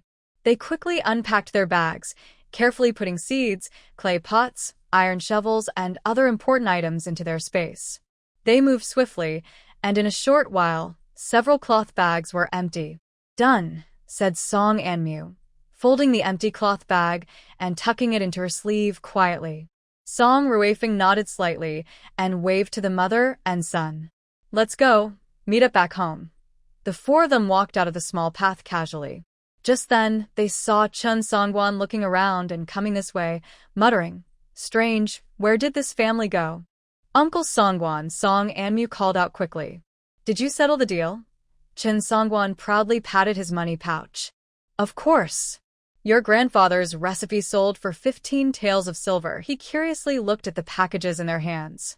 "What did you buy?" "Just some odds and ends for the road." Song Ruifeng naturally continued, "Let's go. Don't keep my father-in-law waiting." Song Anyu happily waved the sugar figurine. "Uncle Songwan, after shopping, we also bought some snacks along the way to eat while walking." Seeing food, Chen Sangwan reached out to grab it. "Wow, this sugar figure looks good. Are there any more?" "Give me one too." Song Anyu quickly hid the sugar figure behind his back and pretended to be annoyed. "Oh, I only bought 4. One for each of us. They've finished theirs, and I'm the only one left." He licked his lips as if he was still craving more. "Cheapskate." Chen Sangwan laughed and tried to poke his ear.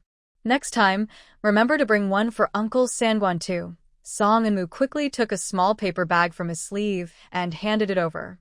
"Uncle Sangwan, don't be mad. I still have 2 pieces of malt candy. Would you like to try some?" Chen Sangwan's mood changed from anger to happiness. He took the candy, threw it into his mouth, and said, "And Mu is so thoughtful." On the way back to the meeting point, Song and Mu quietly relaxed. All the important things had been safely stored in the space. The rest of the journey, their family felt much more at ease.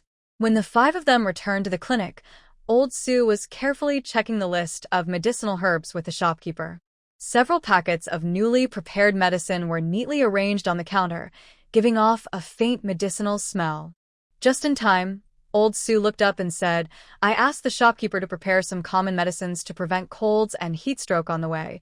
He pointed to the bundle on the table. "Minghua, come help your dad keep this safe." Minghua quickly stepped forward, carefully packed each bundle of herbs, wrapped them tightly with oil paper, and then put them into the bundle, tying it securely. At this moment, Su Ruifeng stepped forward and asked, "Father-in-law, do you want to go to the market again?" It seemed Old Sue was tired too. He waved his hand. "No more shopping. Let's go back to the big cart shop." At this time, Chen Sangwan took a few steps at the door, stretching his neck to look out at the street. "You all go ahead. I'll go to the market for a bit longer." Song and Yu took out an oiled paper package from his pocket and deliberately opened a corner. The rich smell of meat immediately wafted out. "Uncle Sangwan, do you want to try the preserved meat pie I just bought?"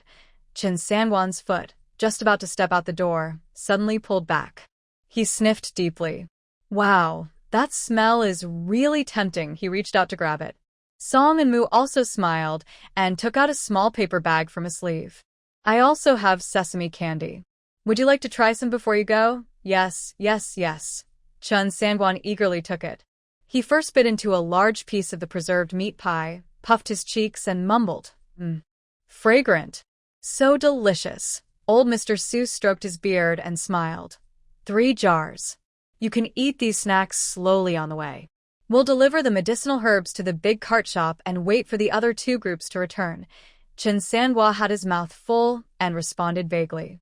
Song Enyu took the opportunity to grab his arm. Let's go, let's go. There's a special sweet preserved fruit at the shop on the way back. Thus, the group left the medical clinic chatting and laughing. Song and Mu led old Mr. Su ahead, while Song Enyu held Chen Sangwa, occasionally pulling out small snacks from his pocket. After counting the copper coins several times, Mrs. Zhao carefully put them back into her purse. She looked up at the sky and called to her daughter-in-law and children behind her. Stay close, don't get separated. Mrs. Wu carried a bamboo basket and said as they walked, Mother, let's go to the grain shop first. I saw the rice jars almost empty when I cooked yesterday. Sun's daughter held Bai Lu's small hand and softly added, We also need to buy some oil. It's almost impossible to pour out when cooking. The mischievous Yuan Su was bouncing ahead, but Mrs. Wu pulled him back. The market is crowded. Be careful not to get kidnapped. This time, Yuan Dong surprisingly behaved well, taking his brother's hand voluntarily.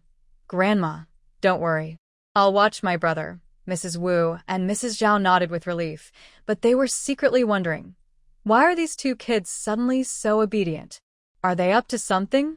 Bai Lu looked up and said, Grandma, I want to eat sugar figurines. Mrs. Zhao pinched her granddaughter's cheek. I know, I remember. After we buy the essentials, I'll buy some for you. The market was lively. Vendors shouted about fresh vegetables. Long lines formed at the meat stalls, and small vendors with shoulder poles moved through the crowd selling needles and thread. Mrs. Zhao first took everyone to the grain shop. The shopkeeper was a middle-aged man with a round face. When he saw customers, he immediately smiled. What would you like to buy? We have new batch of coarse rice today, and it's 2 coins cheaper than before. Want to buy some? Mrs. Zhao grabbed a handful of rice, rubbed it, and chewed a couple of times. It's good quality. Give me 30 jin. Mrs. Wu tugged at her mother-in-law's sleeve and whispered, Mother, we earned a lot this time. Why not buy some fine flour? We can steam some buns for the children on the way. Mrs. Zhao hesitated but shook her head. Fine flour doesn't keep well. Coarse rice is better.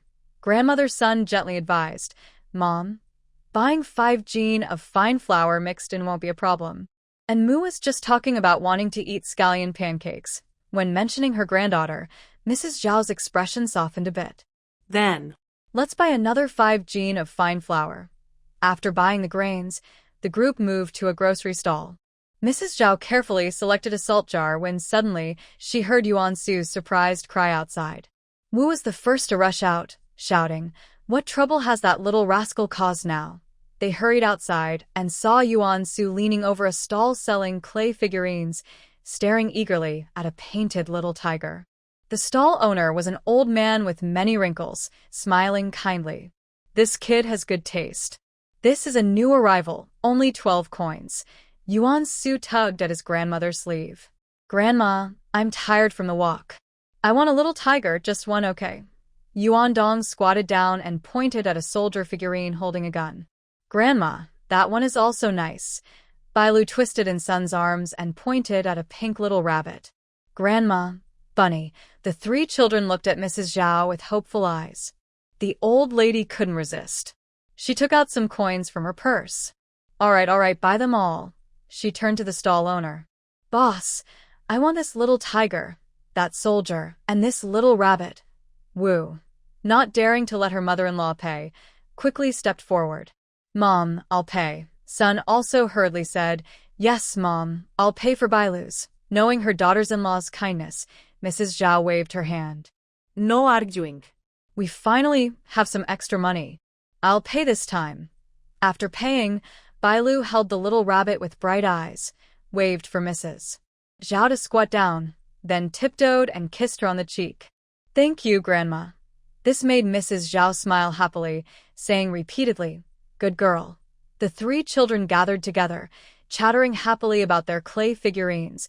their joyful laughter attracting the attention of passers-by. After buying salt and soy sauce, Mrs. Zhao considered the remaining money and led her daughters-in-law deeper into the market. When passing a stall selling hair accessories, Wu stopped.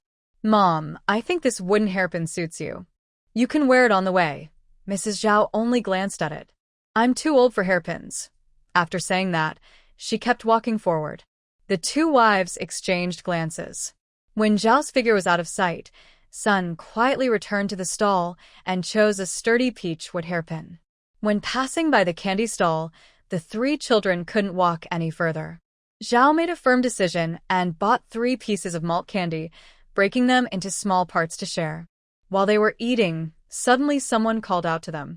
Turning around, they saw Old Man Song with his 2 sons walking toward them. From afar, Song Jinxiu waved and called out, "Mother, we've finished our shopping. Father said he's coming to find you and go for a walk together." As they approached, Old Man Song looked at his wife's belongings and asked, "Have you bought everything?" Zhao handed the items to her 2 sons and said, "Almost. We still need to check out some shoes later." Old Man Song took a full purse from his pocket and said, "The money from the order has arrived. Let's buy some food to treat everyone." Wu's eyes lit up. "Father, I heard there's a roast chicken place nearby that smells really good." Song Qingyang smiled. "Second sister-in-law has a good nose. We were just about to go there." They arrived at the roast chicken stall, where golden, shiny chickens hung on the rack, filling the air with a delicious aroma. Old Man Song, who was quite generous, waved his hand and said, "2 chickens, please." Sun was startled and whispered, "Father, that's a bit too much to spend." Old Man Song rarely smiled.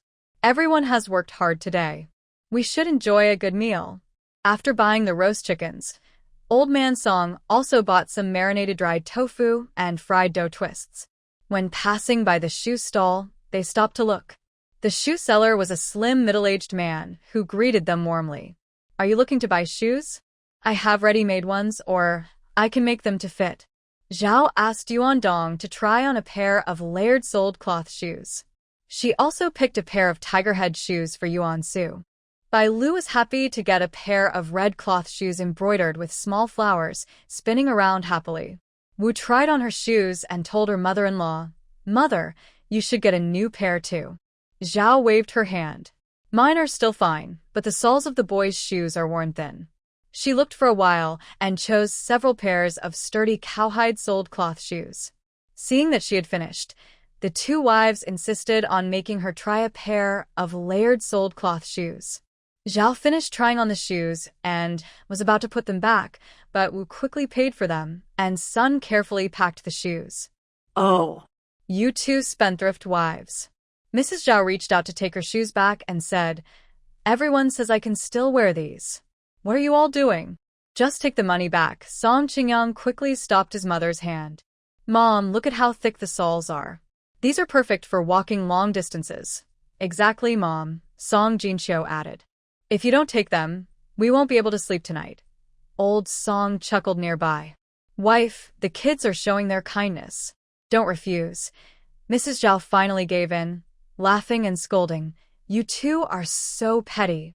She carefully took the shoes from Sun's hand, put them into a basket, and wrapped them tightly with cloth to keep them clean. On the way back to the cart shop, Yuan Su pointed at the candied hawthorn sticks. "Grandpa, I want to eat that." Old Song happily bought 3 sticks and gave one to each child. Bai Lu happily held her candied hawthorn, her face covered in sugar crumbs. As they neared the cart shop, Chen Songwan suddenly ran out excitedly. "It smells so good. I could smell roast chicken from far away." Song Jinxiu teased, "Your nose is even sharper than a dog's." Everyone laughed and entered the backyard. When Su Minghua saw them return, he quickly helped organize their things. Seeing 2 shiny roast chickens, he was surprised. "Dad, is today a special day?" Old Song laughed loudly. "Nothing special. Just thinking everyone has worked hard, so we should have a good meal." For dinner, 2 tables were pushed together, filled with roast chicken, marinated tofu, fried dough twists, and scallion pancakes freshly made by Su Minghua. Chen Songwan ate so much that his mouth was greasy, praising everything. Old Song made an exception and let everyone have a little wine. Even the children got a small cup of sweet rice wine. Late at night, Mrs. Zhao lay in bed, touching the new shoes and hairpin hidden under her pillow. She listened to the children's even breathing from the next bed and felt warm inside. The next morning, the group set out again on their journey south. Whenever they passed a tea stall or inn, they stopped to sell things and earn some money. During the trip, the 4 travelers often used the excuse of needing to go to the bathroom to slip into the bushes, actually entering a space to see the results of their hard work. Several days passed. During this time, Xiaomai kept failing to grow properly. Even with Mo's advice, it didn't help. No matter how they planted, the wheat never reached the flowering stage. They couldn't figure out what was wrong. Finally, the last 4 people gave up and switched to growing different vegetables. After changing the variety, the crops in the field grew very lush and green, looking very happy. One day, the group stopped on a flat piece of grass. Bai Lu leaned tiredly against her mother, her face red. Sun Shi pressed the back of her hand to Bai Lu's forehead and frowned more tightly. She probably caught a cold. We need to give her some medicine. Old Su squatted down, looked at Bai Lu's tongue coating, and checked her pulse. A thin trail of smoke rose from the cooking fire. Zhao Shi and Wu Shi quickly set up the stove, bringing rice and dried vegetables from the cart. Song Ruifeng and his wife, along with his 2 younger brothers, set up a tent. They used a few wooden sticks to hold up coarse cloth, tying it tight with ropes to block the wind. The brother and sister sat on the ground, watching the adults busy. 2 smaller figures squatted beside the cart, staring eagerly toward the woods. "Grandpa, take us to play in the woods." Yuan Su tugged at the old man's sleeve. Take us, Grandpa. "We promise not to run away." Yuan Dong also shouted. The old man, overwhelmed by their pleading, finally agreed. "All right, but only around the edge. No going deep inside. I want to go too." When it was her turn, Song and Mu jumped up excitedly. Song and Yu stood up, brushing grass off his clothes. "I'll go too. I can help watch the little troublemakers." Old Su, who was busy gathering some common herbs into a cloth bag, looked up and said, "Perfect. I need to pick some herbs too. Bai Lu needs fresh leaves to make her medicine." Originally, Chen Sanguan was squatting by the pot, waiting eagerly for the meal. When he heard about going into the woods, he immediately cheered, "I want to go too. Maybe I can find some wild game." Zhao Shi, busy cooking, waved her spoon and warned, "Be careful, don't get lost." The trees at the edge of the woods weren't very dense, and sunlight still shone through the branches, casting dappled shadows on the ground. Old Su held 1 grandson in each hand and walked slowly at the front. The 2 children looked around, occasionally squatting to pick up a stick or kick a fallen leaf. The brother and sister behind lagged a few steps. Song and Mu bent down, pushed aside some short grass, and suddenly tugged her brother to stop. "What's wrong?" Song and Yu almost sat down hard. He turned to look. "Look at this." Song and Mu pointed at some thick-leaved plants. "Does it look like purslane?" Song and Yu squatted down to take a closer look. "It looks a bit like it." Can we eat this? "Of course. You can make it into a cold dish or cook it in soup. It even has a slightly sour taste," Song and Yu said as she quickly started pulling some out of the ground. While they were busy picking, Chen Songwan shouted from not far away, "Dr. Su, there are dandelions here." Old Su hurried over, crouched down to check, and nodded with satisfaction. "Good, this can help reduce heat. Just what we need for the girl." Chen Songwan was already digging skillfully while muttering, "These are great dried for tea. I've even had dandelion fried with eggs before." Old Su chuckled and shook his head. "You really know how to enjoy food." Meanwhile, Old Song was with the 2 children under a wild pear tree. Yuan Dong looked up at the small green fruits longingly. "Grandpa, can we eat those?" Old Song squinted at them. "They're still too sour. Wait a while, and they'll be sweet when ripe." Yuan Su pouted, then pointed at a cluster of mushrooms near the roots. "What about those?" Old Song quickly stopped him. "Don't touch." Old Song squinted at them. "They're still too sour. Wait a while, and they'll be sweet when ripe." Yuan Su pouted, then pointed at a cluster of mushrooms near the roots. What about those? Old Song quickly stopped him. Don't touch. Brightly colored mushrooms are usually poison. These would make delicious onion pancakes. Song On-yu helped her pick more, but suddenly heard rustling in the grass. He parted the leaves, and a plump gray rabbit darted out, disappearing in an instant. What a pity. If we'd caught it, we could have had an extra dish, Song On-yu said regretfully. Song An-mu laughed and nudged him. Oh, please. You don't even know how to catch one. Who says I can't? If I made a trap, I could catch several. What are you two whispering about? Chun Songwan came over holding a bunch of fresh shepherd's purse. Look, these make the best dumplings. At the mention of dumplings, Song An-mu's mouth watered. She pushed aside some grass. Let's look for more. Maybe we can find a few extra bunches. Old Sue called out to them, and Chun Songwan quickly handed the greens to Song An-mu. You hold these. I'll go see what he needs. Watching him leave, Song On-yu couldn't help but sigh.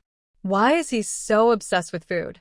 Song An-mu gathered wild chives and purslane together, tucking them into her sleeve. Loving to eat is also a kind of happiness. Come on, let's go over there and take a look. The two of them walked a few more steps into the forest, still remembering their grandfather's words, so they didn't go deeper inside. As they walked, Song On-yu suddenly stopped and pointed at some small plants on the ground. Sister, look at that. Song An-mu crouched down, pushed aside the leaves, and looked. She was pleasantly surprised. There's wild garlic. It seems we can have a good meal when we go back. She reached out to pick it, but suddenly heard Yuan Dong shout from nearby. Moo sister. You brother. Come quickly and look. They followed the sound and found the two brothers circling around a big tree. Old Song stood nearby, holding a stick, poking at a pile of dry leaves near the tree roots. What's wrong? Asked Song On-yu. Old Song used his stick to lift a thin vine. Look, yam beans. The vine was dotted with small brown beans about the size of a thumb. Although they didn't recognize the name, Song An-mu thought they must taste good just from hearing it. Old Song smiled and said, Help me pick them, little ones. Be careful not to break the vine. The two young boys happily crouched down, picking up the fallen beans. The sister and brother reached up on tiptoe to grab the beans hanging lower. Meanwhile, the two of them had already collected quite a few herbs. Chin Sangwa wiped his sweat and sniffed lightly. Dr. Su, do you smell that? There's a nice aroma. Old Su sniffed and followed the scent a few steps, pushing aside some bushes to reveal a few plants with small yellow flowers. That's wild fennel. Chin Sangwa's eyes lit up. This is perfect for cooking fish and removing the fishy smell. Seeing this, Old Su couldn't help but laugh. You, always talking about food. Chun Sangwa squatted down to pick tender branches, muttering, if only we could find some wild ginger too. They were busy gathering herbs in the woods. The light in the forest dimmed a bit. Old Song looked up at the sky and called out, It's about time. Let's head back. The brothers still looked reluctant, holding a few yam beans in their hands. The sister and brother carried full baskets of wild vegetables, and the two herb-picking team members' bags were also bulging.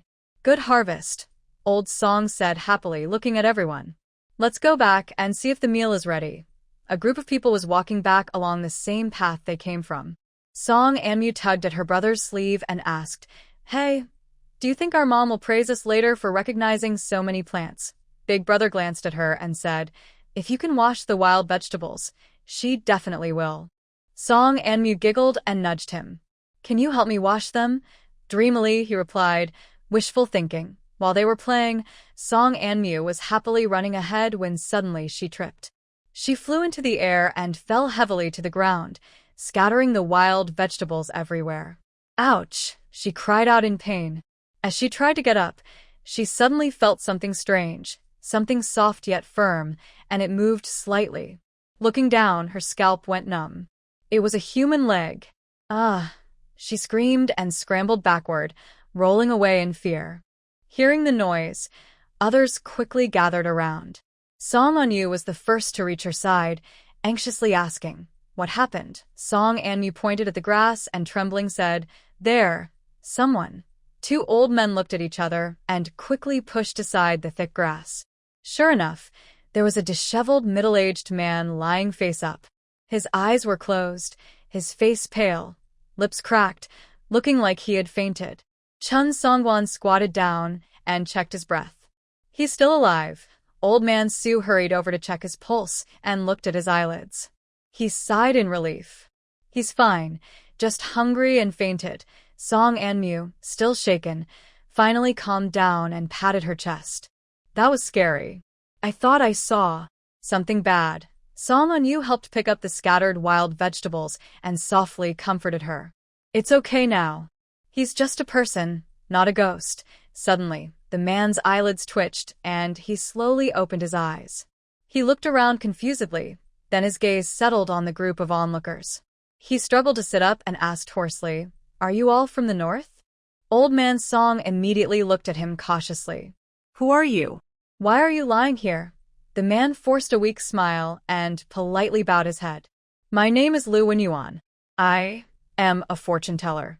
A few days ago, I predicted I would meet a noble person here, so I waited.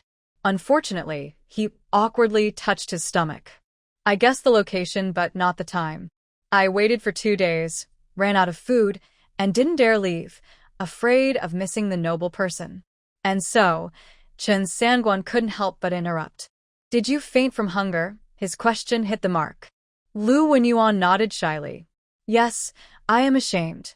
Song Anyu and her sister whispered quietly. Sis, this guy is incredible. He predicts everything, but he can't even tell when he'll faint from hunger. Hearing this, Song Anmu's face twitched uncontrollably. She wanted to give the man some dignity, but couldn't hold back her laughter and turned away, giggling. Old Dr. Su, being a healer, was worried about everyone, even someone who fainted from hunger. He suggested, let's take him back first. We can't just leave him here. Finally, Chen Sangwon volunteered. Luckily, I came. Otherwise, with you old folks, we might not have gotten him back. He helped Lu Wenyuan to his feet and carried him on his back. When they returned to the camp, Zhao was adding vegetables to the pot. She looked up at the group coming out of the woods and immediately frowned. Why did you bring another person back? Old Wu coughed and said, We met him on the way. He fainted from hunger. Zhao pounded her spoon into the pot and said irritably, You guys, stop going out together. Last time it was 3 of you, and now a fortune teller. Next time, maybe you'll bring back a county official. Wu's wife chuckled quietly, while Sun was busy caring for Bai Lu. She only glanced up briefly before continuing to cook medicine. The fortune teller was leaning against a cart nearby. Su Minghua brought him a bowl of warm water and broke a piece of bread for him. Lu Wenyuan gratefully accepted the food and ate quickly. Song Anmu squatted nearby, curious. Mr. Lu, you said the noble person is among us. Who is it? He stretched his neck, swallowed the bread, and looked around mysteriously. His gaze finally settled on Song Anmu. He smiled slightly. The secrets of heaven cannot be revealed. But the noble person is among you all. Following the curious Song Anyu's explanation, I rolled my eyes and said, That's the same as not saying anything. However, Chen Songwon looked excited and asked, Mr. Lu, can you tell us what we will eat tonight? Lu Wenyuan was surprised for a moment, then smiled wryly and said, That fortune-telling doesn't fill your stomach. Everyone laughed. Even Zhao couldn't help but joke. You all just like to talk big. At dinner time, everyone sat around a simple wooden table. The pot was steaming with wild vegetable soup made with freshly picked purslane and wild onions, smelling very good. Zhao, who was in charge of serving, scooped a bowl for each person. When it was Lu Wenyuan's turn, she deliberately took half a spoon less, muttering, If you open your mouth, you get more food. We're not even in the south yet. What if we run out of supplies on the way? Lu Wenyuan held his bowl without getting upset. Instead, he smiled and looked around, his gaze lingering on the 4 people crossing the river. Suddenly, he said, Everyone, don't mind me being talkative. I think your group, he stretched out the words, has great luck. Mrs. Wu was feeding her son Yuan Su some wild vegetables when she heard this and snorted. Great luck? Can you turn things into rice or meat? Lu Wenyuan shook his head and said mysteriously, No. The luck isn't now, but in the future, especially for these 4. He pointed vaguely at Song Ruifeng, Su Minghua, Song Anmu, and Song Onyu. Their fates are special, not ordinary folks. Song Onyu was drinking soup when he suddenly heard this and almost choked. Song Anmu quietly kicked him to calm him down. The other two exchanged looks. Could the fortune teller see something? Old Song, who didn't believe in gods or spirits, put down his bowl and frowned, saying, "Mr. Liu, just say what you mean. I want to join you on the road." Liu Wenyuan suddenly said seriously, "I can do fortune-telling to earn money, enough to pay for my food and lodging. I won't eat or drink for free." Mrs. Zhao and Mrs. Wu both made a sound of surprise. Song Jinqiu raised his voice and said, "You think fortune-telling is easy money? No village or shop nearby who would come to you. Sir, you don't understand." Liu Wenyuan calmly took out a few copper coins. "Earlier, when we rested, I already told the fortune of the three brothers." He said he dreamed yesterday about eating roast chicken, and today he actually saw a wild chicken near the woods. Song Qingyang couldn't help but laugh. "That's not very accurate." Not only that, Liu Wenyuan winked mysteriously, "I also predicted that brother's left knee has an old injury, and it hurts faintly whenever it rains." Chen Songguan's eyes widened.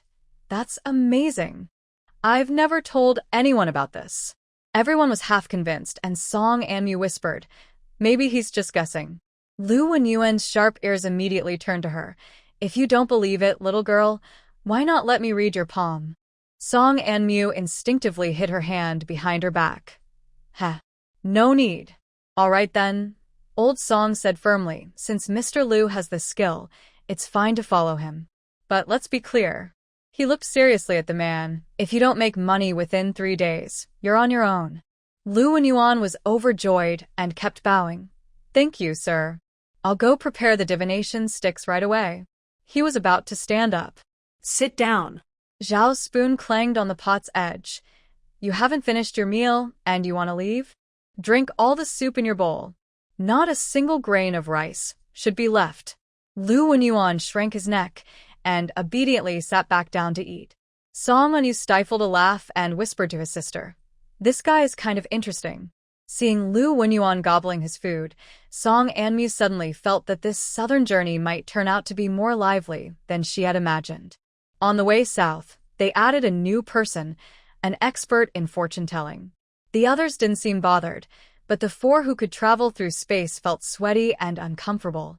They were worried that this person might see through their excuse for needing to use the bathroom, but they couldn't avoid entering the space, since the vegetables they planted needed daily care.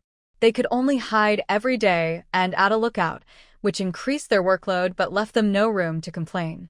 The harvest time was approaching quickly, and they hadn't yet figured out how to explain the fresh vegetables when a notorious fortune-teller appeared, making all 4 feel overwhelmed. They could only take things one step at a time. Meanwhile, Song Anmu was again complaining to MOU about the space's lack of intelligence. If only their spiritual bodies entered the space, they wouldn't have so many worries. But even with complaints, MOU still said the same thing. The initial setup was like that. What else could they do? There are 2 choices. Either avoid entering the space, or accept the situation calmly. Would the 4 travelers be willing to give up their desire to eat fresh vegetables? Of course not. At worst, they can just say that the vegetables were picked, bought, or found along the way. In short, no one can let them give up their obsession with fresh vegetables. With this nervous hope, the 4 finally reached the moment of harvest. The sun was shining brightly. The group stopped to rest, each finding a place to relax. Song Anmu rubbed her calf and quietly said to her mother, "Mom, I think we can harvest the vegetables from the space now. Shall we go check?" Su Minghua nodded and turned to her husband. "I'll take Anmu to the bathroom. You 2 can go together too, so you can watch out for each other." Song Ruifeng understood and patted his son's shoulder. "Let's go, we'll join you." The 4 pretended to be casual as they walked deeper into the woods, even deliberately greeting Old Song. "We're going to the bathroom. We'll be back soon." Old Song was smoking a pipe and waved casually. "All right, don't go too far. Watch out for snakes and bugs." "Got it," Song Anmu replied and quickly slipped into the bushes. Once they confirmed no one was paying attention, Their expressions immediately turned sneaky. Su Minghua looked around and said, "I'll keep watch here. You guys move quickly." There was no time to argue about who would go or stay. Song Ruifeng pulled the two children a few steps to a more hidden spot, then, swish, in the blink of an eye, they were inside the space, which was now full of life.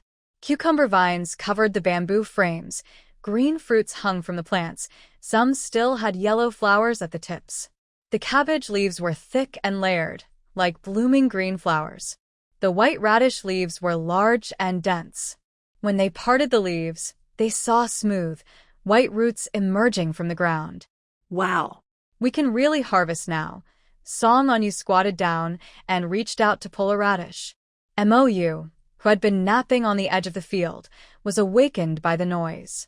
He opened one eye and said, "Pull gently, don't tear the leaves." Song Anyu ran under the cucumber trellis, plucked one, rubbed it on her clothes without washing, and took a big bite. Crispy. Freshly grown and delicious. "I've missed this so much. Finally, I can eat it." When his daughter sighed happily about how delicious the food was, Song Ruifeng carefully cut a cabbage with a sickle and shook off the dirt from its roots. "This cabbage is very sturdy. It will taste great if we fry it." The three of them worked quickly, soon gathering a small basket of cucumbers, a few cabbages, and 5 or 6 white radishes. Song Ruifeng washed a cucumber, took a bite, and found it juicy, fresh, and tasty, just as his daughter had said. Suddenly, he remembered his wife outside, watching carefully. He took another cucumber, thinking of giving it to her. "I'll bring a cucumber for your mother. You two keep harvesting." As he spoke, he silently thought about leaving the space. In a flash, he was standing behind some bushes, but his hands were empty. He paused, confused, and quickly returned to the space. As soon as he entered, he saw a broken piece of cucumber on the ground, with his daughter and son staring at it blankly. "Dad, your cucumber fell." Song Onyu pointed to the ground. Song Ruifeng scratched his head. "Strange. I definitely took it out. Why is it still here in the space?" At that moment, Mou licked her paws and said, "You can only take things out of the space if Song Anmu allows it." There's a rule like that." Song Anmu widened her eyes. "You didn't say that before. Do we have to go through this trouble every time we take something out? You didn't ask before." Mou squinted, wagging her tail several times. If you want to unlock this permission, you need to pass a little game." Her smug look made Song Anmu feel helpless. "There's no time to play games now." Song Onyu, also feeling speechless, patted his sister's shoulder. "Mou, let's wait until we have free time to play. Right now, we need to work hard." Reluctantly, Song Ruifeng picked up the broken cucumber, washed it in a bucket, and decided, "Forget it. Since we're in the space, it's not dirty. I might as well make a cold cucumber salad." He said that, then casually found a small wooden basin in the corner, put the broken cucumber inside, and picked up a new cucumber. Turning to his daughter, he asked, "Anmu, should I take this one out to your mother to try?" Not quite sure how permission works, Song Anmu hesitated but agreed. "Yes, Dad, you can take it out." To his surprise, Song Ruifeng successfully took the cucumber out of the space. Outside, Su Minghua was cautiously watching. Seeing him suddenly appear, holding a bright green cucumber, I couldn't help but feel surprised. "Try this, I already ate some. It's very crispy and sweet," Song Ruifeng said kindly as he handed the cucumber to his wife. Su Minghua took a bite and immediately squinted her eyes. "It's so fresh. How are you all doing inside?" "Almost done. I'll help a bit more, and then come to switch with you," Song Ruifeng said, then returned to the space. Inside, the brother and sister had finished picking the last cucumbers. Song Ruifeng helped harvest a few more cabbages, neatly stacking them in a basket.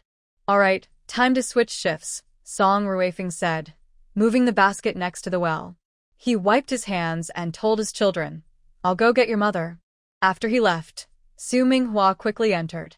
Seeing the full harvest on the ground, she happily touched and examined everything, excitedly saying, "Wow, so much. Of course. All our hard work paid off." Song Anmu proudly patted the cabbages. Su Minghua rolled up her sleeves and efficiently started harvesting. We'll cut a couple more cabbages, pull out a few more radishes, and for cucumbers. No need to take those out. In this era, we don't have cucumbers like these, and if others ask, it wouldn't be good to explain. Song Onyu, while pulling radishes, said, "It would be great if we could eat openly, then we could also quench our thirst on the way." "Dream on," Song Onyu poked his brother's forehead. "There's no way to explain these things now. We have to eat secretly." Moyu jumped onto the cucumber trellis, looking down at their busy work. "If you keep dawdling, people outside will start to suspect." "You're right." Song Onyu quickened his pace, tossing the last few radishes into the basket. The three of them carried the freshly picked vegetables out of the space. The bright green cabbages and snowy white radishes looked especially fresh in the sunlight. "Let's just take one type back this time," Song Ruifeng said as he gently placed the cabbage from his daughter's arms back on the ground. Song Onyu, who was squatting and organizing radishes, looked up and asked confusedly, "Can't we take them all? Cabbage stir-fry is so delicious. Taking all of them would be too obvious." "It's better to just take one kind," Song Ruifeng replied, then neatly arranged a few more cabbages. Su Minghua, who was counting the vegetables, nodded in agreement. "You're right. We'll take one now and find other chances to get more cabbages later." Holding a bunch of white radishes, Song Onyu interrupted, "Then let's take the radishes. The weather is hot, and eating them can help cool down. Yesterday, Grandma said she had mouth sores. Then let's take the radishes," said Song Onyu, bringing the last cabbage back to the space and patting the dirt off her hands. "All right, it's settled then," said Song Ruifeng, bending down to pick up a few white radishes. "Let's hurry back, so no one gets suspicious." The four of them carried the radishes, walked through the bushes, and returned to their resting place. From afar, they saw Zhao Shi drinking water. Seeing them return with fresh, lively radishes, she was surprised and opened her mouth wide. Water from a bamboo tube spilled all over her. "Oh my goodness." Zhao Shi hurriedly brushed water off her clothes, but her eyes stayed fixed on the radishes. "Where did these come from?" she asked. Old Song, who was knocking ash off his pipe, looked up at the water-slick radishes with narrowed eyes. Song Qingyang and Wu Shi also stopped their work, approaching with curious looks. "Found them in the wild on the way," explained Su Minghua with a smile, handing a radish to Sun Shi. "Third sister-in-law. Add this to tonight's meal." Chen Songguan, who was munching on dry food, heard the word food and ran over. "Wow, we're so lucky. I was just out with Mr. Liu, and I didn't see any." Lu Wenyuan kept his eyes on the crossing group, smiling meaningfully. "Yes, no wonder I saw someone with great luck. Out here in the wild, you managed to find such good vegetables." Song Onyu felt uneasy under his gaze and quickly squatted down, pretending to organize the radishes in the basket. But Song Onyu was quick-witted and immediately responded, "We went deeper into the forest. Maybe you didn't notice. Next time we should go further in, maybe pick some mushrooms or something," Chen Songguan said regretfully, patting his thigh. Old Lu came over, took a radish, and touched its smooth surface in surprise. "These radishes are really well grown." Exactly. Song Jinxiu picked up a radish, rubbed it on her clothes, and was about to put it in her mouth. Zhao Shi slapped her hand. "Don't eat it without washing. You might get a stomach ache." The three little ones gathered around, curious, poking at the radishes.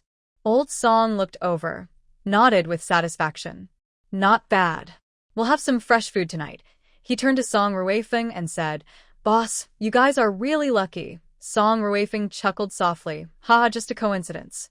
After watching the radish, everyone dispersed to do their own things. Song Onyu leaned close to his sister's ear and whispered, "That Mr. Liu. Do you think he saw something?" Song Onyu shook her head. "I don't know. Better be careful so he doesn't notice anything." In short, the items brought out from the space this time were safely hidden without any trouble. Although he said that, by midnight, the four of them still couldn't hold back. Deep into the night, as the campfire gradually dimmed, Song Ruifeng sat by the fire keeping watch, occasionally adding wood. Under the moonlight, he carefully checked that everyone was asleep. Even Yuan Dong, who usually talked in his sleep, was quiet. He quietly walked to his tent and softly called, "Minghua, The tent flap immediately opened a crack, revealing Su Minghua's awake face. Everyone asleep. Yes, even Sangguan is snoring, Song Ruifeng nodded. You all move quickly, I'll keep watch. Then he turned back to the fire, pretending to organize the firewood. Inside the tent, Su Minghua signaled his children, who were already dressed, with a hand gesture. The three of them silently thought about entering the space. In a flash, they appeared inside the space. Mou was sleeping and was startled by the sudden appearance of the three, meowing unhappily. Don't be angry. Song Anmu quickly picked it up and stroked its fur. We just came to get some food. Su Minghua headed straight to the vegetable patch, efficiently pulling out 2 fresh cabbages and a white radish. Song Anmu ran to a corner and searched, soon finding a wooden basin filled with chopped cucumbers. Big sister, cold cucumber salad, so fragrant, he proudly held up the basin in front of Song Anmu. Song Anmu took the basin and also found salt and vinegar from the corner of the space. The white radish can be sliced and grilled. It's sweet and crunchy. The three worked together. Su Minghua washed the cabbages and tore them into suitable pieces for grilling. Song Anmu mixed the chopped cucumbers with seasoning, and Song Anmu used his small knife to slice the radish thinly. After everything was ready, they left the space with the ingredients and returned to the tent. Just as Song Anmu was about to lift the curtain to go out, Su Minghua suddenly held his hand. Wait, let's listen to the sounds first. After holding their breath and listening carefully to the faint sounds of firewood being arranged outside, the four quietly slipped out of the tent. Song Ruifeng saw them come out and quickly took the basket filled with ingredients. The four of them found a spot a little away from the tent, set up a small iron pot and a grill. Thin slices of white radish taste the best when grilled, Song Ruifeng whispered, placing the sliced radish on the grill. Su Minghua put cabbage slices into the iron pot, added a little salt, and stir-fried them. Song Anmu divided the cooled cucumber into 4 portions, while Song Anmu was in charge of watching the fire. The charcoal fire grew stronger, and the sweet smell of grilled radish, mixed with the fresh aroma of stir-fried cabbage, drifted into the night breeze. The tangy scent of the cooled cucumber also made everyone's mouth water. It smells so good. Song Anmu eagerly stared at the radish slices on the grill, swallowing hard. Suddenly, a sleepy voice came from behind. What's that delicious smell? The four of them were startled and turned around quickly. They saw Chen Songguan rubbing his eyes, standing behind them, nose twitching constantly. You. Song Ruifeng stammered, dropping his chopsticks with a clatter. Chen Songguan's eyes fixed on the radish slices on the grill and the bowl of cooled cucumber beside it, his eyes widening. This is. Before the four could explain, another voice came from the darkness. Late night snack? Why not invite me? Lu Wenyuan appeared behind Chen Songguan, his eyes shining with a meaningful light under the moonlight. He slowly approached the grill, picked up a cucumber slice with chopsticks, and examined it carefully. This cucumber is quite rare. Song Ruifeng's forehead was covered with tiny beads of sweat. He forced himself to stay calm and said, I saw wild gourds in the woods. I saw rabbits eating them, so I thought they probably weren't poisonous. Su Minghua quickly tried to smooth things over. Since everyone's awake, why not share some? The radish slices are grilled just right. Chen Songguan couldn't wait and grabbed a piece of cucumber, stuffing it into his mouth. His eyes lit up immediately. Delicious. Crispy and refreshing, the 6 of them sat around the charcoal fire, sharing this unexpected late-night snack under the faint glow of the fire. The Song family members pretended to be calm on the outside, but inside, they were all uneasy. Lu Wenyuan's sharp eyes, illuminated by the firelight, always carried a faint smile, making their backs feel cold. The next morning, the 4 of them, who had stayed up all night reviewing, did not sleep well. Their spirits were dull. If you asked if they dared to do it again, the answer was yes. Their plan was to keep some vegetables in the space without sharing them. Only common vegetables, like those that looked less fresh after a few days, could be hidden this way. Later, in their semi-secret way, everyone occasionally ate fresh vegetables. Lu Wenyuan didn't say anything that would make the 4 of them nervous. In this peaceful time, it quickly became August. The The southern migration team kept moving, setting up stalls, camping, and staying overnight repeatedly. Their travel expenses were stable. During this time, Song Anmu and others grew several different plants. They grew essential vegetables like scallions, ginger, garlic, as well as chives, potatoes, and tomatoes. The space was now full of various vegetables. Recently, they also planted watermelons, which were almost ready to harvest. Although the hottest months had passed, everyone was very excited about the upcoming harvest day. By the way, under the education of Lu Wenyuan and Old Man Su, the Song family was gradually learning. They could recognize some characters and do basic math now. At first, the women and children didn't want to learn, but Su Minghua convinced them by saying that not knowing how to read or count could lead to being cheated in business or losing money. Now, every night, they studied hard and seriously. The group also discussed that once they left Jiangling, they would need to pause their stall business. They had to reach their destination before winter, or they wouldn't have a place to stay, and camping outside in the cold would be too difficult. Everyone agreed. They had earned quite a bit of money on the way, and they shouldn't forget their original goal, to migrate south. After leaving Jiangling, the scenery changed. Many others were also migrating south just like them. They realized they weren't as poor as they thought. Some travelers didn't even have carts, just carrying bundles on their backs. Compared to these people, their own belongings seemed quite wealthy. But there was also some danger involved. The person's gaze was not very friendly, with sneaky eyes that made it seem like they might rob someone at any moment. Song Anmu suddenly felt a bit relieved that their family didn't have a cart or horse-drawn carriage, or they might really have been robbed now. They kept walking until the afternoon. More and more people from the south were on the road, and the once wide official road was becoming crowded. Song Anmu tiptoed and looked ahead. About 100 steps away, she saw a group of people pushing and shoving. Dust was flying, and she faintly saw a woman holding a child fall to the ground. Dad. It looks like there's a fight up ahead, Song Anmu called out. Hearing the noise, Song Ruifeng handed the cart to his wife and hurried forward to see what was happening. It turned out some people had deliberately knocked over a water jar, and while the owner was bending down to pick it up, they stole his food bag. The victim was an old man walking alone. He was holding onto a young man with a pointed face and a mischievous look, not letting go. The young man's accomplice saw this and picked up a stone, ready to throw it at the old man's head. "Someone's killing someone," someone shouted, and the crowd suddenly erupted.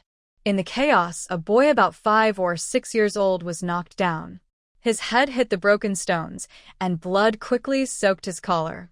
The child's mother let out a sharp cry, kneeling on the ground and crying as she held her child. "Is there a doctor? Please save my son." Song Anmu saw her grandfather's white beard tremble. She slapped her medicine box onto the cart and was about to go over, but Zhao's wife tightly grabbed her collar. She cursed, "Are you crazy? Can't you see those bandits are holding sticks?" They were entangled when suddenly, dust rose at the end of the official road. About 10 soldiers in leather armor were leading more than 20 prisoners with wooden shackles toward them. The leader was a man with a broad face and a thick beard, with a bronze badge bouncing as he rode his horse. "Everyone move aside. Do you think you can delay the escort?" The man with the beard waved his whip to clear the crowd, startling Song Anmu and the others, who hurriedly moved the cart to the side of the road. The mother of the injured boy, however, seemed to grasp a lifeline. She ran to the front of the horse, crying and pleading, "General, please. My son's head is hurt. Please save him." The man with the beard frowned and was about to speak when a young man suddenly rode forward quickly. This young man was dressed in simple soldier's brown clothing, with a straight sword and a black wooden sheath hanging at his waist. He had been hidden in the team earlier and looked unremarkable. At this moment, as he rode out quickly, Lu Wenyuan let out and took a step forward, as if to get closer to someone's face to look. The young boy dismounted smoothly and quickly. He squatted down to check the boy's injury, then turned to the bearded man and said, "Captain Wang, please wait a moment." His voice was clear and confident, with a tone that left no room for argument. Captain Wang immediately changed his expression and respectfully cupped his fists. "Brother Xiao, you are kind. He then waved his hand to signal the other soldiers to keep order. "The injury is to the soft spot on the head," the boy said, pressing his sleeve against the child's back of the head. He looked at the crowd and asked, "Is there a doctor here?" "I am a doctor." Old Su finally freed himself from Zhao's hand and hurried over with a medicine box. The boy nodded slightly to make space, but suddenly stopped Old Su from opening the box, asking, "Sir, can you treat this?" His question sounded strange. Old Su's white eyebrows immediately raised. "I have been practicing medicine for 30 years. I have treated more heads than you have seen." He then took out a porcelain bottle from the bottom of the box, poured some brown powder, and applied it to the wound. Seeing this, the boy reached into his clothes and took out a plain white cloth, handing it over. Song Anmu was watching intently when she suddenly felt her sleeve being pulled. She turned to see her brother squeezing through, his face full of excitement. "Sister?" The soldier's sword handle has patterns on it. "Quiet." Song Ruifeng, who had returned unnoticed, pushed the two children toward the cart. Over there, Old Su had finished bandaging and was explaining to the mother, "The bleeding has stopped, but she might run a fever tonight." Just as he finished speaking, Captain Wang impatiently urged, "Brother Xiao, if we don't leave now, we won't reach the inn before dark." Though his tone was hurried, he kept glancing at the boy's face. When the boy stood up, Song Anmu noticed he was half a head shorter than Captain Wang. But Captain Wang always slightly bowed when replying. The boy took off a water pouch from his waist and handed it to the woman, then took out a few copper coins and placed them inside the child's clothes. Seeing this, Captain Wang also took out a piece of broken silver and pushed it over. "Take it. Buy some candy or cakes to comfort the child." Everyone, Lu and Yuan quietly approached them, squinting and whispering, "This boy has dragon eyes and phoenix neck. I see he will have great luck in the future." "Here we go again." Second Aunt Wu rolled her eyes and interrupted, "Great luck, great luck. Why don't you say that Chen Sangor also has great luck?" The young boy seemed to sense something and glanced over here. Song Anmu noticed that his eyes were very striking, clear black and white, like ink dots, and when he looked at someone, it felt as if he could pin them in place. Captain Wang had already quickly arranged the soldiers' positions and whispered to the boy, "Young master, I think some of these people are mixed in." "Captain Wang," the boy suddenly interrupted, his voice steady but not loud, "Look at the southeast corner." Captain Wang's eyes sharpened, and his hand was already on his sword hilt. The group that had caused the chaos earlier hurried into the crowd, but before they could take a few steps, the boy suddenly ordered, "Stop those troublemakers." While speaking, the boy lightly tapped his sword sheath, making a clicking sound. Captain Wang, along with two soldiers, blocked the group's escape route. He sneered coldly. "Why run?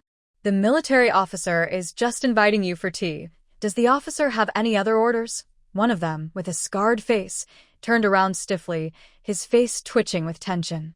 Behind him, a few accomplices quietly reached into their clothes. Song Anmu's sharp eyes caught a flash of metal.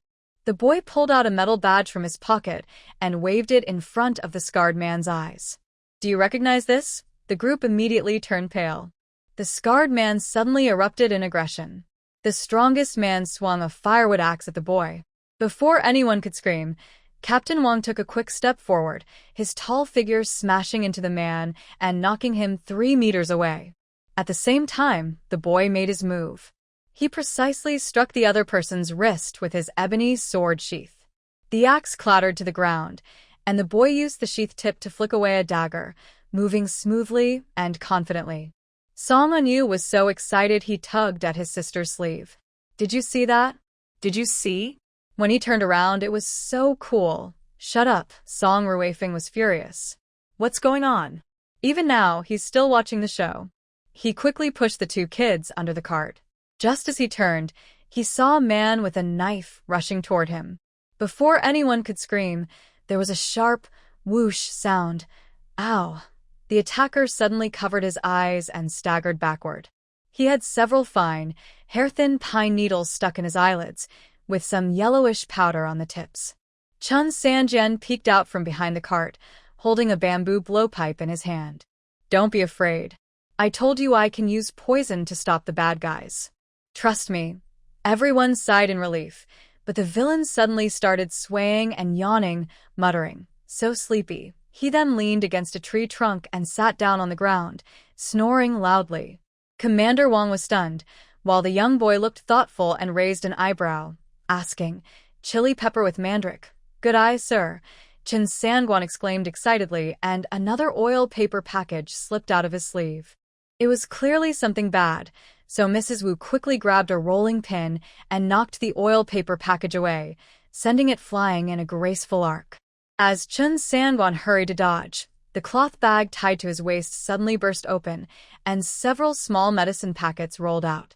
The familiar items made Old Man Su feel uneasy. He quickly shouted a warning, "Everyone, don't step on those yellow paper packets." But it was too late. One of the villains stepped on it, and with a sizzling sound, white smoke rose from his shoe sole, filling the air with a sharp, sour smell. The villain hopped on one foot, crying out in pain, "My boots! My new shoes!" "It's just vinegar paste," Chen Sangwan explained, scratching his head. "I was planning to use it to remove water stains, but it turns out it has this effect too." Everyone looked down and saw that the villain's shoe soles had corroded, revealing red, tender feet. Yuan Su took the chance to pick up a green paper packet, but his father, Song Qingyang, quickly stopped him. "You little brat, always picking up things. Throw it away." Yuan Su waved his small hand, and the brother who stepped on the vinegar paste suddenly started sneezing wildly, tears streaming down his face with each sneeze. "Achoo. I'm affected. Achoo. It's all." Everyone silently wished him well, with a candle in their hearts. Commander Wang took the opportunity to lead people forward and catch the suspect. As they passed by Chen Sangwan, they instinctively covered their noses and mouths. At this moment, the young boy bent down and picked up a blue cloth bag, sniffing gently. "Angelica and Atractalodes." "Good nose, sir." Chen Sangwan was surprised to find someone who knew their stuff. He was about to share his knowledge, saying, "This is for driving away snakes." But before he could finish, the last villain suddenly rushed toward the cart. Song Anmu grabbed a cooking iron pot to hit him, but the villain froze 3 steps away from the cart. Everyone turned to look. Bai Lu was holding an open blue cloth bag, and the powder inside was blown by the wind, smearing the villain's face. "Smells good," the little girl giggled happily, showing her teeth. But the villain started desperately rubbing his eyes, tears pouring down as he cried out, "Ouch! It hurts so much." "Why do?" Sun quickly rushed forward, grabbed the medicine bag, and threw it to the ground. She nervously asked, "Let me see where you got hurt. Is there any pain somewhere?" Old Su stepped forward quickly, carefully examined Bai Lu's small hand, and gently lifted her eyelids to check. "Don't be afraid. Let Grandpa take a look," his voice steady and reassuring. Luckily, it didn't hit the eye. "The small amount of medicine on your hand isn't a problem." Song Anmu pushed to the front and asked on tiptoe, "Grandpa, should we rinse it with clean water?" "I have some in my water pouch." He was about to open his water pouch. Song Muyu squatted down to look at Bai Lu at eye level. "Little Bai Lu is so brave. But next time, let your older sister go first." She said this while gently wiping the powder from Bai Lu's fingertips with a handkerchief. The Song family members all sighed in relief. Song Qingyang even picked up his daughter and spun her around. "My girl is so brave. But next time, don't be so reckless, okay?" Bai Lu giggled happily, completely unaware of how dangerous the situation had been just moments before. Everyone was very frightened at that moment. Zhao turned around and grabbed Chen San's ear. "You're asking for trouble. Leaving so many harmful medicines out like this. What if the child gets hurt? How will that be good?" Meanwhile, Officer Wang had already tied up the villains like a bunch of chickens, deliberately pulling open one of their collars to reveal a snake-shaped tattoo on their collarbone. "Sure enough, it's the Blackwater Gang," Officer Wang spat. He then turned to the young man and bowed slightly. "Brother Xiao, your judgment is spot on." The young man shook his head and bent down to pick something up. The sunlight flashed, and Song Anmu squinted to see it was a small file. It was the one that the scar-faced accomplice had dropped, with rust still on the blade. "Officer Wang," the young man handed him the file, "we can call off the operation now." Officer Wang grinned and whistled toward the southeast corner. Immediately, 7 or 8 plainclothes men emerged from the bushes, escorting 2 gagged villains. They were the 2 who had escaped during the chaos earlier. The young man looked over the Song family members, then mounted his horse. "Let's go. We shouldn't delay the trip," he then signaled to Officer Wang with a glance. The burly man immediately understood, and as they left, he handed a bundle to the injured child's mother. The onlookers gradually dispersed. When the cart started moving again, Lu Wenyuan's mysterious voice echoed around. "Build the plank road openly, cross secretly through Chinsong. This is." Everyone was overwhelmed. Recently, Song Amu felt that this person was really hard to understand. For the 4 of them who traveled with them, Lu Wenyuan could see some things, but when it came to others, he seemed unreliable. For example, he said Chen Songguan was born with a sharp tongue, eloquent as a flowing river, but Chen Songguan choked on a piece of cake right then. He blushed deeply and finally managed to say, "Immortal Lu, is your fortune-telling?" Cough. "Suggesting I will be poisoned by myself someday?" Everyone laughed, but Lu Wenyuan replied mysteriously, "Not quite, not quite. The poison is different. You'll see in time." That night, she saw Mr. Lu secretly putting something into Chen Songguan's bag. The next day, Chen Songguan exclaimed, "Who swapped my poisonous mushrooms for licorice?" Mr. Lu looked up at the sky without speaking. Song Amu thought that perhaps this fortune-teller, who couldn't predict accurately, might actually have some special skill, like making sure poisoner Chen Songguan could no longer harm himself. Thinking of this, Song Amu quietly poked her brother's arm. "Hey, do you think this fortune-teller is reliable?" Song Amu was looking at his simple map, not looking up. "He can't even predict when he'll faint from hunger. What do you think?" After saying that, the brother and sister exchanged a look and both sighed. Meanwhile, Song Ruifeng, who was pushing the cart ahead and overheard their conversation, glanced back at Lu Wenyuan. Though he wasn't very accurate at fortune-telling, he seemed a bit strange to them. He lowered his voice and said to his wife, "Manhwa, is keeping this person around a blessing or a curse?" Su Manhwa squeezed his hand. The first rule of street work: observe the special talents first, then decide their role. This made Song Ruifeng chuckle and shake his head. He thought, well, his wife was treating Lu Wenyuan like a troublemaker in the community. Everyone, Lu Wenyuan suddenly swung his sleeve and pointed to the roadside. "There will be a tea house to rest in 3 miles ahead." Chen Songguan immediately perked up. "Finally, I can have something warm to eat," but after walking for half an hour, through wild grass and no sign of a tea house, everyone rolled their eyes. Lu Wenyuan awkwardly chuckled. Fate is ever-changing. Sometimes such situations happen. No one paid him any mind. Suddenly, Yuan Dong pointed at the bushes and exclaimed, "Look, it's a wild jujube tree." While everyone was busy picking fruit, Old Man Song noticed faint arrows carved on the tree trunk and followed the marks. He indeed found the remains of an abandoned tea shed, with half a moldy tea jar buried under the stove. Lu Wenyuan immediately straightened up and said, "I knew there was something." Mrs. Wu quickly poured cold water on the excitement, saying, "That shed has been collapsed for at least 3 years." "You really guessed right." Everyone burst into laughter again. A group of people finished collecting wild fruits and continued their journey. The wheels of the cart made dull sounds on the dirt road. The cart was full of luggage, and a few children squeezed in the gaps, sharing wild dates. Song Anmu sat on the edge of the cart, dividing the dates into small piles. Yuan Dong and Yuan Su argued over who got more. Bai Lu stood on tiptoe, unable to reach, and held onto her older cousin's dress. "Everyone has a share," Song Anmu said, placing the dates into the little girl's hands. Bai Lu immediately smiled with squinted eyes. Chun Sangguan sniffed and leaned over, with bits of dates still on his beard. "These dates are very sweet. Can I try a few more? You already ate half a basket just now." Song Anmu peeked out from the luggage pile, fiddling with some grass stems. Suddenly, the front cart stopped. Old Man Song squinted and looked ahead. "Boss, do you see smoke coming from behind the hill?" Song Ruifeng handed the cart over to his wife, then quickly climbed onto the roof. He looked toward the hill and shouted back, "There's a woman in a blue cloth dress in the ditch." Everyone hurried to push the cart toward the hill. Song Jinxiu ran the fastest, placing the cart down and leaning over the edge to look down. "Wow, it's true. Sister-in-law, what are you holding that jar for?" The woman at the bottom of the ditch held her clay jar tighter and said, "Kind people, please help me get up first."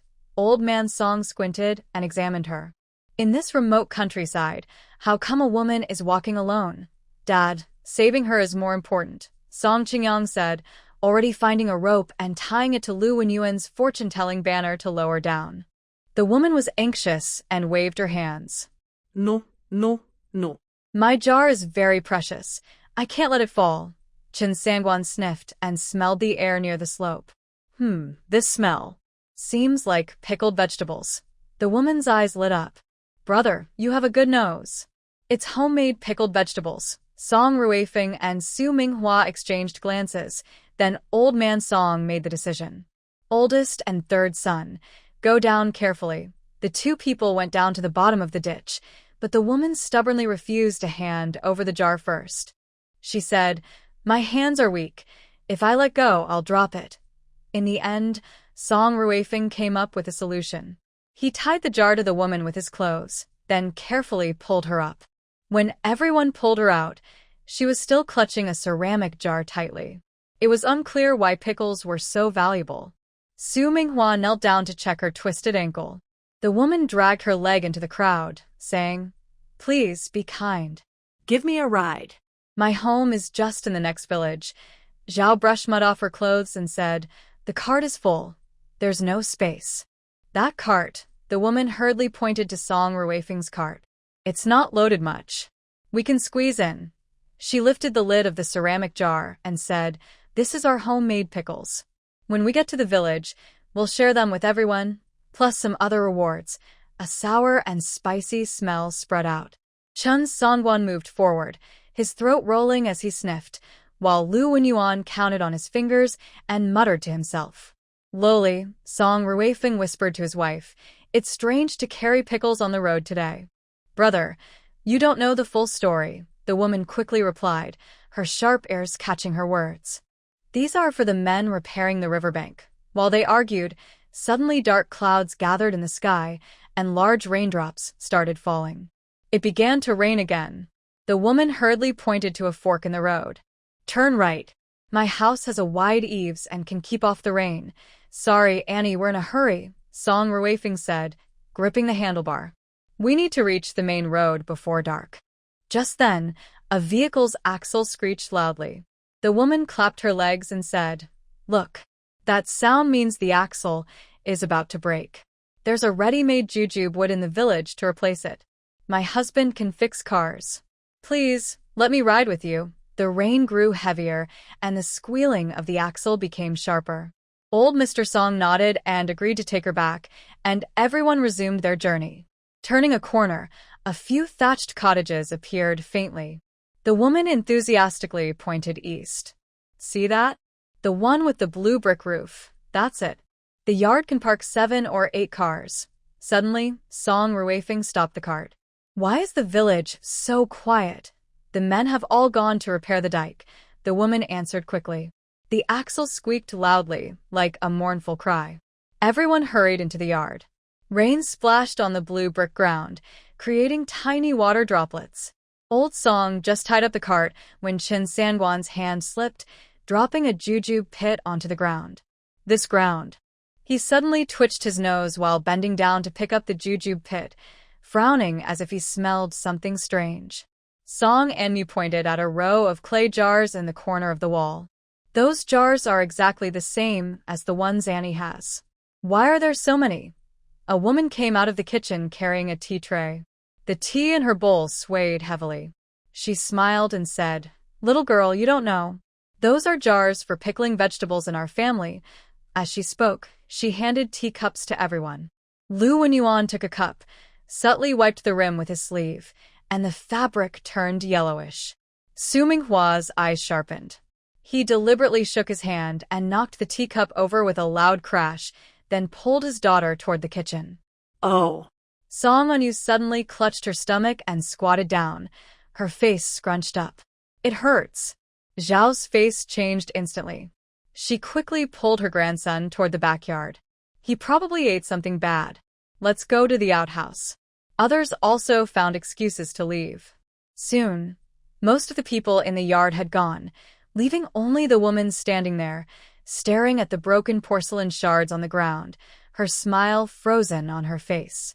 Song Ruifeng grabbed a firewood knife, pretending to fix the axle. But secretly, he pressed hard, and a wooden chip flew toward the main hall's curtain. The curtain was pushed aside slightly. A muffled thud came from inside, as if something heavy had fallen to the ground. Lu Wenyuan squatted down, pretending to clean up the water on the ground. When his cloth touched the tea, white smoke hissed out. He suddenly looked up, meeting the woman's gaze. When their eyes locked, her face suddenly changed. The air in the yard froze instantly. The woman's smile faded bit by bit. Her eyes darted around, and her right hand quietly reached behind her waist. Trying to do something sneaky? Chen Sangwan suddenly jumped out from behind her. He spat out a mouthful of tea, splattering it all over her. The woman was soaked in the sudden splash and took 2 steps back in shock, her hand still frozen behind her. You dare to poison me? Chen Sangwan wiped his mouth, his voice booming. I've tasted more poisonous herbs than the rice you eat. Do you think you can fool me with this trick? The woman's face turned pale. She suddenly pulled out a short knife from her back waist. But before she could move, Song Ruifeng stepped forward quickly, holding a firewood knife at her neck. Don't move. Did you see this all along? The woman gritted her teeth, her eyes fierce as she looked at the crowd surrounding her. Lu Wenyuan took out a few copper coins from his sleeve, scattered them on the ground, and said with a shake of his head, the signs show great misfortune. It's not safe to stay here. Su Minghua came out of the kitchen, holding a fire poker, and sneered, poison in the tea, hidden people in the corner. Your way of hosting guests is quite special. Seeing that things were exposed, the woman suddenly shouted sharply, What are we waiting for? The curtain of the main hall was suddenly pulled aside, and 3 men with sticks rushed out. But before they could steady themselves, Song Onyu had already grabbed a rope from the cart and swung it, tripping the man in front. Yuan Dong and Yuan Su, who had somehow found some stones, hid behind the cart. They didn't care if they hit anyone or not, just throwing stones quickly. Grab the weapons, Song Jinqiu shouted loudly, swinging his pole and rushing forward. The yard instantly became chaotic, with sounds of fists, sticks, shouts, and curses mixing with the rain. Seeing the situation was bad, the woman turned to run toward the door, but Lu Wenyuan grabbed her collar sharply. Trying to run, she swung her knife back, but Lu Wenyuan dodged sideways, then twisted her wrist with a snap. Crack! Ah! The woman screamed painfully, dropping her short knife, and was pressed down into the muddy water. Tie her up, old Song gave the order. Wu and Sun quickly took out ropes and tied the woman up tightly. It was still raining, but the fighting in the yard had stopped. The 3 men lay on the ground groaning in disarray. Chen Sangwan crouched nearby, feeding medicine into their mouths one by one. Try my special laxative. You won't get up for 3 days. Lu Wenyuan brushed the water off his sleeves, shook his head and sighed. It's truly a bad omen. I shouldn't have come here. At that moment, suddenly, the sound of hurried footsteps came from outside the wall. More villagers with hoes and sickles rushed in. The leader, a burly man with a fierce face, held a gleaming knife and said coldly, Dare to attack our people? No one is leaving today. Having just fought, everyone was catching their breath. Seeing the reinforcements arrive, their faces changed dramatically. More coming, Song Jinqiu panted heavily, his legs still burning with pain. But seeing the crowd was large and strong, he became even more determined. He grabbed his pole again, ready to fight back. Is this endless? Wu's hair was messy, and she still had fresh scratches on her face from the fight. Seeing this, she shouted sharply, You killers! Can't fight, so you call for help? Do you have no shame? She grabbed her husband's sleeve tightly. Don't be reckless. There are too many of them. Old Song frowned and quickly looked over the wall and the firewood pile. He whispered, Qingyang, protect the women and children and step back. look for a chance to climb over the wall. Qingyang still felt pain in his back, but stood in front of a women and children. Sun was so frightened her face turned pale. She held her daughter tightly and tried to stay calm, covering Bailu's eyes. Don't look, sweetie. Mom is here. The two little ones curled up behind the cart, too scared to make a sound, tears welling up in their eyes. Song Ruifeng and Su Minghua stood back to back. One gripped a firewood knife, the other grabbed a bench, both looking serious. The strong man sneered and waved his hand. Go. Don't let anyone escape, the villain shouted and rushed forward, and the fight broke out again. Song Jinxiu grabbed a stick and charged, but was quickly surrounded by two men. He was hit on the shoulder with a hoe handle. Wu screamed and rushed to help but was grabbed by an old woman who pulled her hair and dragged her back. Meanwhile, Qingyang protected Sun and retreated to the corner of the wall. His back hit a jar of pickles, knocking him with a thud. Fight them! Qin Sanguan swung his stick and struck a villager kneeling in front. The man fell to his knees, and three more immediately came forward. And Mu clenched her clothes tightly, watching helplessly as her father was knocked down, her mother pushed back, and her brother was lifted by the collar, hanging in midair like a little chick. Sanguan was pressed into the mud, Lu Wenyuan clutching his knee and gasping. Second uncle was hit with a hoe and knelt on the ground. Second aunt's scream mixed with her messy hair. Third uncle's back hit a jar of sauce, splashing dark brown liquid all over him. Bai Lu, in third aunt's arms, clung tightly to her mother's clothes, too scared to cry. Yuan Dong's clothes were torn open, and Yuan Su was barefoot, hiding under the cart. Grandpa was pushed back as he tried to step forward, his white beard trembling. And Mu bit her lip hard, her nails digging into her palms. The pain couldn't stop the rising despair in her heart. Seeing her family scattered and in danger made her shiver all over. After living again, she had to watch helplessly as her whole family was about to be lost. Living again. At this critical moment, a sudden flash of light shot through her chaotic mind. Yes. She still has her special ability. Montague. Montague. MOU. Song Anmu's voice became anxious and shaky. The black cat had somehow crouched beside her feet. Its tail tip gently brushed her ankle. She quickly bent down to pick up the cat. Montague. Song Anmu held the black cat up to her face, her hands trembling. Can you take everyone into the space? Right now, the black cat's golden-green eyes narrowed into thin lines. According to the rules, we need to play a game first. Song Ruifeng was holding two hoes against his head, and upon hearing this, he almost hurt his back. There's no time for games now. He was kicked on the back and staggered into a cart, causing the bundled packages to spill open. Can we just delay it for now? Su Minghua kicked away the attacking thug. Her sleeve was torn, revealing a 3-inch-long cut. She grabbed the hoe from the opponent's hand and swung the handle to hit another person's knee. Yes. Delay it for now. Song Anmu was so anxious, she shook the black cat several times. We can play 10 rounds later. MOU wagged its tail thoughtfully. Lu Wenyuan's robe sleeve was cut by a steel blade, and Qin Songguan lunged forward to bite the thug's wrist. Okay. After a moment, the black cat finally spoke. Taking people inside requires physical contact. You four can pull in at most 2 people each time. Hearing this, Song Anmu quickly turned to her chaotic family and shouted, Hurry! Everyone hide in the side room. Song Ruifeng kicked open the thug and protected his wife and children as they retreated into the side room.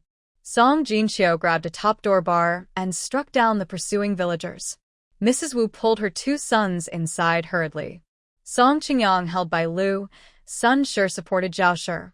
Old Su and Qin Songguan followed closely, and Lu Wenyuan ran very fast. As soon as the door of the side room closed, Song Anmu rushed toward the corner of the wall. Bai Lu was trembling in Sun Shi's arms, her face pale. She quickly picked up her younger cousin and turned around to grab old Song's sleeve. The old man's hand, holding a stick, was bulging with veins. Before he could react, the 3 of them disappeared into thin air. Dad, Song Jinxiu's top door bar clattered to the ground. Her eyes nearly popped out. Anmu? By Lu, the house suddenly erupted in chaos.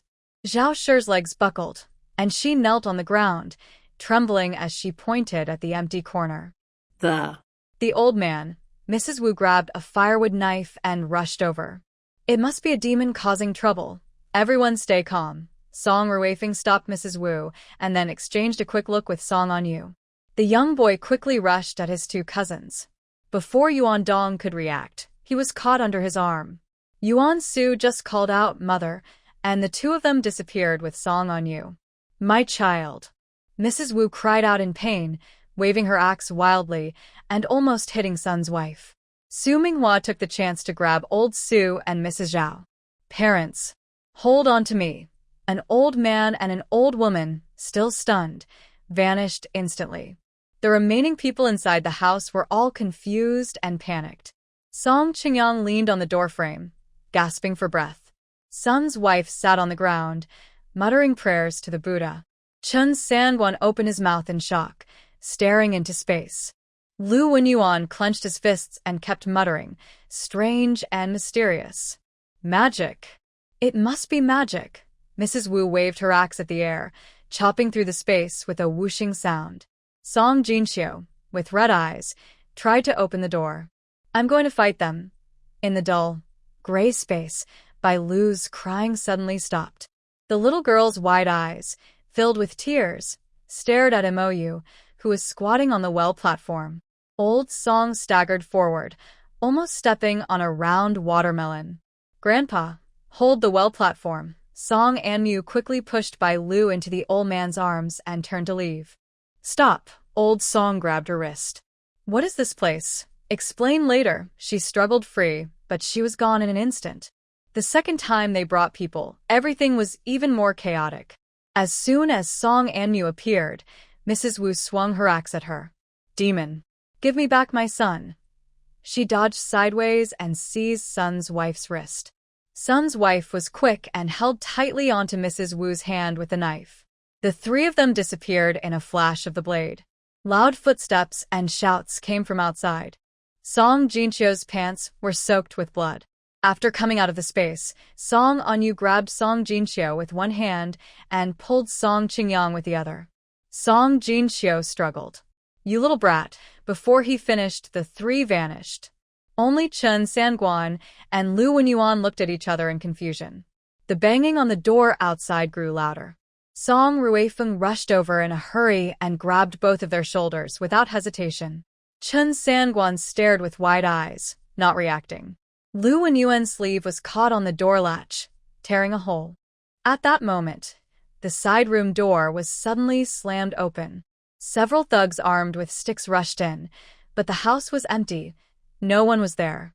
The man leading the group kicked over a wooden stool angrily and cursed as he searched around, but he couldn't imagine that at this moment, 15 people were crowded in a strange, grayish space. "Oh my goodness." Mrs. Zhao sat on the ground, trembling with her hands clasped together. Next to her, old man Su looked just as pale, staring fixedly at the half-acre vegetable patch in front of him. Mrs. Wu was the first to regain her senses. She grabbed her niece's collar and asked, "Where did you bring us? And where is my son?" "Second aunt, don't worry." Song Anmu quickly pointed to the other side of the vegetable patch. "Yuan Dong and Yuan Su are over there, safe." Sure enough, two boys were squatting beside the watermelon field, curiously poking at the nearly ripe watermelons.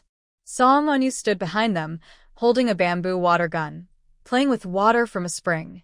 "Teach this is." Song Jinxiu, limping with an injured leg, hobbled over to the edge of the vegetable patch, eyes wide. "What is this thing?" Taking the opportunity, Song Ruifeng helped Su Minghua stand up and said, "Everyone listen. A few days ago, the four of us had the same dream. An old man with a white beard said that we would face danger on our journey south, and he blessed us with this special land." "Yes, yes," Su Minghua continued, pointing at the black jade sitting on the well platform. "This is Lord Mou, a spiritual pet of the immortals, who watches over this blessed land." The black cat lifted its head gracefully and licked its paw, looking mysterious and wise. Its pose made everyone believe a little more. Lu Wenyuan suddenly clapped his hands and said, Brilliant. I always knew you all had a special connection to the immortals. I didn't expect such great fortune. He adjusted his tattered robe and respectfully bowed to Mou. Seeing his sincere gesture, Song Anmu couldn't help but twitch her eye. She took a deep breath, scooped a ladle of well water with a wooden dipper, and handed it to Jinxiu. This spring water can help ease your pain. Second uncle, wash your wound. Jinxiu hesitated but took the water, pouring it over his leg. He immediately gasped, feeling a cool sensation. Ah, so cold. It really doesn't hurt as much now. Hearing the search outside, Mrs. Zhao asked nervously, "Will those bad people be able to come in?" "Don't worry, mother," Su Minghua comforted her. "Only we can enter this place. Others can't find the entrance." Hearing this, Mrs. Zhao felt relieved. She suddenly knelt down with a thud and bowed 3 times to Mou. Old Man Song placed his shoulder pole on the ground. "Since it's a special connection, let's just stay calm. Big brother, take everyone to heal their wounds. The women should watch the children and don't damage anything from the fairy realm." Everyone responded in agreement. Su Minghua helped Zhao sit by the well platform, and the old lady's prayer gradually quieted down. Mou curled up in Song Anmu's arms, a black fluffy ball, with only the tip of her tail flicking. She petted the cat's head, thinking that this matter was finally settled. Song Anmu sat by the well platform holding Mou, absent-mindedly combing her fur. The black cat closed her eyes happily, purring softly, and her tail gently swayed. Water sounded from the well platform. Su Minghua was scooping water with a wooden ladle, and clear spring water flowed into a clay bowl. She turned her wrist and handed the bowl to Zhao, who was sitting nearby. The old lady took the bowl with trembling fingers, her clothes stained with mud, and her hair half undone. "Mother, drink some water to calm down," Su Minghua said softly, as if afraid to startle anyone. Zhao didn't move, staring blankly at the water surface until Old Man Song coughed. Then she suddenly tilted her head back and drank it all. Song Anmu squatted on the other side of the well platform, rolling up his sleeves. 2 red marks on his arm looked especially noticeable. He scooped half a ladle of water and slowly poured it over the wound on his arm. The skin around the wound immediately relaxed. Yuan Su leaned on his knee, peering over, with dust still on his nose. "Brother Yu, does it really not hurt anymore?" "It didn't hurt much to begin with." Song Anmu handed him the ladle. "Let me wipe the back of your neck. I see you also got a scrape." Mou jumped down from Song Anmu's arms, her tail sweeping the wet edge of the well platform. The black cat approached Lu Wenyuan, who was holding a torn sleeve and looking dazed. His clothes were covered with dried mud. "Please forgive my rudeness, fairy pet." Lu Wenyuan was about to bow, but Mou had already knocked over the water ladle he placed on the ground with her paw. The water splashed onto his blue cloth shoes, and the stubborn mud stains quickly disappeared. Chun Sanguan, sitting cross-legged on the ground, cried out in pain. He had fallen into a mud pit during the fight, and now looked like a mud sculpture of Mithria Buddha. Wuxia came over with a bucket of water, scooped a ladleful, and poured it over him. Chun was so startled, he almost jumped up. "Brother Chun, don't move." Sun held a rough cloth to help and said, "This water is very precious, so don't waste it." Song Jinxiu was wiping Yuan Dong's face. The child had a bump on the back of his head and was crying with hiccups. After applying the spring water, the little boy stopped crying and grabbed his father's clothes to play with a water scoop. Song Qingyang saw this and felt relieved. He turned around to help Bailu wring out her wet clothes. The little girl sat on the edge of the well, swinging her feet. The mud on her embroidered shoes had been washed away by the spring water. Over there, Old Man Su was checking the injuries of the younger family members. He had been a doctor for many years, but now he was amazed at the spring water, saying, "This water is even more effective than healing ointment." After everyone finished treating their wounds, Old Man Song squatted by the field ridge. His rough fingers gently touched the leaves of a watermelon vine. The leaves were thick and shiny, and the vine was strong, showing it was growing very well. He was surprised and said, "This watermelon vine is quite unusual. The leaves are even larger than those of the 3 white melons I've seen. Grandpa, this is called a watermelon, Song Anmu said, holding MOU. When it's ripe and cut open, inside there's red flesh and black seeds, very sweet. Mrs. Zhao was checking the cabbage growth. After hearing this, she immediately turned her head and asked, "Can the inside of a melon be red? Could it be a fairy's trick?" She reached out to pull the vine, but Song Ruifeng stopped her. "Mother, MOU said this is a seed from the western regions. It's rare in our central plains," Song Ruifeng said, casually taking a tomato from a nearby basket. "Look at this, it's delicious for stewing meat. We call it a tomato. You can eat it raw or cook with it." Sun held by Lu and stepped back. "This fruit is so red it's frightening. It might be poisonous." Third sister-in-law, "Don't worry," Su Minghua said, wiping his hands as he came over. "This isn't poisonous. MOU said it's edible and we've all eaten it." The black cat was lying on the well edge, licking its paws. When it heard this, it glanced at her. Lu Wenyuan suddenly clapped his hands and laughed loudly. "Wonderful. You all are truly chosen by heaven, recognizing even the rare treasures from the western regions." Meanwhile, Song Qingyang squatted by the cucumber trellis, gently touching the tender green thorns with his fingertips, eyes full of wonder. "This western cucumber really grows strangely," he said, waving to his two nephews. "Yuan Dong, Yuan Su, come and take a look." Yuan Dong held his brother's hand carefully and approached slowly. His nose almost touched the cucumber. "Third uncle, this melon has a lot of little bumps. It feels prickly. Let me see." Yuan Su pushed forward, trying to poke it with his small finger, but Song Qingyang gently stopped him. "Be gentle, don't knock off the flowers." Song Qingyang lifted a tender yellow cucumber flower. "Smell it, it still has a fresh scent." Yuan Su took a deep breath, his eyes shining. "Really? It smells even better than the dried flowers Aunt San sun-dried." Chen Songwan was already crouched under the cucumber trellis, munching on something. His crisp chewing made the two boys swallow eagerly. Old Mr. Su hurried over and slapped him on the back of the head. "You greedy kid, eating without washing." "Dr. Su, please don't hit him." Chen Songwan protected his head and ran behind Song Qingyang.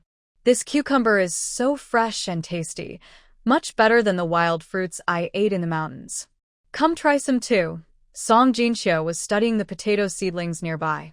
He pointed at the tubers exposed in the soil and exclaimed, "Why are there lumps in the soil?" He stood up, grabbed a hoe, and was about to strike the ground, but Song Anmu quickly held his arm. "Uncle, please don't move." The girl sweat on her forehead, anxious. "That's a potato, the kind that grows underground and is edible." Song Jinxiu's hoe hovered in the air, his rough hand bulging with veins. He stared wide-eyed at his niece holding his arm. "Anmu, do you think these lumps are edibles?" "Uncle, this is what Master MOU taught us to plant." Song Anmu released his arm and carefully dug through the dirt, revealing several round potatoes. "Look, the immortal pet said this crop grows underground, and when cooked, it's fragrant and filling." Mrs. Zhao moved over, squinting at the potatoes.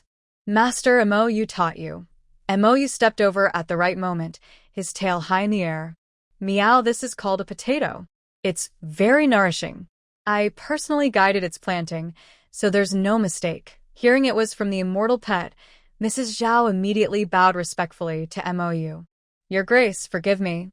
My limited knowledge almost caused my son to ruin the treasure of the immortal family." She turned to her children and grandchildren sternly. "Did you all hear that? This is a special crop planted under the guidance of the immortal pet. No one is allowed to touch it without permission." Lu Wenyuan straightened his clothes and solemnly bowed to the potato seedlings. "This divine plant is truly extraordinary. Look at these leaf shapes, which resemble the 8 trigrams. The tubers are round and harmonious with the principles of heaven and earth." He then faced everyone, his tone serious. "Since the immortal pet has guided us, we must care for it carefully. Do not touch it casually, to avoid damaging the spiritual energy of the divine plant." After visiting various vegetables, Su Minghua rolled up her sleeves to her elbows and took out some vegetables from a bamboo basket that were not yet common in this era. She moved quickly, placing a tomato on the cutting board, slicing it at an angle, and arranging the thin, evenly cut red slices neatly. Can you really eat this raw? Zhao pinched a slice, examining it under the light. Bright red juice dripped down her fingers. Not only can you eat it raw, but you can also cook soup or stir-fry, Su Minghua replied with a smile. She then quickly and steadily sliced a cucumber into thin strips, each one uniform in size.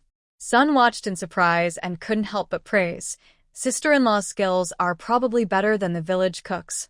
It's nothing, just practice from cutting so much, Su Minghua modestly said. But she didn't stop. She broke the blanched broccoli into small florets, took out a small jar of oil, added a few drops into a bowl, then poured some vinegar, sprinkled a little fine salt, and mixed everything well. By the stove, Wu had already lit the fire. After heating the iron pot, Su Minghua added a little oil and sautéed minced garlic until fragrant. Next, she added the chopped tomatoes and stir-fried them. The tomatoes softened quickly under heat, releasing juice, and a rich sweet and sour aroma filled the air. Zhao closed her eyes and took a deep breath, unable to help but swallow. This smell is so appetizing. Su Minghua scooped some spring water into the pot. When it boiled, she added the broccoli and finally sprinkled a small handful of fine salt for seasoning. Soon, a fragrant tomato and broccoli soup was ready. The bright orange-red broth floated with green broccoli, vibrant and tempting. The cold cucumber strips had also been mixed with seasonings. The aroma of the spices combined with the fresh cucumber made people salivate just by smelling. Wu couldn't help but taste a bite first. Her eyes lit up. This cucumber is so crispy and tender. Much better than the ones we grow in the field. That's because it's watered with spring water. Naturally, it's different, Su Minghua explained with a smile. She then quickly made a few thin pancakes, ready for everyone to roll up and eat with the vegetables. Moyu squatted on the ridge, gently tapping her tail on the ground, directing everyone's work. There's aphids in the third bed to the east. We need to spray some medicine. She pointed precisely at the back of a leaf with her paw. Song Jinxiu and Song Qingyang immediately carried bamboo tubes over.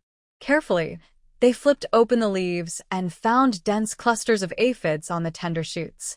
Following Moyu's instructions, they mixed insecticide with spring water and used the bamboo tubes to spray it onto the leaves. When the potion touched the aphids, the tiny insects curled up and fell off immediately, showing quick results.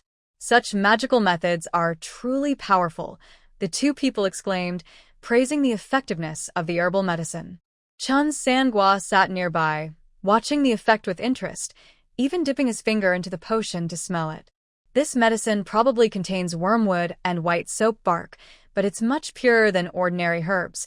To the east of the field, Yuan Dong and Yuan Su carried water buckets, pouring water onto the vegetable plots one scoop at a time.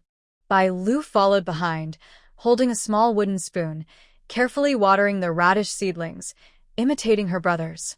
Don't pour too much. Moyu said that overwatering with spring water makes the vegetables grow fast but taste bad. Yuan Dong explained seriously to his younger brother. Yuan Su pouted. But I think the radish seedlings are growing too slowly. When can we eat them? Don't worry. Things from the fairy world grow slowly by nature. Yuan Dong replied in a wise tone, making Lu Wenyuan laugh out loud. Moyu checked the whole area, wagging his tail. Good work today. In a few days, these vegetables will be ready for harvest. The space was filled with the smell of freshly turned soil.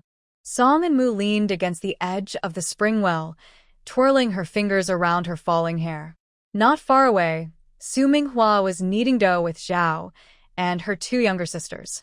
The three children were chasing Moyu along the ridge, the black cat's tail high in the air, deliberately jumping away just as the children were about to catch it. Big sister, Song and Yu stood behind her, tossing 2 tomatoes she picked from the vegetable patch in her hands. Dad and the others have been discussing for almost half an hour and still haven't finished. She pointed in the direction of the 3 figures by the field. Old Song was talking, while his son was drawing on the ground with a stick. Old Su occasionally took out some dried herbs from his pouch, crushing them and sprinkling around the others. He insisted it helped refresh the mind. Let's go and join them, Song and Mu said, taking the tomatoes her brother threw to her. The two stepped through the newly sprouted vegetable rows. Old Song frowned, his shoulder pole carving marks into the ground as he thought. Seeing his children approaching, Song Rue foam waved to signal them to sit down. Father, Song and Mu crouched down. We can't stay here forever. We need to think of a way to go out. Song Ruefeng rubbed his temples. Mo, said the space has a limit. You can only go in and out through the same entrance. Now those people outside have the rooms surrounded tightly. If we show ourselves, we'll be found, but we can't just wait here, said Song Anyu, biting into a tomato. Sis, can we go out through another way? Song Anyu shook her head. No, Mo, said rules are rules. I just thought of a great idea. She paused, her eyes brightening. We can move in small steps, going out when no one is around, then quickly re-enter the space. If we keep doing this, we can gradually leave the village. Song Anyu immediately responded, only Dad, Mom, and I and Sister can go out. Dad and Mom are adults, so they're easier to spot. This job is better suited for me and Sister. We can take turns. Song Anyu nodded. That's a good plan. Let's do it. We're small and quick, perfect for this task. Old Song frowned deeply. It's too dangerous for you two kids. Those bad people won't show mercy. Old Master Su also looked worried. Yes, if something goes wrong, it'll be bad. Grandpa, Song Anyu put down the tomatoes serious. We may look like kids, but we're just as smart as adults. Don't worry, we'll be careful. Although Song Ruefeng was worried, he believed that these two kids, inside, were mature and knew how to behave. They wouldn't do anything reckless. He also advised, Dad, father-in-law, I trust them. Among us four, they're the best at hiding. Mo, said the space can be entered and exited at will, so that's fine. Seeing the determined look in the children's eyes, Old Master Su stroked his beard and nodded. If that's the case, you can try. But there's one problem. You need someone outside watching for any movement. Mo, you can do that, said Song Anyu, raising her hand. She pointed at the black cat not far away, being chased by children. It can sense what's happening outside and can warn us when it's safe. Old Master Su paused for a moment, then finally placed a shoulder pole on the ground. All right then. When those outside relax their guard, we'll move.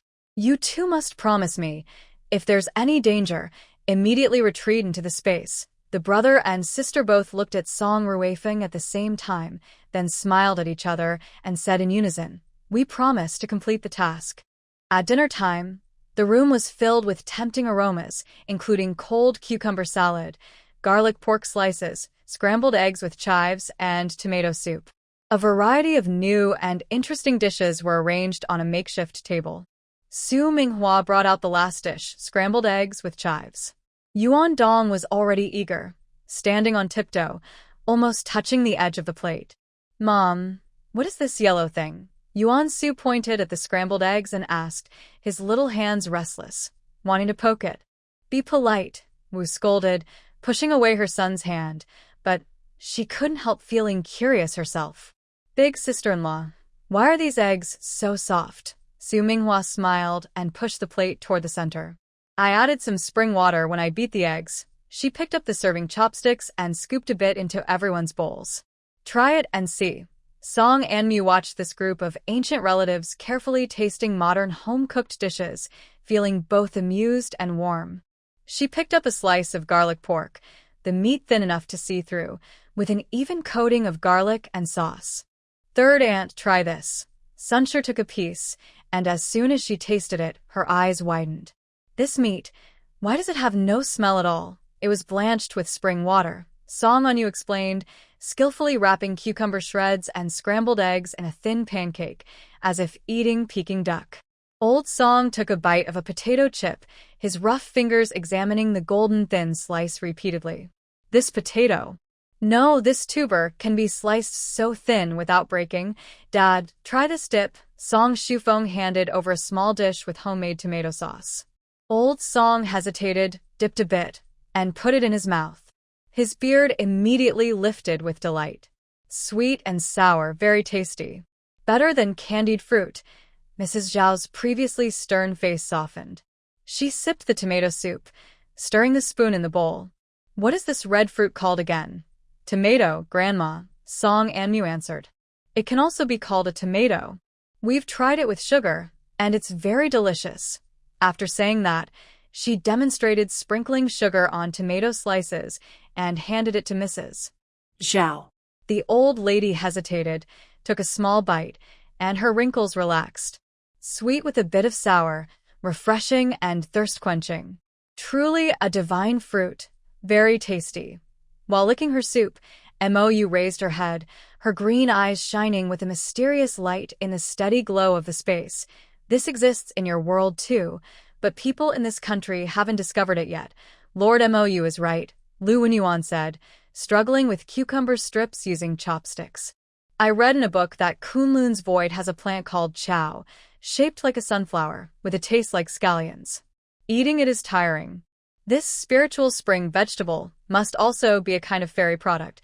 Chen Sanwan had already been busy eating 3 flatbreads. Although he didn't understand what Lu was saying, he nodded politely in agreement.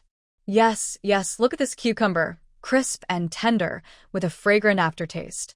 I've traveled the world for many years and have never tasted such delicious food. Right after speaking, he took another bite of the flatbread. On the other side of the table, Song Qingyang carefully removed the fish bones and fed them to his daughter. Eat slowly. The little girl had a mouthful of oil but was still hungry, reaching out her small hand. Daddy, I want more red fruit soup. That's called tomato soup, Song Anmu corrected, wiping her cousin's mouth. He noticed old man Su hadn't touched his chopsticks much, so he poured a bowl of soup and handed it over. Grandpa, try this. It's good for your stomach. Old man Su took the bowl but didn't rush to drink. I've been a doctor for decades and have never seen such bright, non-toxic ingredients. Grandpa, you can rest assured, Song Anmu said with a smile. These have all been verified by Mou. Look, he's eating happily more than anyone. The black cat was happily burying its face in its bowl, purring contentedly. After dinner, there was nothing else to do. Everyone relaxed in the space, chatting freely about anything that came to mind. Mou, lying on the well platform, suddenly perked up her ears. 2 people have left outside. Only one is at the door, napping. Song Ruifeng immediately put down the half-eaten cucumber. The opportunity is here. And Mu and you follow the plan. Remember, if anything seems wrong, return to the space immediately. The brother and sister exchanged a look and nodded. Song Anmu took a deep breath, and with a mental command, the scene before her changed instantly. In a damp side room filled with a musty smell, heavy snoring came from outside the door. She tiptoed and gently pushed the door open slightly. Outside, a burly man with a face full of flesh was leaning against the wall, dozing. His waist knife gleamed coldly in the moonlight. I'll go distract him. Sister, you run to the courtyard gate. Song Anyu's voice whispered softly in her ear, almost inaudible. Before she could object, her brother bent down and picked up a broken tile. With a flick of his wrist, the tile sliced through the air and landed in the distant grass. The sharp sound of the tile hitting the ground was very loud in the quiet yard. The strong man leaning against the side room door was suddenly startled. He cursed loudly and staggered toward the sound. Song Anmu clenched her nails into her palm. Under the moonlight, she saw her brother move like a clever mountain cat along the wall, deliberately knocking over a clay pot along the way. When the strong man's attention was fully diverted, she took a deep breath, crouched low, and rushed toward the courtyard gate. The night wind brushed past her ears. Behind her, she heard the strong man shouting and the noise her brother intentionally made. Her heart was pounding so hard it felt like it might jump out of her chest. Only after hiding behind a pile of firewood did she dare to breathe again. She curled up, checked that no one was around, and then moved into the space. How is it? As soon as she entered, Su Minghua rushed over and pressed a damp cloth to her daughter's sweaty forehead. Song Anmu only then realized her shirt was soaked through and felt sticky against her back. Old Song was squatting by the field ridge, smoking a pipe. The sparks flickered faintly in the dim space. Seeing his granddaughter come in, he quickly knocked off the ash. How's the situation outside? No one is guarding the gate, Song Anmu replied, taking the clay bowl her grandfather handed her. The coolness of the spring water made her shiver. But there are patrols in the village. There was a rustling sound by the well. Wu's wife held her two sons close, while Yuanshu was weaving something with grass stems. When he heard the robbers were still patrolling, he suddenly tore the grass apart with a quick movement. Bai Lu, in Sun's arms, suddenly started crying. She quickly covered her mouth with her sleeve to quiet her. "Where's on you?" Su Minghua grabbed her daughter's wrist, her nails almost digging into her flesh. As if answering her question, Song Onyu suddenly appeared at the other end of the field ridge, clutching a few wild grasses, his pants muddy. Chun Sang quickly ran over, snatched the grass, and sniffed it. "This is called heartbreak grass. Luckily, you don't have any cuts on your hand." As he spoke, he tried to put the grass into his mouth, but Lu Wenyuan behind him sharply struck his hand with a folding fan. A loud clatter sounded nearby. Song Jinxiu was holding an iron pot, her face flushed red. "What are you thinking, letting the kids go on such an adventure? I will go out and distract them." "Second brother, don't be reckless." Old head Song softly warned. "Let the two of them go. That's a careful decision after weighing the options." Mrs. Wu grabbed her husband's arm, her rough cloth sleeve stretching out. "Don't be foolish, husband. Those bandits are armed." Second brother, Song Qingyang stepped forward and gently held his trembling shoulder. "And Mu, and you can hide in the space anytime. They're much safer than us going out." Zhao's rough hand pressed firmly on her granddaughter's hand. Be smart. "If things look bad, retreat. Don't be stubborn." And Yu first gave a reassuring smile to the worried family, then called to his sister. "They're searching eastward. Let's take this chance to move a bit further." And Mu finished the half bowl of water, wiped her mouth with her sleeve, and said, "And you, take a break. I'll go out this time." She reappeared behind the firewood pile, listening carefully to the distant sounds. A few figures holding torches were moving at the end of the village road. She held her breath, waiting for them to turn into another alley. As soon as they did, she slipped out from behind the pile and moved quickly along the earthen wall. When passing a low courtyard wall, she heard drunken voices inside. She crouched down, peeked through a dog hole at the base of the wall, and saw three men sitting around a fire, passing a wine jar. Quietly, she retreated and circled around to a distant haystack before entering the space. "There are 3 people drinking at the west end of the village," she reported breathlessly. "But further ahead, there's a millstone with hay nearby. Good for hiding." And you nodded immediately. "I'm going to check the millstone." After the boy disappeared, and Mu realized her legs were trembling. The black cat rubbed against her feet. "Don't worry," the black cat looked up. "The millstone area is safe." Sure enough, in less than a quarter of an hour, and you returned with good news. There's a small path behind the millstone that leads straight to the woods outside the village. Only 2 drunks are lying asleep by the roadside. Thus, the brother and sister began a long relay. First, and Mu reached the millstone, confirmed the path was safe. Then, and Yu moved to the edge of the woods, waiting for his sister to arrive. Once she reached the woods, he continued exploring deeper. The black cat relayed their progress in real time to everyone inside the space, occasionally reminding the siblings to avoid patrolling villagers. Once Song Anmu stepped out of the space, she heard coughing nearby. She quickly hid behind an old elm tree and saw a hunched figure carrying a lantern walking along the field ridge. After the person passed, she continued crawling forward carefully, avoiding dry branches with her shoes. The most dangerous moment was when she crossed a vegetable field and nearly bumped into 2 men carrying hose back to the village. They quickly rolled into an irrigation ditch, staying submerged in muddy water until the sound of their laughter faded, and then she dared to move. Every time they went out, they were very nervous, afraid of being seen and surrounded by more people. When Song Anmu went out for the 3rd time, she almost ran into an old farmer collecting manure early in the morning.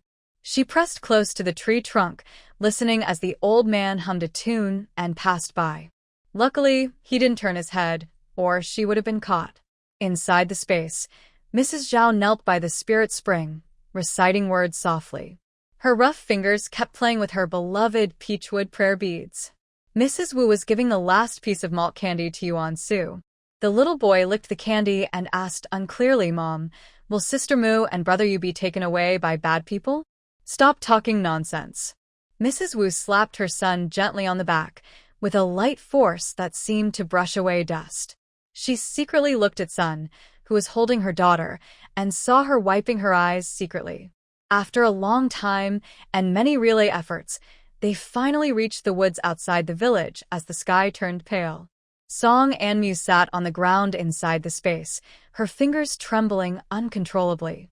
Mou gently rubbed her wrist, and her fluffy tail wrapped around her arm. It's not over yet, Song Yu panted as he crawled in, his pants covered in mud. We must reach the official road to be safe. Song Ruifeng quickly handed her spirit spring water. Take a break first. It's not much longer. The brother and sister drank a few sips, and then started moving again. This time, they had to cross an open wheat field. The morning fog provided cover but also increased the risk of being seen by early risers. Song Yu thought of a plan. He crawled forward on his belly each time. Once, he had just crawled a few steps when he heard footsteps on the field ridge. He had no choice but to hide in the wheat stalks. The cold dew soaked his clothes, and the wheat heads poked his cheeks painfully. By noon, they finally reached the woods near the official road. When Song Anmu finally left the space, her legs went weak, and she knelt on the ground. In the distance, the sound of bells could be heard as a group of merchants slowly passed by. Finally, we're here. She almost collapsed onto her brother while returning to the space, and as soon as she entered, she collapsed on the ground and couldn't move. Song Qingyang hurried forward, took off his outer shirt, and placed it under his niece's head. His usually quiet and reserved third uncle was trembling badly at this moment. Next to them, Song Anyu was in worse shape. He looked as if he had just been pulled out of water, with a pale face like paper. Su Minghua quickly used spiritual spring water to wipe his face, tears of concern welling up in her eyes. Mou jumped down from the spiritual spring well platform, her tail high in the air, gracefully circling around everyone. There are no pursuers within 2 miles. The black cat's golden vertical pupils shimmered brightly in the dim space. Everyone felt heartache seeing how exhausted these 2 children looked. Old Song took a deep breath, and the sparks in his pipe went out completely. He took the thin blanket handed over by Old Sue and gently covered the 2 exhausted children. You did very well. Rest for a while first. We'll talk about the rest after you wake up, he said with a rare, gentle expression on his face. When Song Anmu slowly regained consciousness, she felt someone lifting her head and feeding her water. The sweet taste of spiritual spring water blossomed on her tongue, flowing down her throat into her stomach, like a cool stream washing over her hot body. When she opened her eyes again, she smelled the aroma of scrambled eggs with chives in the space. She propped herself up and sat up. She saw Song Anyu drinking porridge nearby, while 3 children squatted across from him, watching him intently without blinking. You're awake? Su Minghua immediately brought over a bowl of hot porridge. You've been asleep all day. You must be starving. Come and eat a little. The golden egg drop floated on the rice soup, and the bright green chopped chives looked very appetizing. Mrs. Zhao sat cross-legged by the spiritual spring, and when she saw her granddaughter wake up, she quickly took out an oil paper package from her bosom. Anmu, this is Grandma's preserved sesame candy. Eat it to regain your strength. Her wrinkled hand held 3 slightly melted pieces of candy, clearly kept close for a long time. I didn't expect we'd sleep so long. I wonder if the people in the village didn't notice our tracks? Song Anmu asked, licking the sugar residue from her lips. Song Ruifeng came over, looking somewhat relaxed. Mou said those bandits are still wandering around near the village. He took his daughter's empty bowl and filled it with a spoonful of porridge. Eat some more. Old Sue took out 2 rough cloth bags from the bamboo basket and came over. Anmu and you, this is Grandpa's calming tea. Drink some later. The old man paused for a moment, his voice trembling slightly. You're all still young. In the future. Don't work so hard. Song Anmu looked at her grandfather's wrinkled face. She took the medicine bag and smelled a faint herbal scent. Grandpa, don't worry. We're fine. Besides, the space has a spiritual spring. Drinking a few sips will restore our strength. She put the medicine bag into her sleeve.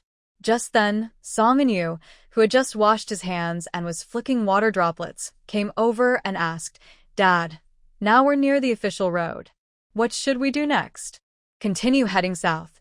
Su Minghua, who was helping his daughter tidy her clothes, looked up. "All our luggage is on the cart. Relying only on the supplies in the space, we can't make a long journey. Should we turn back?" Song Jin-chio clenched his fists and stood up from the field ridge, his pants still muddy. "The cart has our bedding, food, and money. We can't let those troublemakers get away with it." Song Qingyang patted his second brother's shoulder. "They have so many people. We, the old and the young, can't fight them all." "Let's report to the authorities," suggested Song Ruifeng, drawing a line on the ground with a stick. "We're less than 30 miles from the county town. I and Sangguan can walk fast. We can reach the county office before noon."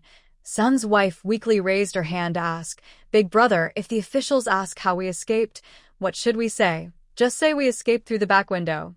Wu's wife quickly grabbed Yuan Dong's collar and brushed off the crumbs from his red sweet potato. There was already a broken window at the back of that house. Lu and Yuan waved his folding fan and shook his head. "That's not good. If those people find no one in the side room, they'll check the back window for footprints. With so many of us, we didn't leave a single footprint. That will only make them suspicious." Chen Sangguan, who was chewing the last piece of flatbread, mumbled vaguely, "Then we can say we dug a tunnel out. The ground there is soft and easy to dig. Can a tunnel lead to the official road?" Old Mr. Song knocked on his dry tobacco pipe. "The county magistrate isn't a 3-year-old. He won't believe that." Zhao, who had been silent, suddenly spoke. "Maybe Lord Mo, you can help us." The black cat, crouched by the vegetable patch, twitched its ears and its tail curled into a question mark. Song Onyu chuckled softly. "Do you really think the county lord would believe such a story about the black cat great immortal turning 17 people into nothing? Then what should we do?" Song Jinchio asked anxiously, rubbing the back of his neck. "We can't exactly say we used earth-shifting magic, right?" At this moment, Lu Wenyuan clapped his hands and said, "Everyone, I have an idea. Brother Sangua knows how to use poison, right? We could say we used poison to confuse the thieves and took the chance to escape. Some poisons are colorless and tasteless, so the officials wouldn't be able to find any evidence." Chen Sangua immediately took out a small cloth bag from his pocket.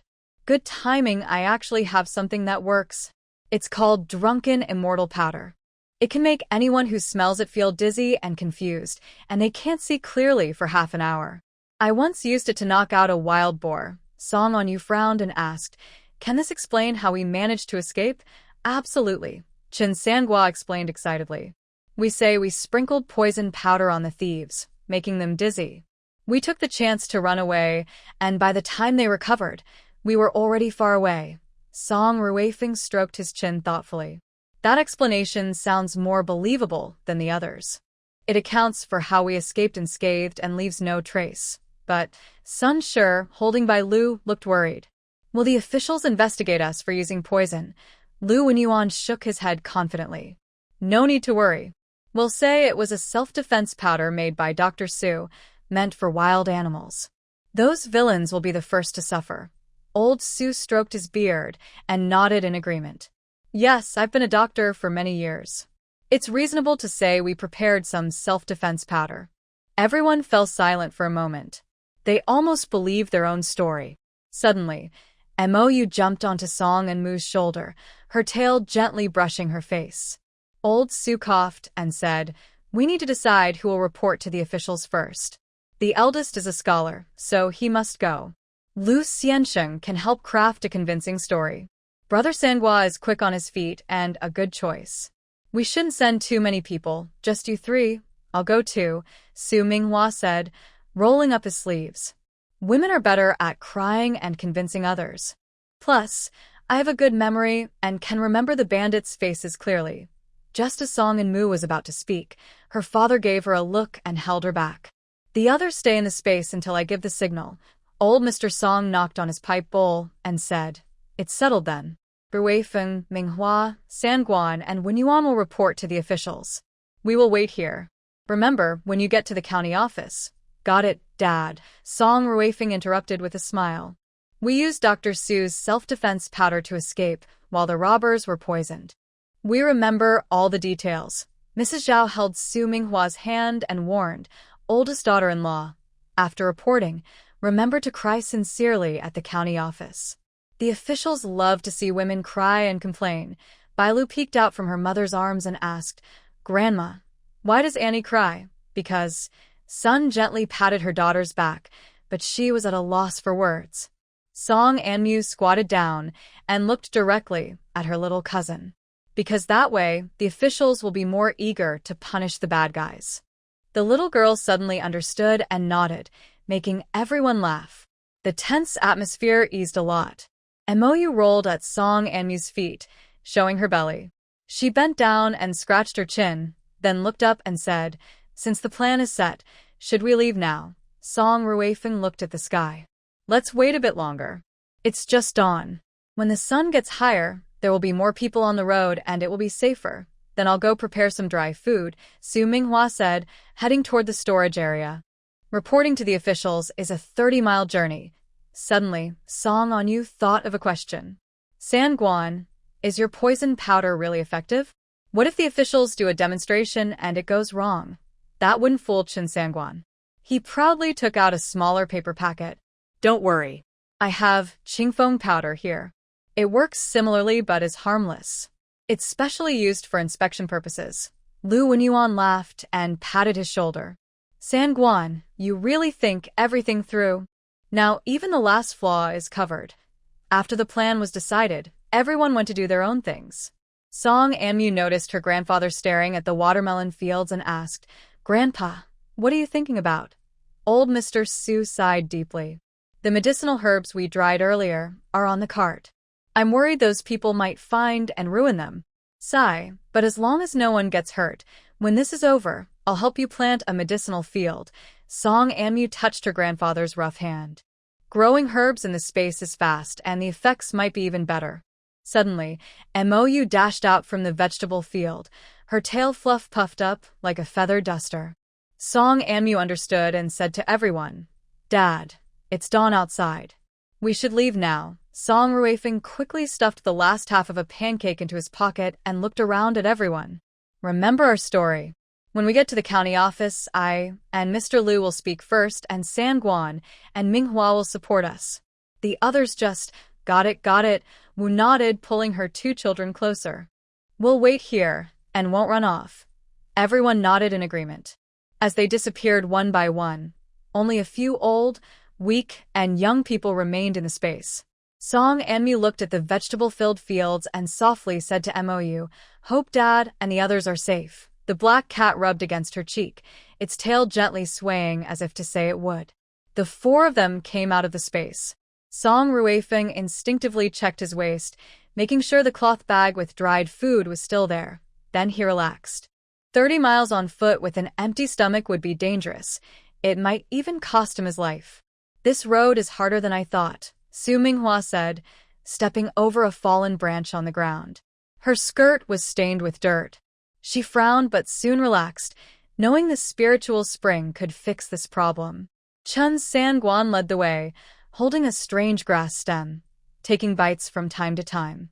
This grass is bitter, but it helps wake you up, he explained, not caring if anyone was interested and continuing to chew.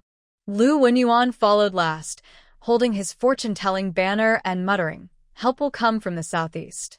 This trip will go smoothly. Mr. Liu, Song Ruifeng interrupted. The first time I met you, you said there were benefactors in the woods, but you ended up fainting from hunger. Lu Wenyuan remained calm. That was because the time wasn't right. The benefactors will appear when the moment comes. The cicadas in the woods were so loud they made people's ears numb. Song Ruifeng pushed aside the bushes, his pants now covered in thistle. Are we really only bringing food and drinks? Su Minghua whispered. Not even a weapon for self-defense. Song Ruifeng touched the talisman and simple map in his pocket. Carrying too much would attract attention. We need to look like ordinary travelers. He unfolded the map and pointed to the crooked lines. According to our plan in the space, if we go south for 30 miles, we'll reach the county town. The four quickly crossed the forest and, as they stepped onto the main road, they were coughing from the dust. The road was crowded with people moving south.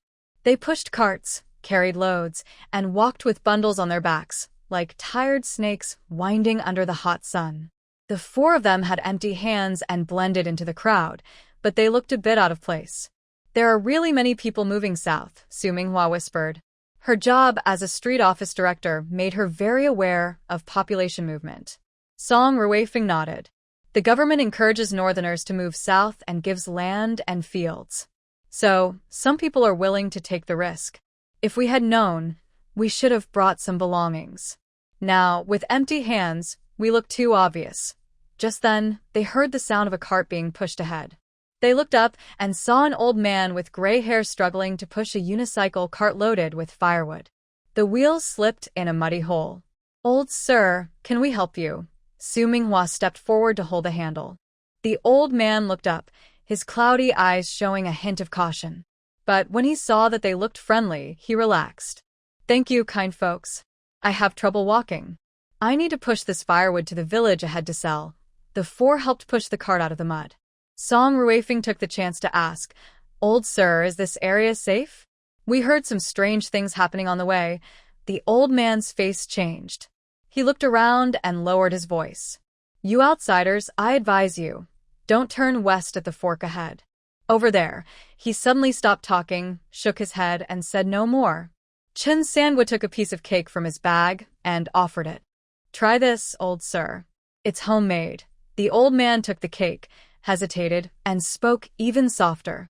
"The villages to the west have had people go missing lately. The officials came to investigate, but they found nothing. Still, everyone in the village knows." He pointed to his eyes. "There are people watching over travelers." Lu Wenyuan asked casually, "Old sir, have you heard about bandits nearby?" "Sure." The old man almost dropped his cake. "You can't say that aloud." He hurriedly pushed the cart. "If you're going to the county town, follow the official road straight ahead. Don't take any small paths." After the old man walked away, the four exchanged looks. Song Ruifeng said seriously, "It seems things aren't safe around here. We should hurry." They continued walking forward. The August sun was still very hot, and sweat was pouring down their foreheads. The shade along the official road was sparse, and there was nowhere to hide from the sun. Chen Songwan took out a small cloth bag from his pocket and poured out a few dark pills. "These can help with the heat. I made them myself," he said, giving one to each person. "This is based on Dr. Su's recipe, but I improved it a bit." Lu Wenyuan took a pill and sniffed it under his nose. "Did you add mint and licorice?" "Plus a little dried tangerine peel," Chen Songwan said proudly. "It would be even better with some honey." The pills went down easily, and a cool feeling rushed from their throats to their heads. It really helped them feel less tired. The four of them continued walking, their steps lighter. After about another hour, their throats felt dry and almost on fire. The water in their water bags was nearly gone, and most of their dry food was used up. They saw a tea stall by the side of the road. Lu Wenyuan suggested they rest and ask for news. The tea stall owner was a thin, middle-aged man. Seeing their plain clothes and no luggage, he lazily handed over a pot of rough tea. 2 coins. Song Ruifeng paid and casually asked, "Boss, I heard some villages ahead aren't very safe?" The owner paused while wiping a bowl and looked at them. Who are you? "We're a group migrating south. We got separated from our families on the way," Su Minghua said, his eyes reddening. "We don't know where our loved ones are now." The owner's expression softened a bit. He lowered his voice. "If you're looking for friends, you can ask at the county office. Recently, some travelers have gone missing, and the county magistrate has posted notices." Suddenly, the sound of horses' hooves came from the roadside. 2 officials in dark uniforms rode past. The leader, a broad-faced man, saw the tea stall and suddenly pulled on the reins. "Old Joe, have you seen any unfamiliar faces heading west?" The owner hurriedly waved his hands. No, no. "They're all just passing along the official road." The officer looked suspiciously at Song Ruifeng and the others. And these people? They're travelers who got separated from their group, the owner answered quickly. They're on their way to the county to find their friends. The officer snorted and whipped his horse away. Once the sound of hooves faded, the owner wiped his sweat. Please don't mind us. Because of the recent disappearances, the local officials are investigating carefully. He hesitated, then took a water bag from behind the counter. Take this with you. There's no water source for the next 10 miles. The four thanked him and set off again. After a while, they finally saw the city walls in the distance. At the gate, a long line of people waited, and guards checked each person carefully. When it was their turn, the soldiers looked at their empty luggage and frowned. Why didn't you bring anything? What are you here for? Captain, we were robbed on the way, Song Ruifeng said, handing over the travel pass and using the agreed-upon excuse. We lost everything. The soldiers looked suspicious, but were about to ask more when suddenly, the crowd behind them stirred. A group of soldiers was escorting several chained prisoners, led by the bearded Captain Wang. Official business. Everyone move aside. Don't block the way for the guards, Captain Wang shouted gruffly, scanning the crowd. His gaze suddenly stopped on Song Ruifeng's face. Song Ruifeng was surprised. Had he just seen someone he knew? He wondered if he should go over and say hello. But Captain Wang casually looked away and led the prisoners into the city. Behind him, a young boy in a brown short jacket nodded slightly as he passed by. Let's go in, said the guards at the gate. Seeing they knew Captain Wang, their attitude improved. They didn't even check the travel pass and let them through. The town was busier than expected. Shops lined both sides of the street, and merchants shouted their wares. Many poor people from the south sat at the wall, looking pale and thin, with blank eyes. The four followed the old man's directions to the county office. When they passed the notice board, Su Minghua suddenly grabbed Song Ruifeng's sleeve. On the notice board, there were several official notices. One had a drawing of a scar-faced man, the same bandit who attacked them on the main road that day. The text below said Blackwater Gang. Song Ruifeng whispered, "We don't know if these people are connected to those bandits." Let's go. Reporting to the officials is more important. The town was small, and they quickly found the county office. In front of the building, many people were standing or sitting, some holding official documents, others just waiting silently. At the entrance, a thin clerk was scolding the guards. When he saw the four approaching, he waved impatiently. No more reports today. Come early tomorrow. Lu Wenyuan stepped forward and cupped his hands. Sir, we have an urgent matter to report to the county magistrate. It's very important. Please inform him. Urgent. The clerk sneered. Every day there are 10 or 20 urgent cases. Look at those people sitting over there. They all say their cases are urgent. The shopkeeper picked up a copper coin, thought for a moment, then looked at them several times. Finally, he put the coin into his sleeve and said, "Wait here. I will report this." After saying that, he turned and entered the government office. While waiting, Chen Sanguan whispered, "How long do we have to wait?" "My family is still waiting in the space. Don't worry," Su Minghua replied. "The county office has rules. We just need to wait patiently." About 15 minutes later, the shopkeeper returned. "The county magistrate is reviewing the case. You should write a report and submit it," Song Ruifeng immediately said. "I'll write it." The shopkeeper led the four of them through a side door into a small room. They provided paper, ink, and brushes. Song Ruifeng dipped his brush in ink, thought for a moment, then started writing swiftly. Lu Wenyuan added details nearby, while the other two remembered the exact location and number of robbers' hideouts. When the report was finished, the shopkeeper took it to present. Half an hour later, the side door of the government office opened, and a familiar figure walked out, a young man with the surname Xiao. "Young Master Song." The young man nodded slightly. "Is this about the robbers?" Song Ruifeng raised an eyebrow. "How do you know, Xiao?" The young man didn't answer. Instead, he stepped aside. "Captain Wang is inside. Go in and tell him." In the second hall of the government office, Captain Wang was talking to a bearded official. When he saw the four people enter, he laughed loudly. "Just talking about you. Xiao, my brother, saw you at the city gate." The county magistrate squinted and looked at them.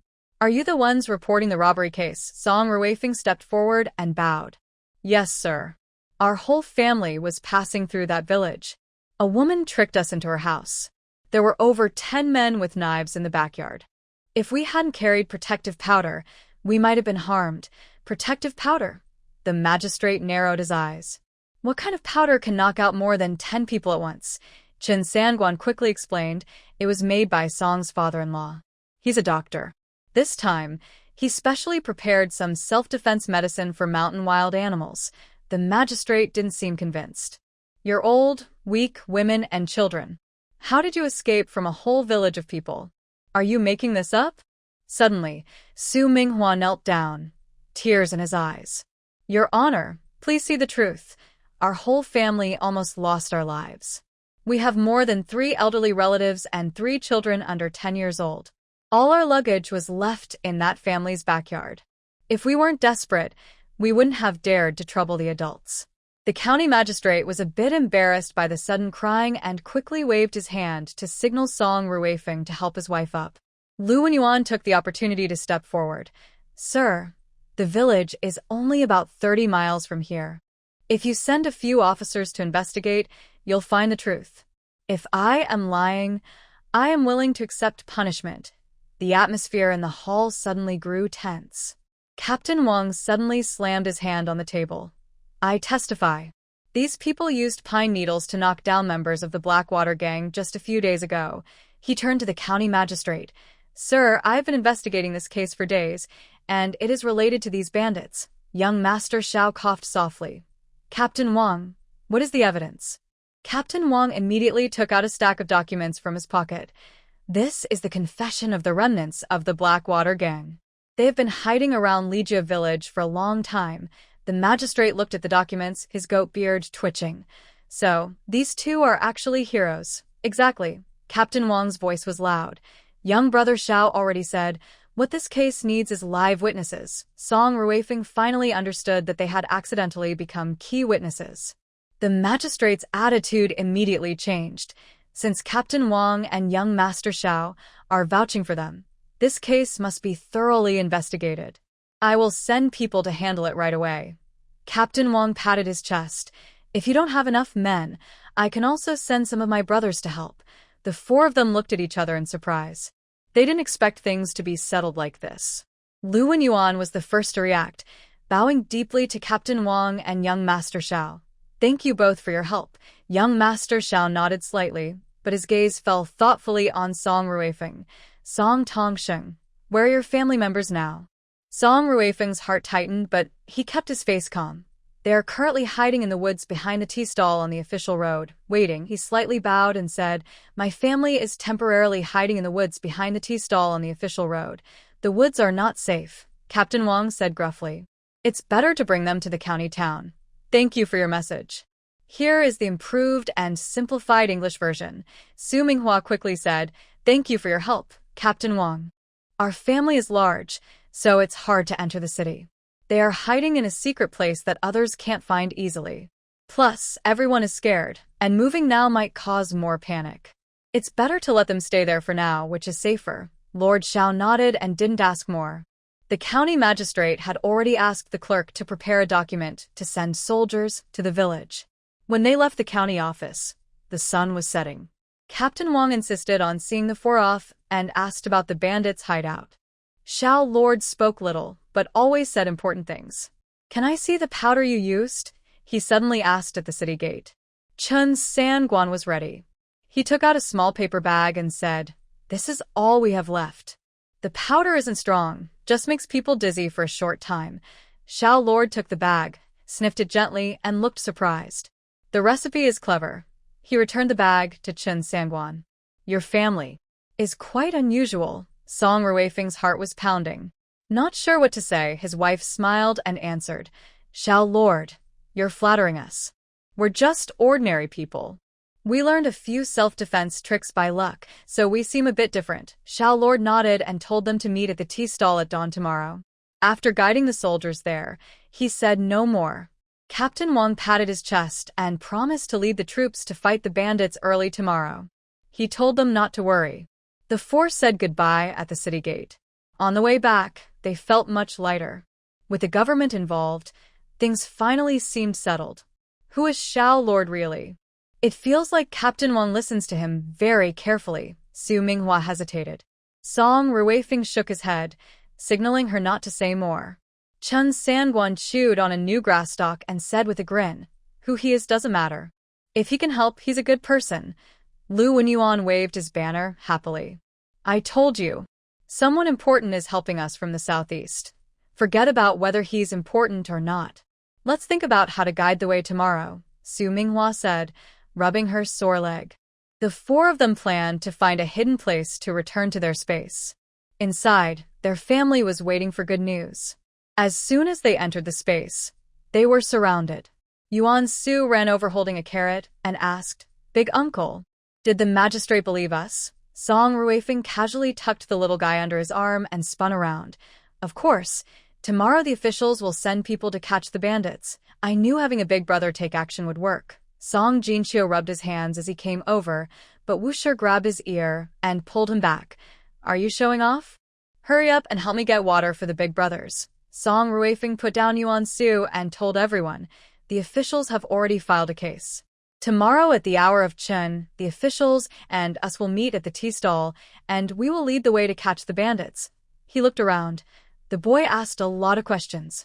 "To avoid revealing our plans, we will split into 2 groups tonight. The 4 of us will walk back to the tea stall area, and the others will continue along the official road. The tea stall is in the middle of the road, and by the 3rd watch, we will meet there." "That plan isn't good," Old Su frowned. "Traveling at night, how can the old, weak, women, and children manage?" Song Anyu was looking at the map his father gave him. "Grandpa, don't worry. If anything seems wrong, my sister and I will take you into the space." Zhao quickly took out 4 bundles and handed them to the 4 people. "Big brother, these are supplies for you. Each bundle is filled with food and drink. Take them carefully." Su Minghua weighed the bundles and smiled. Mother thought of everything. She even packed 3 jars of our favorite soy sauce. Chen Sanjar immediately untied his bundle, took out a small ceramic jar and sniffed. "Aunt Zhao's cooking skills are the best. This soy sauce with baked bread will give us strength on the night journey." Lu Wenyuan bowed with his bundle. "I will take good care of it. I won't let you down. Come on." Wu Shi, who had just returned with water, heard this and interrupted. "The supplies I gave you last time were all fed to wild dogs along the way." Following his wife, Song Jinqiu, holding 2 bowls of water, chimed in. But those dogs later led him a shortcut. Everyone laughed, and Old Song coughed. "Don't delay, everyone. With the moonlight so clear, it's a good time to travel. Big brother, the bottom of the bundle has mugwort to keep away snakes and insects." Song Ruifeng patted the bulging bundle at his waist and said softly, "Got it, Dad. You all take care on the road. Travel slowly, it's no problem." Bailu suddenly emerged from the crowd, holding a small shovel and asked brightly, "Can I bring this?" Sun Shi brushed her hair back and asked with a smile, "What do you want to do with a shovel? Dig traps?" The young girl jumped and gestured. "Just like brother you taught last time, dig a hole and cover it with branches." Song Anyu quickly waved his hand. "There are officials leading the way ahead. We don't need that." Everyone laughed again. Song Anmu gently stroked the back of the black cat in her arms and whispered, "MOU, if you see any movement on the road, remember to send a message." The black cat lazily flicked its tail. "This cat wants to sleep in the space. After we finish, I'll give you 3 grilled fish. Sleeping is so good. Make it 5. Deal." As night deepened, the 2 groups briefly said goodbye inside the space. After leaving, Song Anmu handed a sesame candy to Yuan Dong. "Watch your brother.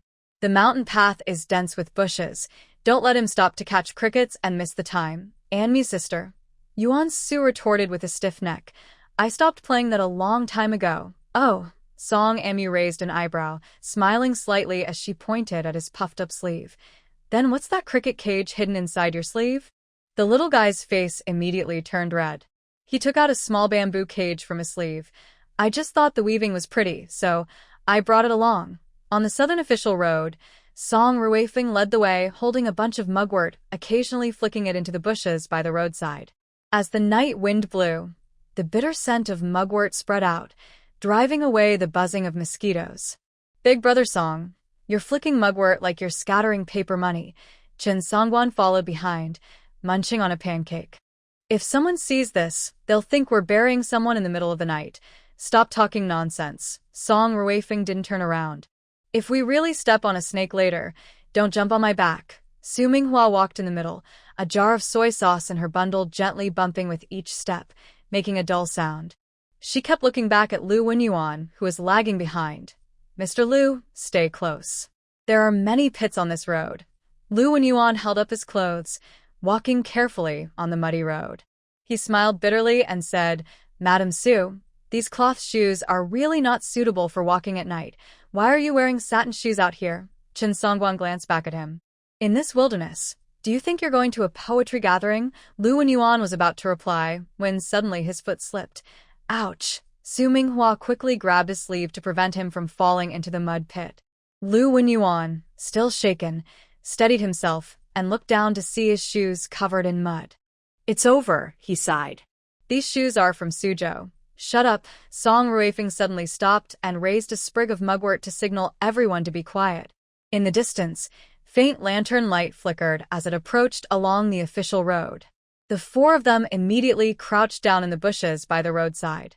Chen Songguan casually took a piece of bread from his bag and stuffed it into his mouth, earning a sharp glare from Su Minghua. This batch of herbs must be delivered to the county office during the early hours. The lantern light grew closer, and the voice became clearer. If we delay Lu Darren's medicine, we'll all be in trouble. When the footsteps faded away, Lu Wenyuan let out a long breath. Luckily, they are just passers-by. Mr. Lu, Chen Songguan mumbled with his mouth full of bread. Your stomach is growling so loudly, it's louder than frogs. Su Minghua took out more bread from his bag. Eat something to fill your stomach. We're still 3 miles from the tea stall. Don't faint from hunger. The four of them nibbled on their dry rations under the moonlight. As Song Ruifeng ate, he frowned. Why does this bread taste like soybean paste? Oh, Su Minghua slapped his forehead. The lid of the clay jar was loose, and some leaked out. I said there was no sauce on it, but now I see the flavor. However, Chen Songguan was eating happily and kept spreading soybean paste on the bread. It's good, salty, and fragrant. Tasty, he even licked his fingers. After finishing, they set out again. Lu Wenyuan's shoes were completely soaked in mud, making loud squelching sounds with each step. Song Ruifeng couldn't hold back anymore. Mr. Lu, if you keep making so much noise, we won't need to burn mugwort. Even snakes would run away from you. Brother Song, you're wrong, Lu Wenyuan said seriously. Snakes and insects are afraid of human voices, so they won't come near us. Suddenly, Chen Songguan shouted loudly and jumped up. Something touched my ankle. Everyone was startled. Su Minghua grabbed his bag and reached for his foot, but all he pulled out was a dry vine. Pathetic, Song Ruifeng gritted his teeth in anger. If you keep yelling, I'll leave you here. No. Chen Songguan awkwardly moved forward, smiling. I was just nervous. The moon slowly set in the west, and dew began to form on the roadside weeds. Lu Wenyuan's clothes quickly got wet, and walking felt heavy and burdensome. He couldn't help but mutter, if I had known it would be like this, I should have consulted a fortune-teller before setting out. In the distance, the outline of a tea stall appeared faintly. Song Ruifeng's spirits lifted. We're almost there. On the northern official road, Song Anmu was holding mugwort, walking and flicking it into the bushes on both sides. The night breeze, carrying dampness from dew, made the bitter smell of the mugwort spread everywhere. Big sister, your flicking looks like you're sprinkling holy water, Song Anmu whispered behind her, unable to hold back. Shut up, Song Anmu said without turning around. If anyone gets bitten by a snake later, don't come crying. Mrs. Zhao tightly held by Lu's small hand, while her other hand supported her bag, filled with food and water. Grandma, my foot hurts. Bai Lu looked up with a sleepy voice. Just bear with it. Be good. Zhao patted her granddaughter's head. When we get to the tea stall, Sister Anmu will give you some sugar candy. Song Jinxiu and Wu were walking at the back, each holding a son. Yuan Dong was so sleepy, he was swaying and almost fell into a roadside ditch, but Song Jinxiu grabbed his collar. Dad, Yuan Dong mumbled drowsily. I want to sleep. Sleep my foot. Song Jinchyo glared at his son. Out here in the wild, do you think this is your bed at home? Song Anyu stopped and crouched down to feel the ground. Second uncle, be quiet. There are fresh horse hoof prints ahead. Everyone immediately quieted down. Mrs. Zhao hugged by Lu closer, and Wu picked up Yuan Su. Old Song pushed aside the grass in front. Under the moonlight, the horse hoof prints on the road were clear. He counted. At least 3 horses went toward the tea stall. That's bad. Wu nervously clutched her husband's arm. Could it be those bandits? Song Qingyang lowered his voice. Let's take a detour through the woods. No. Old Su shook his head. The forest is too dark, easy to get separated. Plus, the kids are tired. If there's a hollow and they step in, it could be dangerous. Yuan Su suddenly cried out, Dad, something bit my foot. Wu quickly covered her son's mouth. Song Jinchyo crouched down nervously to check, and ended up picking up a frog from beside his foot. Is that all? Song Jinchyo rolled his eyes. You're braver than a flea. Song Amyu took some food out of her bag and shared it with everyone. Eat a little to wake up. We still have a while to go before reaching the tea stall. Everyone paused briefly to eat some dry food. Bai Lu held her food and nodded sleepily, her small head leaning into Zhao's embrace. Maybe. Sun's wife looked at her daughter with concern and hesitated. Should we rest for a bit? No. Song Anyu firmly shook his head. Father, and the others are probably waiting at the tea stall. We must reach there before dawn. When they started walking again, each of the Song brothers and Wu's family carried a child on their back. Little Yuanqiu fell asleep as soon as he was on his back, drooling and soaking his father's collar. This kid, Song Jinchyo sighed helplessly, gently adjusting his son to make him more comfortable. The dew in the grass grew heavier, soaking Wu's skirt, which rustled loudly as they walked. Aunt Wu, Song Anmu turned back to remind her, your movement is loud enough for rabbits 10 miles away to hear. Wu's face twitched with annoyance, but she had to lift her skirt. She accidentally stepped into a mud puddle, splashing mud onto Song Jinchyo's pants. Dumb move. Song Jinchyo scolded without turning around. How are you walking? Sure. Song Qingyang interrupted his brother. Look, there's a light ahead. Everyone immediately crouched down. In the distance, a lonely lantern swayed above the official road, faintly revealing the outline of the tea stall. It's the tea stall. Song Anmu sighed in relief. Finally, we've arrived. However, Zhao frowned. Why is there a lantern? Didn't they say the tea stall doesn't open at night? Song Anyu squinted at it for a moment. Maybe it's for travelers to see. They moved carefully closer. When they were about 100 steps away from the tea stall, suddenly a cat's meow came from the trees. Meow. Song Anmu relaxed. That's MOU. A black cat darted out from the shadows, carrying a piece of dried meat in its mouth. It flicked its tail at them and then disappeared back into the darkness. It's safe. Song Anyu exhaled. Let's go, Father, and the others are probably waiting anxiously. Bai Lu suddenly woke up on her father's back, rubbed her eyes, and asked, Grandma, are we there yet? Where's the candy? Song Anmu smiled and pinched her cousin's face.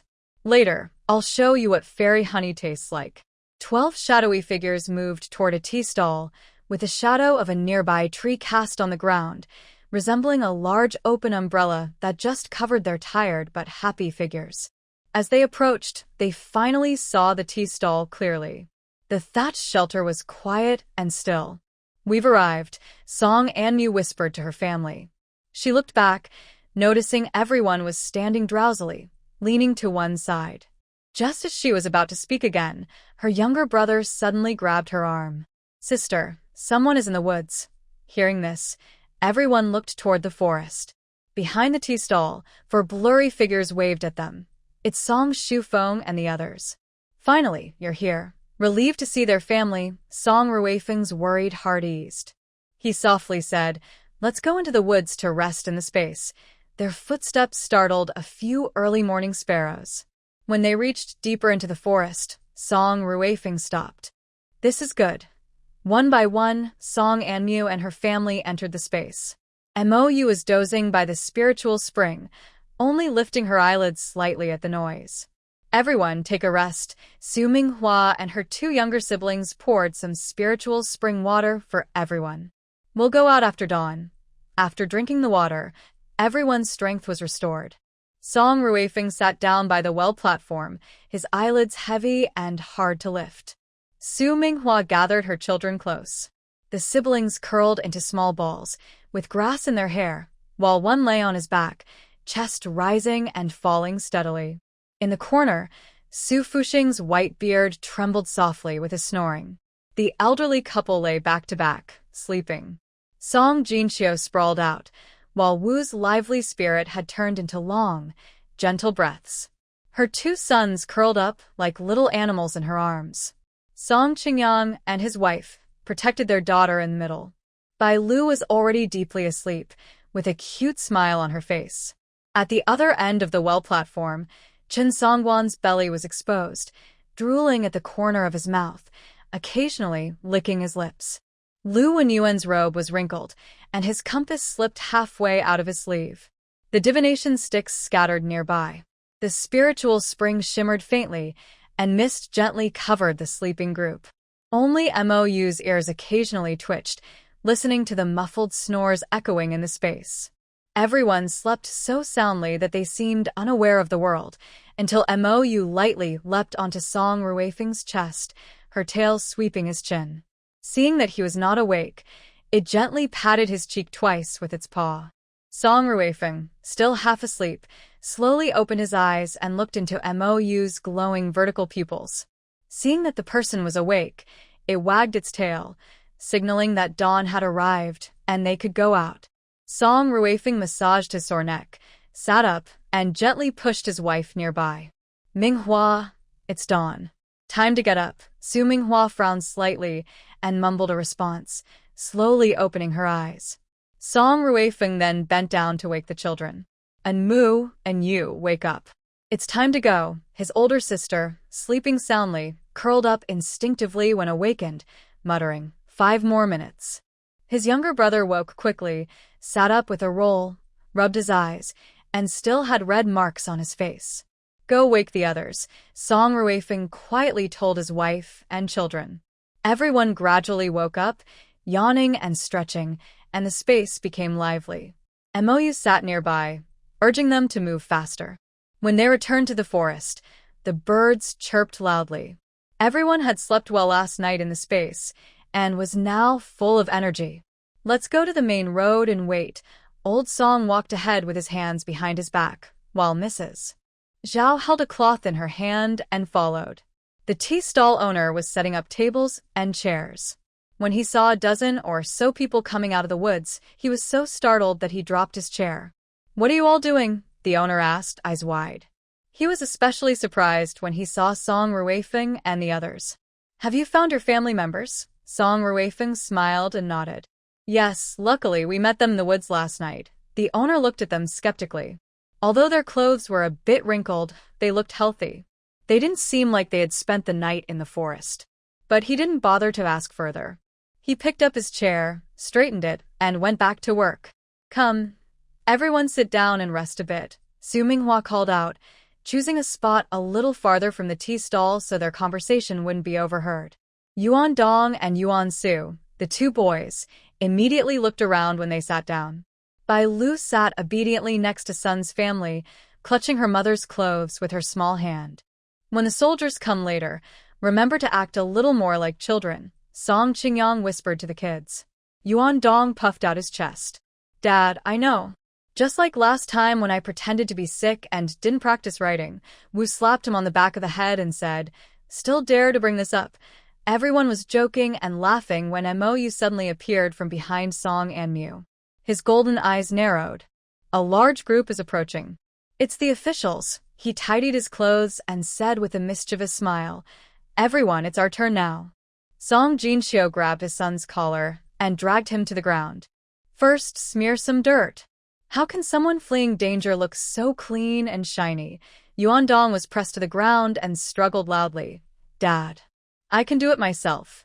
In the chaos, everyone quickly got into character. Mrs. Zhao wiped some dirt on her face, and old Su tousled his hair. The tea stall owner watched in shock, forgetting to put down his cloth. At dawn, dust rose at the end of the official road. Captain Wang led the way on horseback, followed by 2 soldiers. Xiao Langjun rode a black horse, tall and straight like a pine tree. "Great Lord of the Sky," Mrs. Zhao shouted loudly, startling the birds in the trees. Captain Wang nearly fell off his horse in surprise. "What kind of trouble have we gotten into?" Xiao Langjun smoothly dismounted, looked at everyone, and saw Song Anmu pretending to cry while holding Mou, shoulders heaving pitifully. "Everyone, you've suffered," Xiao Langjun said politely. "Does anyone have injuries?" Old Song shakily stood up and saluted. "Our family was just a little scared. We thank you officials for stepping in and helping us seek justice." Captain Wang strode over, his beard trembling. "Old sir, don't worry. With us here, those bandits won't get away easily." The tea stall owner finally recovered and hurried over. "Official, would you like some tea?" Xiao Langju nodded. "Thank you." While the soldiers rested and drank tea, Song Ruifeng approached Captain Wang and Xiao Langjun to discuss. He considered his words carefully. "Captain Wang, Xiao Langjun, this time leading the way might be difficult. The family members might be uncomfortable following us.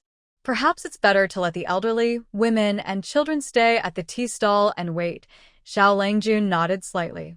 "Mr. Song's concern is valid, but those bandits are clever. If they stay here, it might not be safe."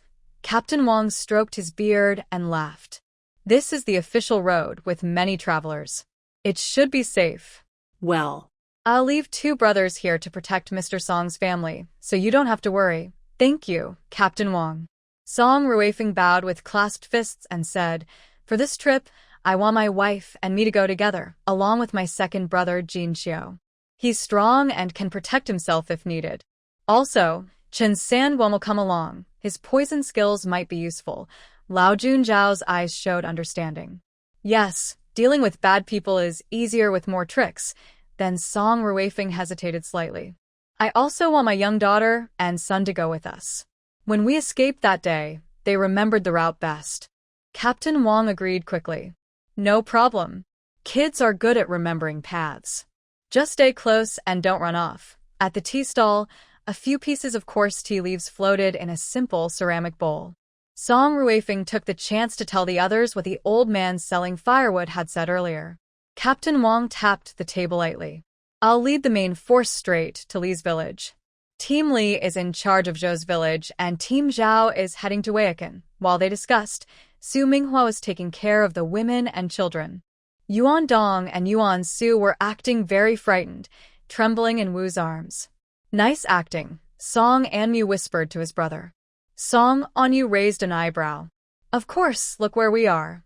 Mou sat on Song Anmu's shoulder, wagging her tail. "That Lord Xiao isn't simple. He has a special aura." "What kind of aura?" Song Anmu asked curiously. "Can't quite say. It's like mint mixed with rust." Mou tilted her head. "Anyway, he's not an ordinary person." Suddenly, Captain Wang's loud voice rang out. "Everyone rest up? Ready to leave." The soldiers quickly formed lines and set out in several groups. Lord Xiao mounted his horse and said to Song Ruifeng, "Please lead the way, Mr. Song." Old Song led his family to thank the soldiers. Zhao wiped away non-existent tears, pretending to be emotional.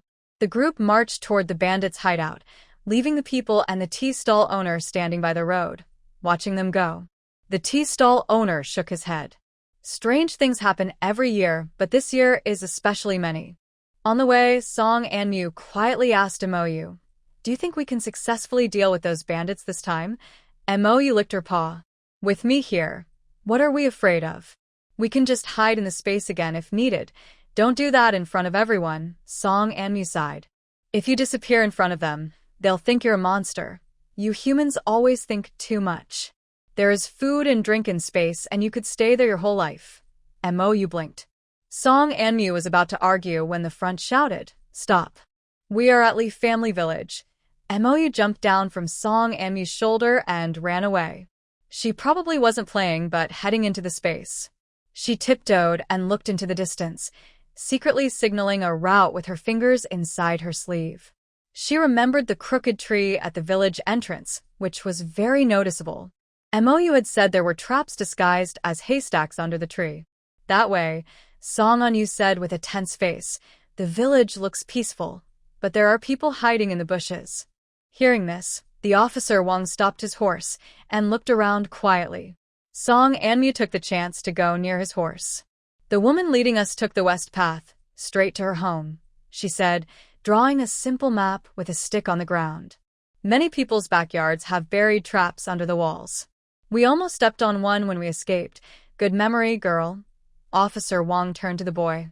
Brother Xiao, send 2 clever soldiers ahead to scout. Xiao Langjun immediately picked 2 slim soldiers. Chun Songwan took out a small cloth bag from his pocket. Sprinkle this near the traps. It can make metal rust.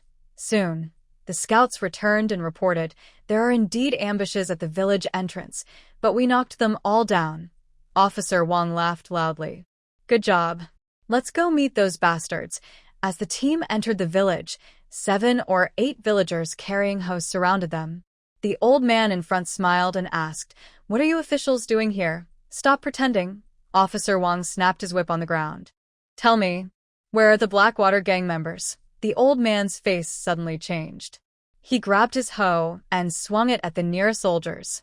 Instantly, villagers nearby pulled out various weapons from the straw piles. Protect the children. Song Ruifeng quickly shielded his children behind him. Su Minghua swiftly took a cloth bag from his waist and threw a handful of powder. The person at the front immediately started coughing, and his eyes turned red like a rabbit's. Song Jinxiu couldn't hold back anymore. He raised a thick jujube wood stick and charged forward. You son of a dog, take this stick from your grandpa. The stick whistled through the air and struck 2 villagers' knees at the same time, causing them to scream and roll into the ditch. One person tried to get up again, but Song Jinxiu leapt into the air and, upon landing, stomped on that person's wrist to break it. He then turned and kicked another person in the chin, causing him to spit blood and faint. The soldiers shouted loudly, fighting fiercely. Captain Wang led 5 soldiers in forming a sword formation, their shiny waist swords creating a silver whirlwind. A thug with a face full of flesh, looking like a bandit, raised a large 9-ring sword but was quickly stopped by 3 waist swords at once. Captain Wang seized the chance to stab forward, the tip of his sword piercing the bandit's side, drawing a spray of blood. That's satisfying, Song Jinxiu shouted loudly, swinging his wooden stick so tightly it was hard to see through. A bandit wielding 2 swords attacked from both sides. Song Jinxiu crouched low, stabbing his stick into the bandit's stomach on the left, then lifting it up. His stick hit the bandit's chin on the right, causing 2 bloody teeth to fly over everyone's heads and land on the ground in the chaos. Song Anmu pulled her brother behind a big tree. She saw Xiao Langjun jump lightly off his horse, his sword sheath accurately hitting a villager's wrist. The villager's steel sword clanged to the ground. Xiao Langjun moved smoothly, his sword sheath flying, and 3 or 4 villagers fell to the ground, unable to get up. Big sister, do you remember that move? Song Onyu quietly asked. Song Anmu took some round stones from her purse and handed a few to her brother. The siblings worked together. They threw stones precisely at the villagers' knees, making them scream in pain. Ah! My eyes. Chen Songwan crouched on the roof of a hut, throwing purple powder into the enemy camp. People touched the powder and scratched their faces wildly. One tall, thin man even tore his eyelids. Captain Wang took his thick-backed sword and swung it like a whip, cutting 3 villagers' weapons in half. A bald man tried to fight back, but was hit by Captain Wang's shield, causing his chest to cave in and blood to spray out far away. In the chaos, the woman who had tricked everyone earlier suddenly ran out of an alley, holding a kitchen knife and rushing towards Su Minghua. Song Anmu and Song Onyu shouted anxiously, "Mother! Watch out on the right!" Nearby, Song Ruifeng heard the shouts, turned around quickly and yelled with rage, "Minghua!" He wanted to run over but was caught by 2 villagers and couldn't move. At a critical moment, Xiao Langjun stepped in front of Su Minghua, blocking her. He flicked his sword sheath, knocking the kitchen knife away.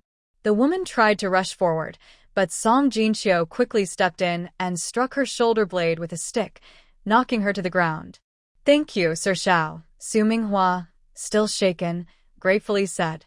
Then he turned to Song Jinxiu and added, "Second brother, thank you too." Song Jinxiu wiped the sweat from his forehead and smiled. "No need to thank me, sister-in-law. These troublemakers aren't even enough to warm me up." At this moment, Song Ruifeng finally dealt with the two men. He hurried over in 2 steps, grabbing his wife's shoulder with trembling voice. "Minghua, are you okay? Are you hurt anywhere?" Su Minghua shook his head and forced a smile. I'm fine. Thanks to Sir Xiao and second brother for coming just in time, Song Ruifeng let out a long breath. I will never forget Sir Xiao's life-saving kindness. He was about to bow in thanks when Xiao Langjun helped him up. "No need, Mr. Song. It was just a small favor." The brother and sister also hurried over, each holding their mother from one side. Song Anmu's eyes were red, and her voice choked with emotion. "Mother, you scared us to death." Song Anmu tightly clutched her mother's clothes, his small fists turning white. "My heart almost stopped from fear." "Luckily, you're okay." Xiao Langjun looked around alertly, his right hand always on his sword's hilt. "You all step back a bit. Don't go too far forward. These people are capable of anything." "You're right, Sir Xiao." Song Ruifeng nodded, shielding his wife and children behind him. "We'll be careful." Seeing they had all retreated to a safe distance, Xiao Langjun turned and left, his robes fluttering as he rejoined the fight. The soldiers fought bravely, their blades flashing. One by one, enemies fell. Captain Wang swung his sword like the wind and shouted sternly, "Those who surrender will not be killed." Hearing this command, some villagers thought they were pardoned.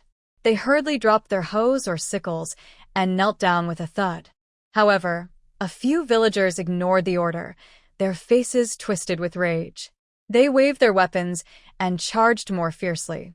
One strong man roared, "Villagers, don't listen to him. If we fall into the hands of the officials, we're dead anyway. We might as well fight to the death." But most villagers were already terrified out of their minds. They were farmers forced by the Blackwater gang. Now, seeing the soldiers fighting with bloodshot eyes, they were even more scared. Some curled up in corners, trembling, while others collapsed to the ground, unable to move. A white-haired old farmer tremblingly raised his hands and cried out, "Please spare us, sir. We were forced to do this." Captain Wang saw this and quickly stopped his men. "Don't hurt innocent people." A few soldiers who had charged too fiercely stopped their attacks and instead used the flat side of their swords to hit the stubborn bandits from the Blackwater gang. The leader of the bandits, seeing most villagers had surrendered and most of his men from the Blackwater gang had fallen, while the soldiers fought bravely, finally showed a hint of panic. He suddenly blew a whistle, and the remaining bandits immediately started fighting while retreating. Trying to run, Captain Wang shouted loudly, raising his sword to chase after them. One bandit saw this, took out a bag of lime powder, and threw it behind him.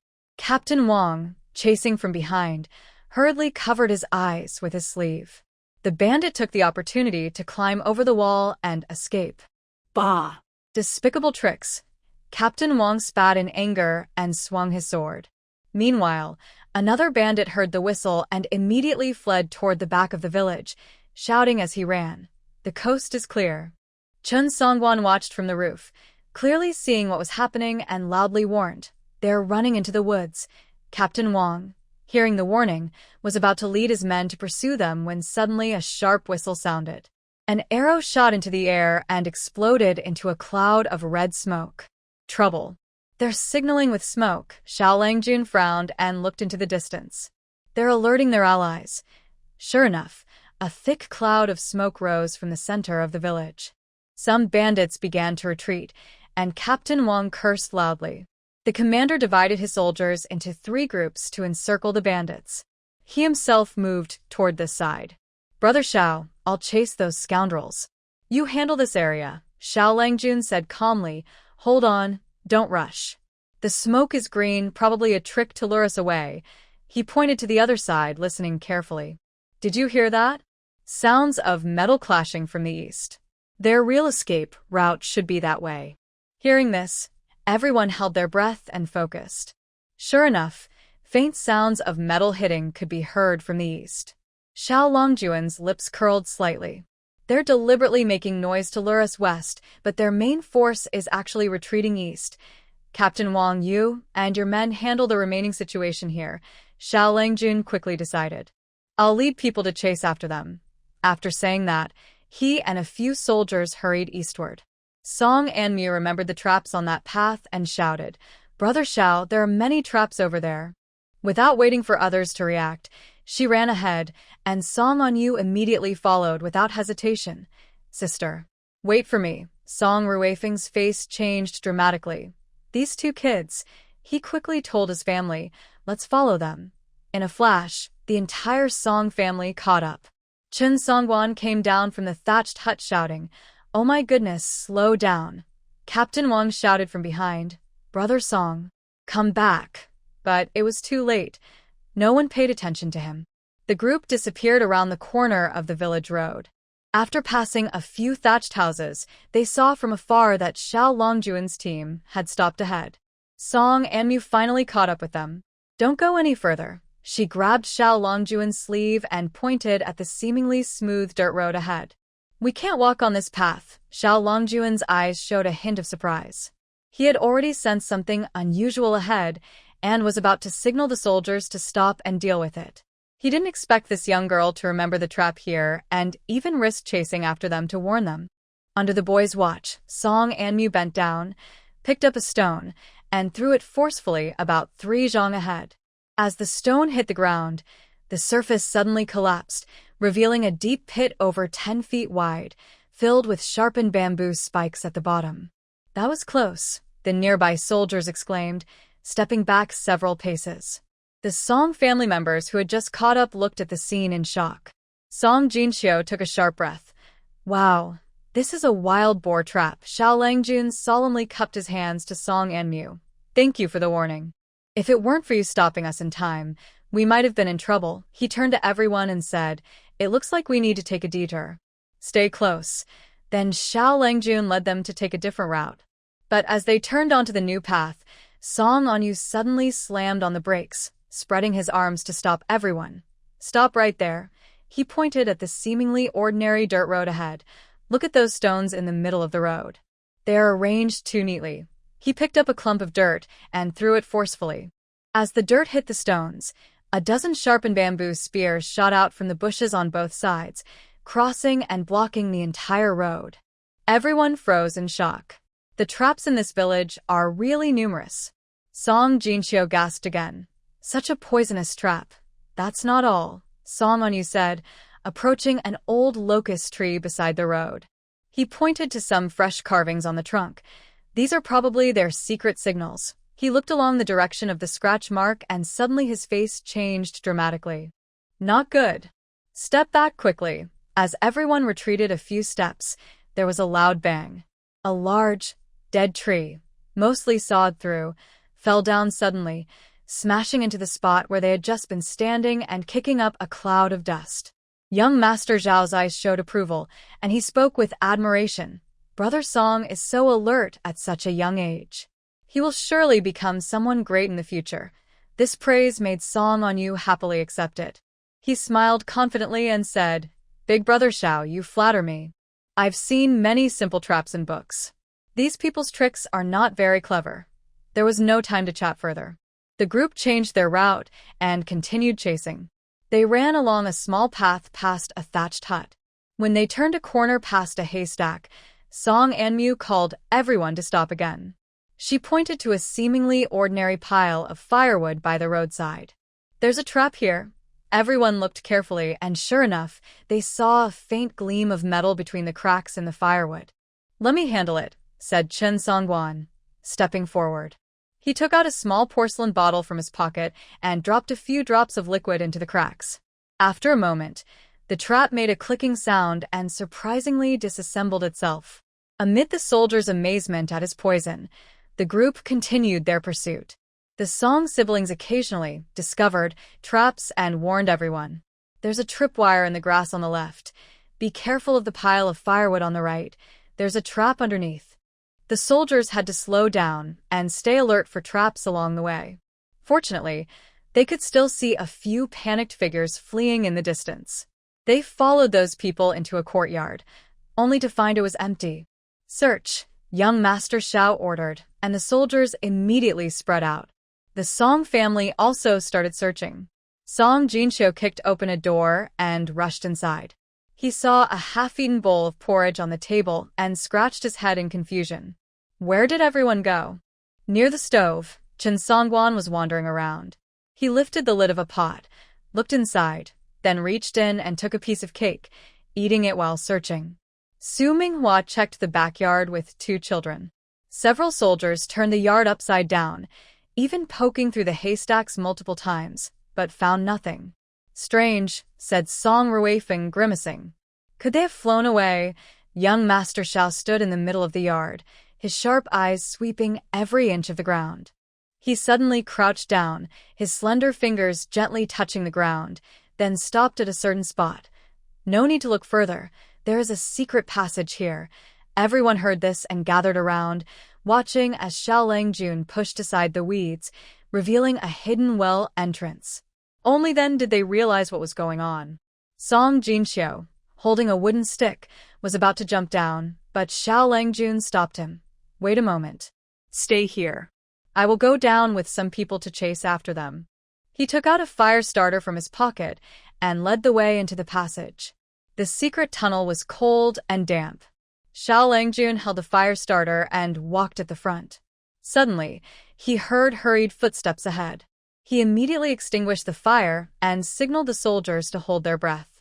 In the darkness, Xiao Langjun took out something from his pocket and sprinkled glowing powder on the ground. In the faint light, 3 shadowy figures with knives were sneaking closer. Hold your breath. Chen Sangguan's voice suddenly came from above. Immediately, a cloud of white mist exploded inside the tunnel. The people from the Blackwater gang hadn't reacted in time and collapsed softly. When they caught these people and returned to the original place, they found the situation. Captain Wang was commanding the soldiers to tie up the captives. Seeing them, he shouted, "Brother Xiao, we caught all the villagers and also captured a dozen bandits, but 3 of them managed to escape." Xiao Langjun nodded, signaling the soldiers to tie up the new prisoners as well. "It's fine. Capturing these people is enough." The 2 of them whispered a few more words. Xiao Langjun kept glancing around, making sure no one escaped. Meanwhile, the Song family finally relaxed and sat against the wall to rest. Song Jinxiu wiped his sweat and said, "It's finally over. These guys are really good at running away. I almost ran out of breath chasing them." Su Minghua hugged his 2 children, still feeling scared. "Sigh. Next time, we better not get involved in such things." Song Ruifeng patted his wife's shoulder. "The rest is up to the soldiers. Luckily, our family is safe and sound." While everyone was relaxing and chatting, Chen Sangguan was crouched in a corner studying a wild grass. Suddenly, he was attracted by a strange smell. He wrinkled his nose, sniffing left and right like a hunting dog. Unconsciously, he walked to an old, dilapidated woodshed. "Huh? What's that smell?" He reached out and pushed the door, but found it was locked. Just as he was about to turn away, he suddenly heard faint coughing from inside. The door fell with a loud bang, kicking up a cloud of dust. Once the dust settled, we saw dozens of thin, pale people lying haphazardly in the woodhouse, their hands and feet tied with hemp ropes. Heaven has opened its eyes. An old man trembled with excitement. "Quick, help us untie these ropes." Chen Sangguan hurried forward to loosen their bonds. The first man to break free quickly got up and pointed outside, cursing loudly. "Those damn beasts. They kept us here for half a month, only giving us a little rice soup each day." "Exactly." A middle-aged woman rubbed her red hands, her voice hoarse. "I saw them knock out my old man and drag him away. We don't know if he's alive or dead now." In the corner, a young scholar-like man gritted his teeth and said, "They forced us to learn their accent, to teach us how to trick passers-by. If we refused, they beat us to death." "The most hateful is Aunt Lu," a skinny young wife with tears in her eyes said. "She pretended to be kind, but she led passers-by into this trap, and Lier Go, that traitor." An old man stomped angrily. He helps the bandits harm our villagers just for a little food. Chun Sangua was stunned and quickly called the soldiers to come help. The rescued villagers spoke one after another, telling everything about the crimes those people had committed. They stole all our grain. My daughter was kept somewhere else. They even put medicine in the well. The shouting grew louder. Even the prisoners outside shrank back. Suddenly, a tied villager shouted, "I was forced to. They want to kill my whole family." "Nonsense." The old man rushed over to hit him. "You look well-fed and healthy." Captain Wang quickly ordered someone to separate the two groups. Chun Sangua wiped his sweat, thinking this was worse than any poisonous plant he had ever tasted. At this moment, the villagers who had been rescued knelt down and bowed repeatedly to Captain Wang and the soldiers. "Thank you, sir, for saving us," an elderly woman with white hair cried. "I was held here for half a month. I thought I would die here." Several passing merchants were very excited. One middle-aged man dressed in silk tremblingly said, "I was a cloth merchant from Qingzhou. Not only was my goods stolen, but I almost lost my life. Thanks to all of you officials for saving me. I will never forget your great kindness." Captain Wang quickly waved his hand. "Everyone get up. This is what we should do." He then whispered to Xiao Langjun, "Brother Xiao, what do you think of these people?" Xiao Langjun nodded slightly and stepped forward gently saying, "Everyone has suffered. Soon, we will send people to search everywhere. We want to free all the trapped civilians." His voice was clear and strong, but calm and reassuring. "As for the stolen property, we will record everything and return the items once we find out who owns them." Captain Wang's eyes widened as he pointed at the bound prisoners and said loudly, "These lawless villains will be taken back to the county office. The magistrate will punish them according to the law and give justice to everyone." After speaking, he turned to the soldiers and sternly commanded, "Listen up. Immediately interrogate these people to find out where the other captured civilians are, and find the place where they hid the stolen goods." The soldiers agreed loudly and quickly split up. Soon a soldier ran over to report, "Captain, we found out. There are still many people in the cellar to the north, and the stolen goods are piled up in the wood shed to the west." Captain Wang waved his hand. "Go save the people. Bring out all the stolen items." He then said to Xiao Langjun, "Brother Xiao, shall we go see the woodshed?" Xiao Langjun nodded and turned to the Song family, saying, "Would you like to come along? Maybe we can find your lost belongings." Hearing this, the Song family agreed and followed. The soldiers led them to a wooden house, where a strong smell of mold and dust filled the air. Inside, the room was full of various items, from pots and bowls to cloth bundles and boxes, all piled chaotically. There were even a few carts. "Wow." Captain Wang's eyes widened. "These people really did a lot of stealing." Xiao Langjun looked around and said to Song Ruifeng, "Mr. Song, take a careful look. See if your things are here." Although they stole many items, each family's belongings should still be together in one place. Song Ruifeng searched through the mountain of items and said, "Xiao Langjun, you're right. Their cart's axle was clearly damaged, so it was easy to see, but their luggage was no longer on it because they had many belongings." The group could only roll up their sleeves and search through a pile of trash. Soon they found their luggage again. "Luckily, everything is still here," Su Minghua said, relieved, and brushed off the dust on his bundle. The brother and sister sat nearby, looking through a ledger. Song Anyu pointed at a page and said, "Look, sister, they even recorded which caravans they robbed, and they listed the goods clearly." He leaned in to look and Song Anmu smiled slightly. They wrote so carefully. These people are quite business-minded. Captain Wang strode over quickly, snatched the ledgers from their hands, and flipped through a few pages. His face grew darker. "Wow, these sneaky guys even remember how many cows they stole." He turned to his men and shouted, "Come here. Keep this ledger safe. It's an important piece of evidence." At that moment, a ragged young scholar approached and bowed deeply to Captain Wang, speaking softly like a fly. Sir.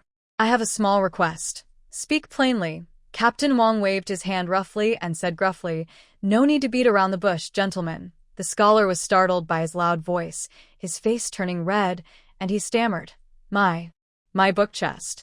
Inside are many books and And some writings I've done over the years. He spoke softer and softer. If they're lost, all my hard work over the past 10 years will be gone. Captain Wang immediately shouted to the soldiers counting the loot, "Be careful. Find all the scholars' book chests." Soon, the soldiers found several chests in a corner. The scholar eagerly rushed over, carefully inspecting the books inside, tears falling down his face. "They're all here. Everything's still here." Curious, Song Onyu moved closer and saw that besides the 4 books and 5 classics, there were also some handwritten notes. Seeing this, the scholar wiped his tears and said, "These are my notes from the past years. If they're lost, I understand. Song Onyu nodded. "They're as important as my game save files." "Game?" The scholar looked confused. Oh no. Realizing he had spoken too much, Song Onyu quickly changed his words, saying, "I mean, it's just as important as my calligraphy book." Meanwhile, Song Anmu was helping her mother pack, when she suddenly found a small cloth bag from her bundle. "Mom, what's this?" Su Minghua took it and looked at it carefully, her face changing immediately. "This isn't ours." She carefully opened the cloth bag, revealing several silver ingots inside. "These," Song Ruifeng frowned. "They must have been sneaked in by those bandits. We need to give them to Captain Wang quickly," Su Minghua said, about to stand up. But then she saw Xiao Langjun standing behind them. "No need," Xiao Langjun said softly. "You can keep these silver coins yourselves." Song Ruifeng looked up in surprise. "How can that be?" "Just take them," Xiao Langjun said gently but firmly. "We are traveling south and we need money everywhere. Plus, you helped guide us and we're frightened.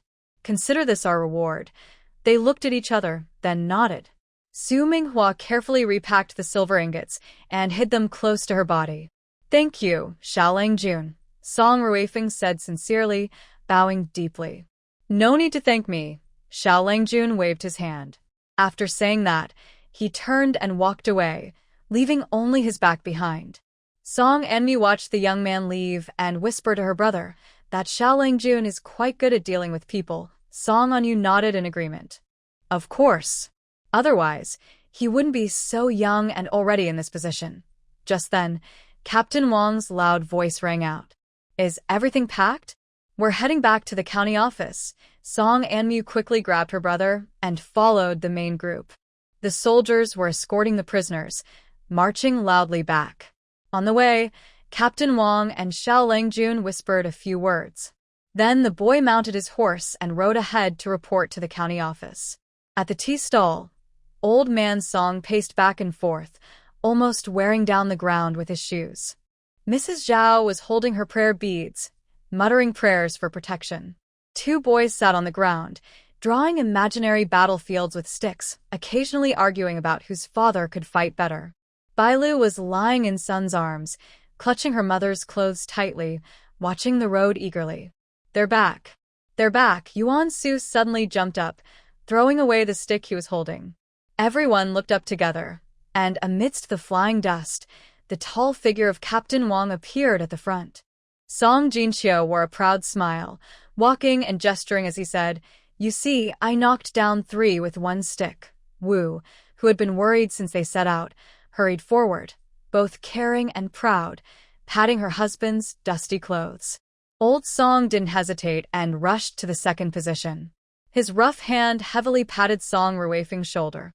"Good. Good." Old Mr. Su, who was staying at the tea stall, relaxed and nodded while stroking his beard, though his eyes subtly moistened. Mrs. Zhao pulled her daughter-in-law close, looking her over and asking, "This trip must have been tough. Did you get hurt anywhere?" Song Anmu was being asked questions by his 2 cousins, while Song Onyu was lifted high by his 3rd uncle, making his younger sister giggle. Mrs. Sun was busy handing out water, and Lu Wenyuan stood nearby, fanning himself and sighing, "Good people are blessed by heaven." The tea stall owner peeked in and exclaimed, "Oh my goodness. How many people did they catch?" He stretched his neck, counting the people taken by the soldiers, his fingers not enough. "Look. We've found all our luggage," Chun Songguan shouted, pointing at the cart behind. Everyone cheered and hurriedly searched through their belongings. Mrs. Zhao was the most anxious, running quickly on her small feet, rummaging through the pile of luggage. "Where's my longevity star?" My longevity star. Oh, here. Luckily, I didn't lose it. She held a carved bamboo figure of the longevity star, wiping it with her sleeve, smiling so broadly her eyes disappeared. Anmu's craftsmanship is really good. Nothing's broken. Captain Wang looked at this lively family and laughed, patting Song Ruifeng on the shoulder. Brother Song, your family is truly... Before he finished, Mrs. Zhao handed him a warm, freshly steamed pancake. Xiao Langjun stood nearby and was also given a full bag of freshly made sugar cakes. He was about to refuse, but Su Minghua smiled and said, "Young Master Xiao, don't be polite. It's thanks to you taking care of us on this trip." The young man had no choice but to accept the oiled paper package. When his fingertips touched the warm cake, a smile naturally spread across his face. The Song family warmly gave each soldier some food. After everyone finished their simple meal, the group packed up and set out again.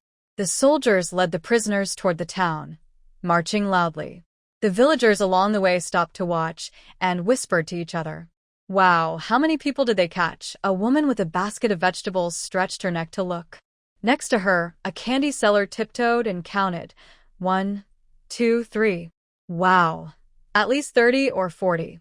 A few children ran after the group, but their parents quickly pulled them back. An old man, leaning on a cane, tremblingly asked, "Sir, who are these people?" The officer on horseback slightly bowed and replied, "Sir, these are members of the Blackwater Gang, and some of them are troublemakers helping them harm the villagers." Blackwater Gang. When the name was mentioned, the crowd suddenly erupted in noise. "Is that the gang that robbed many merchant caravans before? My cousin was harmed by them. Heaven has eyes." Finally, they caught these troublemakers. More villagers gathered, some even threw rotten vegetable leaves at the prisoners. A merchant pushed through the crowd and bowed deeply to the officer. "Thank you, sir, for catching these villains. I sell spices, and last month they almost robbed me." Xiao Langjun rode his horse closer to the Song family and whispered, "Everyone stay close. Don't get separated in the crowd." Hearing this, the Song family members helped each other and moved toward the center of the road. Although more villagers gathered, the crowd naturally made way for them. Street vendors by the roadside were especially enthusiastic. An old man selling candied hawthorns tiptoed and forced a few skewers into the soldiers' hands. "Thank you, officers. Try my handiwork." Next to him, a woman selling baked cakes also didn't hold back. She wrapped several warm cakes in oil paper and handed them to the soldiers. The officer on horseback was both amused and helpless. He pushed away the cakes while saying, "Good villagers, please don't do this. We still have to keep going," but the villagers refused to listen. They kept enthusiastically stuffing food into the soldiers' hands. "Eat, officers. Thank you so much, officers. Now we can finally sleep peacefully." The villagers kept thanking them one after another. Bai Lu looked up at her father and asked, "Dad, why are they so happy?" Song Qingyang patted her head and said, "Because the bad guys were caught. Now they don't have to worry and can live peacefully." When the team reached the city gate, the soldiers guarding the city quickly cleared the way. The leading soldier bowed to Captain Wang and said, "Captain Wang, thank you for your hard work." The county magistrate is already waiting at the county office. Inside the city, there were more villagers on the streets. Some even set off firecrackers, and the loud popping sounds scared the prisoners into shrinking back. "Make way. Make way." Some officers in front cleared the path. "Don't push. Let the officials pass." Finally, they saw the gates of the county office. The magistrate had already been informed by the officers and was sitting upright in the hall. When he saw so many people being let in, the magistrate was shocked, and his beard stood up. He knocked on the table and asked, "How did you bring back so many people?" He stood up, leaning on the desk, and counted the prisoners kneeling in front of him. Then he looked at the villagers behind them who had been rescued. His voice changed.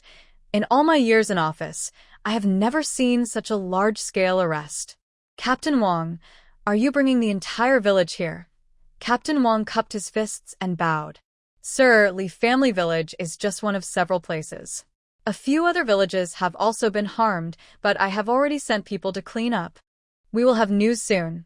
Hearing this, The magistrate's gaze turned to Xiao Langjun standing nearby. Seeing him nod slightly, he wiped the cold sweat from his forehead and sat back down. If that's the case, let's proceed with the trial. He straightened his expression, calmed himself, then looked at the villagers who had been rescued. Tell me what happened. An old man knelt on the ground and kept kowtowing. Your Honor, please see the truth. These people took over our village, locked up those who disobeyed them, and forced us to trick passers-by into the village. We had no choice but to do so. Rubbish. A bandit who was tied up suddenly struggled and shouted. Lu Laohan, stop pretending. Last month, when they divided the silver, you took the most. The villagers watching nearby were shocked and shouted loudly, that bandit dares to lie. One young villager immediately retorted, Sir, this man is talking nonsense. I saw with my own eyes that they hung Uncle Lu's son on a tree and beat him, forcing Uncle Lu to lie. Exactly, other villagers agreed. They even put medicine in the well. If someone disobeyed, they wouldn't give them the antidote. A tied-up bandit sneered.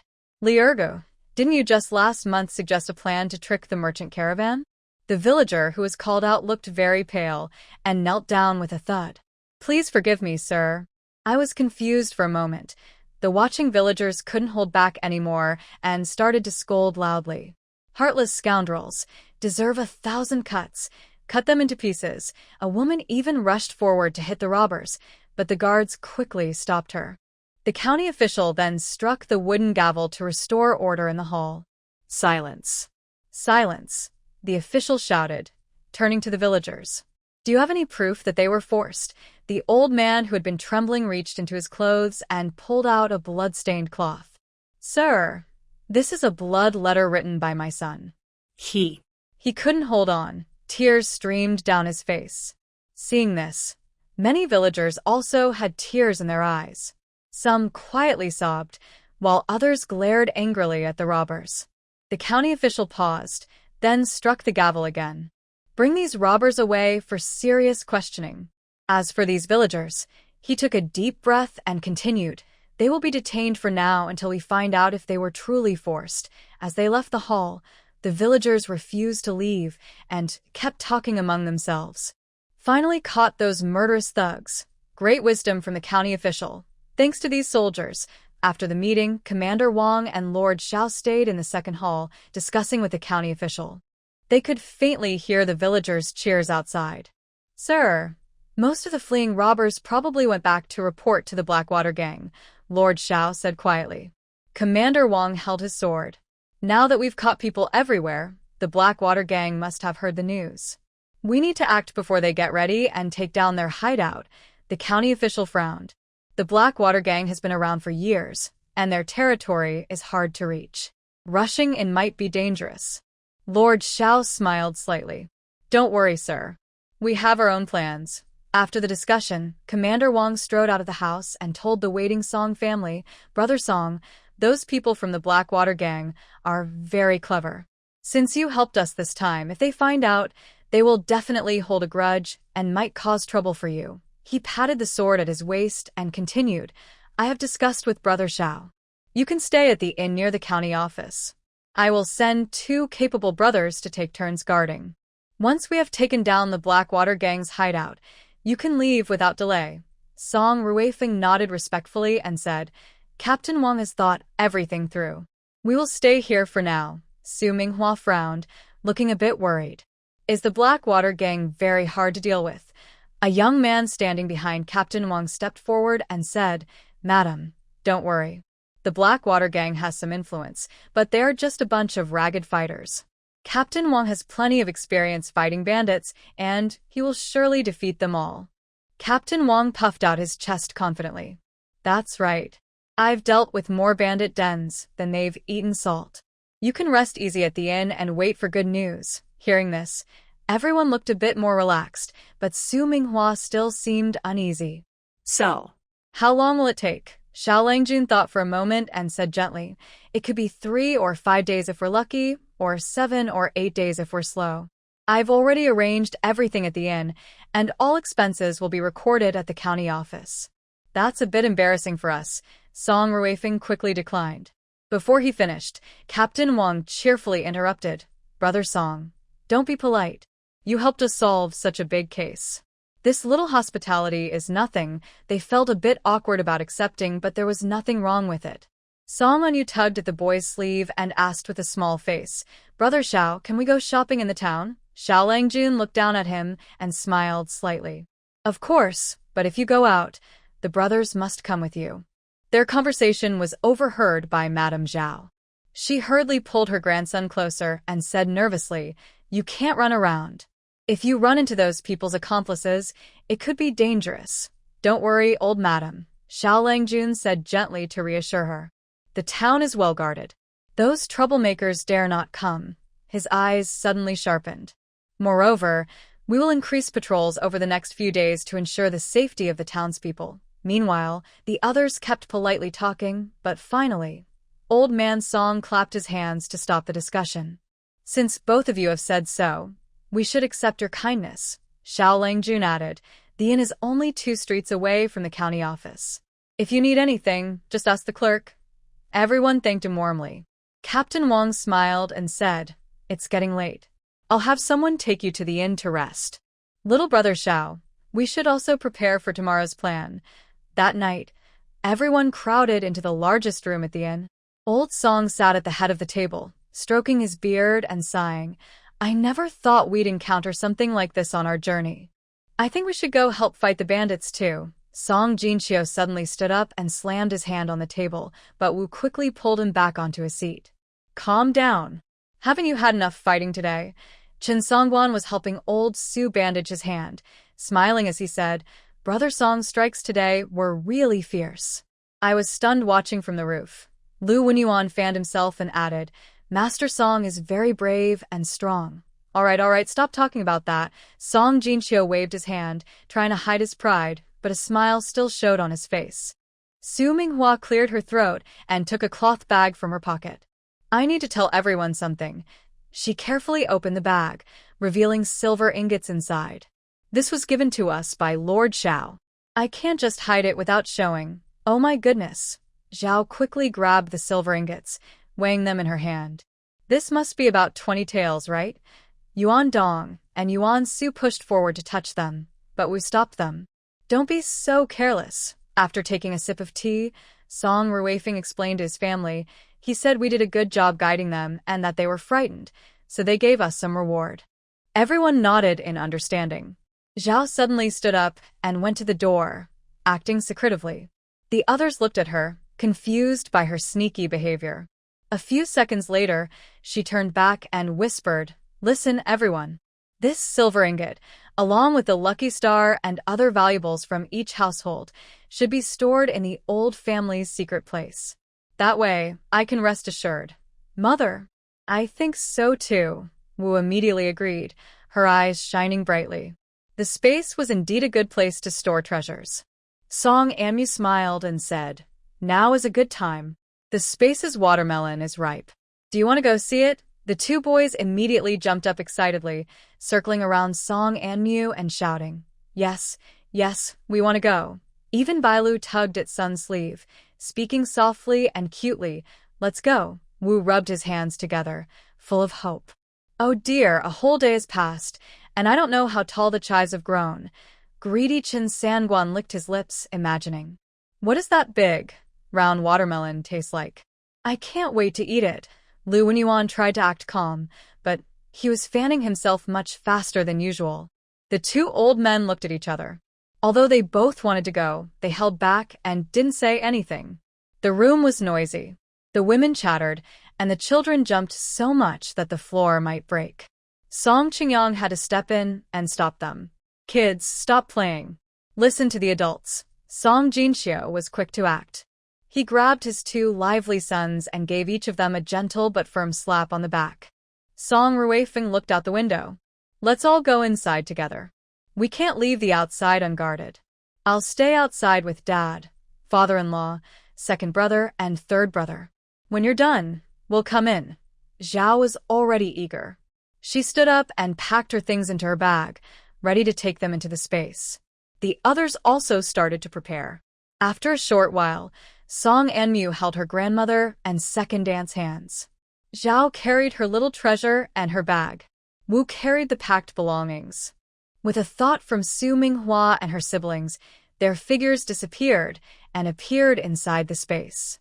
Hearing their arrival, Mou gracefully walked out from among the vegetable beds, her tail high in the air. Mou, are you well? Zhao respectfully bowed to the black cat approaching.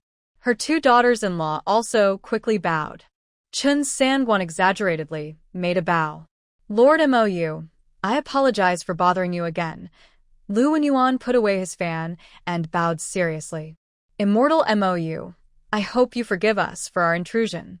The spiritual energy here is so rich every time we come in, it's breathtaking. There's no need to be so formal, Song and Mu whispered, watching them.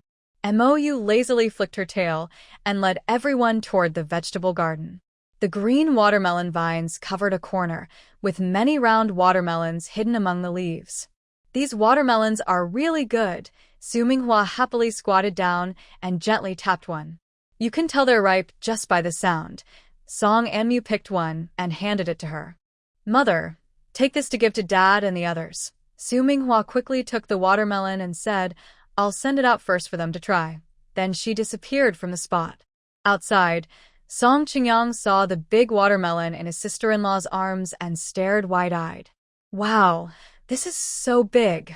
Let me see. Song Ruifeng hurried forward and took the watermelon, weighing it in his hand.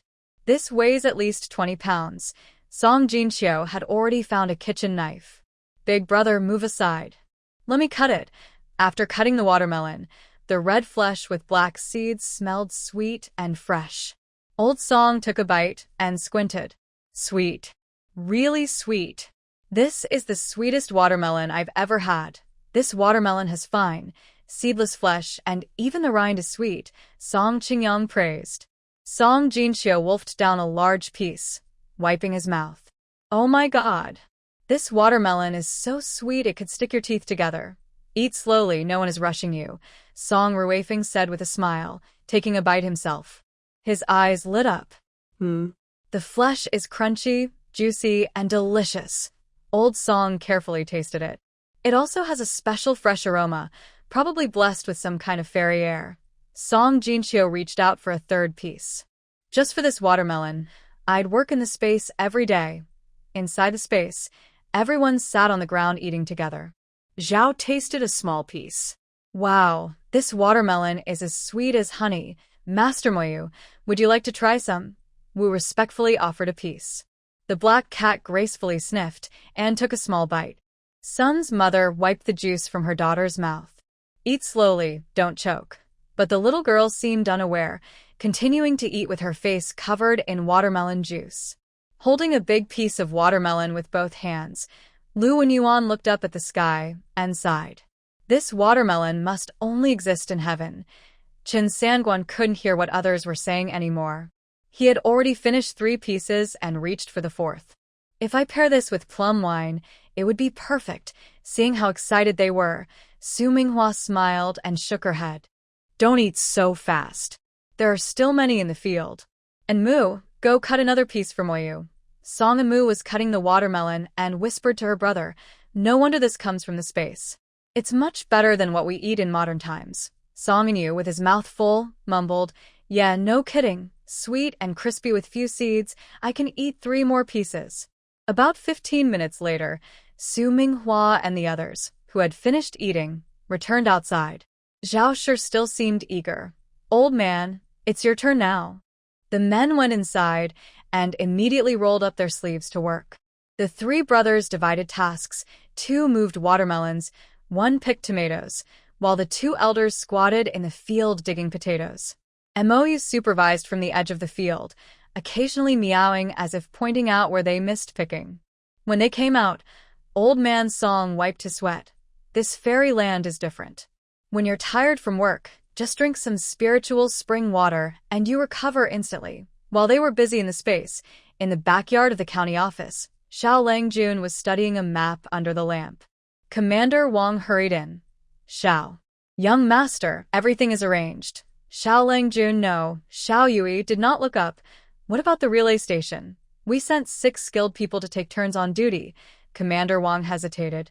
But I don't understand why the young master wants to monitor the Song family. Xiao Yui finally looked up, his eyes deep.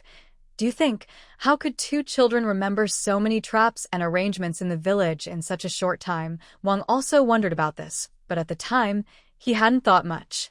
Now, reminded by the young master, he found it strange. He frowned. That is indeed odd. Moonlight shone through the window lattice, casting mottled shadows on the ground. That night, some people slept peacefully, while others found it hard to rest. In the early morning, sunlight streamed into the inn's guest room. Mou, walking gracefully like a cat, jumped onto Song Anmu's pillow, urging, "It's time to settle the debt, the game we owed before." While Su Minghua was combing his hair, he suddenly jerked, nearly dropping the wooden comb. Now? There are still people sent by Commander Wang outside. Don't worry, mother. Song Anyu sat cross-legged on the bed, looking serious. We'll go in groups like last night, leaving some outside to cover us. Song Ruifeng stroked his chin and nodded. That's a good plan. Anyway, we haven't had much to do these days. Let's just follow Anyu's idea. Inside the space, Moyu sat elegantly by the well, flicking her tail lightly. This game is about teamwork. Once we pass, they can come and go freely. Qin Songguan immediately rubbed his hands and ran to the front. Finally, we can go in ourselves. I didn't get enough of those grapes last time. And watermelons can be eaten anytime, anywhere, more to eat. Listen carefully to the rules.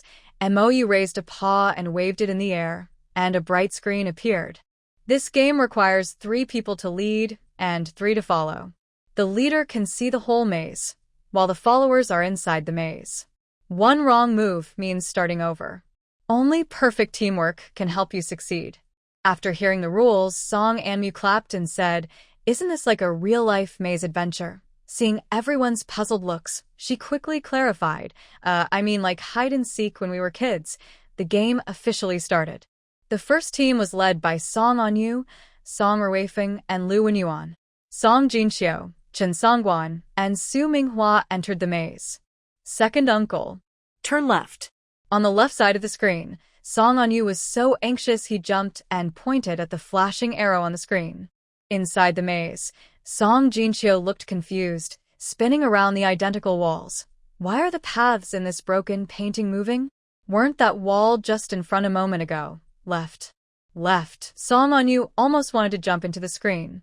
It's the direction of the hand holding the chopsticks. Song Jinxiu raised his right hand to check, then his left, finally understanding. Oh, this way. He then ran straight into a suddenly moving wall, grimacing in pain. Another team was not doing much better. Lu Wenyuan was trying to figure out the maze's shifting passages, muttering, "Chimen Duanjia. It must be Chimen Duanjia. Heaven is Qian, earth is Koan. I should go to the Zhen position." The follower, Qin Songguan, looked confused. "Mr. Lu, can you speak normally? Should I go straight or turn?" Su Minghua tried to clear a command. "Sangguan, do you see that glowing mushroom ahead? Walk 3 steps toward it then." Before he finished, Qin Songguan happily ran toward the mushroom, triggering a trap. The floor suddenly lifted him into the air, and he shouted in surprise. "Start over," Mou lazily announced. With a wave of his paw, the maze returned to its original state. In the second round, the team was led by Song Anmu, Zhao, and Song Qingyang. Sun Wu and Song Anyu entered the maze. Third ant. Walk straight for 5 steps, then turn right, Song Anmu carefully directed.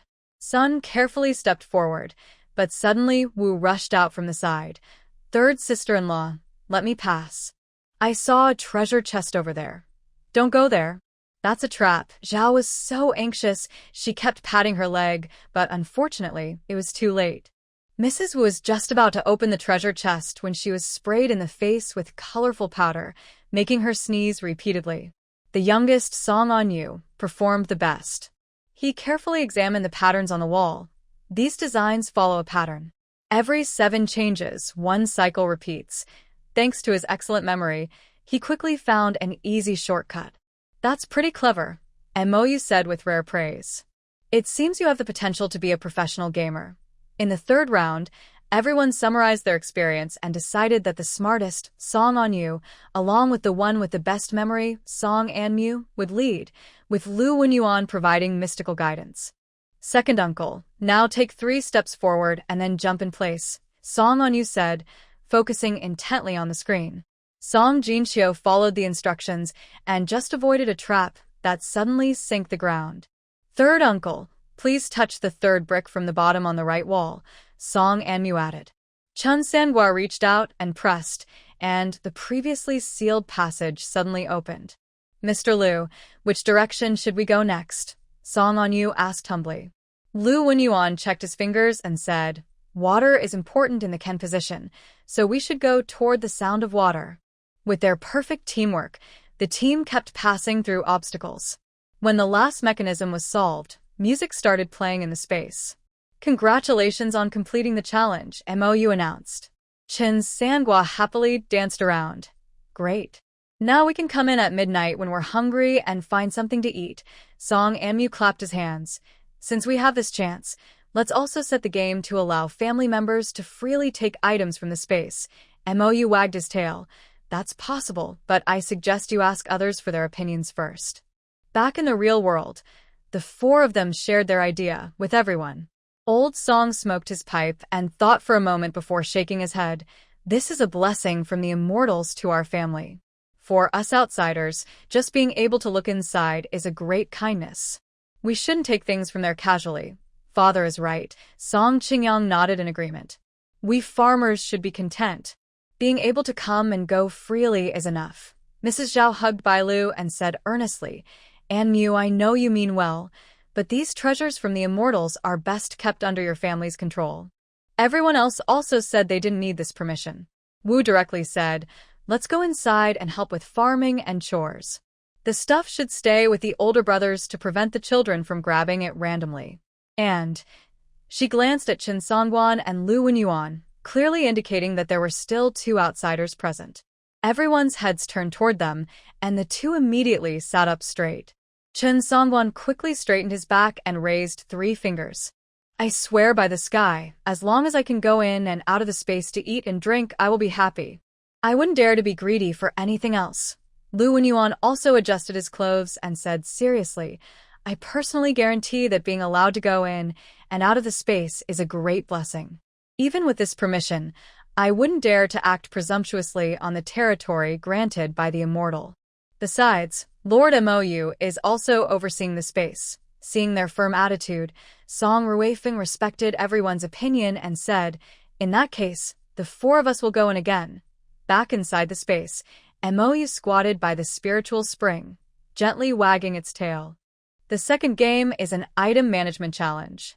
The rules are simple. I will hide items randomly in the space, and you need to find and categorize them within the given time. After speaking, the scene inside the space began to change. The neat vegetable fields turned messy, with various items scattered everywhere. Start timing, MOU announced. The 4 immediately split up.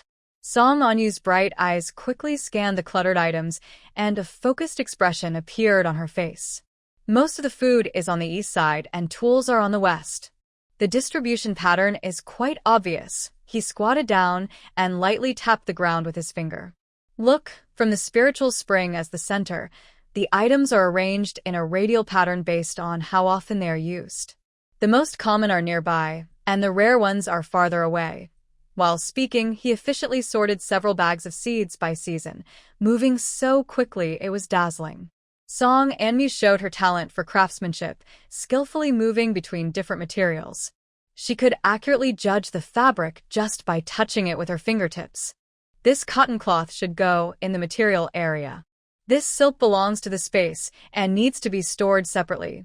When she touched a piece of silk thread, she exclaimed happily, "Wow, there are embroidery threads here. The gradient-colored ones are even extinct in modern times. I really want to have some." Sun Minghua fully used her skills as the street office director, standing on a slightly higher spot to coordinate and give orders. Old Song, go gather the tools from the west and arrange them by size. And Mu, the food area needs to be divided further, separating easily spoiled items from long-lasting ones. And you, Seeds should be classified by planting season and growth cycle. She spoke quickly while tidying up the daily necessities area, arranging pots, bowls, and utensils neatly by material and purpose. Occasionally, she reminded her husband that shovel should be with the other long-handled tools. Yes, just like that. Song Ruifeng was organizing the tools, shaking his head and sighing, "This is much more complicated than fixing machines." He picked up a uniquely shaped plow and examined it carefully. This design is even more delicate than our modern plows. If we use it, the land could be cultivated at least 30% more efficiently. Halfway through the game, a funny incident happened. Song and Moo excitedly carried a basket of fresh cabbage to the food area, but Mou stopped her, warning, "Hold on. This can't be. It's an item from the space's original inventory." Huh, Song and Moo was stunned. "Aren't these the seeds we brought in?" Mou squatted on the ground, wagging her tail as she explained, "You can see for yourselves. Items from the space's original inventory have special marks." The four of them moved closer to observe. They found a faint glow pattern at the bottom of the cabbage basket, while nearby eggplants grown from their own seeds had no such mark. "Now I get it," Song and Yu suddenly realized. "We didn't notice this bug earlier." As the game continued, the difficulty gradually increased. Items started to move on their own, and sometimes disguise themselves as other objects. Song and Moo almost mistook a fine silk cloth for a rag, but her brother quickly stopped her. Mou was grooming herself nearby and announced, "5 minutes left."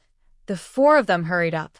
Song and Yu used his quick reflexes as a game expert, almost running to collect scattered seeds everywhere. Song and Moo showed her skill with her hands, quickly identifying the uses of different materials. Sun Minghua's leadership was at its best, directing her husband to put the last few tools back in place. "Time's up." Mou's voice sounded again. For people, panting, stand in a newly organized space. Seeing the neat and orderly scene before them, they all smile happily. Mou walks around to check and nods with satisfaction. "Not bad. Congratulations on passing the test. Now the three of you can take things out of the space without needing Song Amu's permission." "Great. We no longer have to go through so much trouble. Every item used to need my approval before I could take it out." Song Amu cheers. Song Ruifeng wipes sweat from his forehead. "This game is more tiring than farming, but it's worth it." The four leave the space and share the good news with others waiting outside. Zhao is so happy. She claps her hands. "This is really wonderful." At lunchtime, the courier delivers simple meals: white rice, stir-fried vegetables, and a bowl of stewed meat.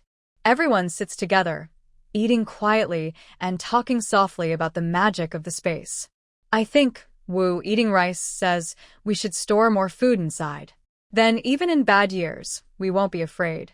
Song Jinxiu, chewing meat, mumbles, "Yes, and we can also save some private money." Before he finishes, his wife pinches his ear. He winces in pain and grins, making everyone laugh. After resting, everyone feels energetic. Old Song smokes dry tobacco and suggests, "Since good things keep happening, why not take this time to go shopping in town? It can be a small celebration." "Yes. Yes. Let's go, let's go." The kids jump up excitedly. Bai Lu also copies her brothers, clapping her hands and bouncing. Zhao holds a bag of copper coins in her left hand. "We can go, but we shouldn't buy anything too expensive. We can't spend our money recklessly anymore." Su Minghua smiles and takes her arm. "Mom, don't worry. We'll just look around and buy some snacks." The group marches out of the inn, followed by 2 plainclothes soldiers sent by Captain Wang to protect them. The town streets are much busier than the countryside, with many shops and constant calls for customers. A freshly baked mat bun. Thin-skinned, big-filled meat buns. A vendor lifts a steaming basket, and the tempting aroma spreads. The children immediately stop walking, staring eagerly at the plump, white buns. Old Song takes out a few coins. "One for each of you." No fighting. Old Mr. Su was attracted by the herbs drying outside the pharmacy. He squatted down and carefully examined them. "This astragalus looks good." The 2 brothers from the Song family stood in front of the blacksmith shop, inspecting the newly made farming tools. Song Ruifeng was nearby at a general store, choosing items. Chun Sanjian sniffed the air and followed the smell to a pancake stall. These pancakes smell really good. He took out a copper coin to buy one. Lu Wenyuan was fanning himself and walking behind him, but his eyes were fixed on a fortune-telling booth in the distance. He muttered, "TSK, PSK, PSK, that fortune flag isn't hung properly." The brother and sister walked together. Song Anmu held her brother's hand and stopped at a jewelry stall. She picked up a wooden hairpin and looked at it carefully. "This carving is nice. Should I buy one for Mom?" Song Anmu was more interested in a nearby wooden sculpture stall. He picked up a small horse figurine. "Sister, what do you think of this? Or maybe you could carve one for me too, with a better shape." Inside the fabric shop, Su Minghua was choosing fabrics with his two younger siblings. The shopkeeper enthusiastically introduced, "Madam, this is new hang silk. It's very cool for summer clothes. Would you like to buy some?" Mrs. Zhao went over, touched the fabric, and looked at the price. She shook her head. "This is too expensive. We've already bought enough fabric for our clothes. Let's go. Let's look at other stalls." Everyone was happily shopping when suddenly there was a commotion ahead. Several officers were passing by, escorting prisoners in shackles. Leading them was the woman who had tricked them into the village. "Served right." Wu Shi spat. "Let's see if she dares to harm people again." The woman looked up and saw the Song family. A trace of hatred flashed in her eyes. She was so frightened, she clung to her mother. Sun Shi quickly covered her daughter's eyes.